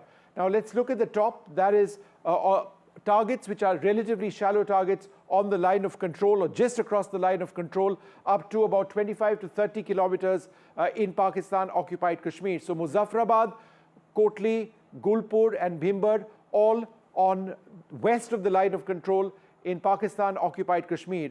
But in terms of the Sialkot sector, the Chakamru sector and Muridke, that is all on the international border, west of the international border in Pakistan itself, Pakistan-Occupied Kashmir itself. That's where the international border begins. So above the international border in Jammu and Kashmir is the line of control. That's where the international border is. And I'll tell you about the significance about all of these areas in a little while from now. But this is Bahawalpur. Bahawalpur is 100 to 150 kilometers west of Punjab and Rajasthan. It is deep inside Pakistan. The strikes which went down in Bahawalpur, which is where India blew up through our airstrikes, the Jaish-e-Mohammed primary training hub is the deepest strike which has been conducted by the Indian Armed Forces into Pakistan since the 1971 war. It's been called Operation Sindoor. It took place as a result of precision airstrikes which were carried out by the Indian Air Force. Soon after the strikes, there has been a strong retaliation by Pakistan all along the line of control where there has been extensive artillery shelling that was going on even till a couple of hours back. As a result of that, there have been casualties on both sides. Initial reports, official ones from the army, indicated that 3 people had lost their lives on our side, but defense sources indicating that we have, as a result of artillery strikes along the line of control, really hit Pakistani posts as well, and that Pakistan has suffered considerable losses at this stage. Now, what I'd like to do at this stage is actually to play out some of that footage which was released by the government in their press briefing a little while back, and that shows the actual footage of the strikes going in. So if we can cue up that footage, please, and play it out, I'd like to describe it before we go across to our correspondent. So what you see on your screen over here is of Gulpur. This is one of the Kotli Gulpur. This is of a missile going in to hit its target. The video goes off shortly before the impact. The target itself is destroyed over there. Let's give you more footage. We'll stay with this. Why is this important? This is absolutely critical because unlike in the case of Balakot, what India has been able to do is prove to the entire world that, look, we've done it. There is no controversy over there. And it's here for the world to see. This is in Bhimbar. This is very interesting footage. This is the footage of the strike coming down. That looks to be a small bomblet from an unmanned aerial vehicle, possibly a drone, a small one, and a target over there was actually taken out. This is Kotli Abbas, another terrorist camp. This is before. This is the target, which was what they wanted to hit. This is the footage. Let's just play that video out. That's the video. You can see of the bombs actually going in or the weapon going in. Unclear if that was a bomb or a cruise missile. Looks to be some sort of a bomb. India possibly used the Hammer bomb, which is a guided bomb. This actually shows some of the targets that I was speaking about. Bahawalpur, Muridke, Sarjal and Mehmuna Joya. These are the specific names of the camps, but I've already given you the broader ideas. We're going to show this video as well of Sarjal. This is one very important piece of video because it shows perhaps most clearly of a strike, and you saw the explosion taking place over there. Well, let's just go right across now to our correspondents who've been tracking every aspect of this story. I'm joined by Nazir Masoodi. We've got Vasudha with us as well. We've got Aishwarya and Gurpreet Chinda. Gurpreet is in one of the border areas of Punjab. Where are you right now, Gurpreet? Give us a sense of what's happening around you, particularly with civil drills expected to be taking place. Well, right now we are reporting from a border area of Punjab. This is the district of Firozpur, where we have been talking to the multiple administrative officers since morning. We have seen there is a high alert in all over Punjab, and specifically in the border areas of Punjab, whether it's the district Gurdaspur, Firozpur, Fazilka, Pathankot, they are already on high alert. The second defense line is the Punjab police. They are already conducting patrolling at the various locations of these areas, and what we have seen as a precautionary measure, they have already shut down all the schools in district Firozpur, in district Gurdaspur and Pathankot also. As of now, what we have learnt that they are already busy in the mock drills. They are also conveying the message to the general and the civil administration so that number of strategic discussions. We're going to go across now to Aishwarya, our correspondent. Aishwarya, go ahead. Give us an idea of what's happening around you. You were signaling. Go ahead. What's happening? The route is in place as far as Prime Minister's arrival at Rashtrapati Bhavan is concerned. Let me show you these visuals from the Rationale Hills. Prime Minister's convoy is about to reach over here, and he would be briefing the President of India, who is the Supreme Commander of Indian Armed Forces. Prime Minister Narendra Modi would be briefing about Operation Sindoor to President of India very shortly. The route is in place, and any moment from now, the convoy will arrive over here. Let me show you these visuals of the Rashtrapati Bhavan as well, where now, any moment from now, after the cabinet meeting ended, it was Prime Minister Narendra Modi who also was congratulated, as sources indicated to us, by the cabinet colleagues about Operation Sindoor, and it was, of course, Prime Minister who briefed his cabinet colleagues about the entire operation by the Indian Armed Forces. And soon after that, now Prime Minister Narendra Modi's convoy is now about to arrive very shortly here at Raisina Hills. Okay, hold on for a second, Aishwarya. Let's go across to Vasudha as well. Vasudha, there's a very important... And Aishwarya, don't worry. The moment the motorcade passes by you, we will cut to your pictures. But Vasudha, there's a Cabinet Committee on Security meeting taking place. What's happening?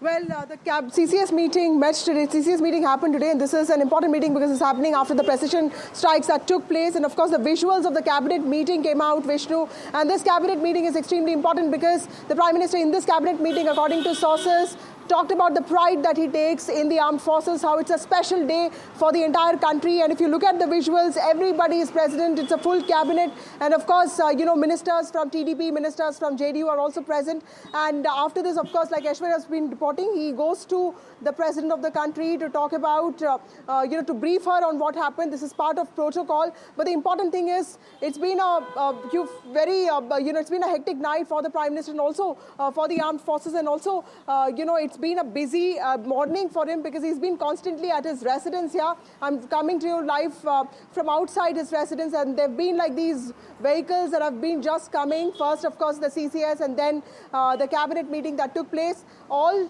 reflecting just one thing, that the Prime Minister has the political will to see this through, and what has happened last night is also not just a sign of retribution, but it also is a sign of India fighting back in a calibrated measure fashion to seek justice and also accountability from those who promote terrorism. Any further reactions coming in from any other ministers? Well, not yet. We know that in the morning, a lot of ministers did put out posts, including the Home Minister. We saw the Health Minister, JP Nadda, put out that important tweet. Rammohan Naidu, the Aviation Minister, has also been putting out tweets. What I've been told is all ministers have also been given specific tasks because, there's a domestic narrative that needs to be managed. There's a domestic situation that can get out of hand if not managed properly. India is also prepared for any retaliation that comes, and the Prime Minister, I'm told, in the cabinet meeting also stressed a lot on preparedness, on participation, and on ensuring that while we take pride in our armed forces for what they've done, we also remain prepared and help our agencies, our institutions in preparing the civilians for what is to come. And what has the opposition said so far, Vasudha?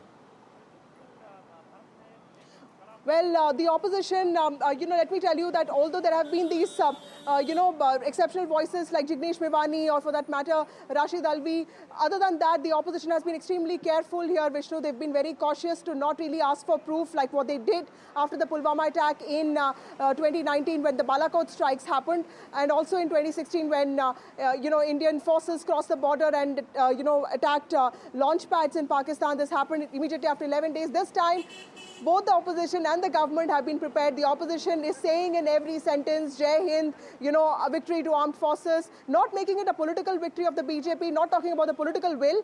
At the same time, making it sure that they don't seem like they are anti-armed forces or they are questioning anything that the armed forces have done, because remember, Pahalgam attack was something that, was brutal and 26 innocent people died. Opposition, this operation is called Operation Sindoor, which evokes a lot of sentiment. Sindoor is very integral to an Indian woman, to the Indian family system. So the Congress is making it clear, all the other parties, including Mamata Banerjee's TMC, everyone is making it very clear that they don't want to be seen on the other side of this. We're going to stay with these visuals for a little while, just describing to our viewers what exactly is taking place. As Vasudha was mentioning over here, this is the Cabinet Committee on Security meeting over here. The full Cabinet, I should mention, not the Cabinet Committee on Security. The full Cabinet of the Government of India meeting. They have praised the Prime Minister. They have been given a briefing by the Prime Minister and others on what exactly took place. This is a sign of India entirely united in this fight against terror.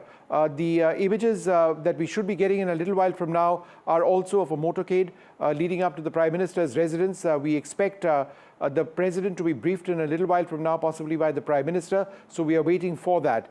There'll be more reactions which come in a little while from now. But we're going to just describe these pictures in a little while from now. The Prime Minister briefing the full Cabinet entirely backing the government. This is a moment where India needs to stand united, whether it's the government or the opposition. It's been a difficult day for us, a day in which the Indian Armed Forces, showing exemplary bravery, went in, firing missiles, using loitering drones, a lot of advanced technology to take out Pakistan's terror base. It's not gone entirely smoothly as you would expect, with Pakistan having retaliated, certainly along the line of control and the international border. There have been reports of fighter aircraft also having been impacted, a fighter aircraft of the Indian Air Force. There is no detail which has come of that at the moment, but Pakistan has responded in his press briefing earlier today.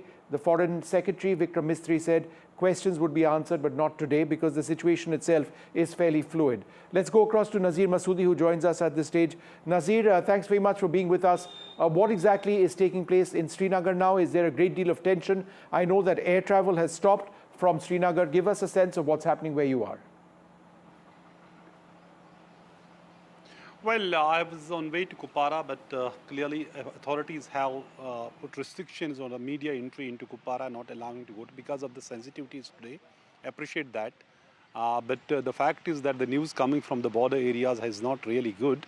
People have suffered a great deal because when Pakistani army targeted civilians and targeted their homes and the businesses and their lives, worse shelling has happened in Poonch, where there have been reports of casualties and large destruction of the civilian properties as well. India has hit where it hurts the most today. As you can see the statement from the Jaish Mohammed chief, this Maulana Masood Azhar himself admitting that his family members have been killed and 4 Jaish terrorists have also been killed. Remember, I was checking, this is the place where actually Jaish's headquarters was, and its ideological base has been. Well, Masood Azhar was operating, his accomplices who are being indoctrinated, sent to India for many We've got breaking news coming in now of an all-party meeting which has been called by the government. Let me go quickly across to my colleague Aishwarya. Aishwarya, stabilize your camera. We are coming to you. We are live on you, Aishwarya. What are the details that you can share with us on this all-party meeting? Well, the government wants to keep every political party on board, and that's something that happened after the Pahalgam terror attack, when the all-party meeting was briefed by Defence Minister Rationale Singh, and Home Minister Amit Shah was also present. All the political parties were on board as far as the developments at that point of time were unfolded, and the opposition clearly stated that they are together with the government, and in whatever response the government of India will give to the perpetrators of terrorism. And now, tomorrow at 11 a.m. is something that sources have indicated to us that government has called in an all-party meeting where Defence Minister Rajnath Singh again will be chairing and will be updating about the details of the Operation Sindoor to all the political parties. The agenda behind that is, of course, to keep all the political parties on board when they are completely united. Today's statements have come in from the Congress President to Leader Opposition Rahul Gandhi that it is the political parties, the opposition parties who salute our Indian Armed Forces, and they are together and united in support of the government. So tomorrow at 11 a.m. is what we can witness, another round of all-party meeting after Operation Sindoor. All right, that's a very important development. An all-party meeting scheduled to be held with the government reaching out to the opposition to explain what exactly India has achieved in all of this. The images on your screen over here, what Vasudha was describing a little while back of that Cabinet Committee on Security meeting. I want to go back to what is very much the footage of the day. This is footage of India strikes going in. This is possibly a hammer missile, footage from that coming in. The footage goes off moments before it strikes a target. This is in Kotli, Gulpur. It goes off because it's hit the target. And there is a lot more which has been played out by the government over here. They're going to run through that footage and bring you what exactly it is. Now, this is what they were trying to hit. This is before the target was struck. This is a camp in Bhimber. This is particularly interesting footage because, as you will see very shortly, there appears to be a loitering drone which drops a bomblet that you can see over there. It goes and it hits its target right over here. So you can see the target being hit as well over here. Now, this is the Kotli Abbas terrorist camp. I believe this is a Lashkar-e-Toiba terrorist camp. This is what they were looking to target. This is what they were looking to target. And this is actual footage of the weapon going in. And you're going to see a strike taking place over there. So this is absolutely lucid.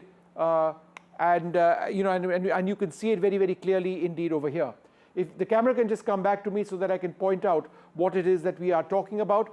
The next couple of shots are particularly interesting because it shows in perhaps more clarity what I'm talking about. So if you can just come back to me, I can point out as we move to the next area which has been struck. This is Sarjal and Sialkot. This is to the west of the international border. This is what they were looking to hit. And now this is footage possibly from a drone or another platform, and you will see an explosion which takes place in Sarjal. This is the area that is being targeted, that was destroyed. You saw that very briefly, a flash as it were. This is Mehmuna Joya. This is a terrorist camp.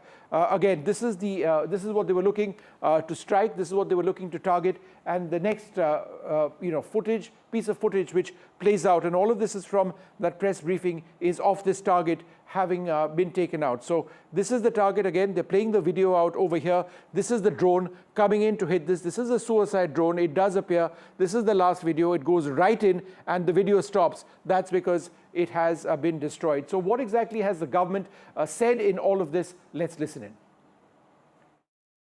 Earlier this morning, as you would be aware, India exercised its right to respond and preempt as well as deter more such cross-border attacks. These actions were measured, non-escalatory, proportionate, and responsible. They focused on dismantling the terrorist infrastructure and disabling terrorists likely to be sent across to India.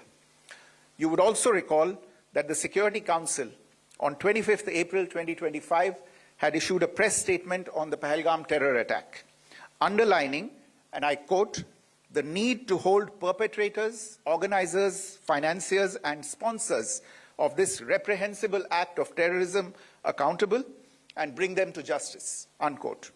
India's latest actions should be seen in this context.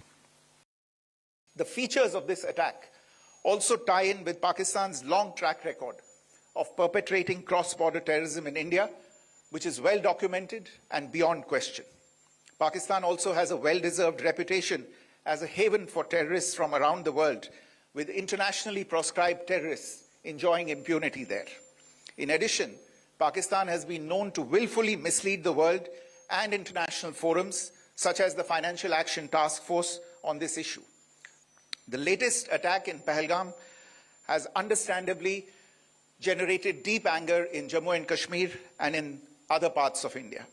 Following the attacks, the government of India naturally responded with a set of initial measures relating to our engagement with Pakistan. You're all aware of the decisions that were announced on the 23rd of April. However, it was deemed essential that the perpetrators and planners of the 22nd April attack be brought to justice. Despite a fortnight having passed since the attacks, there has been no demonstrable step from Pakistan to take action against the terrorist infrastructure on its territory or on territory under its control. Instead, all it has indulged in are denials and allegations. Our intelligence monitoring of Pakistan-based terrorist modules indicated that further attacks against India were impending. There was thus a compulsion both to deter and to preempt. Through precision capability, as shown to you, a niche technology weapons with careful selection of warheads was ensured so that there will be no collateral damage.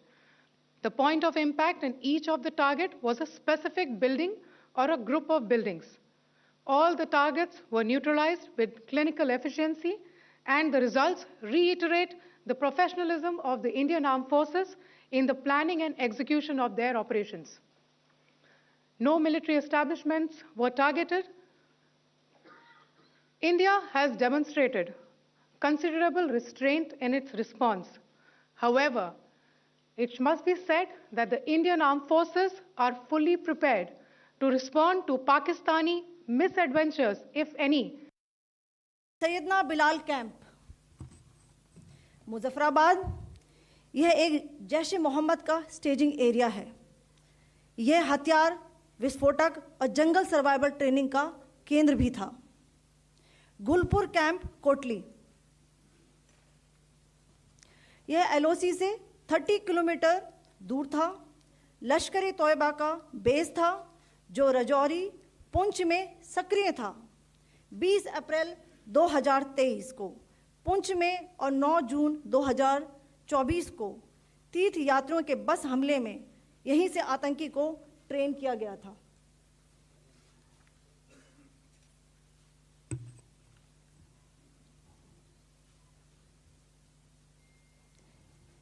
Barnala camp, बिंबर, ये LOC से 9 kilometre दूर है। यहाँ पर हथियार handling, ID व जंगल survival का प्रशिक्षण केंद्र था। अब्बास कैंप, कोटली, यह एलओसी से 13 किलोमीटर दूर है। लश्कर ए तोयबा का फिदाइन यहाँ तैयार होता था। अब मैं Lay out those reactions in a little while from now, that briefing by the government. Let's go back to my colleague Aishwarya. The Prime Minister has reached Rashtrapati Bhavan to brief the President. Go ahead, Aishwarya, with your details.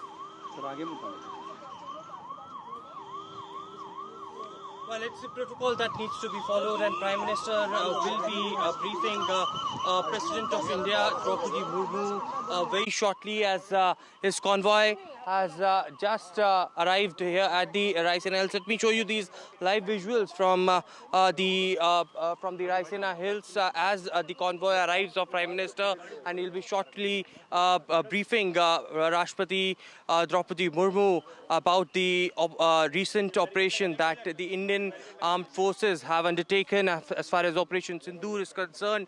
It was, of course, Prime Minister earlier in the day chaired the cabinet and also he was applauded by different cabinet colleagues. The cabinet was also briefed about Sindoor, and soon after concluding that meeting, now Prime Minister arriving here at the Raisina Hills, and he would be briefing President of India, who is also the Supreme Commander for the Indian Armed Forces. The armed forces who had conducted a successful attack on PoK and Pakistan as well, and it is just in a short while we can see that convoy arriving at Raisina Hills.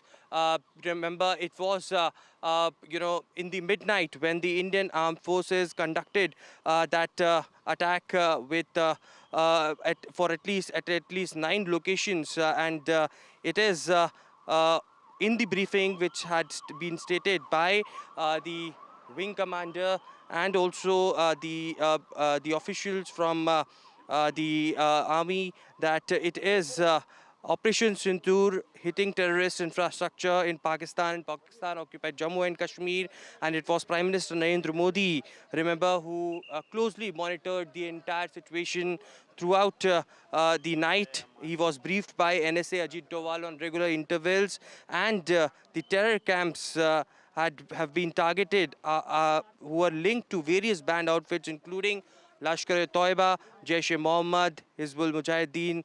According to the agencies, it was also stated that these were focused strikes and were carried out on 9 terrorist infrastructure sites in Pakistan and Pakistan-Occupied Jammu and Kashmir. It is certainly, a big achievement for Indian armed forces, and therefore the reason perhaps Prime Minister Narendra Modi would be briefing the Rashtrapati very shortly as his convoy now arrives at the Raisina Hills. It is also, remember, the Prime Minister who was briefed on a regular from Aishwarya as we wait for the Prime Minister to drive up to Rashtrapati Bhavan. The image on the right-hand side of your screen is of the Cabinet, the full meeting of the Cabinet a little while earlier on, where the government has endorsed the moves of the Prime Minister in authorizing the strikes to take place. You see the Prime Minister, Amit Shah, over there as well, and the entire Cabinet of the Government of India. So this is important. It is a statement of support which the government has received. I should also mention that there's been several reactions which has come in from countries around the world. Israel, one of our strongest allies, has backed India 100% in the fight against terrorism. We've had strong reactions from the United States. The US President as well has said that he was made aware of the strikes. So when they were going in, India has reached out earlier on today, shortly after the strikes, to some of our closest allies. We'll track all of those developments as well. For now, this short break.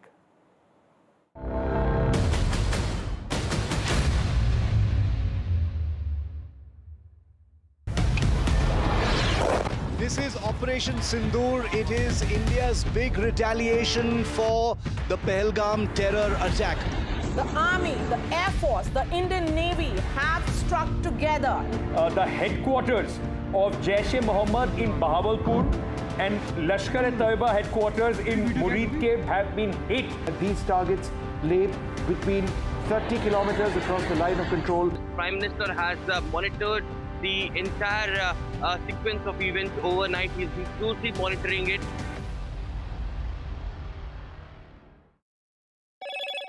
Hello, Moto.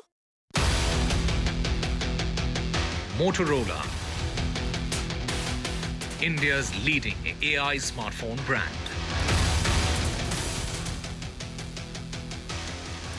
Payback for Pahalgam. India takes out Pakistani terror hubs. 24 strikes, 9 targets. 70 terrorists have been killed. Pakistani terror factories have been dismantled. India raises camps that train 2611 terrorists. The government says that we avoided civilians and military targets. Proof of India's Pahalgam revenge. The government releases videos of Operation Sindoor and says that targets chosen were based on credible intelligence.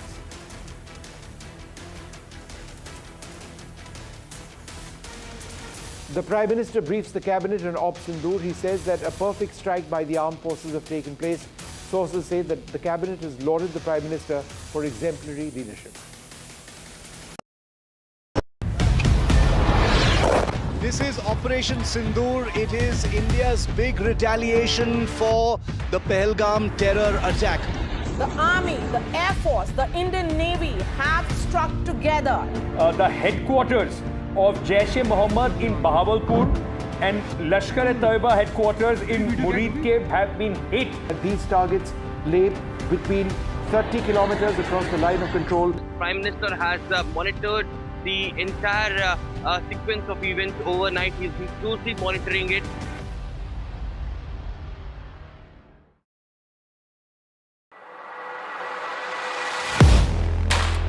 Do you really know the company you invest in?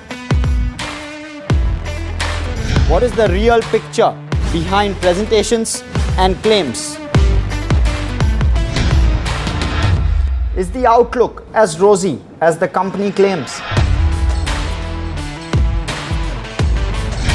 Know Your Company, powered by NDTV Profit Research, shines a light on the biggest stock market movers.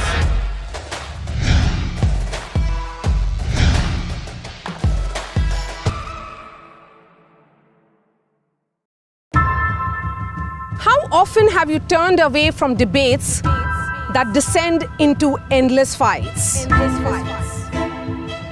We bring you a show where every question is answered, where every debate finds its resolution, where every story finds its conclusion. How often have you turned away from debates that descend into The Prime Minister is on his way or is now briefing or beginning the process of briefing the President on India's strikes on Pakistan. Joining us now, my colleague Aishwarya Jain. Aishwarya, tell us what's happening.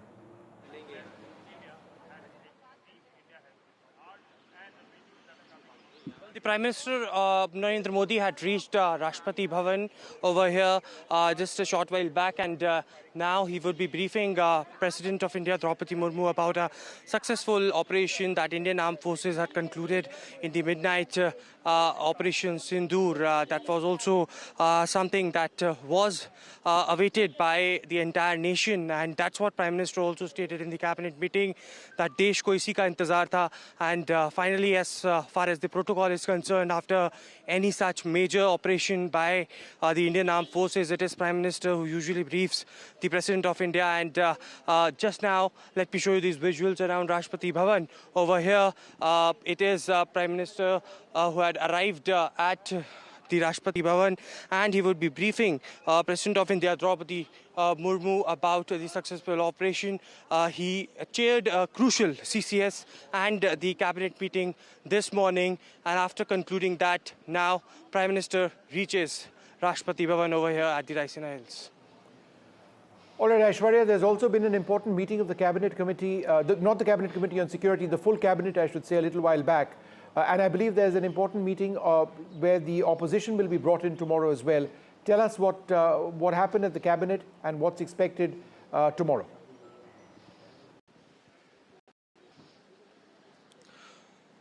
Well, at the beginning of the Cabinet, sources have indicated that it was all the Cabinet colleagues who lauded Prime Minister's efforts and government's efforts on making it possible to attack those terror camps in Pakistan. It was also Prime Minister who briefed the Cabinet colleagues about the entire operation. The entire, briefing lasted for almost 10 to 15 minutes, just ahead of the Cabinet meeting that had taken several decisions in regards to education and infrastructure. But it is, of course, the Cabinet colleagues who had been briefed. Tomorrow is an important day. The government has called an all-party meeting as well.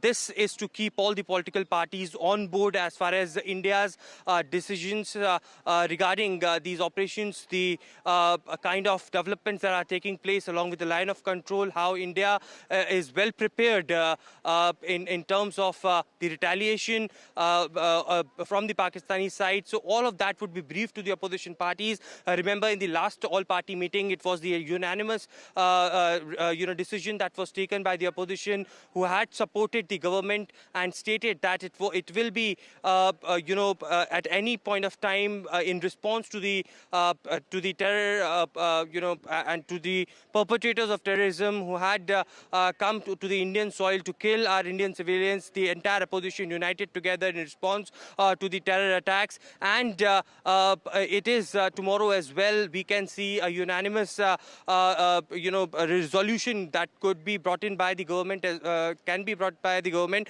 It will be chaired by Defence Minister Rajnath Singh, and Home Minister Amit Shah will also be present in that particular meeting. Today as well at 2 p.m, the sources have indicated that Home Minister would be speaking to the Chief Ministers of different states who are the border states of our country, and there will be specific directions that will be given by Home Minister to the Chief Ministers for those states as well, where there might be the red alert that could be also issued as well. So a series of meetings have been lined up.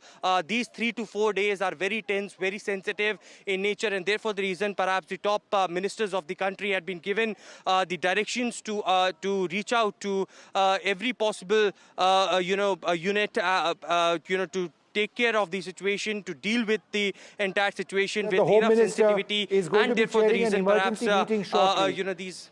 We are also told that the Home Minister is going to be chairing an emergency meeting shortly. Do you have any detail about that?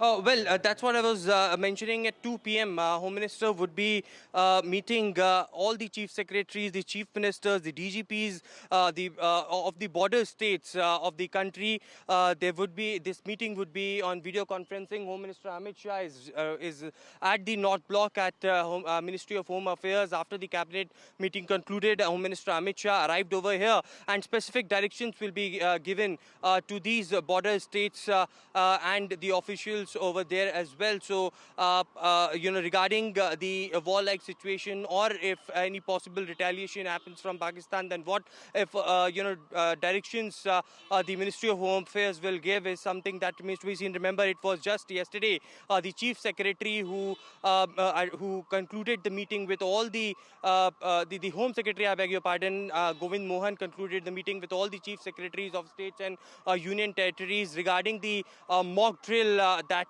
the government had decided earlier. And now at this stage, when Operation Sindoor has already concluded, it is an emergency meeting that has been called by Home Minister Amit Shah, and this meeting will be attended by all the chief ministers, the DGs, the chief secretaries of these states aligned to the border areas of the country. Very important at 2 p.m. All right, thanks very much. We'll come back to you in a little while from now. We are joined now by Colonel Dinesh Nayan. We're also joined by Captain Meera Siddharth Dave. Thank you both very much for being with us. Captain Dave, let me come to you first. Do you believe India's overall objectives have been met in these strikes? Absolutely, Vishnu. I would like to say to NDTV 24/7 viewers that name matters a lot. When we say Operation Sindoor, that was half the battle won, not only for the Indian citizens, but also we see what is the condition of Pakistani citizens, and more so the Pakistani army and their terrorist leaders. We see what has happened to Masood Azhar and his family very clearly. So when this name was chosen, I feel so proud always that I am a retired Indian Army officer. I will always be. But today, being a woman Army officer, I feel the pain what those women felt on 22nd of April, when that jihadi attack was carried out on those Hindus, those tourists who didn't do anything to them. But jab unka sindoor mita, then we saw how this sindoor has taken the right kind of action onto those terror camps. And yes, why it is so much important? Because till now, Pakistan and Pakistani army always would want to think that POJK terror hideouts would be eliminated. But they didn't know, even in their wildest of dreams, that in their own backyard of Lahore, Sialkot, which is very much in the Pakistan mainland, their main terror camps of Jaish-e-Mohammed and Lashkar-e-Toiba in Murinkeh and Bahalpur will be eliminated in such a manner that what the kind of pictures we are seeing today, 20 feet big, huge craters which have been found there, is in their main terror camp of Lashkar-e-Toiba, which was the mastermind of 26/11 also. So this answer is not only of Pahalgam, but also of 26/11, may it be of Pathankot, may it be of Uri, everything. So we were well prepared. We knew what to do, when to do. So when in army we say right time, right place, right manner. So this was a very precise attack where just when the Pakistani chief then on 16th of April, he had spoken to the Pakistani overseas people that we need to attack the jugular vein, and we very well know Operation Sindoor has stepped on that jugular vein of Pakistan, those terror camps. All right, Captain. All right, Captain, lots of key points over there. We're going to go back to Colonel Nayan in a little while from now. I don't think he can hear me. We'll fix that line. He can me now. He can hear me now, I'm told. Colonel Nayan, is there, in your opinion, and briefly, sir, a possibility that Pakistan can still strike India? Colonel Nayan. Well, if we see the development taking place right now, and say the development on the LOC, especially from Uri till Sundarbani, including Poonch and Rajouri and Nowshera area, we have been receiving artillery fire continuously over there. We have also been retaliating. So we cannot say that they will not be taking any step further. Probably the kind of meetings which are taking place in Delhi now, what I personally feel is that government is also apprehensive or trying to be very protective about something which might be coming. And that's why there has been CCS meeting, then followed by a meeting with the cabinet, and now the Prime Minister is going to the President for briefing, or maybe further explaining her what else can be done in future, what he's expecting. And tomorrow, when he has called all-party meeting, that itself shows that definitely there is something in mind, but there are some informations which we are having that definitely something is coming. And on same time, the Home Minister has called all the CMs of all states bordering Pakistan as well as Nepal, along with their DGPs. So that shows that there is something which is now being decided by us, and probably it may be it may be that we must be preparing for any kind of action which action can be taken from Pakistan side or something, or maybe for a moment I need to whatever take is a short happening break on at this LOC stage. right I'm now- going to come back with a lot more in a little while from now as we continue to track this story. India hitting Pakistan hard. 9 targets have been struck, multiple attacks on each of these, on some of these areas, 26 I believe in total. That number we were going to double check for you, but all across the line of control, west of that, and indeed west of the international border between Punjab and Rajasthan as well. We'll take a short break, come back with more.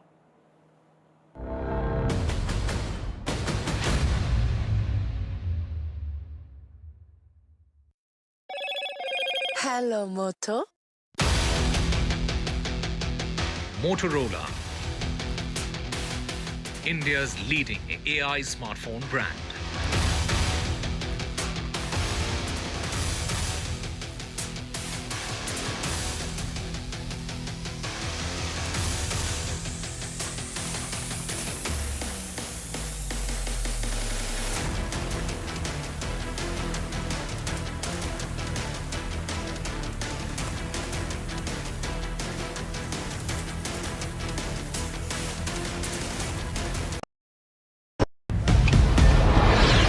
This is Operation Sindoor. It is India's big retaliation for the Pahalgam terror attack. The Army, the Air Force, the Indian Navy have struck together. The headquarters of Jaish-e-Mohammed in Bahawalpur and Lashkar-e-Taiba headquarters in Muridke have been hit. These targets lay between 30 kilometers across the line of control. Prime Minister has monitored the entire sequence of events overnight. He's been closely monitoring it.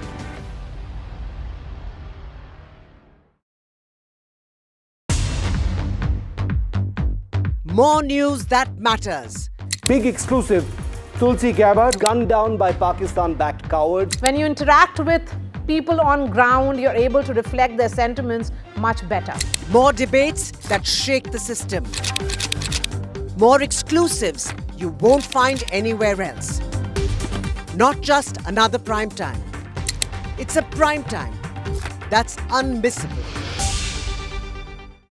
I've been reporting on all issues, big and small, from Andhra Pradesh, Telangana, rest of South India, bringing you all the action, all that you need to know, all that you want to know. The energy of Maximum City is infectious. I'm bringing that energy in our news coverage from financial capital Mumbai. Covering from the southernmost part of India over the last 23 years, I bring in-depth and 360-degree coverage from the Dravidian heartland. The land of Mishti, also known for its bitter politics. I have seen much water flow under the Howrah Bridge, covering Bengal in all its vivid colors. India's IT capital is always bustling, a city full of startups, stories and surprises. And I keep you ahead on all.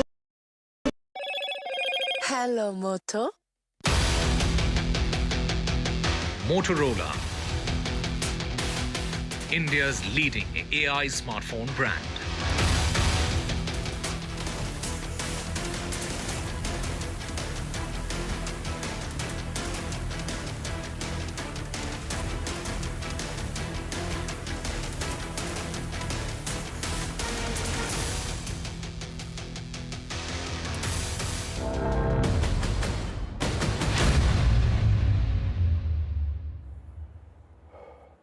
Well, in all of this, let's not for a moment forget about the families of the Pahalgam victims, people who've lost so much. We've reached out to these family members to ask on their reaction to India striking back. Here's what they've said. This was a significant moment as far as families of the victims are concerned. 64-year-old Dilip Desle lost his life when he was on a holiday with his wife and he was shot dead in front of his wife. This is what happened. He was from Panvel and I am with his relatives, Dilip Desle's relative Prajakta as well as Sanjay. You know, of course, a retaliatory step has taken place. India has attacked Pakistan in several of the terror infrastructure. Do you see this as a sense of justice for families of those who lost their loved ones? Honestly, sense of justice, that would be a right answer. A person has already been lost. So only thing is what Honorable Prime Minister has done, a huge respect to him for what he has done today. But I can't say it's injustice for our family. All right. What do you want to say, sir? Is there some sort of closure for a family member? I have a strong belief in my government, and I am very happy and proud.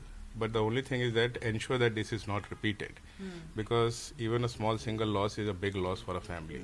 And it is not the one person who is get affected, it is a hell lot of people get affected. And, how has the family been coping, over the last couple of weeks? The family is still in trauma because we are still getting a lot of relatives, we are visiting our village hometowns, the rituals and all. So it will take some time to cope up. It is not going to be 100% for sure. And this morning when you heard the news, what went through your minds? Especially of the wives. I'm sure you're in touch with the wife who saw what had happened. Yes, but honestly, I have not been in contact with her since morning. But whatever we saw in the morning, as I told, it was a big relief that some action has been taken by government. But as I told you that whatever is lost, we are not going to get it back. Absolutely. And how has the family coping, sir, over the last 2 weeks? Because, you've... It will take time. It will take time. We can't expect her to cope up because it is a huge loss, and I don't think it is going to be 10-15 days. And so what do you want the country, Prime Minister Modi, and what do you want the centre to understand about the loss? Because a lot has happened over the last few weeks. Multiple retaliatory action has taken place diplomatically. Now, of course, an attack has taken place. So what would you like the centre to understand coming from the victims' families? No, I think they have understood what we wanted, and they have done exactly what was expected. And this action is definitely going to... what I can say, give them the response that, okay, this country is into retaliatory mode. And apart from that, the other steps that has been taken, which is going to affect them in a big way. So all in all, I think that why the Pakistan is existing here. Is it just for the terrorism or is it something for else? So that is what I believe. Any other message that you'd like to give? Somebody who suffered this loss? Somebody has suffered, but the only thing is that it should not be repeated again. It should not absolutely zero tolerance on this. And Jammu Kashmir is our own country, and we should not have a fear to reach out to go over there. So right now the situation is not like that. We are having a fear to go there. So I want that to be changed. And I think Dilip Desle went there for the first time after his retirement, right? After our recommendation only. Okay. We only had discussion and we thought that let's go to that place. It is now safe, it is sound, and we can go. So he had been, I think, Vaishno Devi we had been. So we thought that let's go a step ahead. So, and we paid the price for that. Right, I'm really sorry about that. There you heard family members of Dilip Desle, how they had planned the trip for 64-year-old Dilip soon after his retirement. This was the first visit, as far as Dilip is concerned, was his first visit to Kashmir, but that didn't turn out well at all. Tragic, certainly, but of course, they are... obviously the family members here are relieved that some sort of action has taken place, but they feel more must be done and this cannot be repeated, and that J&K should be a place where every citizen can visit without any fear and with confidence. আমার গভর্নমেন্টের কাছে শুধু thank you বলার আছে। আমি আমার স্বামী হারা হয়েছি। আমি 9টা জায়গায় স্ট্রাইক করেছেন, জাস্টিস চেয়েছিলাম গভর্নমেন্টের কাছে। ইন্ডিয়া গভর্নমেন্ট উনি অ্যাকশন নিয়েছেন, তার জন্য আমি এই যে হাত জোড় করে বলছি। কিন্তু একটাই প্রেয়ার, ভবিষ্যতে যাতে কারোর সিঁদুর না যায়, এই জঙ্গি, এই টেররিস্ট, এদের প্রতি যাতে প্রচণ্ড স্ট্রিক্ট হয়। কারোর যদি এরকম মর্মান্তিক মৃত্যু কারোর ওয়াইফকে চোখের সামনে দেখতে না হয়, কারোর বাচ্চাকে দেখতে না হয়। কিন্তু গভর্নমেন্ট অফ ইন্ডিয়া আমাদের প্রার্থনা শুনেছেন, ওনারা অ্যাকশন নিয়েছেন, ওনারা আমাদের পাশে আছেন, আমরা proud. All right, let's just never forget about the families who've lost so much. But for now, let's go quickly across to NDTV. Shiv Aruri is in front of a building in the Uri sector which has been hit by artillery shelling. Firstly, Shiv, Be careful while you're there. Secondly, what's happening around you? Vishnu, we're at the line of control in Salamabad. It's one of the last outposts before the line of control. There are 2 houses here that were struck last night in Pakistan Army shelling here in the Uri sector. These 2 houses have been completely totaled, completely destroyed. There's still a fire burning, if you can see over there, smoke smoldering across this entire pair of houses. Miraculously, no deaths, but 4 people have been severely injured, 2 of them children. One of them has apparently lost a limb as well. They've been evacuated to the Baramulla hospital, which is about 40 kilometers to our rear from here. We're about 10 kilometers from the line of control. Complete damage over here, Vishnu. If you can see that these 2 houses, I'm surprised that anything is left everywhere else, because it looks like a stray shell may have come and landed here. It appears to suggest that the Pakistan Army, which has been aiming and firing directly, targeting civilian areas, has caused damage deeper inside, and one shell or a couple of shells has come and actually landed here. This has all the telltale signs of artillery damage. You can see shrapnel completely ripping through these metal sheets. These are very clear signs of artillery shrapnel that has ripped open these roof sheets.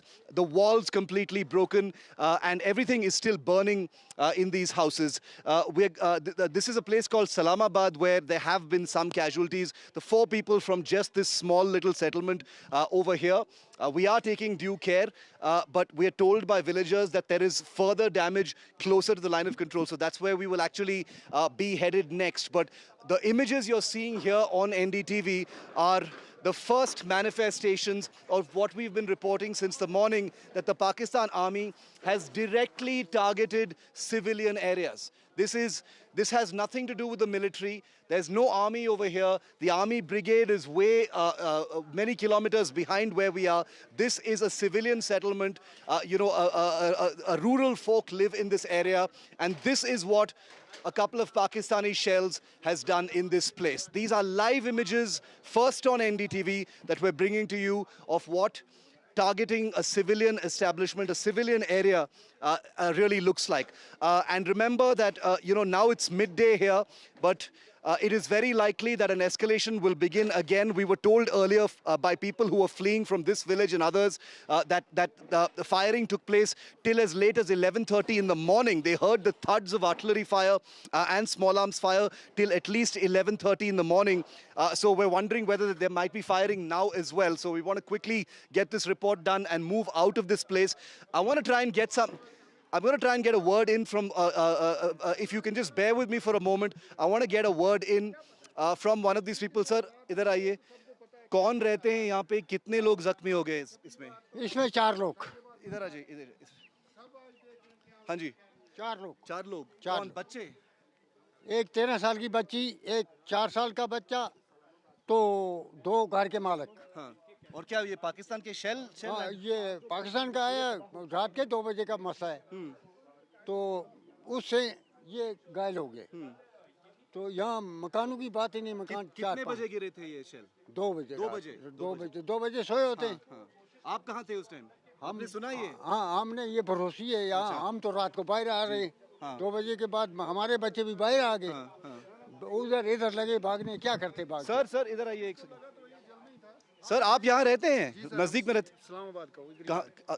कहाँ थे आप जब ये हुआ था? हम तो घर में रात को 2 बजे. आपने सुना ये जब? वो बहुत आवाज सुना. क्या आवाज था? वो आवाज था ये शेल की थी जी. अच्छा. पूरे शेल लग रहे थे. एक तो नहीं था ना, बहुत आ रहे थे. कितने शेल? इसको मेरे ख्याल 1-2 लगे हैं मेरे ख्याल में इसमें. 2 लगे. जख्मी लोग बारामूला हॉस्पिटल में हैं. पहले उड़ी लिए, उसके बाद उन्होंने उड़ी वालों ने बारामूला भेज दिए. बारामूला हॉस्पिटल में भेज. बुरा है जख्म? वो जख्म तो सर में भी लगी. हमने उसको देखा नहीं है. सुबह हम खुद डरे थे. हम जंगलों में भाग रहे थे. इधर तो हमारे पास कोई है ही नहीं, सेफ्टी है ही नहीं. क्यों? तो इस गांव में डर नहीं है अभी? वो डर तो बहुत है मालकम. आप यहीं पे क्या करेंगे? अपना कहाँ छोड़कर जाएंगे? किसके घर जाएंगे? गरीब शख्स कहाँ जाएगा? हमारे पास कोई बैंकर नहीं है, कुछ नहीं है, तो कहाँ जाएंगे? अगर बैंकर होता फिर अपनी कुछ सेफ्टी होती. बैंकर ही नहीं है. I want all of our viewers to hear what this gentleman has just said. For all of those people who say, why don't you get out of the village? Why are you still standing there? This gentleman and this elderly gentleman here have basically told a truth that needs to sink in. People don't have a choice to leave. They have their livelihoods here. This is their home. They've got their children. They've got their agriculture. They've got their jobs here. And this is what Pakistan has done. India targeted terror sites in Pakistan and Pakistan-Occupied Kashmir, and this is how Pakistan has responded by directly targeting a civilian area. Let me take you a little bit deeper. Ashwini will join me a little bit deeper. Let's just show you, it's not just one house.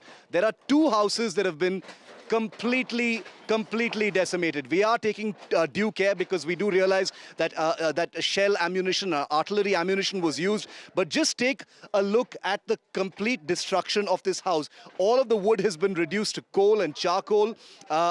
Nothing is left. All the property is completely destroyed. Look at the remnants here. This metal box here full of vessels, completely mangled and twisted out of shape in the intense heat. Now, I can tell you that an artillery shell brings an absolute hellish amount of heat and energy when it lands.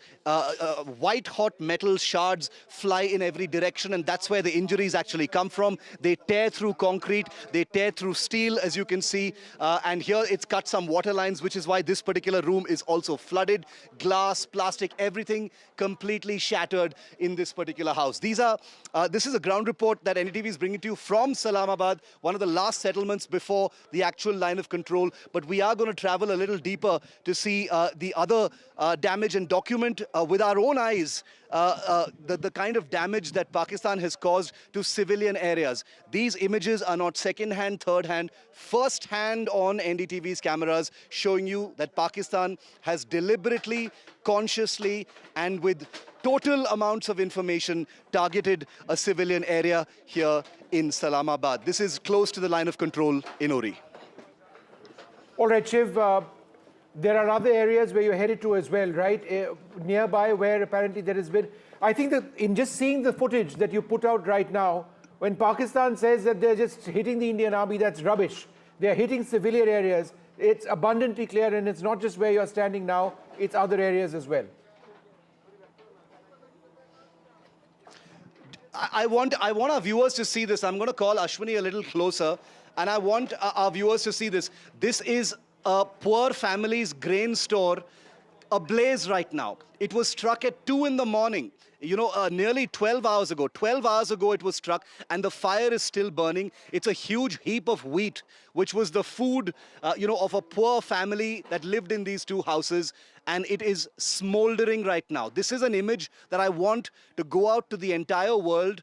Not a military target, not an armed forces target, not a vital establishment, not a vulnerable point. This is a poor family living in Islamabad, Kashmir, close to the line of control, that has been deliberately targeted by a Pakistan shell. And there you have it, their livelihood, probably the rest of their year's supply of wheat, simply burning in a pile over there. There's nothing left of this house. There's nothing more to really say. Rebuilding it will be, a distant dream for this family once they pick up the pieces of their injuries, and their injured children as well. I mean, just look at these images. Where do you actually start? Where do you start picking up the pieces, really, once you come to terms that you've completely lost your home, your livelihood? Some of the fields behind here have also been completely destroyed. The elderly gentleman here tells me that, this place will not be fixed. And remember, once attention moves on, who's going to come and repair these houses? These are families that do not even have the wherewithal, to rebuild their houses. I'm going to try and venture All right, into this Shiv, just hold on for half a second. We're going to come back to you in a moment. We've got images on our screen right now of the Prime Minister meeting the President. The Prime Minister has briefed the President at Rashtrapati Bhavan in the last 15-20 minutes or so. This is very important on a day in which India struck Pakistan, their terror hubs all across Pakistan, whether it's Pakistan-Occupied Kashmir or Bahawalpur, and a series of attacks in 9 areas. The Jaish-e-Mohammed's headquarters has been destroyed. Several terror training camps of the Lashkar-e-Toiba have been destroyed. The President, the Supreme Commander of the Armed Forces, would be briefed on all of this, and she would be told about what the overall situation is. Let's go back to Shiv Arush. Shiv, you were showing us some flames. Can you just point that out again and tell us, show me what you were trying to tell us? Yeah, I'm just going to show you. I'm going to show you that. Okay, I'm going to try and maybe step inside here. It's a little dangerous, but yeah. That house is still on fire. You can still see the flames there on our screen right now. Just a testament to what ammunition can really do. Artillery ammunition of the 155mm or 130mm kind has landed in this house. There's a gas cylinder there, very dangerously, lying there on the floor, which could be a hazard. No forensic teams have been able to reach here just yet. The police apparently came for a quick sweep to get the people out, but nothing else has been done. But it's still aflame. The house is still aflame, and it's very likely that it'll probably burn down because much of the superstructure of the houses in this area are made of wood. This is just one small sampling of the damage that we're hearing has been done by Pakistan in civilian areas off the line of control. Islamabad is one of several villages we're hearing that have been targeted directly by the Pakistan army using their artillery. Remember, when we're reporting from the Uri and Kupwara sectors over the last few days, we did hear about Pakistan deploying their Chinese SH-15 self-propelled howitzer guns. Now, we don't know for sure what guns were actually used, but this is definitely the remnant of an artillery attack. These images, you've seen artillery attacks before as well. This is what they look like live in the flesh, up front, an artillery attack on a civilian village on the line of control. No, in fact, what you were showing us earlier on, Shiv, that shrapnel inside that metal, shelter, metal cover, I mean, that's exactly what it is. Right here. If anything, Shiv, that points to an airburst. This points to an airburst where, the shrapnel cuts through everything. And this is just thin metal over here, but it's actually, it can cut through steel as well, it can cut through cement as well, and it's that shrapnel. So it's a clear idea, an indicator of what's happening. Shiv, thanks very much for joining us with that report, and do take care. All right, we're going to stay with Shiv for a little bit longer until such time as he feels he needs to get out of that area. One of the first things that you do when you're in an area which has come under artillery fire is to minimize your risk in that particular area and keep moving to the next area. That brings with it an element of security. I think what Shiv was mentioning is very clear that this isn't the only area where he's at. He's at Islamabad in the Uri sector. There are other homes, other places close by which have also been hit. Shiv, is there anything else that you'd like to share with us? Yeah. Vishnu, you were talking about an airburst. Take a look at this piece of roofing. This is exactly what you're talking about.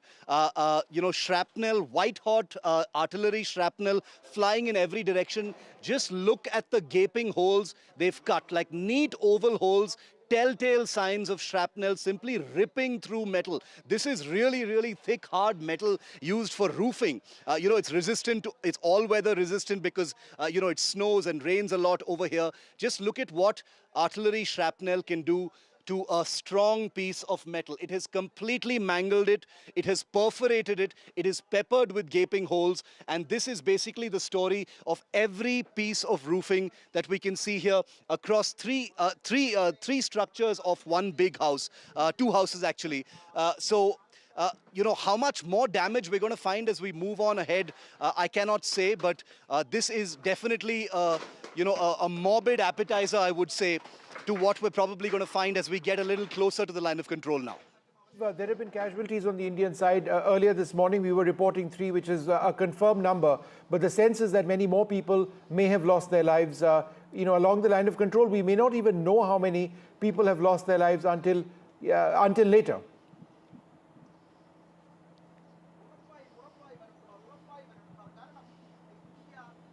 Shiv, can you hear me? All right, I think we've lost that line. Yeah, Vishnu, I can hear you. Go ahead. I'm sorry, I didn't know. Yeah, I'm just trying to get to another point to, to show our viewers the damage from another angle, if possible. We're trying to get to the other side of the house. Oh, there you go. This is the real view now of the damage. Here it is. Completely collapsed roof. Completely collapsed wall of this entire house. Now you get a proper vantage view of the damage that's taken place. The entire roof has blown off.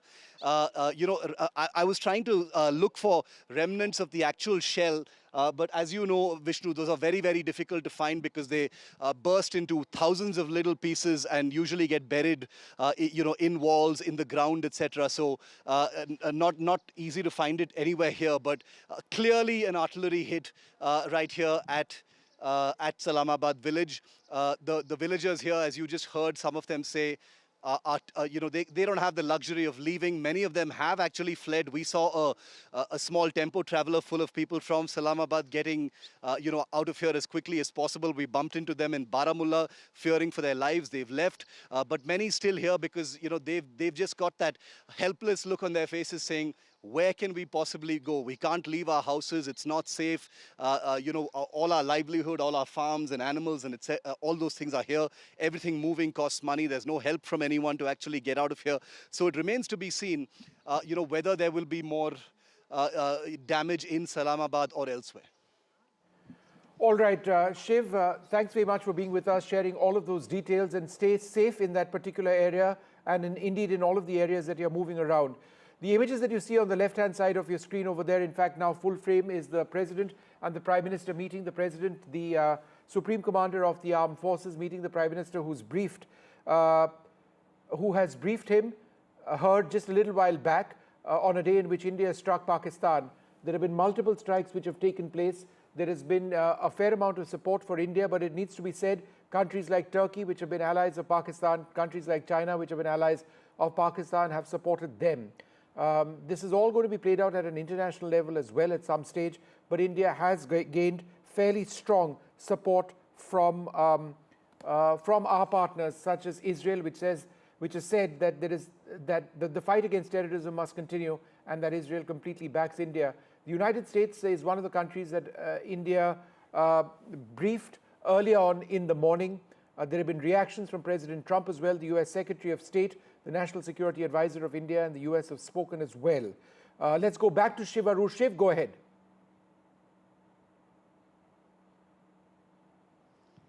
Vishnu, I want to show you some more damage that we're seeing here in some of the surrounding houses as well. I'm going to ask Ashwini to follow me. Another house that's had its, all of its glasswork completely blown in. The window panes have blown in. The wooden support pillars and support structure completely damaged here. So it's not just one or two houses, at least 4 houses either destroyed or damaged very, very badly. This is a house which still has its carpeting because obviously the fire didn't spread to this particular house. But if you can see here, all the glass pieces, the glass shards here, showing the kind of damage from the shockwave of that artillery landing here that has destroyed this house. The door has completely blown off the hinges. There's another door just lying there on the ground here, and this is right next to this house. The residents of this house have not left. We'll talk to them in just a moment. We can hear their voices inside. Others are, of course, also speaking to them. The more we dwell on these images, the more I'm hoping that people across India and across the world realize, or at least their belief that Pakistan targets civilians is reinforced. It's a default, warcraft of a country that is a terror sponsor that has responded in this manner to India attacking terror targets in PoK and in Pakistan. We will be getting more images of this kind because we do know that there are many more villages that have been similarly shelled. All right, Shiv, what happened to the families over there, just for the benefit of our viewers who've joined in right now? There have been injuries over there in this particular hamlet, right?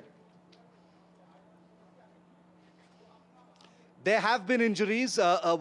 We just spoke to someone who told us that there have been as many as 4 injuries, including one person who's apparently lost an arm.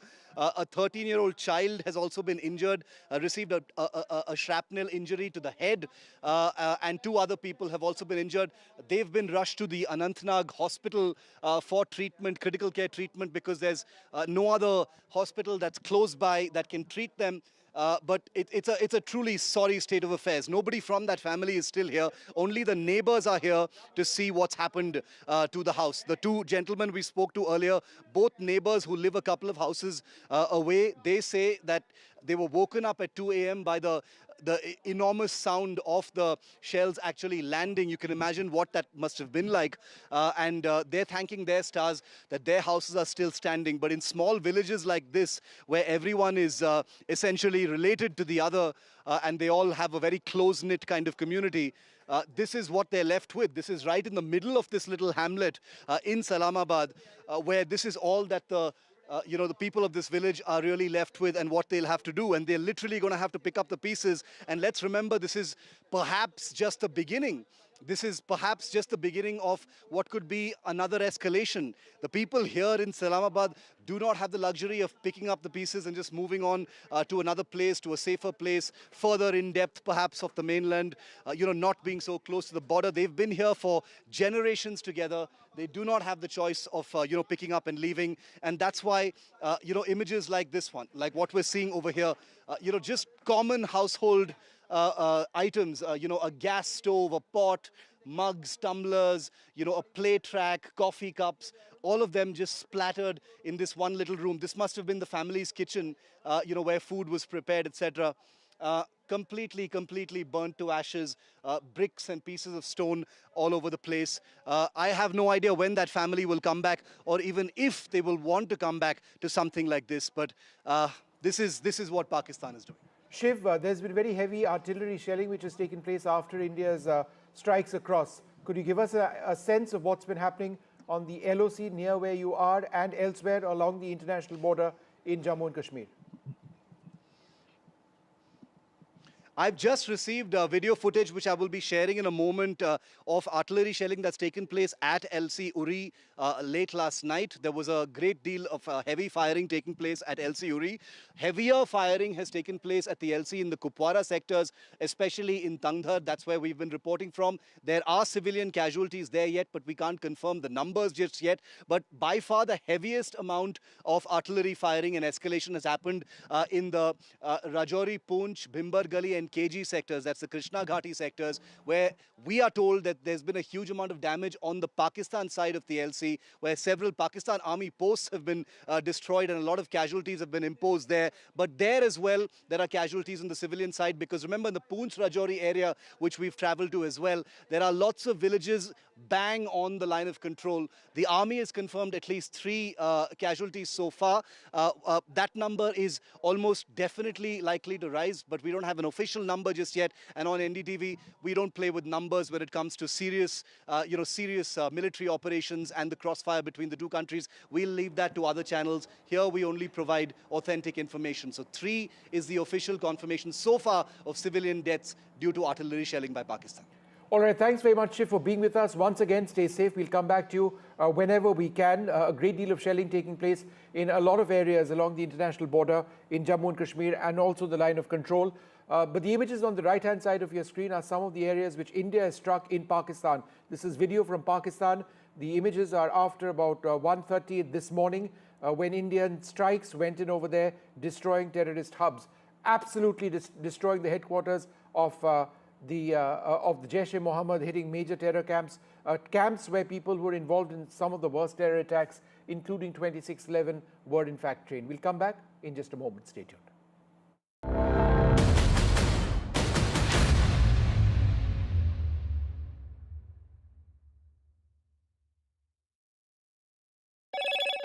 Hello, Moto.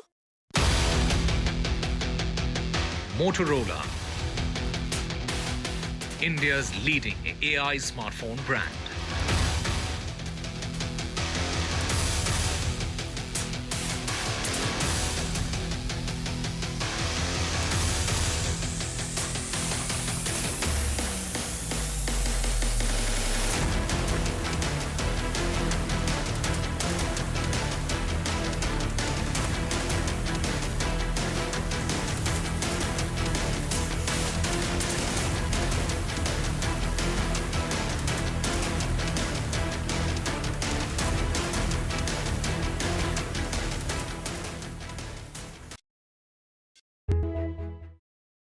today's interconnected world, India's voice is more crucial than ever. When India speaks, the world listens. At NDTV World, we are that voice, bringing you intelligent and insightful news from India and beyond. From geopolitics and diplomacy to economic shifts, migrations, tech disruptions, and the stories of our diaspora. We cover the news that shapes our global future. NDTV World, your new home for global news, is here. This is Operation Sindoor. It is India's big retaliation for the Pahalgam terror attack. The Army, the Air Force, the Indian Navy have struck.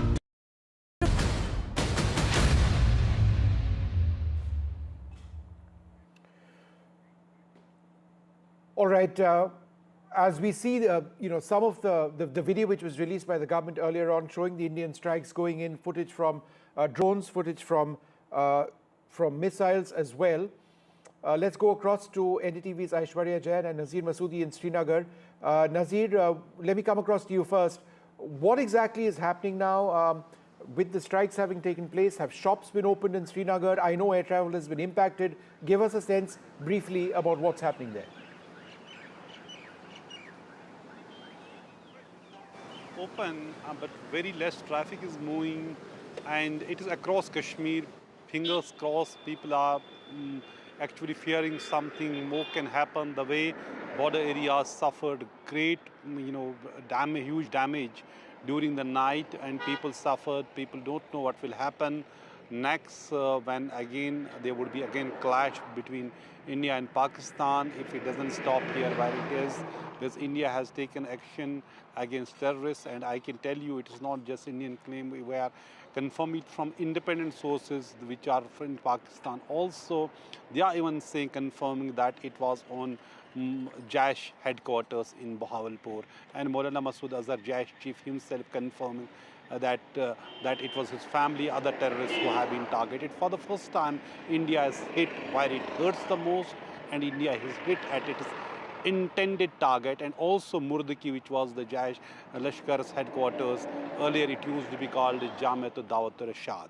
So, and whether it was Kotli, whether it was in Muzaffarabad, everywhere where they have been, militant over operating, or their headquarters or their ideological base, all that has been hit by India. There has been some damage here also. We're waiting for the official numbers, what exactly is the total number of casualties here on this side, particularly in Poonch area and other areas which have suffered damage. There's also been some damage to, Airstrikes, but the fact is we are waiting for the official confirmation. The fact is that how India is hit, and hit very hard within 2 weeks after Pahalgam terror attack.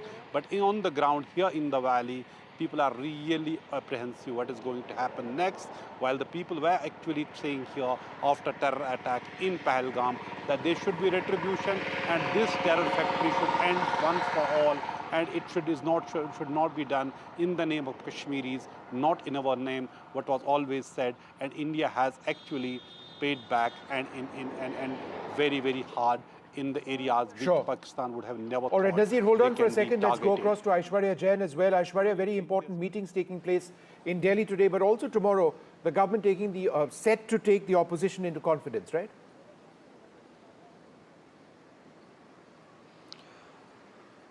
Well, that's right. In fact, multiple meetings being chaired by Prime Minister Narendra Modi this morning. It was the CCEA, the CCS and the cabinet meeting. After that, we saw Prime Minister arriving at the Rashtrapati Bhavan and brief President Draupadi Murmu about Operation Sindoor. The meeting lasted for almost 15 minutes. That is the protocol that usually being followed after any such operation is being taken place as far as the Indian Armed Forces are concerned. Right now it is Home Minister Amit Shah who is conducting the meeting with all the chief ministers, the DGPs and the chief secretaries of different states which are the borders, which are adjoining to the border of different countries, and the directions by Home Minister is being given. Tomorrow, the government has called for an all-party meeting where Rajnath Singh and Amit Shah would be chairing it and would be informing about the developments that are taking place and how India is well prepared to combat if any retaliation happen from Pakistani side, to keep all the political parties on board. Tomorrow's meeting has been called by the Government of India. All right, thanks very much for being with us. I can also tell you now that as many as 20 airports across the country have been shut till the 10th of this month, according to some reports from reliable journalists who track this very closely. So if you are traveling across the country, it's important for you to know what the status of your flight is. And that's something that we've been saying for a while now. So we're going to keep tracking this story very, very closely. If we can just play out some of the reactions which have come in fact, from that briefing itself, which was held in the National Media Centre by the government, where these strikes were announced by the Foreign Secretary of India, Vikram Misri, but also two officers, one of the Army and one of the Air Force. Let's play those out, which really explains what India has done.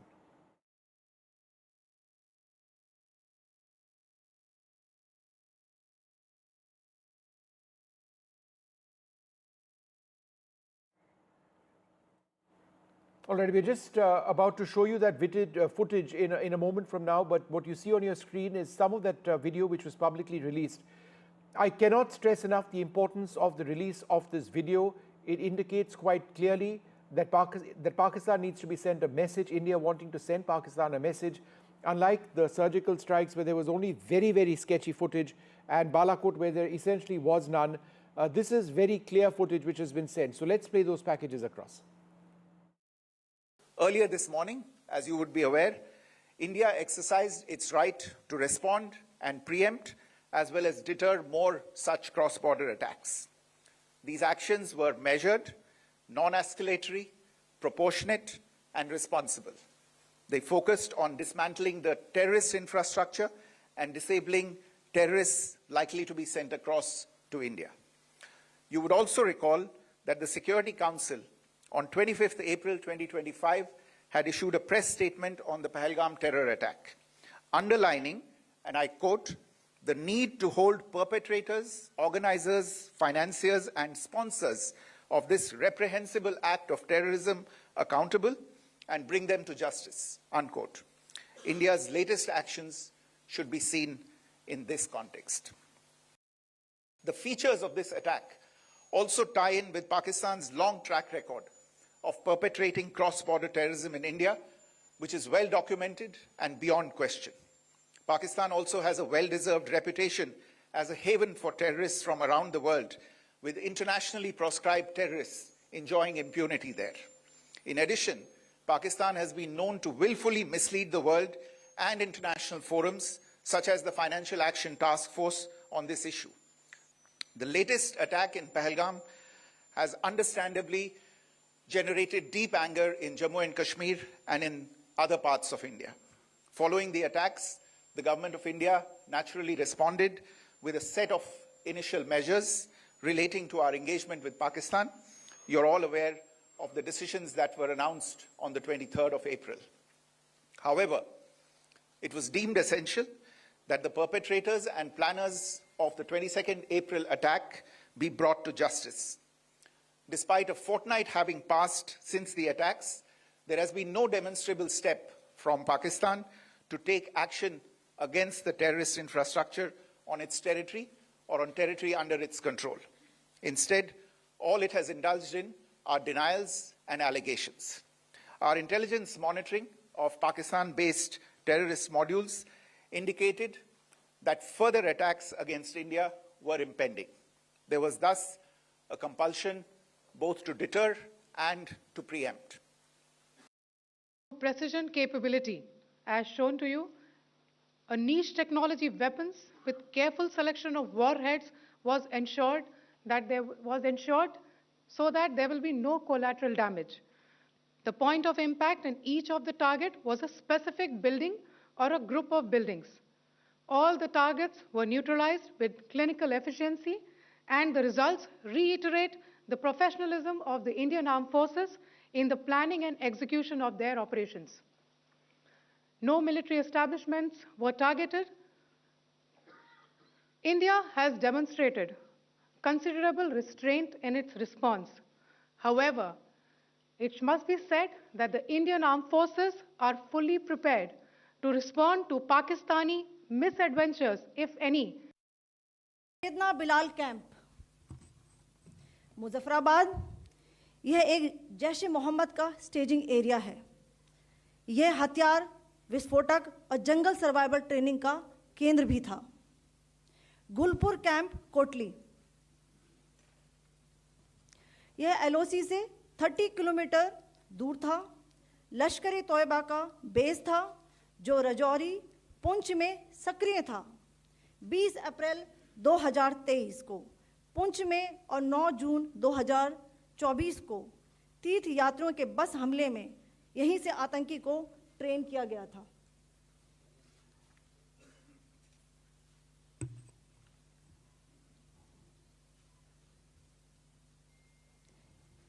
Barnala camp बिम्बर, यह LOC से 9 kilometre दूर है। यहाँ पर हथियार handling, IED व जंगल survival का प्रशिक्षण केंद्र था। अब्बास कैंप कोटली, यह एलओसी से 13 किलोमीटर दूर है। लश्कर तोयबा का फिदाइन यहाँ तैयार होता था। अब मैं पाकिस्तान के अंदर के टारगेट से अवगत कराना चाहूँगी। पहला, सर्जल कैंप सियालकोट,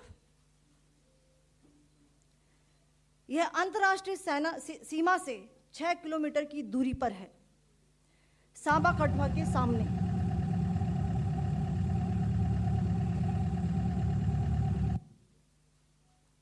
मार्च 2025 में जम्मू एंड कश्मीर पुलिस के 4 जवानों की जो हत्या की गई थी, उन आतंकवादियों को इसी जगह पर ट्रेन किया गया था।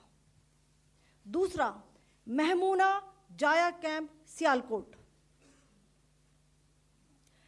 यह 18 से 12 किलोमीटर आईबी से दूर था। हिजबुल मुजाहिदीन का बहुत बड़ा कैंप था। यह कठुआ जम्मू क्षेत्र में आतंक फैलाने का नियंत्रण केंद्र था। पठानकोट एयरफोर्स बेस पर किया गया हमला भी इसी कैंप से प्लान और डायरेक्ट किया गया था। मरकज ताइबा मुरीद के, यह आईबी से 18 से 25 किलोमीटर दूरी पर है। 2008 के मुंबई हमले के आतंकी भी यहीं से प्रशिक्षित हुए थे। अजमल कसब व डेविड हेडली भी यहाँ ट्रेन हुए थे। मरकज सुभान अल्लाह भावलपुर, यह इंटरनेशनल बाउंड्री से 100 किलोमीटर दूर है। जैश ए मोहम्मद का मुख्यालय था। यहाँ पर रिक्रूटमेंट, ट्रेनिंग व इंडोक्ट्रिनेशन का केंद्र भी था।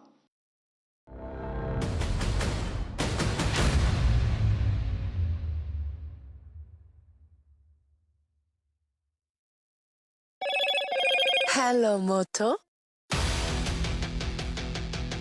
Motorola, India's leading AI smartphone brand.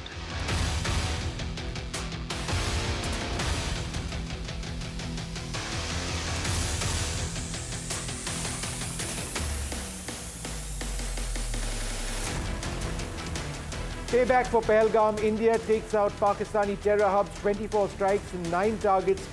At least 70 terrorists believed to have been killed.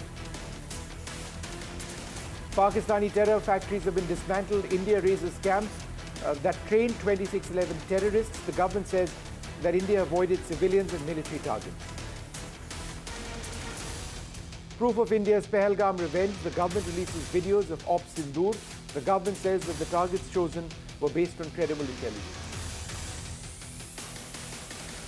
Prime Minister Modi briefs the cabinet on Operation Sindoor. He says that it's been a perfect strike by the armed forces. The cabinet lauds the Prime Minister for exemplary leadership.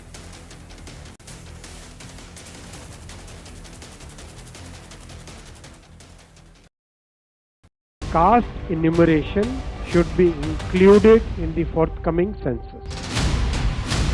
पहली बार देश में आजादी के बाद ये फैसला किया गया है. For this decision we were waiting since long. This has been only possible with our Prime Minister's decision. Rahul ji जो सोचदार है मोदी जी ने अडॉप्ट कर लिया, अच्छा है। राहुल गांधी के सर्टिफिकेट के लिए राहुल गांधी को क्रेडिट देने के लिए कोई निर्णय नहीं किया। They have always used it as a political weapon, and now that weapon's gone.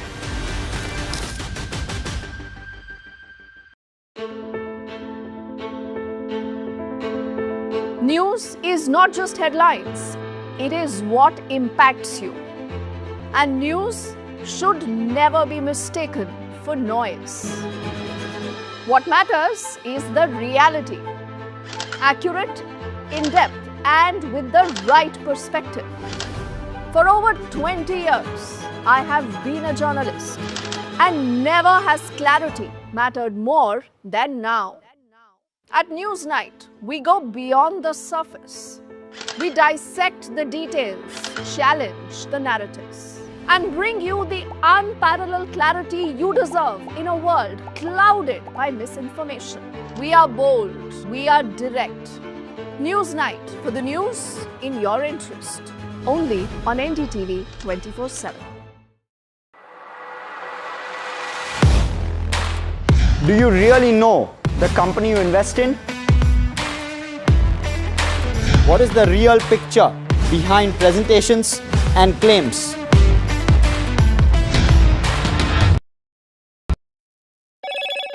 Hello, Moto. Motorola, India's leading AI smartphone brand.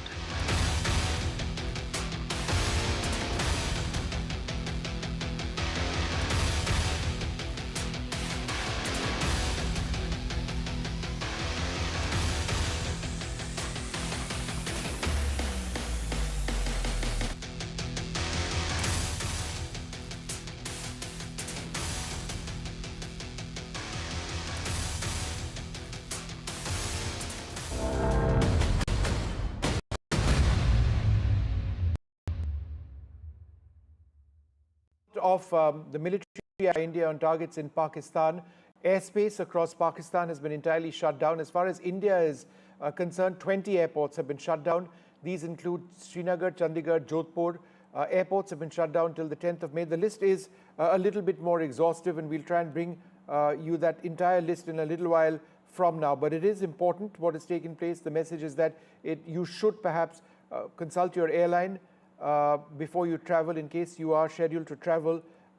But there are 20 odd airports which have shut down, and we'll try and bring you more details of this in a little while from now. We're going to move on now to our guests. General Rakesh Sharma and Air Vice Marshal Manmohan Bahadur join us at this stage.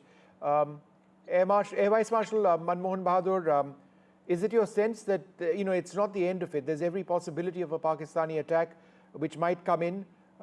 We've hit targets in Pakistan, and very correctly so, but they might retaliate, and that's a possibility, right? That, my sense is that it is the case, because the public opinion in Pakistan would demand, what is it that you have done to respond to India's attacks? So my sense is, and I think we are already seeing army action along the LOC. I saw the earlier report of the shelling going on in Punch area. So that may be a starter, and the shelling, I believe, is only increasing. So we have to be on guard. It's just 13 odd hours from the time we struck. So we have to be on guard, not only on ground, but also in the air. What exactly are their air planners doing to do a similar thing on us? But they are in a quandary, and I suppose they would be in a quandary. We have targeted terrorist targets. What do they target in India? Would they target army installations? Would they target our economic installations? So they, I think, are stuck or would be stuck with what to strike. Because striking a military target or an economic target would mean that we would have to respond again. So the choice of their targeting would be there, but we have to be on guard, absolutely. It's certainly not the end of it.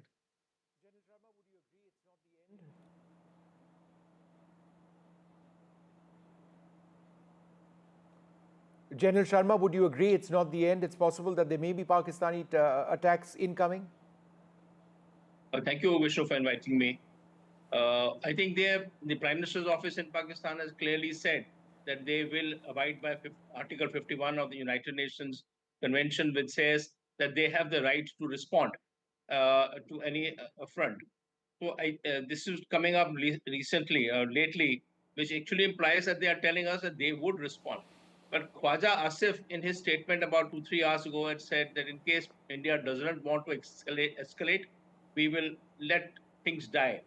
Now, as Air Vice Marshal rightly pointed out, the Pakistan it is for the Pakistan Army to retain its primacy in the country. It is essential for them to respond. Without it, their own standing within the country will go bad. It's also, there is an issue of the identity of Pakistan being anti-Indian. It will be essential for them to respond. So yes, they would respond. Maybe today, tomorrow, or sometime, they will respond in one manner or the other. The targets will have to be examined. I'm sure the serving establishment has considered that where would the response come, which targets would be hit, how far in depth, and what kind of effect they would have, what kind of weaponry the Pakistanis could use. I would say that hitting an infrastructure in India will be debilitating for Pakistan, because our response will also go against Pakistani infrastructure, which lies closer to our border, and it will be greatly disadvantageous. So to talk about bridges and dams and railways and things like that, I might doubt whether the Pakistanis will handle that issue. What can they easily handle is they don't have any terrorist infrastructure like we have in India to say, okay, we hit a terrorist infrastructure or something. So that's also gone. Finally, it comes down to some kind of a military establishment, which could be either the airfields or some kind of military cantonments or military areas. That's the safest bet for the Pakistanis to hit, or choreograph a response in proximity to these areas, like they did in after Balakot, when they hit the areas close to Rajouri divisional headquarters and the ammunition dump without hitting them directly. So they conveyed a message that we could have hit them, but they didn't hit them on that day. Okay, General Sharma, So give me a second. Let me just go back to Air Vice Marshal Manmohan Bahadur. In all of this, the Air Force needs to be on complete guard, right? Because if there are incoming strikes which take place, striking by air is a very strong possibility. Therefore, I would suggest that the next couple of days, very, very crucial, particularly at night. Oh, that is absolutely true. And I can assure you all our radars must be churning. Our air defense controllers would be on the ball. All the ORPs, the operational readiness platforms at airfields would be live, 2 minutes live. That means 2 minutes the aircraft will be able to take off the moment the scramble order is given. And possibly at some places, we may be having a standing cap, possibly, we don't know. But our air defense mechanism would be fully on the ball to anticipate any response from the other side. This is a cat and mouse game, because how is it and when would it happen is the issue. So all these things would be on. At the background, diplomacy, I'm quite sure the diplomatic lines are churning, and they would like to dial down the temperature right now. So our diplomats would be earning their pay, actually, in trying to tell the international community that it is the other side which has to take steps, Pakistan has to take steps to ensure that our integrity, our people, our society is not affected by their actions. So yes, we can expect something from the air, and we would be standing guard on this. All right, we'll be standing guard. Thank you, gentlemen, both very much for being with us. I'm going to go across to my colleague Tanushka, who joins us at this stage. We're trying to get an idea of the number of airports in India which have been impacted, shut down. Tanushka, go ahead with what you're hearing.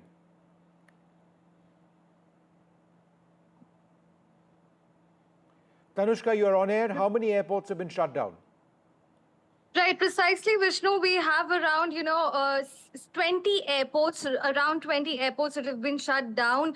This is specifically in North India. So Leh, Thoi, Srinagar, Jammu and Kashmir, Amritsar, Pathankot, Chandigarh, Jodhpur, Jaisalmer, Jamnagar, Bhatinda, Bhuj, Dharmshala, Shimla, Rajkot and Porbandar. These are namely some of the airports which have been shut down entirely in view of the airspace closure between, of course, and also in view of this attack, the Operation Sindoor that India carried out in the intervening night. Several airlines have suspended air travel to parts of northern India, and some of these airports are also shut. What we do understand as of this moment is that over 200 flights have been cancelled after these strikes that targeted 9 terrorist locations in Pakistan and Pakistan-Occupied Jammu and Kashmir as well. Airlines such as Air India, Indigo, SpiceJet, Air India Express, Akasa Air, along with several foreign carriers as well, have suspended multiple services due to the resulting airspace restrictions. From Delhi airport alone, over 200 flights have been cancelled. And speaking of airlines, Indigo has also cancelled 165 flights to and fro Jammu, Kashmir, Leh, Chandigarh, Srinagar, Amritsar, Dharmshala, Bikaner and Jodhpur in its recent travel advisories. What we'd also know is that all of these airlines are also maintaining, constant updates and advisories and asking passengers to constantly be updated with respect to their travel plans. And these airports and airlines also continue to will remain discontinuing with their travel or air travel across northern India, especially to the areas that I just mentioned earlier, until May 8th and May 10th with some airports and airlines as well. All right, Tanushka, thanks very much for sharing those very important details. Approximately 20 airports have been shut till the 10th or so. These are difficult and tense times. The fact that they've been shut till the 10th is almost an indicator that the people are worried that there may be some sort of strikes which could be coming in from Pakistan. At this juncture, we don't know, but it's not something that can be ruled out at this stage. We'll take a short break, come back with the very latest.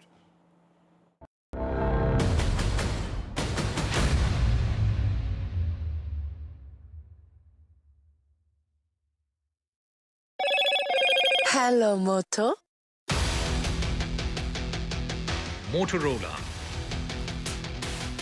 India's leading AI smartphone brand.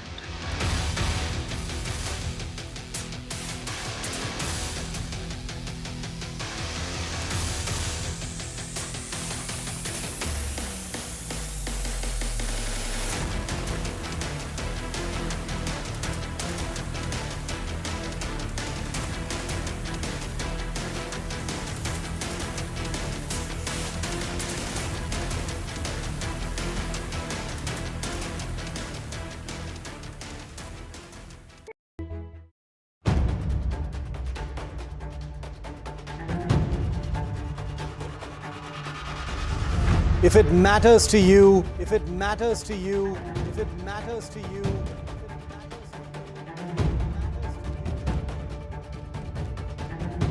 it matters to India. It matters to India. It matters to India. And it matters to me. And it matters to me.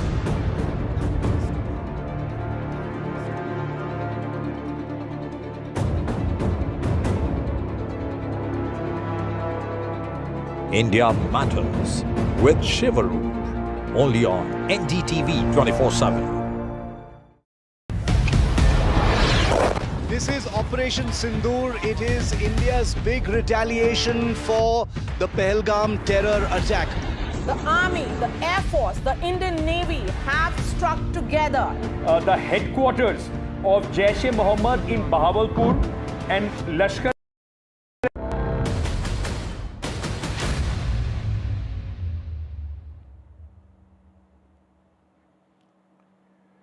Welcome back. In all of this, let's not for a moment forget about the victims, the families of the victims who lost their lives in the Pahalgam terror attack in which 26 people were killed. We reached out to some of the families to ask for their reaction on India's strikes going in against terror centers in Pakistan. Here's what they said.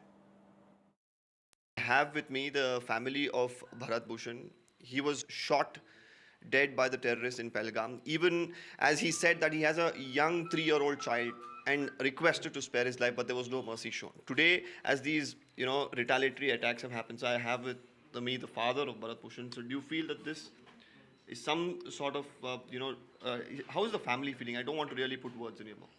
Family is in a difficult state. Every day they are suffering like anything. And small kid, and he is also suffering much because the incident happened just in front of him and his mother. So they are in severe pain. So when this attack has been carried out by the Indian Army, does it bring you some sort of satisfaction? Definitely. We are very happy to know all these incidents. And the Army and the Air Force, they have done very good work. And they are controlling the terrorists as well as they are attacking terrorist camps in Pakistan. And they are putting missiles so that everything will be demolished then and there itself. And even terrorists are killed there itself. Absolutely. And while many of them have in the past said that, including the families of several of the victims, that they are not looking for any sort of vengeance. They're looking for safety measures. They're looking to ensure that the government in the future ensures that such an incident does not occur. But right now, with such an attack that's being carried out, Operation Sindoor being carried out, somewhere for the family, is it relief that if those terrorists who are a part of Pahalgam or any other people who could carry out such an attack, them being eliminated, does that bring you some level of satisfaction? I don't know if I should say, it's a satisfaction, it's a relief, because Bharat is not going to be back. So there is a void, which he's left for us. Second is, I want to state that, we are with the government and their decisions. I'm very sure, this is a very well thought through decision after a complete study of, what has happened in Pahalgam and what is expected to happen in the future. They would have thought through all these things, and then they would have made a step, or they've taken the step of, attacking these terror outfits. So I wouldn't want to call it saying, it gives us a bit of satisfaction, it's a good revenge. I don't know. I don't want to call it, I don't want to give any term to this, but we are with the government, and we fully support their decisions, and whatever they have to do, they will do. We know that. So we'll just wait and watch. How's the family doing at this point in time, sir? It's been, of course, a hard couple of weeks, I'm sure. How is the wife doing? How is the kid doing? I mean, hats off to her and her courage.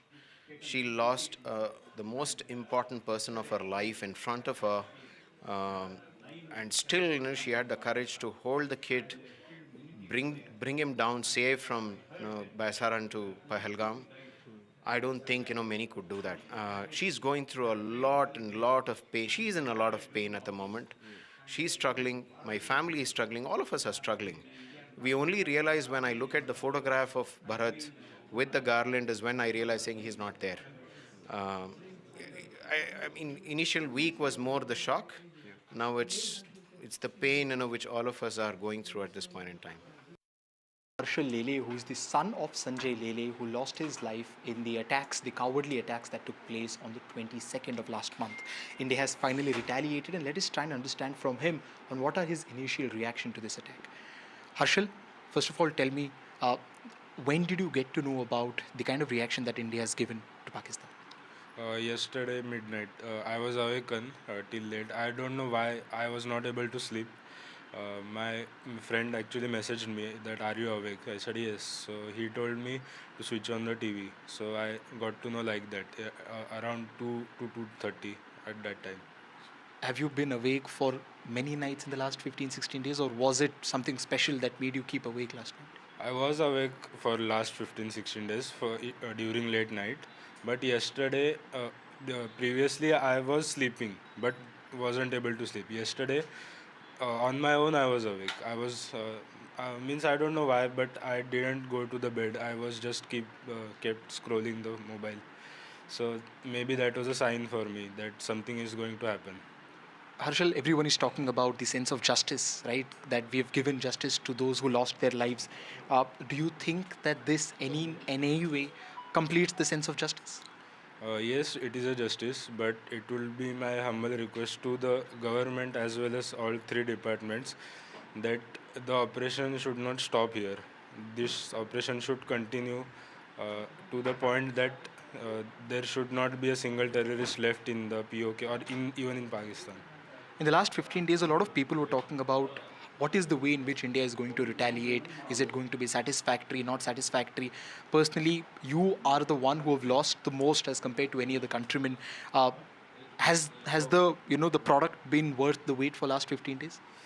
Yes, it's worth. I was knowing that something is going to happen because all the meetings were continuously going on. We even stopped the river water. So I knew something was going to happen. But I would say that this should not be the end. This should be the beginning of the operation. Okay, thank you so much. ये बहुत ही अच्छी बात है कि जो उन्होंने मोदी साहब ने बदला लिया है और मैं उनके साथ हूँ, जनता उनके साथ है और हमारा सारा परिवार उनके साथ। सेना के जवानों को यही मैसेज देना चाहती हूँ कि आगे बढ़ते रहो और ऐसे ही बदला लेते रहो कि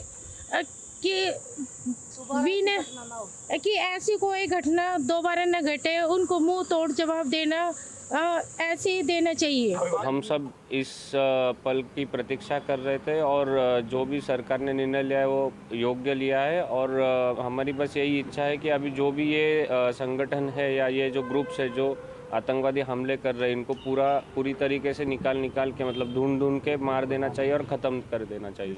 उसे बहुत थैंक यू कहती हूँ कि उन्होंने मेरे पति की मौत का बदला लिया है। मैं बहुत छोटी हूँ, उन्हें कुछ भी कहने या नहीं कहने वाली, लेकिन हाँ जिस तरीके से हमारे पूरे परिवार को उन पे विश्वास था, उन्होंने उसी तरीके से जवाब दे के हमारे विश्वास को कायम रखा है and I am really thankful. हमें ऑपरेशन सिंदूर के बारे में न्यूज़ चैनल से मतलब हमारे परिवार वालों के कॉल आए हमें और तब पता चला कि भारत ने जो पहलगाम में हमला हुआ था उसके ऊपर आज उन्होंने रिएक्शन मतलब उनको उत्तर दिया है इसके बदले में एयर स्ट्राइक करके। पहले तो मिशन का नाम सुन के हम लोगों को बहुत मतलब मैं तो बहुत रो रही थी सुन के। थैंक्सफुल देना चाहता हूँ उसको, ये जो पाकिस्तान ये आपका टेररिस्ट ये अड्डा को मुँह तोड़ ये जवाब दिया है, काफ़ी डैमेज किया है और अभी इंडियन ये फौजी वालों से करूँगा सतर्क है क्योंकि पाकिस्तान वालों के भरोसा नहीं है कब वो फिर ये अंदर से फिर कब ये हमें नुकसान पहुंचाने के लिए उन लोग जो स्टेप लेंगे, तो सतर्क रहने के लिए उन लोग को भी मैं दरख्वास्त करूँगा। मोदी जी अभी जो स्टेप लिया है हमारे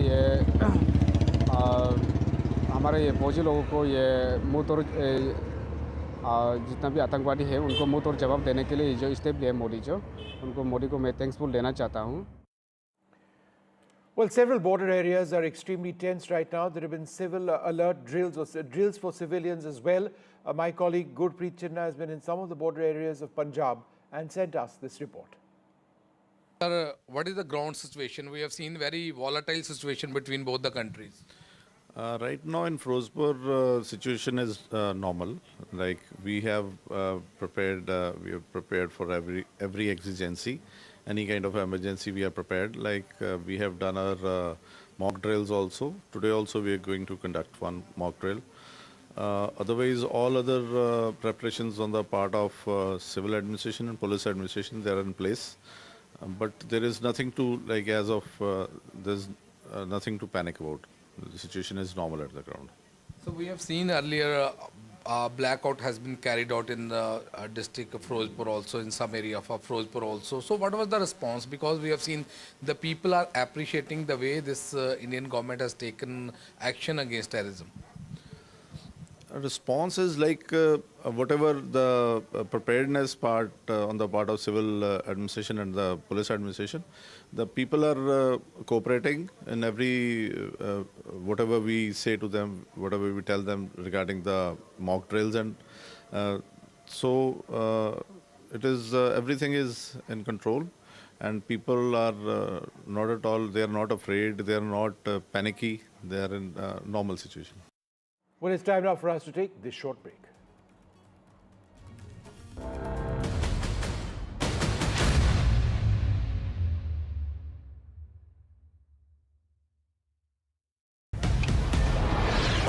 This is Operation Sindoor. It is India's big retaliation for the Pahalgam terror attack. The precision with which this attack has been carried out, it's payback time. The headquarters of Jaish-e-Mohammed in Bahawalpur and Lashkar-e-Taiba headquarters in Murid have been hit. That these targets lay between 30 kilometers across the line of control. Prime Minister has monitored the entire sequence of events overnight. He's been closely monitoring it.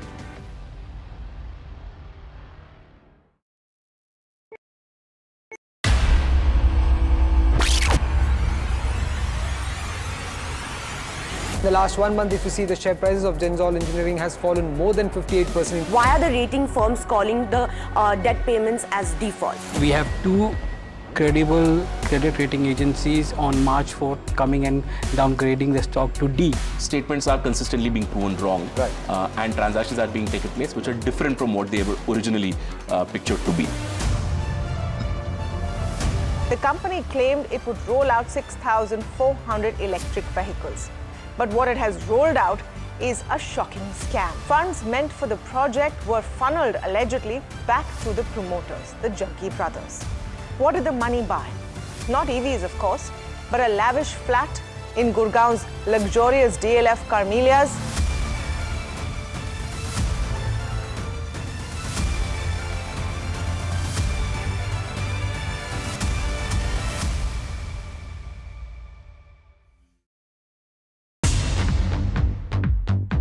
More news that matters. Big exclusive. Tulsi Gabbard gunned down by Pakistan-backed cowards. When you interact with people on ground, you're able to reflect their sentiments much better. More debates that shake the system. More exclusives you won't find anywhere else. Not just another prime time. It's a prime time that's unmissable.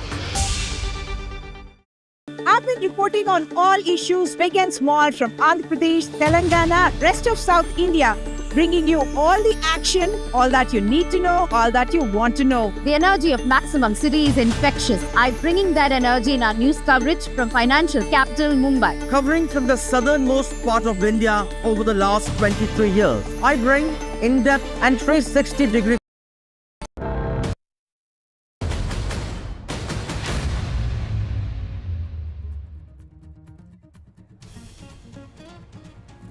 India avenges the Pahalgam terror attack, launches Operation Sindoor. 25 minutes of precision strikes. Prime Minister Modi briefs President Murmu on India's strike on Pakistan's terror camps.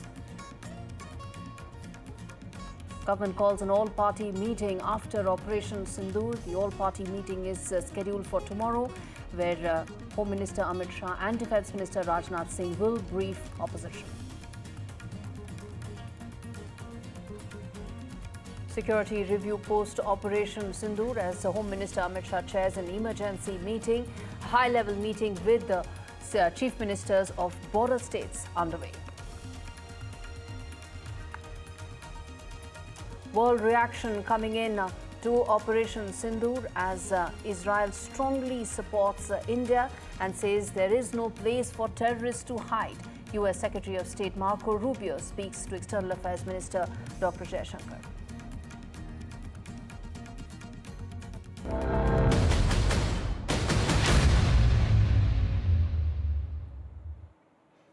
Operation Sindoor leaves Pakistan red-faced. The daring, direct and decisive action taken by India and Indian armed forces. India shows its mettle to Pakistan, and video proof of those precision strikes is making all details absolutely clear for the world to see that the terror hideouts in Pakistan have been bombed by India. The precision strikes have in fact stunned Pakistan, where the terror modules have existed for long and that have been busted by India in the loud and clearest message that they can run but they cannot hide at all.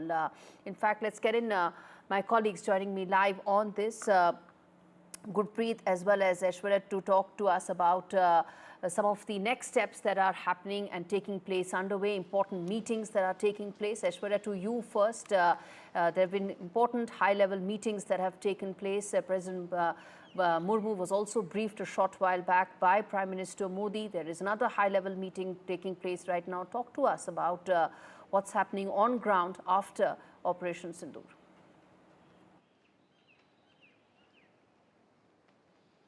Well, in the morning, it was Prime Minister Narendra Modi who chaired the CCS, which is the Cabinet Committee on Security, the highest body who takes care of the national security, after which Prime Minister also chaired CCEA and a full-fledged cabinet. The sources of the cabinet had told us that it was the cabinet colleagues of Prime Minister Narendra Modi who lauded government's efforts of operationalizing, the entire Operation Sindoor, and how there were successful strikes in Pakistan and the PoK region as well. Apart from it, it was later Prime Minister, after chairing those two crucial meetings, arrived at the Rashtrapati Bhavan. Prime Minister Narendra Modi briefed President of India, who is also the Supreme Commander for Indian Armed Forces, and these are some protocols that usually we see whenever Indian Armed Forces conduct any operations. Then Prime Minister goes to President of India. That meeting lasted for almost 15 minutes, and it is another high-level meeting which is underway at the Ministry of Home Affairs. Amit Shah is holding a very high-level meeting with the chief ministers, the DGPs, with the chief secretaries of the states which are joining to the border areas of Pakistan, Nepal, and others as well. And important directions are being given in a situation of a war like what the state governments needs to do, and what directions the Ministry of Home Affairs will be conducting for tomorrow. We've been told that government has called an all-party meeting in which it will be Rajnath Singh, Defence Minister, and Home Minister Amit Shah will be chairing, and of course the political parties would be briefed about the development that India is taking and how India is well prepared to counter any such operations, or in a situation of retaliation by Pakistani side. The government aims to have all the political parties on board as far as the recent developments are concerned. So tomorrow, the all-party meeting at 11 a.m. is what we've been told has been called in. Absolutely, very important meeting, the all-party meeting that will take place tomorrow. And that is when the opposition parties will be briefed by the Prime Minister on Operation Sindoor. Stay with us, Aishwarya, because I want to now get in Gurpreet to talk more about, some of the border areas after they are put on high alert after Operation Sindoor. Gurpreet is standing by and joining us from Firozpur, one of the border towns, to explain to us what's the situation on ground, the preparedness after Operation Sindoor. Tell us, Gurpreet, what are your sources telling you, and what's the situation like on ground, especially in Firozpur, a border town? Well, we have seen that this is the Punjab state is just next to Pakistan, and we have seen since morning high alert has already been issued on the whole border, whether it's the district Gurdaspur, district Firozpur or Pathankot, they are already on high alert, and we have seen the multiple precautions had already been taken by the local administration. If we can talk about Gurdaspur, we have seen already they have already shut down all the schools for 3 days, and in Firozpur, from where we are reporting at this point of time, we have seen they have also decided to shut down all the schools for 1 day. If we can talk about the meetings, we have seen the multiple meetings are happening, and a few minutes ago we have seen they have also decided to conduct this mock drill which has been asked by the central government, so that there should be proper preparedness if the war-like situation is going to be happen, and if war is going to be happen. As of now, we have seen all the top officers, they are sitting inside this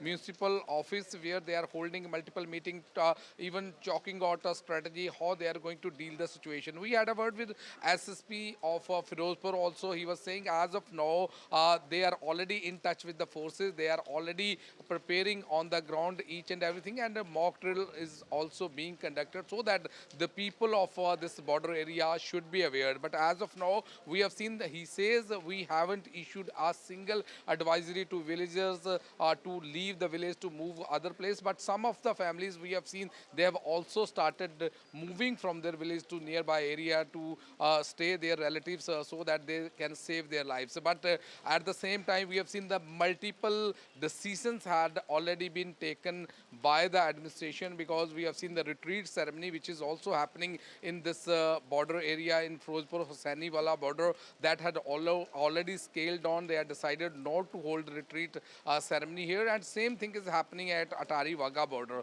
So as of now, we have seen the multiple precautions are being taken by the local administration, and multiple mock drills are being conducted so that they will be ready if there is any emergency. They can combat and deal with that situation. They can grapple with that situation. There should not be problem. And if we can talk about the sentiments of the people who stay in border In fact, area, Gurpreet, stay with me. Stay with us. I want to quickly address some breaking news. I'm going to come back to you on that, which is breaking news coming in on the Poonch Gurdwara attack that has taken place. And in fact, Akali Dal chief has responded to that. He's condemned the attack. He's condemned Pakistani firing at the LOC as well, and has said that Pakistani forces are behind this attack. Tell us more on this breaking news that's coming in as we speak, the attack that has taken place, in Sukhbir Badar's reaction to that.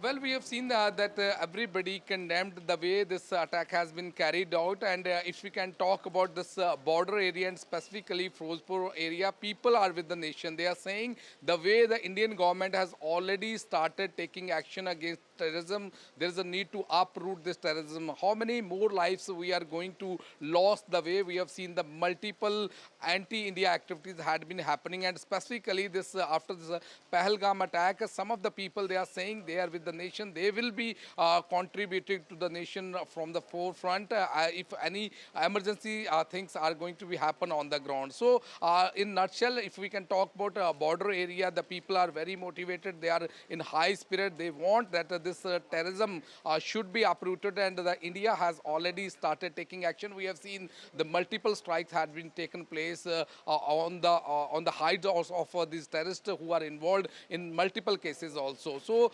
administration, they are also preparing. We have seen the people, they are also preparing. They are also supporting the Indian action at this point of time. So we have to wait and watch how this preparation is going on, because we have seen the central government has already given direction to the state government to carry forward these mock drills so that the people should be aware, and that preparation is already on the cards at this point of time. Any time the officer who are holding meeting inside this office, they will come and they will also address their officer so that they will be able to deal with this emergency situation, and there should not be any more problem for the people of this border area. Back to studio. Right. Stay with us, Gurpreet, because I want to also get in Nazir Masoodi, who's joining us live from Kupwara to talk to us about what's the situation like on ground. There is, of course, high level of preparedness as drills are also set to take place. Those, of course, are mock drills that will take place later on. But the fact is, after Operation Sindoor, what's the situation like on ground, the level of preparedness of the security forces on high alert? Nazir, talk to us about what's it like on ground, joining us live from Kupwara. Well, we have been talking about it before all these 2 weeks that armed forces are always ready for any eventuality. Even without we saw any mobilization on the border, and when they hit very hard, and there they hit where it hurts the most. But there has been the huge damage to the property and life here along the line of control, be it Tangdar in Kupwara, yeah, or it is Poonch and Poonch district which has borne the brunt of this Pakistani shelling, and particularly the civilian areas, houses, shops and innocent lives have been cut short. So they have been hit, and we are waiting for the official number, what is the total death toll, but several people have lost their lives. All schools in border areas including Jammu, Kutwa, Samba, Rajouri, Poonch, Kupwara, Baramulla, in all these border district schools are closed, and also sub-district Gurez as well. University also postponed exams for today. So fingers crossed, people don't know what will happen next. There have been some damage or the loss of some arrests as well during this military attack on Pakistan, which has been clearly targeted in those areas which have been known as terror factories or the militant headquarters like the Jaish-e-Mohammed, Bahawalpur, Murdiki, Lashkar-e-Tayyiba, earlier it was known as Jamatul Dawat Irshad, or the Kotli or Muzaffarabad, where Hizbul camps or the Lashkar camps were being run. So it is much more serious, much more coordinated than it was in 2016 or 2019, when surgical strikes were launched by the army, or then the Balakot airstrikes. This time it has really hit deep inside Pakistan, and unlike the last two times, Pakistan was in a denial mode. This time they are already accepting there have been more than 26 casualties. India has said that they have killed 70 terrorists in this attack, and even there are reports that even Masood Azhar of Jaish has admitted that his 10 family members have been killed and 4 Jaish terrorists have been killed. That is, statement we do. It's not signed or named that Masood Azhar done it, but there's a statement which is saying this. Having said that, it is a very, very tricky situation. For whole night after 1 a.m., there was massive shelling, artillery shelling going on across the line of control. And in Srinagar city also we heard loud explosions. And then there was some, crash of some aircraft also. We don't know the nature of that crash also. So far, no official statement yet. But the fact is, the way India has hit back at Pakistan exactly 2 weeks after the horrible terror attack in Pahalgam, clearly shows India's resolve. And India has clearly said this military action was to deter and preempt, because India had information that there could be more terror attacks. In fact, yesterday only we were talking about how security has been heightened at different places where there is input that there could be more attacks. So this strike was to preempt and deter Pakistan from carrying out future attacks in Jammu and Kashmir. So clearly it is a dynamic situation, very complex situation. The way things will unfold, our defense system has been operationalized since last night. India is prepared for any eventuality, as it was after Pahalgam terror attack. Absolutely. Nasir and Gurpreet and Aishwarya, thank you so much for joining us live to talk more about the situation that's unfolding, the several aspects to this big story that we are getting. And now, of course, we're going to get you this exclusive report that's been filed by my colleague Shiv Arur from Ground Zero, where LOC, of course, continues to remain tense with Pakistan's firing. In fact, there's the shelling, the Pakistani shells, where they have landed is where this ground report has been filed by Shiv Arur. Take a look. We're at the line of control in Salamabad. It's one of the last outposts before the line of control. There are 2 houses here that were struck last night in Pakistan Army shelling here in the Uri sector. These 2 houses have been completely totaled, completely destroyed. There's still a fire burning, if you can see over there, smoke smoldering across this entire pair of houses. Miraculously, no deaths, but 4 people have been severely injured. 2 of them children. One of them has apparently lost a limb as well. They've been evacuated to the Baramulla hospital, which is about 40 kilometers to our rear from here. We're about 10 kilometers from the line of control. Complete damage over here, Vishnu. If you can see that these 2 houses, I'm surprised that anything is left everywhere else, because it looks like a stray shell may have come and landed here. It appears to suggest that the Pakistan Army, which has been aiming and firing directly, targeting civilian areas, has caused damage deeper inside, and one shell or a couple of shells has come and actually landed here. This has all the telltale signs of artillery.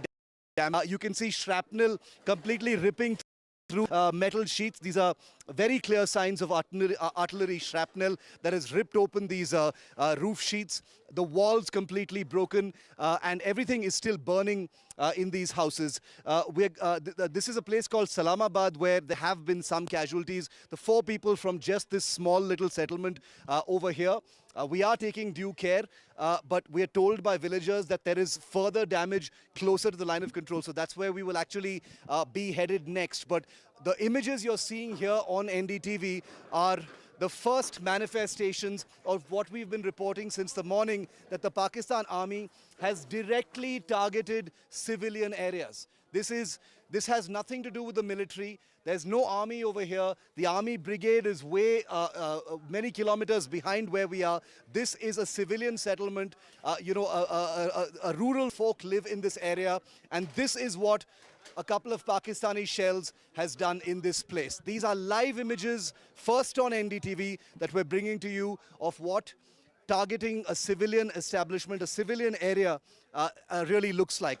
And remember that, now it's midday here, but it is very likely that an escalation will begin again. We were told earlier by people who were fleeing from this village and others that the firing took place till as late as 11:30 in the morning. They heard the thuds of artillery fire and small arms fire till at least 11:30 in the morning. So we're wondering whether there might be firing now as well. So we want to quickly get this report done and move out of this place. I'm going to try and get a word in from, if you can just bear with me for a moment. I want to get a word in from one of these people. Sir, इधर आइए. कौन रहते हैं यहाँ पे? कितने लोग जख्मी हो गए इसमें? इसमें 4 लोग. इधर आ जाइए, इधर. हाँ जी. 4 लोग. 4 लोग. कौन? बच्चे? एक 13 साल की बच्ची, एक 4 साल का बच्चा, तो 2 घर के मालिक. हाँ. और क्या ये पाकिस्तान के शेल? हाँ, ये पाकिस्तान का है. रात के 2 बजे का मसला है. तो उससे ये घायल हो गए. तो यहाँ मकानों की बात ही नहीं. मकान कितने बजे गिरे थे ये शेल? 2 बजे. 2 बजे सोए होते हैं. आप कहाँ थे उस टाइम? हमने सुना ये. हाँ, हमने ये भरोसी है यहाँ. हम तो रात को बाहर आ रहे. 2 बजे के बाद हमारे बच्चे भी बाहर आ गए. उधर इधर लगे भागने. क्या करते भाग? सर इधर आइए एक सेकंड. सर, आप यहाँ रहते हैं? नजदीक में रहते? इस्लामाबाद का. कहाँ थे आप जब ये हुआ था? हम तो घर में रात को 2 बजे. आपने सुना ये जब ये हुआ था? बहुत आवाज सुना. क्या आवाज था? वो आवाज था ये शेल की थी जी. अच्छा. पूरे शेल लग रहे थे. एक तो नहीं था ना, बहुत आ रहे थे. कितने शेल? इसको मेरे ख्याल 1-2 लगे हैं मेरे ख्याल में. इसमें 2 लगे. जख्मी लोग बारामूला हॉस्पिटल में हैं. पहले उड़ी लिए, उसके बाद उन्होंने उड़ी वालों ने बारामूला भेज दिए. बारामूला हॉस्पिटल में भी. बुरा है जख्म? वो जख्म तो सर में भी लगी. हमने उसको देखा नहीं है. सुबह हम खुद डरे थे. हम जंगलों में भाग रहे थे. इधर तो हमारे पास कोई है ही नहीं. सेफ्टी है ही नहीं. क्यों? तो इस गांव में डर नहीं है अभी? वो डर तो बहुत है. माल तो आप यहीं पे क्या करेंगे? अपना कहाँ छोड़कर जाएंगे? किसके घर जाएंगे? गरीब शख्स कहाँ जाएगा? हमारे पास कोई बैंकर नहीं है, कुछ नहीं है, तो कहाँ जाएंगे? अगर बैंकर होता फिर अपनी कुछ सेफ्टी होती. बैंकर ही नहीं है. I want all of our viewers to hear what this gentleman has just said. For all of those people who say, why don't you get out of the village? Why are you still standing there? This gentleman and this elderly gentleman here have basically told a truth that needs to sink in. People don't have a choice to leave. They have their livelihoods here. This is their home. They've got their children. They've got their agriculture. They've got their jobs here. And this is what Pakistan has done. India targeted terror sites in Pakistan and Pakistan-Occupied Kashmir, and this is how Pakistan has responded. That's a very important report that we just played out to show what exactly has Pakistan done in retaliation, hit out at civilian infrastructure. But listen now to these sound bites that I'm going to play out, first of Foreign Secretary and then of course of Wing Commander Vyomika Singh as well, to talk about the rationale behind these attacks, the precision with which they only hit the terror modules with absolutely no damage whatsoever to civilian infrastructure or to any military installations. Listen in. Earlier this morning, as you would be aware, India exercised its right to respond and preempt as well as deter more such cross-border attacks. These actions were measured, non-escalatory, proportionate and responsible. They focused on dismantling the terrorist infrastructure and disabling terrorists likely to be sent across to India.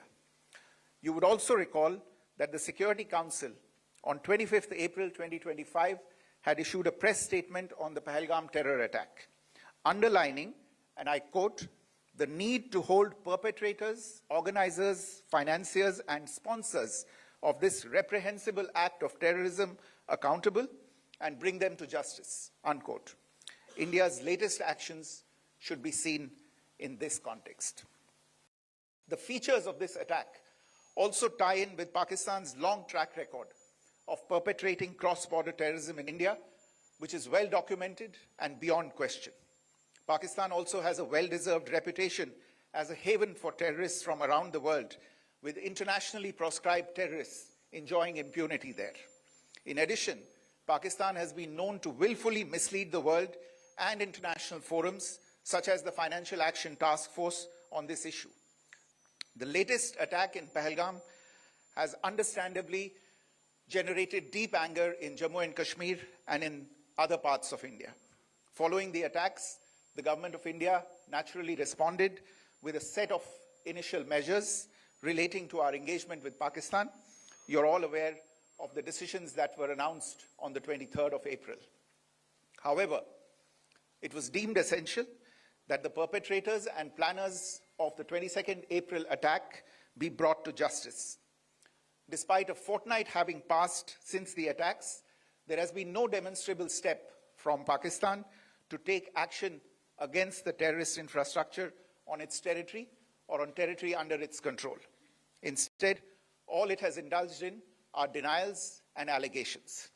Our intelligence monitoring of Pakistan-based terrorist modules indicated that further attacks against India were impending. There was thus a compulsion both to deter and to preempt. Through precision capability, as shown to you, a niche technology weapons with careful selection of warheads was ensured so that there will be no collateral damage. The point of impact in each of the target was a specific building or a group of buildings. All the targets were neutralized with clinical efficiency, and the results reiterate the professionalism of the Indian Armed Forces in the planning and execution of their operations. No military establishments were targeted. India has demonstrated considerable restraint in its response. However, it must be said that the Indian Armed Forces are fully prepared to respond to Pakistani misadventures, if any. Syedna Bilal camp, Muzaffarabad, यह एक जैश मोहम्मद का staging area है। यह हथियार, विस्फोटक और जंगल survival training का केंद्र भी था। गुलपुर कैंप, कोटली, यह एलओसी से 30 किलोमीटर दूर था। लश्कर ए तोयबा का बेस था जो रजौरी, पुंछ में सक्रिय था। 20 अप्रैल 2023 को पुंछ में और 9 जून 2024 को तीर्थ यात्रियों के बस हमले में यहीं से आतंकी को ट्रेन किया गया था।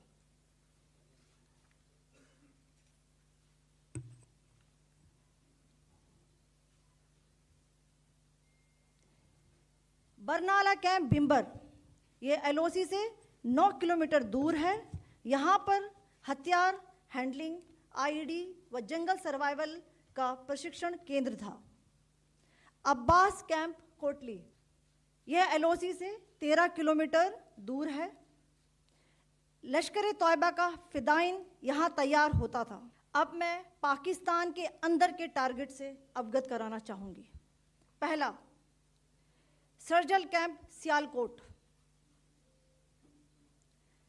यह अंतर्राष्ट्रीय सीमा से 6 किलोमीटर की दूरी पर है, सांबा कठुआ के सामने।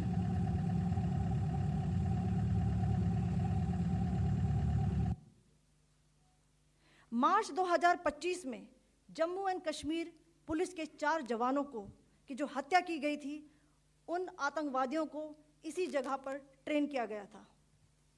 दूसरा, महमूना जाया कैंप, सियालकोट, यह 18 से 12 किलोमीटर आईबी से दूर था। हिजबुल मुजाहिदीन का बहुत बड़ा कैंप था। यह कठुआ जम्मू क्षेत्र में आतंक फैलाने का नियंत्रण केंद्र था। पठानकोट एयरफोर्स बेस पर किया गया हमला भी इसी कैंप से प्लान और डायरेक्ट किया गया था। मरकज ताइबा, मुरीद के, यह आईबी से 18 से 25 किलोमीटर दूरी पर है। 2008 के मुंबई हमले के आतंकी भी यहीं से प्रशिक्षित हुए थे। अजमल कसब व डेविड हेडली भी यहाँ ट्रेन हुए थे। मरकज सुभान अल्लाह, भावलपुर, यह इंटरनेशनल बाउंड्री से 100 किलोमीटर दूर है। जैश ए मोहम्मद का मुख्यालय था। यहाँ पर रिक्रूटमेंट, ट्रेनिंग व इंडोक्ट्रिनेशन का केंद्र भी था। All right, shifting focus now. On your screens are those latest visuals coming in of the Congress party meeting. Informal meeting of senior leaders of the Congress party is underway ahead of the all-party meeting that will take place tomorrow. I guess the Congress party leadership would like to decide its official line ahead of that all-party meeting tomorrow that will take place, when the government will brief all opposition parties about Operation Sindoor. On that note, let's quickly now play out some of those important reactions coming in from political parties across the board on Operation Sindoor. I think Government of India, the Indian Defence Forces have gone out of their way to ensure that no military and civilian targets were hit in Pakistan. They have only hit terror bases and launch pads. Unfortunately, the response has been anything but proportionate. We are in this situation because of them. If they had not targeted our innocent civilians in Pahalgam, we wouldn't be here. This ceasefire had held along the line of control for a number of years now. We did not provoke this. We have responded to a provocation. Now it is for Pakistan to realize that our response was limited to what happened to us in Pahalgam. They must be careful not to escalate things beyond control. As you know from my earlier statements and writings, this is exactly what I thought the government should do, and I'm glad they have done, which is that there is no question in my mind that we had to give some sort of fitting response to the terror attack. The terrorists had to be taught that there was a price to be paid. And sadly, this kind of impunity that they believe they enjoy would have only emboldened them to continue with further attacks. So it was important and essential to give them some sort of response that was a kinetic response. In addition to the diplomatic measures we all know about, the government announced various things, action on visas, all sorts of things. But today, what they have done is a fitting response. We support this attack on behalf of the government of Karnataka. I welcome this attack. And we will be in a position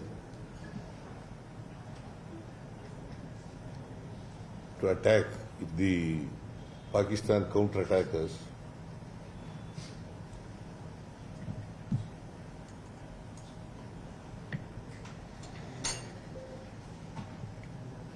India will not hesitate to wage a war against Pakistan. Slipping into a very short break, we come back with lots more on the other side. Rolling coverage of India Strikes Back continues. Political reactions, big reactions coming in. And what next? All that and more. Stay with us.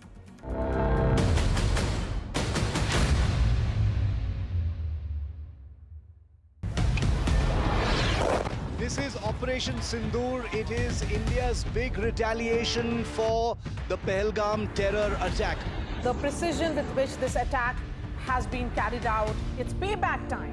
The headquarters of Jaish-e-Mohammed in Bahawalpur and Lashkar-e-Taiba headquarters in Muridke have been hit. That these targets lay between 30 kilometers across the line of control. Prime Minister has monitored the entire sequence of events overnight. He's been closely monitoring it.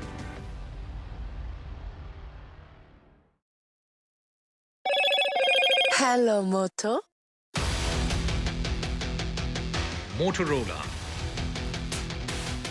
India's leading AI smartphone brand. India avenges Pahalgam terror attack. Operation Sindoor, 25 minutes of precision strike by India. Prime Minister Modi briefs President Murmu on India's strike on Pakistan. Government calls an all-party meeting after Operation Sindoor. The all-party meeting will take place tomorrow, where Home Minister Amit Shah and Defence Minister Rajnath Singh are set to brief opposition parties. Security review post-Operation Sindoor as Home Minister Amit Shah chairs an emergency meeting. Home Minister's high-level meeting with border CMs underway. World reacts to Operation Sindoor by New Delhi. Israel strongly stands and supports India and says there's no place for terrorists to hide. US Secretary of State Marco Rubio speaks to External Affairs Minister Dr. Jaishankar.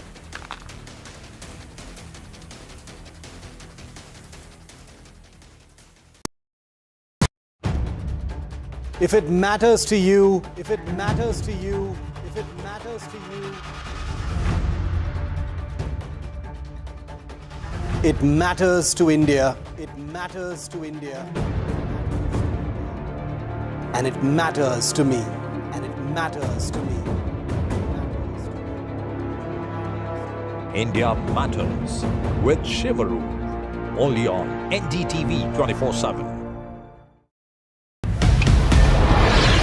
This is Operation Sindoor. It is India's big retaliation for the Pahalgam terror attack. The precision with which this attack has been carried out, it's payback time. The headquarters of Jaish-e-Mohammed in Bahawalpur and Lashkar-e-Taiba headquarters in Murid have been hit. That these targets lay between 30 kilometers across the line of control. Prime Minister has monitored the entire sequence of events overnight. He's been closely monitoring it.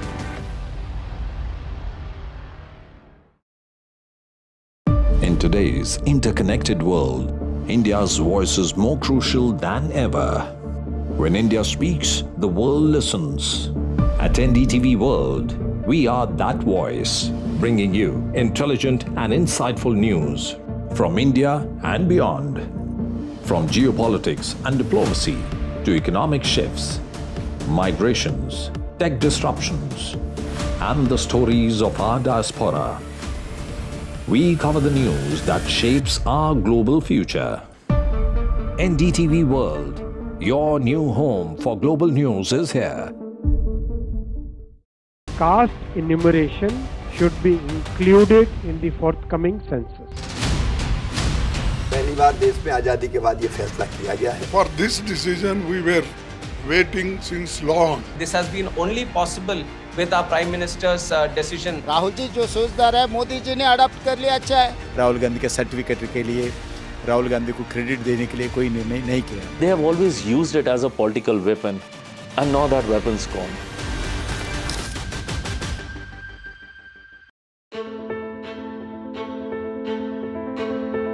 News is not just headlines, it is what impacts you. And news should never be mistaken for noise. What matters is the reality. Accurate, in-depth, and with the right perspective. For over 20 years, I have been a journalist, and never has clarity mattered more than now. At Newsnight, we go beyond the surface. We dissect the details, challenge the narratives, and bring you the unparalleled clarity you deserve in a world clouded by misinformation. We are bold, we are direct. Newsnight, for the news in your interest. Only on NDTV 24/7. Do you really know the company you invest in? What is the real picture behind presentations and claims?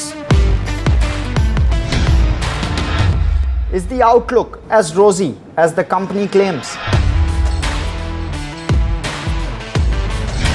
Know Your Company, powered by NDTV Profit Research, shines a light on the biggest stock market movers.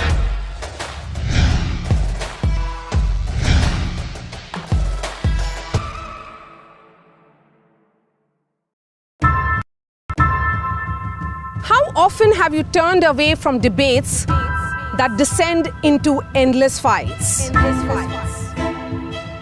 We bring you a show where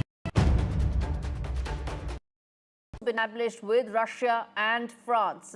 After Operation Sindoor, this is NSA Ajit Doval speaking to his counterparts in US, UK in terms of briefing his counterparts on possible next course of action. Remember, India has been very clear that the method has been non-escalatory, something that they've said again and again, and in fact reiterated in these important meetings as well. What's the larger message here? Let's get in my colleague Aishwarya Jain joining us to talk more about this. Well, soon after the focus strikes on terrorist infrastructure at 9 sites in Pakistan and PoK as part of Operation Sindoor, NSA Ajit Doval spoke with the counterparts of several countries, including US NSA and Secretary of State Marco Rubio, UK NSA, Saudi Arabia NSA, UAE, and also Secretary General of NSC of UAE and NSA of Japan as well. It has been stated that the NSA Ajit Doval had briefed his counterparts on the actions taken and the methods of execution, which were measured, non-escalatory and restrained. He emphasized to his counterparts that India had no intent to escalate, but was well prepared to retaliate resolutely should Pakistan decide to escalate. It was contact that was also established with Russian NSA and also the Minister of Foreign Affairs of China and diplomatic advisor to French President as well by the National Security Advisor after India successfully struck down the PAK terror hubs within Pakistan mainland and in PoK as well. All right. Thanks much for that very important update. No intent to escalate, but prepared to retaliate resolutely. That's the strong message by India to given by National Security Advisor Ajit Doval to his counterparts in US, UK, Saudi Arabia and other important countries. Let's quickly now welcome Dr. Brahma Jilani on that to talk more about the next course, including these diplomatic measures that India is now undertaking, and Captain D.K. Sharma on the broadcast. And in fact, Dr. Jilani, let me start with you. These measures, these diplomatic moves that India is making and has been making all along, your first reaction to that, how do you read, given the scenario, the situation that is unfolding? It's important for India to build diplomatic and international pressure on Pakistan. In fact, today, the geopolitical environment is quite favorable to India. The Trump administration effectively has green-lighted India's strikes. It has made no attempt to stop India from wreaking retribution on Pakistan. No important power in the world has criticized India for putting the Indus Waters Treaty in abeyance. That has come as a surprise. It really shows how the global environment is quite favorable to India. This is the time for India to impose deterrent costs on Pakistan. And we do not know whether Operation Sindoor is going to involve more strikes, especially if Pakistan were to respond to early this morning strikes by India. Would India respond to Pakistan's response by inflicting more pain on Pakistan? We do not know at this stage. But certainly if India decides to press matters against Pakistan, the geopolitical environment is quite favorable to India. Indeed. And Captain Sharma, comment on that, the geopolitical environment that India is operating in right now, the measures it continues to make, some of the diplomatic wins that it has been witnessing, as Dr. Jilani was also pointing out, that playing into New Delhi's next course of action? Well, it will all depend upon what is the reaction of Pakistan. Since morning, we are monitoring that. And everything will be governed and dictated by what kind of reaction Pakistan, takes now, or what kind of action they take after our strikes in the morning. So it is all dependent on that. But the message is very clear that we have avenged the attacks of Pahalgam, and they were very restrained. They were measured. They were not on civil population. They were not on military targets, but they were on the hotbed of terrorism. So it's so clear, it's very, very clear that this was a pinpoint attacks, very, very saturated, very, very focused, precise, and, and they have given a message very clearly. And they've also given a message that our reach is there. Hide wherever you want to, we will take you out. Indeed, that's the very clear message that has come in from India, and of course depends on the next course of action, depends on what will be the move from Pakistan. Also, Captain Sharma, help us understand that going forward, what is it that we should be prepared for? Of course, we are going to be fully prepared. We are resolute in any retaliation whatsoever, something that NSA Dr. Doval also pointed out. But help us understand from here on, what is it that we need to be prepared for? What is it that we need to be absolutely clear in terms of our roadmap going forward? Well, India is very clear that, they did something nefarious, horrendous, and that had to be avenged. There was a lot of pressure, a lot of aspirations of Indians that this kind of an act will not be tolerated, and we waited for it. We took our own time, we calculated all the moves, and we have also taken into account that should it land up into a kind of an escalation, what will be our response? So they did something on 22nd, we did today morning, we avenged it. Now it is up to Pakistan that whether they want to take it forward or they want to, do another misadventure with us. It all depends on their thing, and we are ready. Our forces are deployed. We are absolutely ready, and the resolve is there that this will not go unpunished should they try and do any kind of misadventure. Dr. Chilani, you want to come in there? What do you expect from Pakistan going forward? Do you expect a response from Pakistan after this? Pakistan has vowed to respond, and its response is going to be the way it responded after Balakot airstrike. After Balakot, Pakistan sent a wave of warplanes into India's J&K. They even hit an Indian military base. So Pakistan will try to respond with even a bigger series of strikes against India. So India has to be really prepared. It has to be on full guard. And this time, hopefully, India will respond to Pakistan's response in a much better way than it responded after Balakot. We lost one aircraft at that time. We had an Indian pilot captured by Pakistan, and then there was a mishap where we accidentally shot down our own chopper. This time, hopefully... No, but what are you saying? What is it that we should be prepared for this time around? Yes. Sorry? I'm saying, what is it that we should be prepared and looking at and preparing for this time around? I want to talk about that. I want to talk about Operation Sindoor. Pakistan will seek to take India by surprise. At a time of its choosing, it will try to hit India where it finds openings, and India will have to respond to that response. We did not respond to what Pakistan did in response to our Balakot airstrike.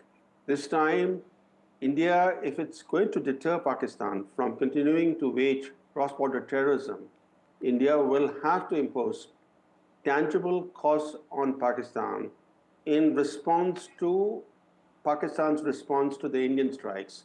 So let's be clear that today's strikes are not going to be sufficient. I want to get in a reaction to this from from Captain Sharma. Well, ours will not be a knee-jerk reaction. Let me tell you very, very clearly. We took our own time. We had solid plans. We had solid coordination. It was a tri-service, synchronized attack, multi-pronged. And you see the spread of the 9 targets which we took out in the morning. So it is not that India will, just react to whatever Pakistan does. Let's see, and that's what I'm saying, that what they did on 22nd, we avenged on the 7th morning. Now, should they decide, and if ever they decide, they will be, sucked into it. And let me tell you, it will be very, very costly for them should they try any kind of misadventure. That is what I'm saying. No knee-jerk reactions from Indian side. It will be, again, very measured, and it will, hurt them where it hurts the most.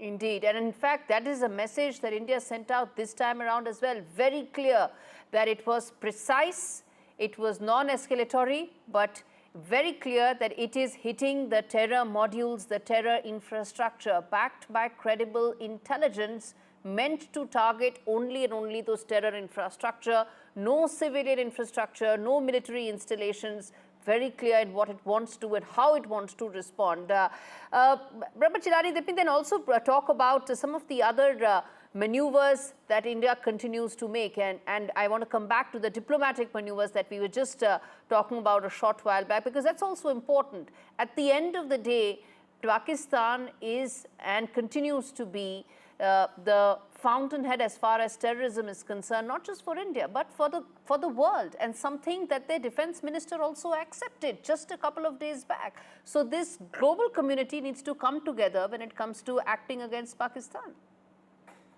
There's too much happening in the world for the global community to come together. There's so many conflicts and issues dividing the world today. And this is India's fight. India has to do what is necessary to underpin its security. At the same time, India has to build greater diplomatic and international pressure on Pakistan, given the fact that the major powers are on India's side. India has to expose Pakistan's role aggressively at international forums. It has to get the FTF to again place Pakistan on the grey list. India has to build stronger alliances, stronger strategic partnerships with countries that share concerns about terrorism.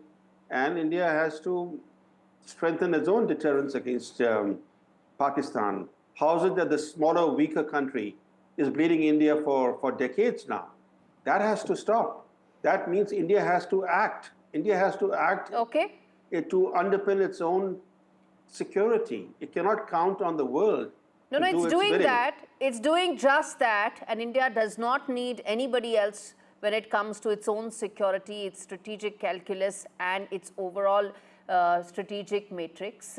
It's doing that, and today's strike is a demonstration of just that. Thank you so much, gentlemen, for joining me. I'm going to slip into a very short break, come back with more news on the other side. Stay with us.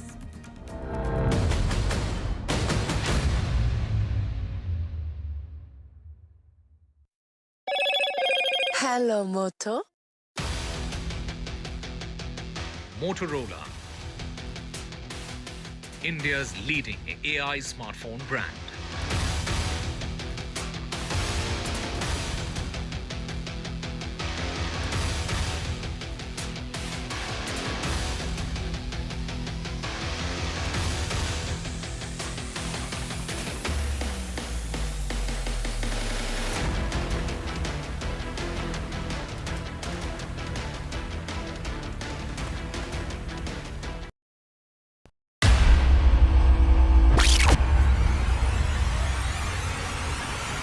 In the last 1 month, if you see, the share prices of Genzol Engineering has fallen more than 58%. Why are the rating firms calling the debt payments as default? We have two credible credit rating agencies on March 4th coming and downgrading the stock to D. Statements are consistently being proven wrong, and transactions are being taken place which are different from what they were originally pictured to be.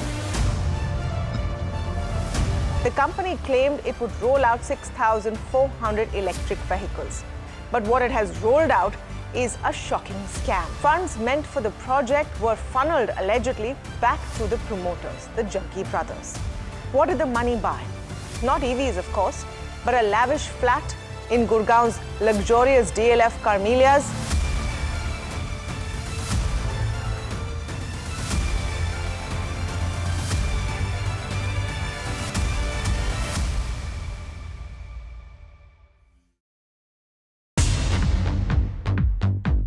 More news that matters.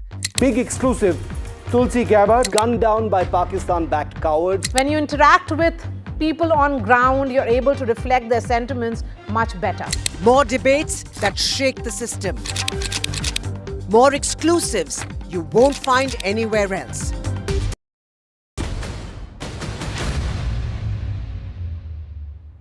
Rolling coverage of Operation Sindoor continues. I'm going to cut across to that press briefing by Congress party leadership. भाइयों और दोस्तों, मेरे media के दोस्तों और सारे print media के भी मेरे भाइयों,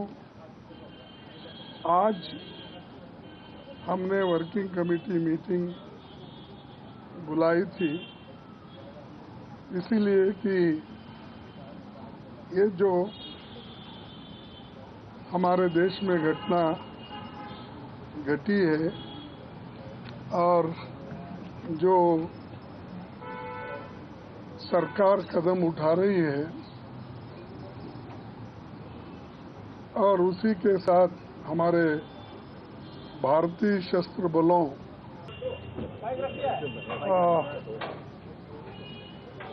हमारे मीडिया के सभी भाइयों और दोस्तों,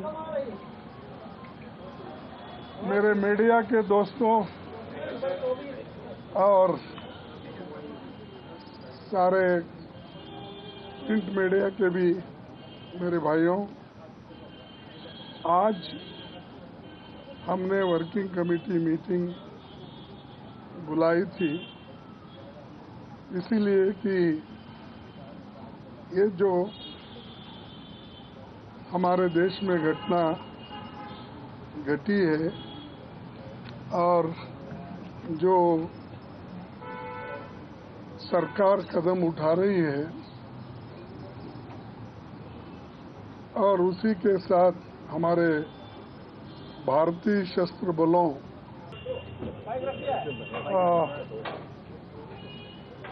हमारे मीडिया के सभी भाइयों और दोस्तों, मेरे मीडिया के दोस्तों और सारे प्रिंट मीडिया के भी मेरे भाइयों, आज हमने वर्किंग कमेटी मीटिंग बुलाई थी इसीलिए कि ये जो हमारे देश में घटना घटी है और जो सरकार कदम उठा रही है और उसी के साथ हमारे भारतीय सशस्त्र बलों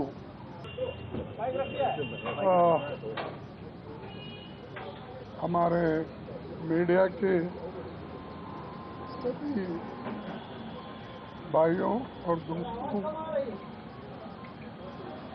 मेरे मीडिया के दोस्तों, वो बात रही वर्किंग कमेटी में हमारा डिस्कशन हुआ, पूरा समर्थन, full support to our forces, best wishes to them, much love to them, complete support from the Congress party and the Congress working committee. Thank you. Sir, all party meet बुलाई गई है. We've been invited. We got a call today. We've been invited to the all party meeting tomorrow. That was Congress party president and Rahul Gandhi, leader of opposition, saying they completely support and back India's armed forces and they stand with India's forces against terror as it acts against terror again. That, of course, was the Congress party ahead of the all-party meeting that will take place tomorrow, and the official stand that India bloc completely behind the government when it comes to acting against terror and acting against those terror modules operating in Pakistan and Pakistan-Occupied Kashmir. On that note, I'm going to quickly play out some of these important reactions from the victims' families who, of course, were facing the terror attack that took place in Pahalgam, and after that, which has been avenged today by India with this Operation Sindoor. Listen in to some of those reactions.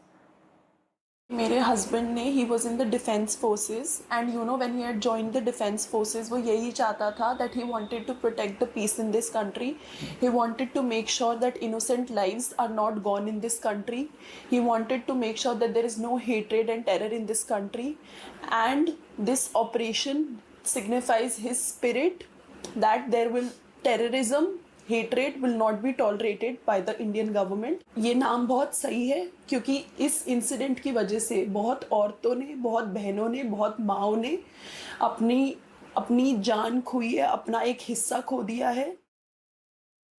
All right, important update coming in. Key airports have been shut after Operation Sindoor. 20 airports have now been shut till further information comes in, and that includes Srinagar, Chandigarh, Jodhpur, some of the crucial airports that have now been shut till the 10th of May. All border areas, the airports have been shut temporarily, of course. 200 flights have been cancelled because of that. In Jammu and Kashmir, Punjab and Rajasthan, this action has been taken. This is till the 10th of May. Leh, Jammu, Amritsar are some of the airports that have been impacted and shut till the 10th of May. All right, on that note, a quick break. We come back with more. Stay with us.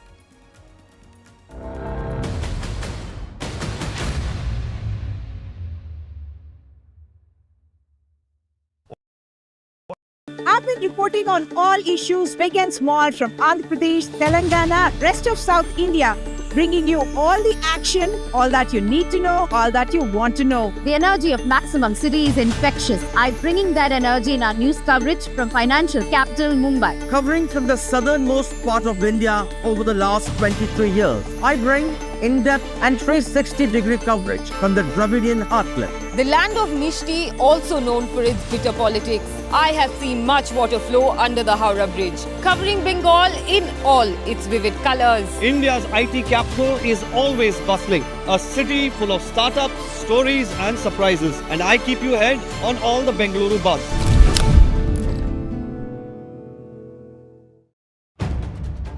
If it matters to you, if it matters to you, if it matters to you, it matters to India. It matters to India. And it matters to me. And it matters to me. India Matters with Shivaru. Only on NDTV 24/7. This is Operation Sindoor. It is India's big retaliation for the Pahalgam terror attack. The precision with which this attack has been carried out, it's payback time. The headquarters of Jaish-e-Mohammed in Bahawalpur and Lashkar-e-Taiba headquarters in Murid.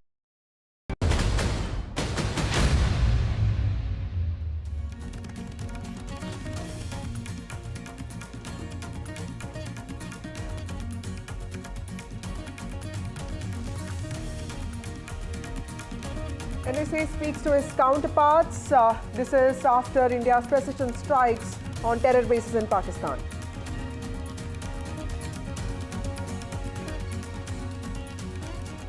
Dr. S. Jaishankar also speaks to his counterparts. He speaks to Qatar PM as well, briefs him about what happened in precision strikes against Pakistan.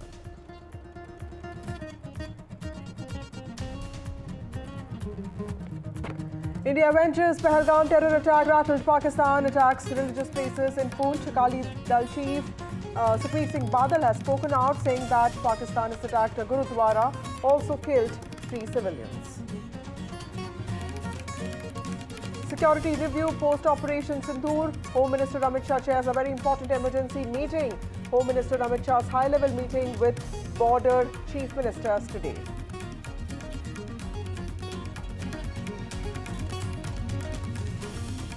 India prepares nationwide mock drills across 244 districts held today. India avenges Pahalgam, prepares its citizens.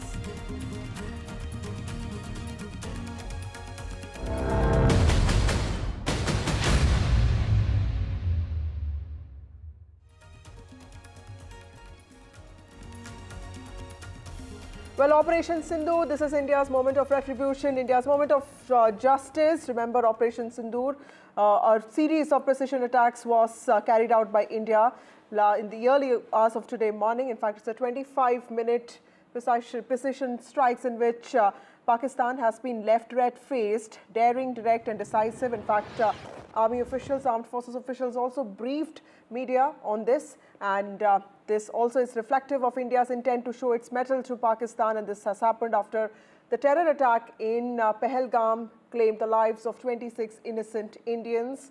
Video proof of precision strikes was also released during this media briefing. Terror hideouts in Pakistan have been bombed. In fact, India has taken a calibrated, measured approach to this, only attacking terror bases in Pakistan, specifically of Jaish-e-Mohammed and Lashkar-e-Taiba. And also, India's loud and clear message. In fact, the Prime Minister today, while speaking in cabinet meeting, has told his colleagues that this is time to be extremely proud of Indian armed forces. My colleagues Nazir joins us now. Nazir, to you first, and of course, Gurpreet joins us. Nazir, to you first. Tell us what has been the aftermath of Pakistan's violations of ceasefire in the last 12 days, and also today's reckless firing that has taken place. What is it that you're hearing from ground in J&K? Well, last 12 days was really very normal. It was small arms, but it was a hell for the night. People in the night when they used artillery, and innocent civilians are targeted. Their homes, their businesses, their lives, they have been targeted. There are casualties. The number of the casualties is exactly not known because officially no conclusive figure has not been given so far. There are casualties in different areas of line of control which have suffered heavy artillery shelling from Pakistan, and particularly the Poonch sector where most of the casualties have taken place, civilian casualties. We are waiting for the official number. India has hit hard and hit where it hurts the most, and Jaish headquarters or their ideological base in Bahawalpur has been hit. There are casualties which are reports attributed to Maulana Masood Azhar, founder and the chief of Jaish-e-Mohammed, their organization. They are saying 14 people, including his family, have been killed in that attack. So clearly, India had this targeted this military precision, and also there was attack in Murdiki. Murdiki was Lashkar headquarters. Earlier, it was known as Dawat-e-Irshad, Jamaat Dawat-e-Irshad, and there are attacks in Kotli, Muzaffarabad, other places, all those places which were well known that these are militants and their leadership is operating from there. These are launch pads, they are training centers, these are indoctrination centers. But then there has been some loss to the Air Force also in this massive attack on Pakistan, which was most coordinated, and for the first time, unlike in the past 2016 or 2019, surgical strikes or the Balakot airstrike, when Pakistan was in denial mode, this time they have accepted there have been 26 casualties they have suffered during Indian military strikes at 9 different locations. But here on the ground, people are really fearful what would happen next, what would happen during the night. Night was held in the border areas, and even Srinagar, we heard some explosions as well. So fingers crossed what may happen next. In fact, the schools remain closed. All the education institutions remain closed. Chief Minister Umar Abdullah held emergency meeting with the district deputy commissioner of all the border districts to ensure that relief reached to the victims of this violence across border challenge. Okay. Harsha also joins us from Jaipur. But first of all, let me go to Gurpreet. Gurpreet, Akali Dal and especially Sukhbir Singh Badal have reacted very strongly to what Pakistan has done, and this has also claimed the lives of civilians. A Gurudwara has been attacked. Tell us how is Punjab getting sort of ready for mock drills, and also take us through the kind of action that Pakistan has taken in the last few hours.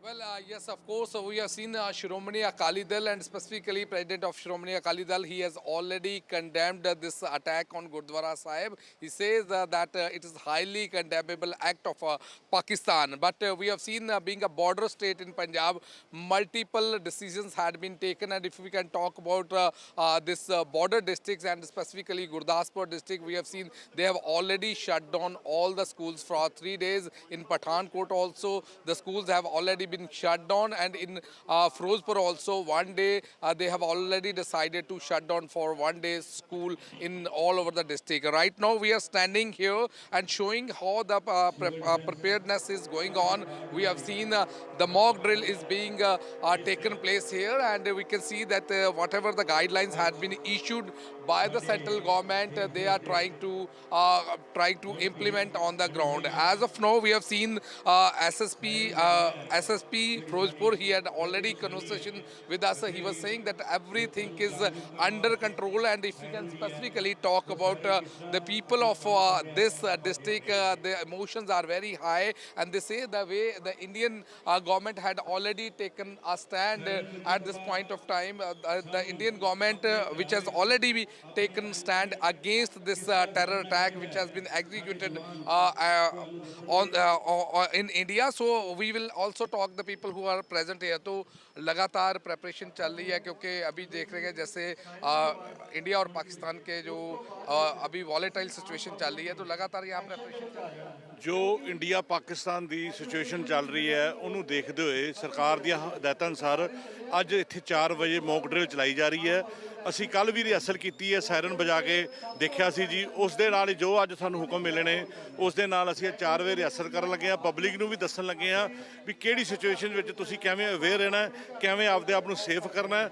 उस तो बाद 9 तो 9:30 बजे जो सरकार दे जो मानयोग D साहब ने या मानयोग SSP साहब ने हुक्म दिते, 9 तो 9:30 बजे सारे शहर दे विच ब्लैकआउट किया जाएगा। तो मैं सारे शहर निवासियों नूं, फिरोजपुर निवासियों को अपील करना भी किसी तरह की भी पैनिक करने की जरूरत नहीं। असी हर वेले उन्होंने नाल खड़े हैं। साढ़े सारे MC साहबान 9 तो लैके 9:30 बजे तक इत्थे मौजूद रहेंगे। साढ़े नंबर इन्होंने सारे को लेके किसी वेले भी कोई दिक्कत होवे सानू उस वेले फोन कर, असी उस वेले उत्थे पहुंचांगे। धन्यवाद। Well, we can see these people, these are the local representatives. They are holding these mock drills on the ground so that they should be prepared. And what we have learned, the government has already given clear-cut direction to all the state government to hold this mock drill so that the people should be aware about the procedures during war if the situation is going to be arise in the coming days. So as of now, if we can talk about specifically this district Firozpur, we have seen the people are in very high spirit. They say the action which has been taken by Indian government against this terror attack, that is highly appreciable, and they say if it is required they will also support the nation because they want that this terrorism should be uprooted. So we have to wait and watch how the situation is going to be turned in the coming days. Absolutely. Back to studio. To your right are those visuals, live visuals of the mock drills, the civil defense exercises that have been conducted across the country today in 244 districts of this country. Let me go across to Harsha. Harsha, you are going to Jaisalmer, and there's been a lot of emphasis on bordering districts. In fact, Home Minister Amit Shah also held a meeting, an important meeting with DGPs of states which are bordering districts. Tell us, how are the bordering districts preparing for any threat or attack of any kind? Because clearly India as a whole nationally is also in some ways prepared for a retaliation, but at the same time wants its civilians to be ready as well. Well, yes, absolutely. I'm on the way to Jaisalmer, and I'm now in close to Jodhpur, actually on the outskirts. So the Pakistan border is just about 350 to 400 kilometers away, and I'm at a village called Jhalamand. और आपके पास कुछ बताया गया है, क्योंकि यहाँ से पाकिस्तान दूर नहीं है, तो किस तरह से तैयारी रखनी चाहिए? हमारे यहाँ प्रशासन ने बताया है कि रात को 7 बजे सायरन बजेगा, वो लाइट बंद करके रखना है, और जहाँ भी खड़े हो आपके पास गाड़ी है तो गाड़ी की लाइट बंद करके रखनी है। इस तरह से प्रशासन ने बताया है। आप लोगों को कुछ तैयारी के बारे में बताया है, क्योंकि पाकिस्तान बहुत दूर नहीं है यहाँ से? हमारे को कुछ नहीं बताया। आपको नहीं मालूम है? कुछ बताया है, क्योंकि यहाँ से ज़्यादा दूर नहीं है, आपका बॉर्डर इधर है, ये बताइए। मैडम, हम तो सुबह घर पे ही थे, पर क्या हमें जो भाई बंधु ने बताया, गोवर्धन जी ने, हमें तो हम उसी प्रकार की तैयारी करके रखेंगे हम भी, जैसे कि कोई वारदात ना हो किसी के साथ। हम 71 की लड़ाई में तो यहाँ तक शेलिंग हुई। हाँ, यहाँ तक हुई थी, पर हम तो सारे बंदों को यही बोल रहे हैं कि आप अपना ध्यान रखें खुद और अपना परिवार का। जो कच्चे मकान है उसमें रहे, बने बनाए ना रहे। जी बिल्कुल। So, these are people who faced, a lot of, in the 71 war, they were very close to the border. So they are kind of prepared. They've heard these things. But, Rajasthan is on high alert, especially the border districts are on high alert. The airports have been shut down in Jodhpur and Bikaner. In fact, Jodhpur, which is, the airport has been shut down till the 10th of May. Bikaner and Jaisalmer are non-functional right now. There are no tourists coming in. So anyway, the flights are not operating from there. Also, all railway employees, their leaves have been cancelled. They've been told to stay in duty. Schools have been closed in the border districts. Exams are not going to be held. So, and there's a state of high alertness in these border areas. Of course, in Jaipur also, but especially in the border districts of Jaisalmer, Jodhpur, Bikaner, Ganganagar, and Hanumangarh. Aisha, let me also ask you another question. There's been a lot of talk about the kind of precision strikes that India has undertaken, today morning. What is the sentiment amongst people? Because this time, the briefing that we saw by officials in the armed forces also had a lot of visual evidence. They had videos, they had context and history. And this was expected. But clearly, after what happened on 22nd of April, the Pahalgam terror attack and an operation called Operation Sindoor, so evoking sentiments at a different level, what are people of Rajasthan feeling about this? Yes, well, actually, in fact, as soon as they saw the TV camera, they all came here to speak to me. हमारे anchor पूछ रहे हैं कि आप लोग ने सुना है कि पाकिस्तान पे इंडिया ने जहाँ पे आतंकवाद था उस पे टेरर स्ट्राइक किया, तो आप लोग उसके बारे में क्या बोलना चाहते हैं? कल रात को इंडिया ने जो 9 जगह हमले किए थे, उसके बारे में हमें मालूम है और उससे हम जागरूक हैं। और क्या बोलना चाहते हैं आप? कह रहे अच्छा, आइए इधर आइए। हाँ जी, पाकिस्तान वालों पे हमला किया, भारत ने बहुत अच्छा किया, मोदी जी ने बहुत तगड़ा काम किया है। हम मर मिटने के लिए तैयार हैं, मोदी जी के साथ हैं, बस। हम भी साथ हैं, हम अलग थोड़ी, मोदी जी के साथ है, मोदी जी के और हमारे सब साथ है। मोदी जिंदाबाद। आप लोग को सब मालूम है इसके बारे में क्या? हाँ, मोदी जिंदाबाद।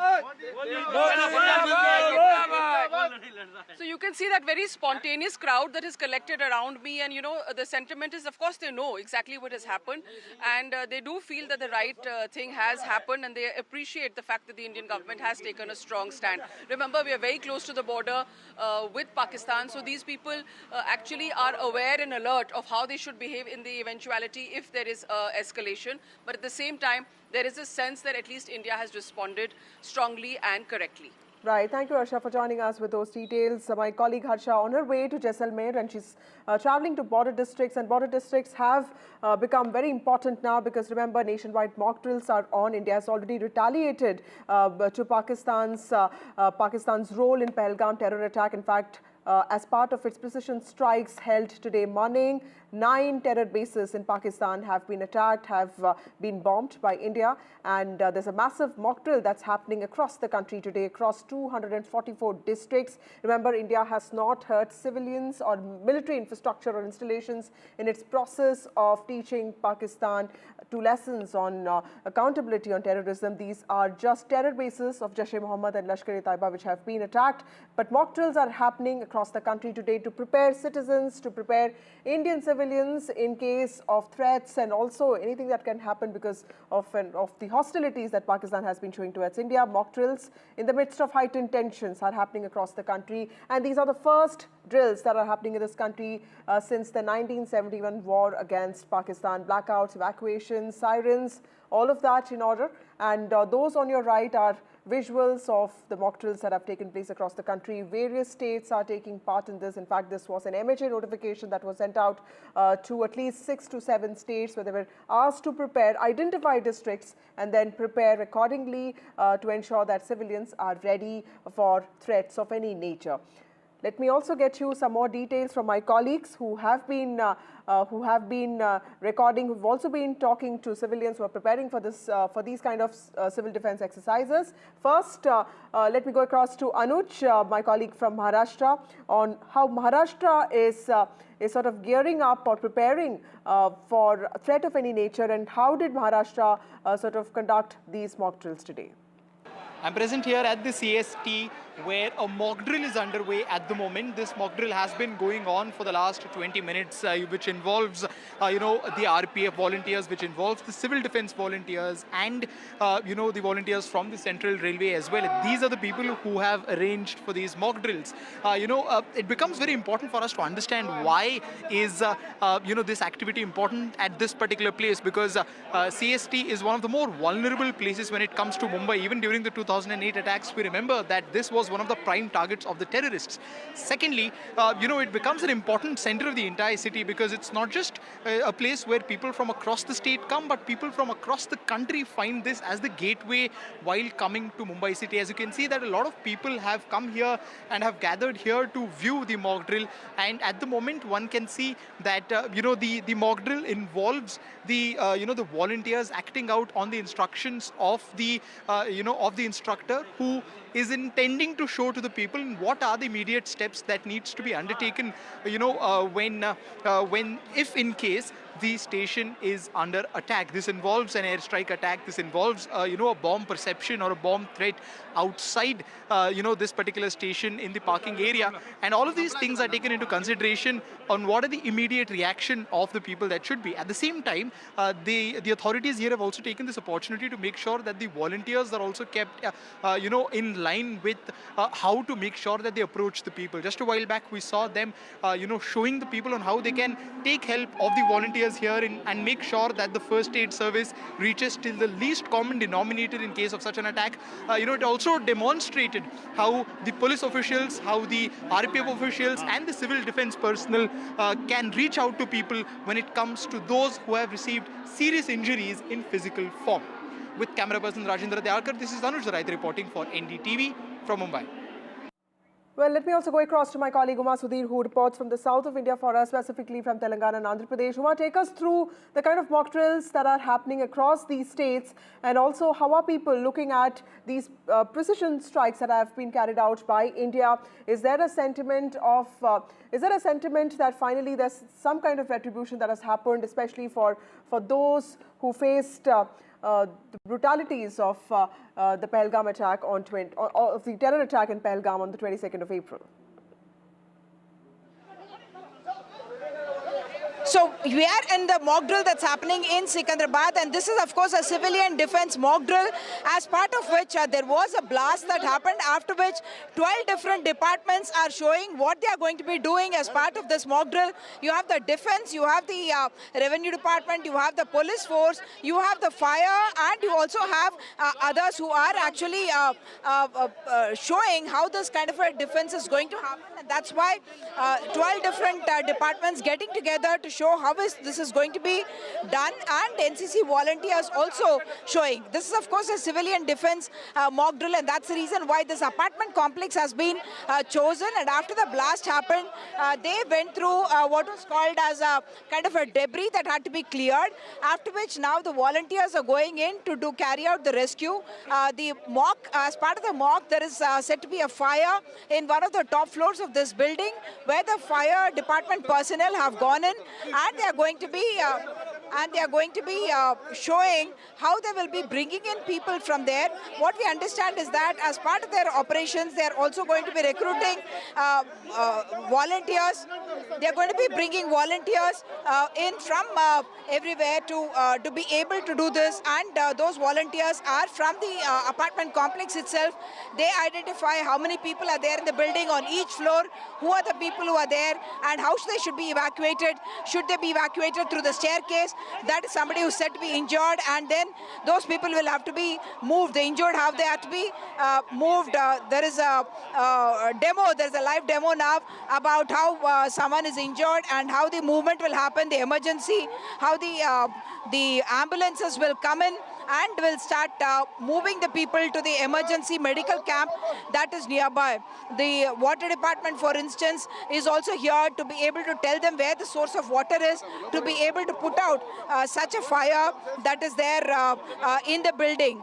The volunteers are helping to evacuate those who are injured away from the building, from the areas where the danger may exist, to areas where they can be kept in safe safety, moved away so that they are not part of the crowd and they don't get trapped in a situation where more of an emergency is likely to happen, and therefore the injured being moved away. The fire department is also going to show a demo about how people will be brought down the building using a rope as well to show that this is the kind of situation that we are looking at. So while for the fire department and for the NCC, these are drills that they do very very regularly for the civilian population.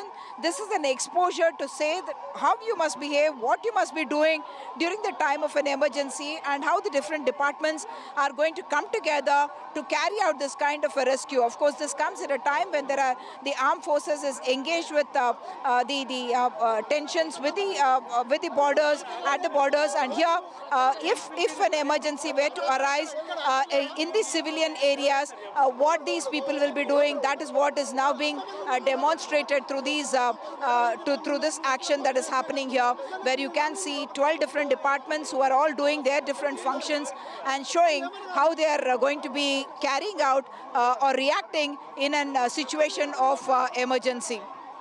Thank you, Vasudhi, for joining us with those details.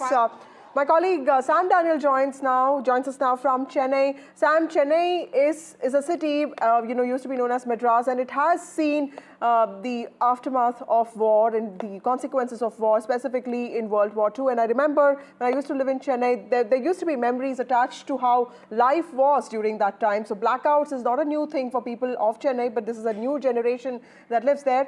So clearly, can you also tell us how is the city preparing for this? Before that, let me also tell our viewers that civil defense mock drills are taking place across the country. 244 districts identified. They are the ones that are conducting these mock drills. A large number of volunteers are also taking part in this. Blackouts, evacuations, sirens, preparing India's citizens for what is to come next, threats of any nature.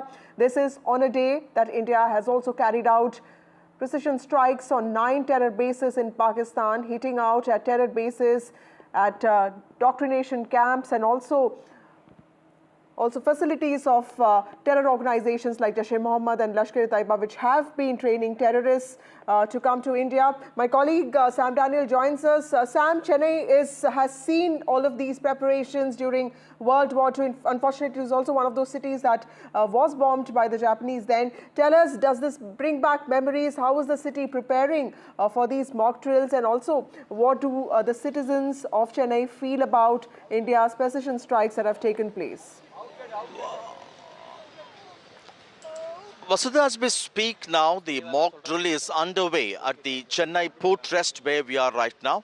Several teams of the police, fire and rescue personnel and also the Tamil Nadu Disaster Response Force are simulating an incoming air raid, and they are examining or testing their preparedness to deal with that. We could see earlier an ambulance rushing with a team of rescued members, and it will continue till 4:30. In Tamil Nadu, this kind of an exercise is underway at 2 locations besides the Port Trust in Chennai. It's also underway at the Madras Atomic Power Station at Kalpakkam in neighboring Chennai. It's essentially a civil defense exercise without affecting the regular normal course of life, but to assess the preparedness of agencies, particularly at vital installations which could be potential targets for any air raids if situation escalates. And this interestingly comes on a day India launched Operation Sindoor against terror networks along the line of control and in the Pakistan-Occupied Kashmir area. And people generally welcome this response by India, saying that India cannot keep quiet when close to 30 people were killed in that attack, terror attack in Pahalgam. But some also express concerns that the state or the country should not let it escalate into a full-fledged war. Now that the point has been made to Pakistan, now that the terror networks have been hit in a precise manner, we should make sure that we exercise caution, restraint, so that this does not escalate into a full-fledged war.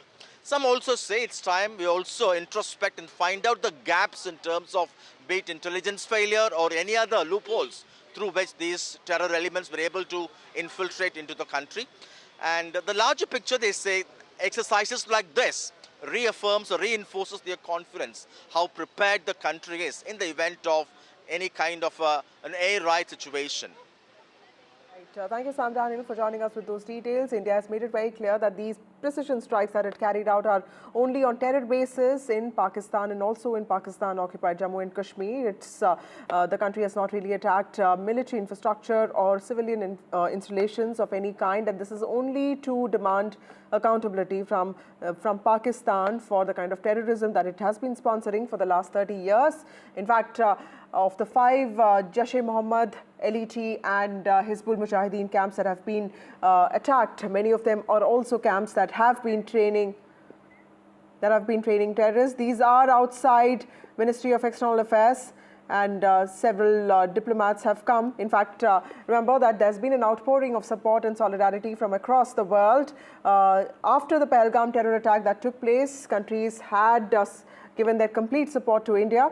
And even today, after India made it very clear, those precision strikes that took place in the morning are completely to dismantle terror bases in Pakistan, not to hurt civilians or even military infrastructure. There has been a show of solidarity from allies across the country. In fact, External Affairs Minister Dr. S. Jaishankar has also been talking to his counterparts. The NSA, the National Security Advisor, Ajit Doval, has in fact briefed his counterparts from various countries, making it clear that India does not want to escalate these tensions. In fact, Vikram Misri, who is the Foreign Secretary, opened this briefing with these lines that the precision strikes that India carried out were completely non-escalatory in nature. They were proportionate and they were responsible and they were measured. India does not want to escalate these attacks, but is prepared for any retaliation or misadventure, is what Vyomika Singh also used, of any kind if it comes from Pakistan. Those visuals outside External Affairs Ministry today in South Block, and on to your right are those visuals of mock drills that are happening across the country in 244 districts, preparing civilians, preparing citizens of this country for threats of any nature. To your left, visuals from right outside the Ministry of External Affairs.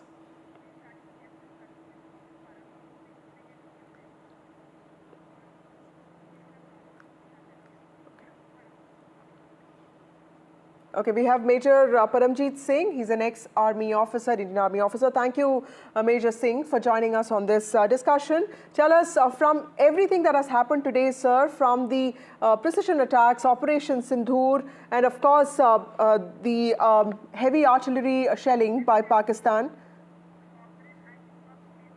Thank you very much. Okay. I would like to... Okay, Major Singh, sorry to interrupt you. Let me go across to my colleague Deepak Bopanna, who joins us from Karnataka, Bengaluru. In fact, a mock drill is just about to start. Deepak, over to you. Well, here at the fire office, the headquarters, you can look at an explosion that's being simulated here, and you can see fire as well right on top. About 3 to 4 explosions were just simulated by the fire teams. Right now, it's just been about 30 seconds since it was a simulation has happened, and now you look at emergency vehicles that will be coming in to carry out rescue, and here you can look at an ambulance as well immediately coming in. Team, initially the first team to respond is going to be the fire team on a motorbike. You could also expect another fire engine to come in because there is fire. So this is, of course, to try and demonstrate the ability of the fire teams, the rescue teams as well, in case there is any sort of attack or an explosion that takes place in a city like Bengaluru. How prepared are the fire department? How prepared are the police department? How prepared are the civil defense teams and even the medical teams? That is what they're trying to emulate here through this particular mock drill. Just a while ago, they were showing a rescue operation inside water. Here with gas masks and oxygen cylinders, you're looking at a team that has just arrived. Ladders being brought in at this point in time, and another huge fire engine with a massive ladder which is capable of reaching even high rises. That has now just been brought in. So now they're also demonstrating all sorts of equipment that they have. Now, of course, during an emergency situation, you probably will not have teams coming in this quickly. But here, since it's a mock drill, they are trying to showcase all the equipment that they have. Now you can see a team has already erected a ladder which will head now straight up to the second floor. That's where the fire right now is being simulated. Another team has already gone in on foot, which will of course be using the staircase to get to the terrace. So for the people, of course, at this point in time, this is a form of preparation, because while this is now in a controlled atmosphere inside the Karnataka State Disaster Response Building, this could be a situation anywhere in the country. Hopefully not, but if it is, how are the people going to respond? How are the citizens in particular going to respond? How are the rescue teams going to respond? Are they prepared? Are the equipments that they have all in order? That is what they're trying to establish, trying to ascertain through this mock drill exercise that's right now underway. As we look at these dramatic pictures that we're looking at from Bengaluru, there you see two firemen who have reached the terrace where the explosion took place. The fire still being witnessed, that we can still witness. Now using the extinguishers there, the water jets to extinguish the fire. A lot of smoke now emanating. Here, I'm just going to show you as this vehicle now passes by me. There's a person who's injured. That's what they're trying to once again demonstrate. That person will now be taken in an ambulance. They're trying to, of course, show all forms of rescue, all forms of efforts that the personnel here will be, of course, trying to put forth. So it's not just a demonstration of the fire department, it's a demonstration of all the people who are right now working here, including civil defense, the paramedics. There is also, of course, the police department, the traffic police, because they will have to coordinate efforts to ensure that when the ambulances need to come in, when the fire engines need to come in, they need to ensure that there is vehicular movement that is controlled, and free movement of these emergency vehicles can happen. So all of this will be top focus. You can see a lot happening right now. This, in a way, of course, will help the police department, the fire department analyze what needs to be done, what were the errors. Such mock drills is not going to be limited to only this area. It's going to happen over the course of the next 1 week in multiple locations, in Bengaluru, in Karwar, and even in Raichur. In Karwar, there's a Kaiga nuclear power plant. There's also a thermal plant in Raichur. We've also been told that there could be drills happening in Mysuru, in Mandya as well. So this is going to be a week-long exercise where various forms of such rescue and relief operations will continue to happen as a demonstration, as a mock exercise to train civil defense personnel, fire personnel, and the citizens combined. Back to you. Thank you, Deepak Bopanna, for those insights and also those visuals. Back to Major Paramjeet Singh. Thank you so much for waiting patiently, sir. How do you see India's precision strikes on Jaish-e-Mohammed and Lashkar-e-Taiba terror camps, and also, getting civilians to be prepared for threats of any kind? So clearly there's work happening at two levels there. Yeah, first of all, I would like to thank you for inviting me to your channel. And these preemptive strikes which have been carried out in Pakistan as well as Pakistan-Occupied Kashmir is a measured, non-escalatory and targeted to a particular terror infrastructure. So we took around 15 days to bring this action, into reality. And there have been our security forces as well as our civilian government and political will. They all have created a nexus, and they have, measured to the minute details what could be the escalations, and they have carried out these precision attacks. So these preparing civilians as well as, civil administration for further action is part of the plan. We should not, draw conclusions from it. Every time if we are prepared, we could respond better in situation of unforeseen.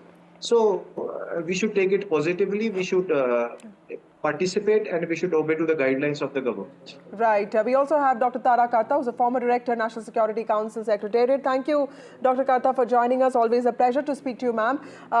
I asked this question to Major Singh on how he views India's precision strikes on the terror bases in Pakistan. Let me ask you a different question. How are you expecting Pakistan to retaliate now? Because there's been a lot of stuff that's been written about, talked about how India is trying to isolate Pakistan on global stage. But clearly there's also something that Pakistan is trying to do. There are also countries that are friendly towards Pakistan. How is Pakistan expected to retaliate to something like this? I guess I would get the difficult question. No, see, they did this attack, right? In knowing you would retaliate, knowing there is no way that you would not retaliate. Understand? So the attack was timed 4 days after his speech with the Hindu-Muslim flavor, attacking innocent civilians. So they know that you will attack. So for some reason, they want you to attack so that they will then launch a huge strike for whatever reason, whatever way that they can, and get General Asim Munir into the headlines. That is the objective of this whole exercise. It gets the heat off him on various fronts, on terms of Imran Khan shouting, in terms of Baloch attacks, in terms of the infighting, political infighting. So there's a lot riding, and the danger here, what I'm trying to stress is, situations get dangerous when it becomes personal. When this man has put his ego on the line and stood up on a tank and said, I will hit you if you hit me, then you're pretty much open to anything. Right. But Dr. Karta, also let me ask you, how do you assess India's response to the Pahalgam terror attack being very different from what it did in 2016 after the Uri attack or after Pulwama attacks? Because clearly the scale was much lower. And today the briefing that happened, the kind of visual evidence that was presented, the symbolism attached to Operation Sindoor, all of that, in some ways tells a story of a very different India from what we saw in 2019 and specifically what we saw in 2016. I think you're absolutely spot on. The strikes were done with such amazing precision. I mean, you're aware that all these things have been gamed multiple times over the years, targets, weapons, what time, how will they react, everything has been gamed out. But this was precision to such an amazing degree. I mean, I have to congratulate the armed forces, one.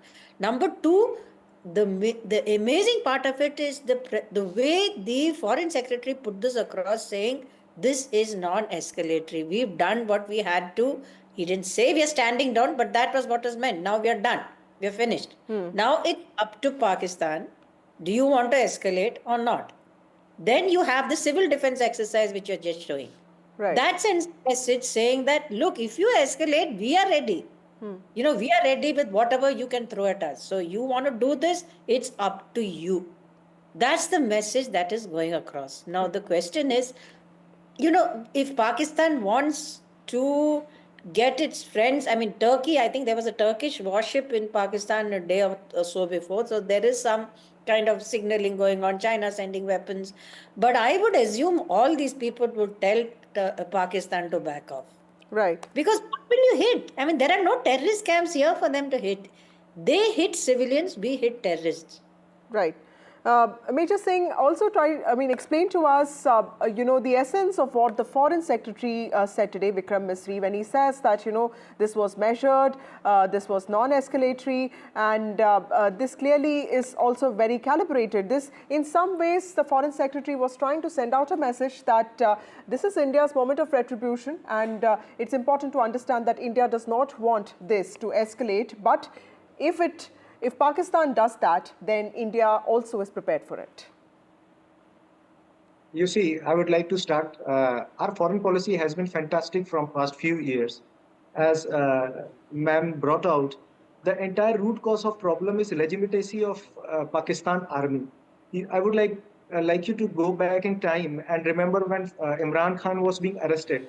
There were anti-Pakistani army, strikes, protests, whatever you call it, they were riots.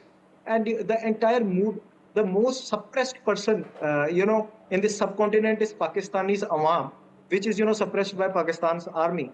So it is all calibrated. This ma'am was correct. This attack was to, draw India into confrontation so that Pakistan can use its jingoism and, its patriotism, its so-called patriotism to draw India into a conflict.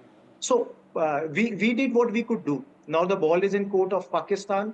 And I don't see any major, escalation coming up because of their financial situations, because of India's preparedness, and yes, our foreign policy. our foreign secretary, they have responded very, maturely. Right. They have brought out the point that we are done. And if you do it, the ball is in your court. You will face, you will face attacks, multiple times. The volume will be very high, and we will further escalate the cost of your, misadventures. Right. My last question to you, Tara Karta. Dr. Karta, how do you also see the importance of the diplomatic offensive that India launched? In fact, for several days, that was where the focus on isolating Pakistan on the global stage, working on UNSC partners, and of course on the FATF. How do you see the importance of something like that? And of course, the military strikes which have happened, clearly both of these have to go hand in hand. But for the diplomatic offensive, clearly there's a lot more to do for India. And how do you think India is going to perform on that front? This is one area which is very different from the Balakot time. When you had a president who was willing to come in, and there was a certain sort of, what shall I say, an awareness in the international community that this cannot go out of hand. Balakot was there, earlier it was there. This time, everybody is in their own difficulties. I mean, President Trump has fired off any number of national security officials. Nobody knows who's where. The Russians are struggling with their own Ukraine. The Israelis, while they have given us the total support in terms of diplomacy, they are bogged down in Gaza. So this time, I think the danger is that there is no specific outside power who can come in and say, listen, Pakistanis, guys, you better stop this. There's just too much going on, which is a problem for us.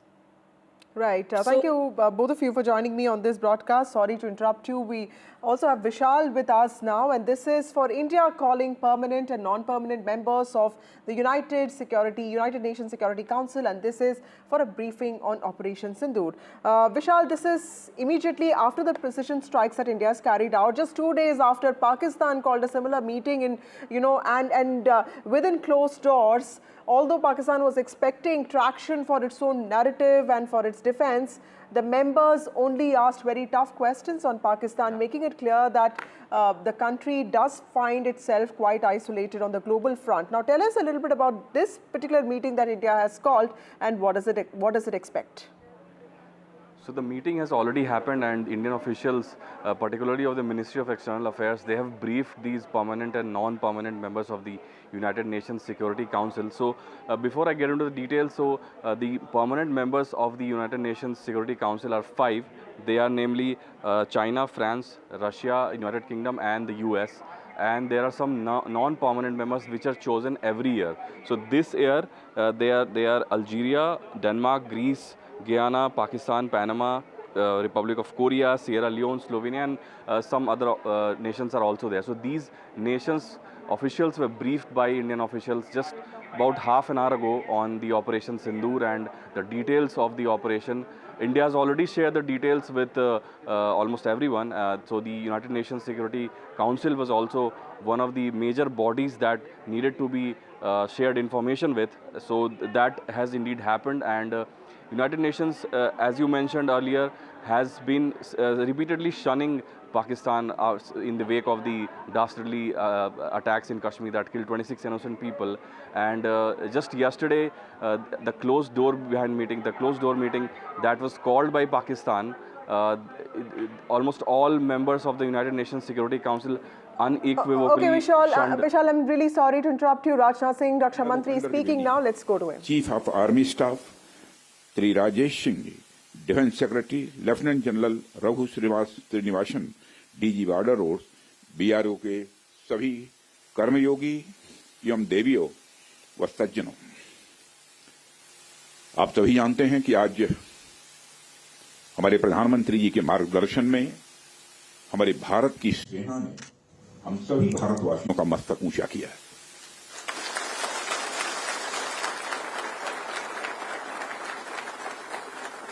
इसलिए मैं चाहता हूं कि एक बार अपने स्थान पर खड़े हो जाएं और मैं नारे लगाऊंगा। हमारे देश के सेना के जवानों के सम्मान में हम सभी बोलेंगे, भारत माता की, भारत माता की, भारत माता की। बहुत बहुत धन्यवाद। साथियों, जैसी कि आप सबको जानकारी है कि कल रात हमारी भारतीय सेनाओं ने अपने अद्भुत शौर्य और पराक्रम का परिचय देते हुए एक नया इतिहास रच दिया है। साथियों, भारत की सेना ने सटीकता, सतर्कता और संवेदनशीलता के साथ कार्रवाई की है। हमने जो लक्ष्य तय किए थे उन्हें ठीक समय, तय योजना के अनुसार सटीकता से उन्होंने ध्वस्त किया है और किसी भी नागरिक ठिकाने, सिविलियन पॉपुलेशन को जरा भी प्रभावित न होने देने की संवेदनशीलता भी हमारी सेना ने दिखाई है।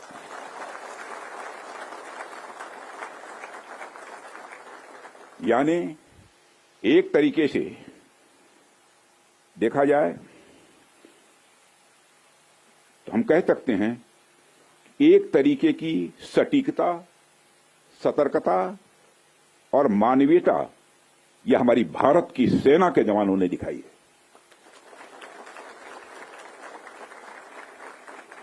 जिसके लिए मैं हमारे सेना के जवानों और अधिकारियों को पूरे देश की ओर से मैं साधुवाद देता हूं और सेना को संपूर्ण संबल प्रदान करने के लिए अपने प्रधानमंत्री माननीय नरेंद्र मोदी जी को भी मैं साधुवाद देता हूं।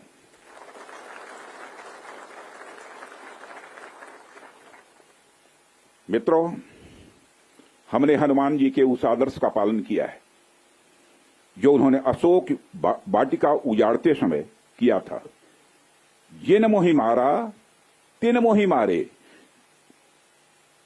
हमने केवल उन्हीं को मारा जिन्होंने हमारे मासूमों को मारा।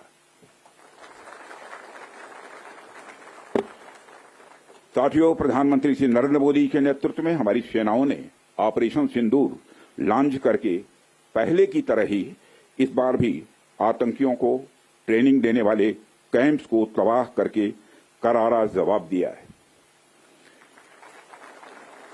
भारत ने अपनी सरजमी पर हुए हमले का जवाब देने के लिए अपने राइट टू रेस्पॉन्ड का इस्तेमाल किया है और हमारी यह कार्रवाई बेहद सोच समझकर सधे हुए तरीके से की गई है।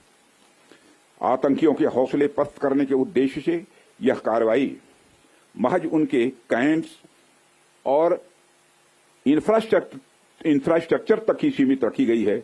मैं पुनः हमारे आर्म्ड फोर्सेस के शौर्य को मैं नमन करता हूं। साथियों, आज बॉर्डर रोड ऑर्गेनाइजेशन के 66वें फाउंडेशन डे पर आपके बीच उपस्थित होना मेरे लिए गौरव का विषय है और यह खुशी की बात है कि आज इस इम्पोर्टेंट डे पर बीआरओ द्वारा निर्मित 50 इंफ्रास्ट्रक्चर प्रोजेक्ट्स का उद्घाटन करने का अवसर भी हमें प्राप्त हो रहा है। मैं आप सभी का आभार व्यक्त करता हूं कि आपने मुझे यहां आमंत्रित किया है। साथियों, किसी भी संस्थान के लिए उसका फाउंडेशन डे यह बहुत ही महत्वपूर्ण हुआ करता है। वैसे भी 65 वर्षों की आपकी जो यात्रा रही है वो बेहद गौरवशाली रही है। इसलिए आज का दिन उस गौरवमयी यात्रा को याद करने का दिन है। इसके साथ साथ यह दिन ठहर कर सोचने का भी दिन होता है कि अपनी अब तक की यात्रा में हमने क्या क्या हासिल किया है और यह हमारी अब तक की कार्य प्रणाली का विश्लेषण करने का भी यह दिन है। साथ ही यह एनालिसिस करने का भी दिन है कि भविष्य में हमारी राह क्या होनी चाहिए। साथियों, मैं देख पा रहा हूं कि वीडियो कॉन्फ्रेंसिंग के माध्यम से देश के अलग अलग क्षेत्रों से हमारे कई साथी जुड़े हुए हैं। अक्सर हम उद्घाटन के अवसर पर बड़ी बड़ी संस्थाओं का और बड़ी बड़ी एजेंसीज का नाम तो लेते हैं, परंतु ऐसे कई कर्मयोगी हैं जो पर्दे के पीछे रहकर काम करते हैं। किसी प्रोजेक्ट को पूरा करने में उनका योगदान भी बेहद महत्वपूर्ण होता है। इसलिए मुझे लगता है कि आज का दिन उनके योगदान को एक्नॉलेज करने और एप्रिशिएट करने का भी दिन है। साथियों, आज जम्मू कश्मीर, लद्दाख, सिक्किम, मिजोरम, अरुणाचल प्रदेश, पश्चिम बंगाल और राजस्थान में कई प्रोजेक्ट्स का उद्घाटन हुआ है। कहने को तो यह सारे फिजिकल इंफ्रास्ट्रक्चर हैं, लेकिन मैं इन्हें सिर्फ फिजिकल इंफ्रास्ट्रक्चर ही नहीं समझता। हमें जो सड़कें दिखती हैं, जो पुल दिखते हैं, वह सिर्फ दो स्थानों को जोड़ने वाले नहीं होते हैं, बल्कि वह लोगों के दिलों को जोड़ने वाले होते हैं। इन प्रोजेक्ट से राष्ट्रीय सुरक्षा को तो मजबूती मिलती ही है, साथ ही साथ यह प्रोजेक्ट इन सभी रीजन्स को इकोनॉमिक प्रॉस्पेरिटी को भी बढ़ावा देते हैं। यह तमाम प्रोजेक्ट इन क्षेत्रों में ट्रांसपोर्टेशन, टूरिज्म और इकोनॉमिक एक्टिविटी को बढ़ावा देंगे, जिससे निश्चित रूप से यहाँ के निवासियों की आय में वृद्धि होगी, उनकी क्वालिटी ऑफ लाइफ में भी इम्प्रूवमेंट होगा और इन क्षेत्रों में समृद्धि आएगी, यानी प्रॉस्पेरिटी आएगी। साथियों, मुझे बताया गया कि आज जिन इंफ्रा प्रोजेक्ट्स की शुरुआत की गई है, इनकी टोटल कॉस्ट लगभग 1900 करोड़ रुपए के आसपास की है। मुझे लगता है कि यह केवल उनकी नॉमिनल वैल्यू पर है। इसकी असली वैल्यू है वह तो हम आंक भी नहीं सकते। इन सड़कों के माध्यम से जब कोई बच्ची स्कूल जाएगी और अपना भविष्य बनाएगी, तो उसके इम्पैक्ट का आकलन भी हम नहीं कर सकते। इन ब्रिजेस के माध्यम से जब यहां एम्बुलेंसेज दौड़ेंगी और समय पर लोगों को इलाज होगा, उसकी वैल्यू को भी नहीं आंका जा सकता है। जब इन सड़कों के माध्यम से विभिन्न संस्कृति के लोग आपस में जुड़ेंगे या फिर एक दूसरे से जो कुछ सीखेंगे, उसकी वैल्यू कोई भी आंक नहीं सकता है। जब इन टनल्स के माध्यम से यहाँ के किसानों द्वारा उगाए गए फूल, फल, सब्जियां इत्यादि दूसरे क्षेत्रों में आसानी से पहुंचेंगे, उसका जो आर्थिक और सामाजिक प्रभाव यहाँ के किसानों पर पड़ेगा, उसकी वैल्यू, उसकी कीमत कोई भी नहीं आंक सकता। साथियों, मैं इन प्रोजेक्ट्स की डिटेल देख रहा था। मैंने देखा कि इनमें छोटे से लेकर बड़े रोड्स, टनल्स और ब्रिजेज हैं। कुछ मीटर से लेकर सैकड़ों किलोमीटर तक इनकी लंबाई है। हालांकि उनकी लंबाई से कोई खास फर्क नहीं पड़ता है। कोई पुल अगर छोटा है, कोई सड़क यदि छोटी है, तो इससे कोई खास फर्क नहीं पड़ता, क्योंकि दुनिया की लंबी से लंबी जो यात्राएं होती हैं वह सिर्फ एक छोटे से रास्ते से ही शुरू होती हैं। इसलिए इन प्रोजेक्ट्स की कीमत, इनकी वैल्यू सिर्फ इस बात से नहीं आंकी जा सकती क्या फाइनेंशियली या फिजिकली कितना बड़ा प्रोजेक्ट है और यह कितना छोटा प्रोजेक्ट है। असल में इनकी असली कीमत इस बात से है कि यह कितने परिवारों को जोड़ रही हैं, कितने लोगों की संस्कृति को, उनके रहन सहन को आपस में करीब ला रही हैं, कितने लोगों की आर्थिक और सामाजिक समृद्धि, इकोनॉमिक और सोशल प्रॉस्पेरिटी में अपना ये योगदान दे रही हैं।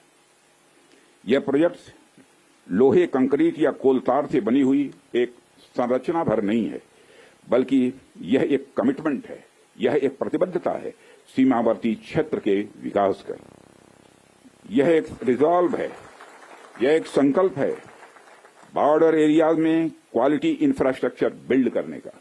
यह एक दृढ़ निश्चयता का डिटर्मिनेशन है लोगों के दिलों को जोड़ने का। इसलिए मैंने कहा कि ये प्रोजेक्ट्स इनवैल्यूएबल हैं, इनकी कीमत का आकलन नहीं किया जा सकता।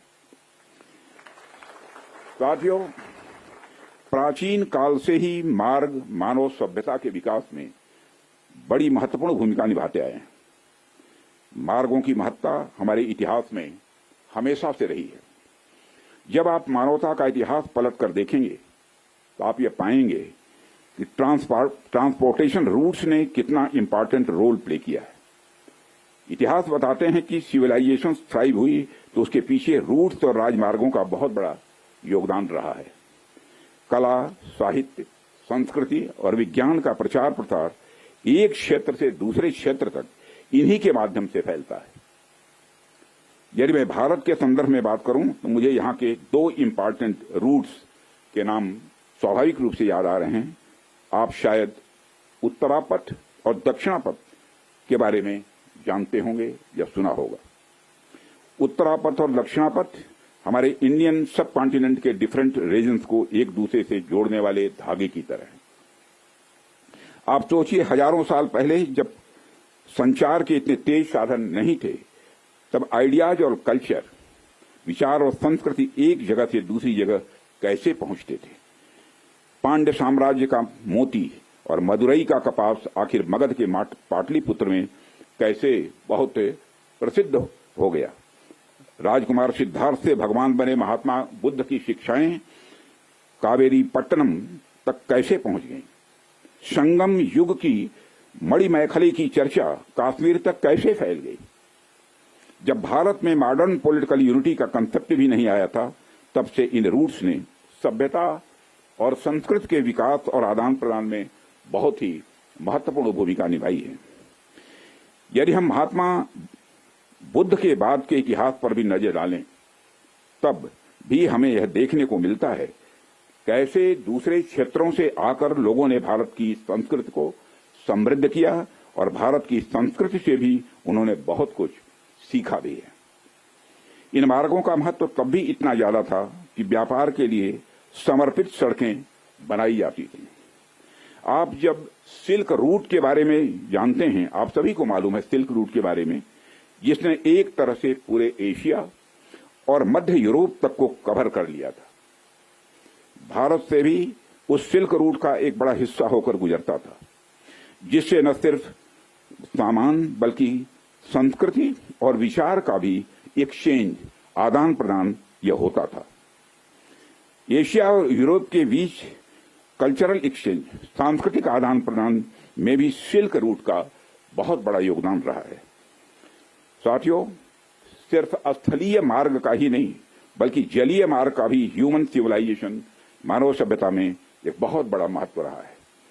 मेसोपोटामिया की सभ्यता के साथ हमारा व्यापार जलीय मार्ग से ही होता था। अरब के जो व्यापारी आते थे वह भारत में जलीय मार्ग से ही आते थे। इन रूट्स का असर हमारे संस्कृति पर, हमारे परंपराओं पर और हमारी अर्थव्यवस्था पर तो पड़ा ही, साथ ही साथ इन रूट्स ने दुनिया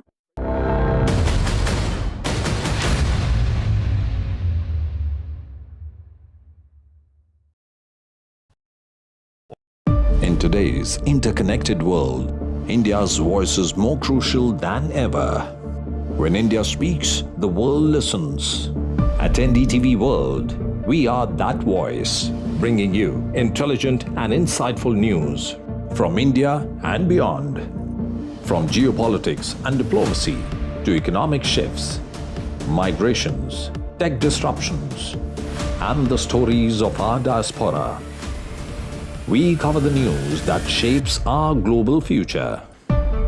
NDTV World, your new home for global news is here. Caste enumeration should be included in the forthcoming census.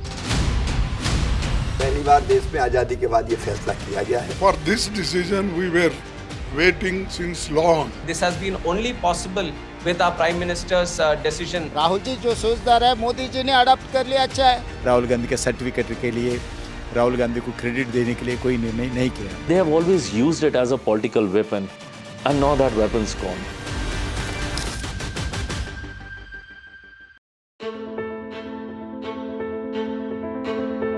News is not just headlines, it is what impacts you. And news should never be mistaken for noise. What matters is the reality. Accurate, in-depth, and with the right perspective. For over 20 years, I have been a journalist, and never has clarity mattered more than now. At Newsnight, we go beyond the surface. We dissect the details, challenge the narratives, and bring you the unparalleled clarity you deserve in a world clouded.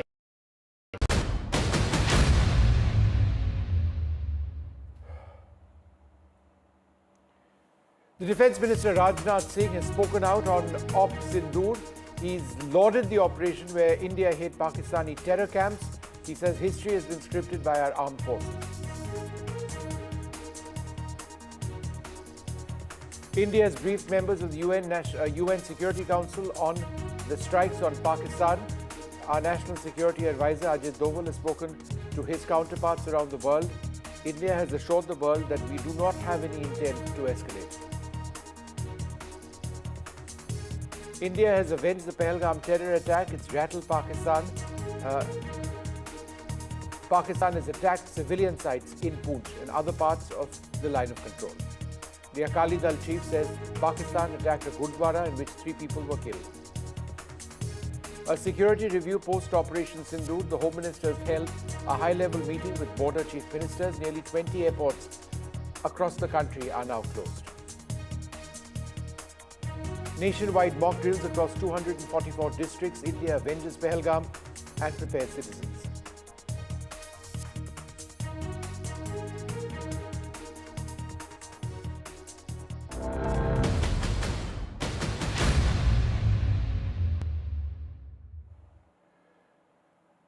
Good evening and welcome. The big story that we continue to track, the aftermath of India's devastating strikes on terror targets in Pakistan. There have been several targets which have been hit. These are terror targets. The people trained over here have been involved in terror strikes, not just in Pahalgam, but elsewhere as well over a period of time. The strikes involved a variety of weaponry, including cruise missiles, loitering drones. It was carried out by the Army and the Indian Air Force. There has been substantial firing on the line of control. Post this, there have been several civilians, unfortunately, who have lost their lives as a result of that artillery shelling. The Indian Army has responded fiercely to that artillery shelling, and there is heavy casualties, it is believed, on the Pakistani side as well. India has subsequently been reaching out to all our foreign allies to let them know about what exactly India's position now is. And there is a sense now, on the basis of conversations that the National Security Advisor has had, that India is not keen on escalating any further. That said, that there is a new NOTAM, or Notice to Airmen, which has been announced, that covers a large part of our airspace, which is now a no-fly zone, at least for the next couple of days. That may further impact air travel across parts of India, all of Gujarat, in fact, going straight up close to Delhi, west of Delhi, Rajasthan, parts of Punjab.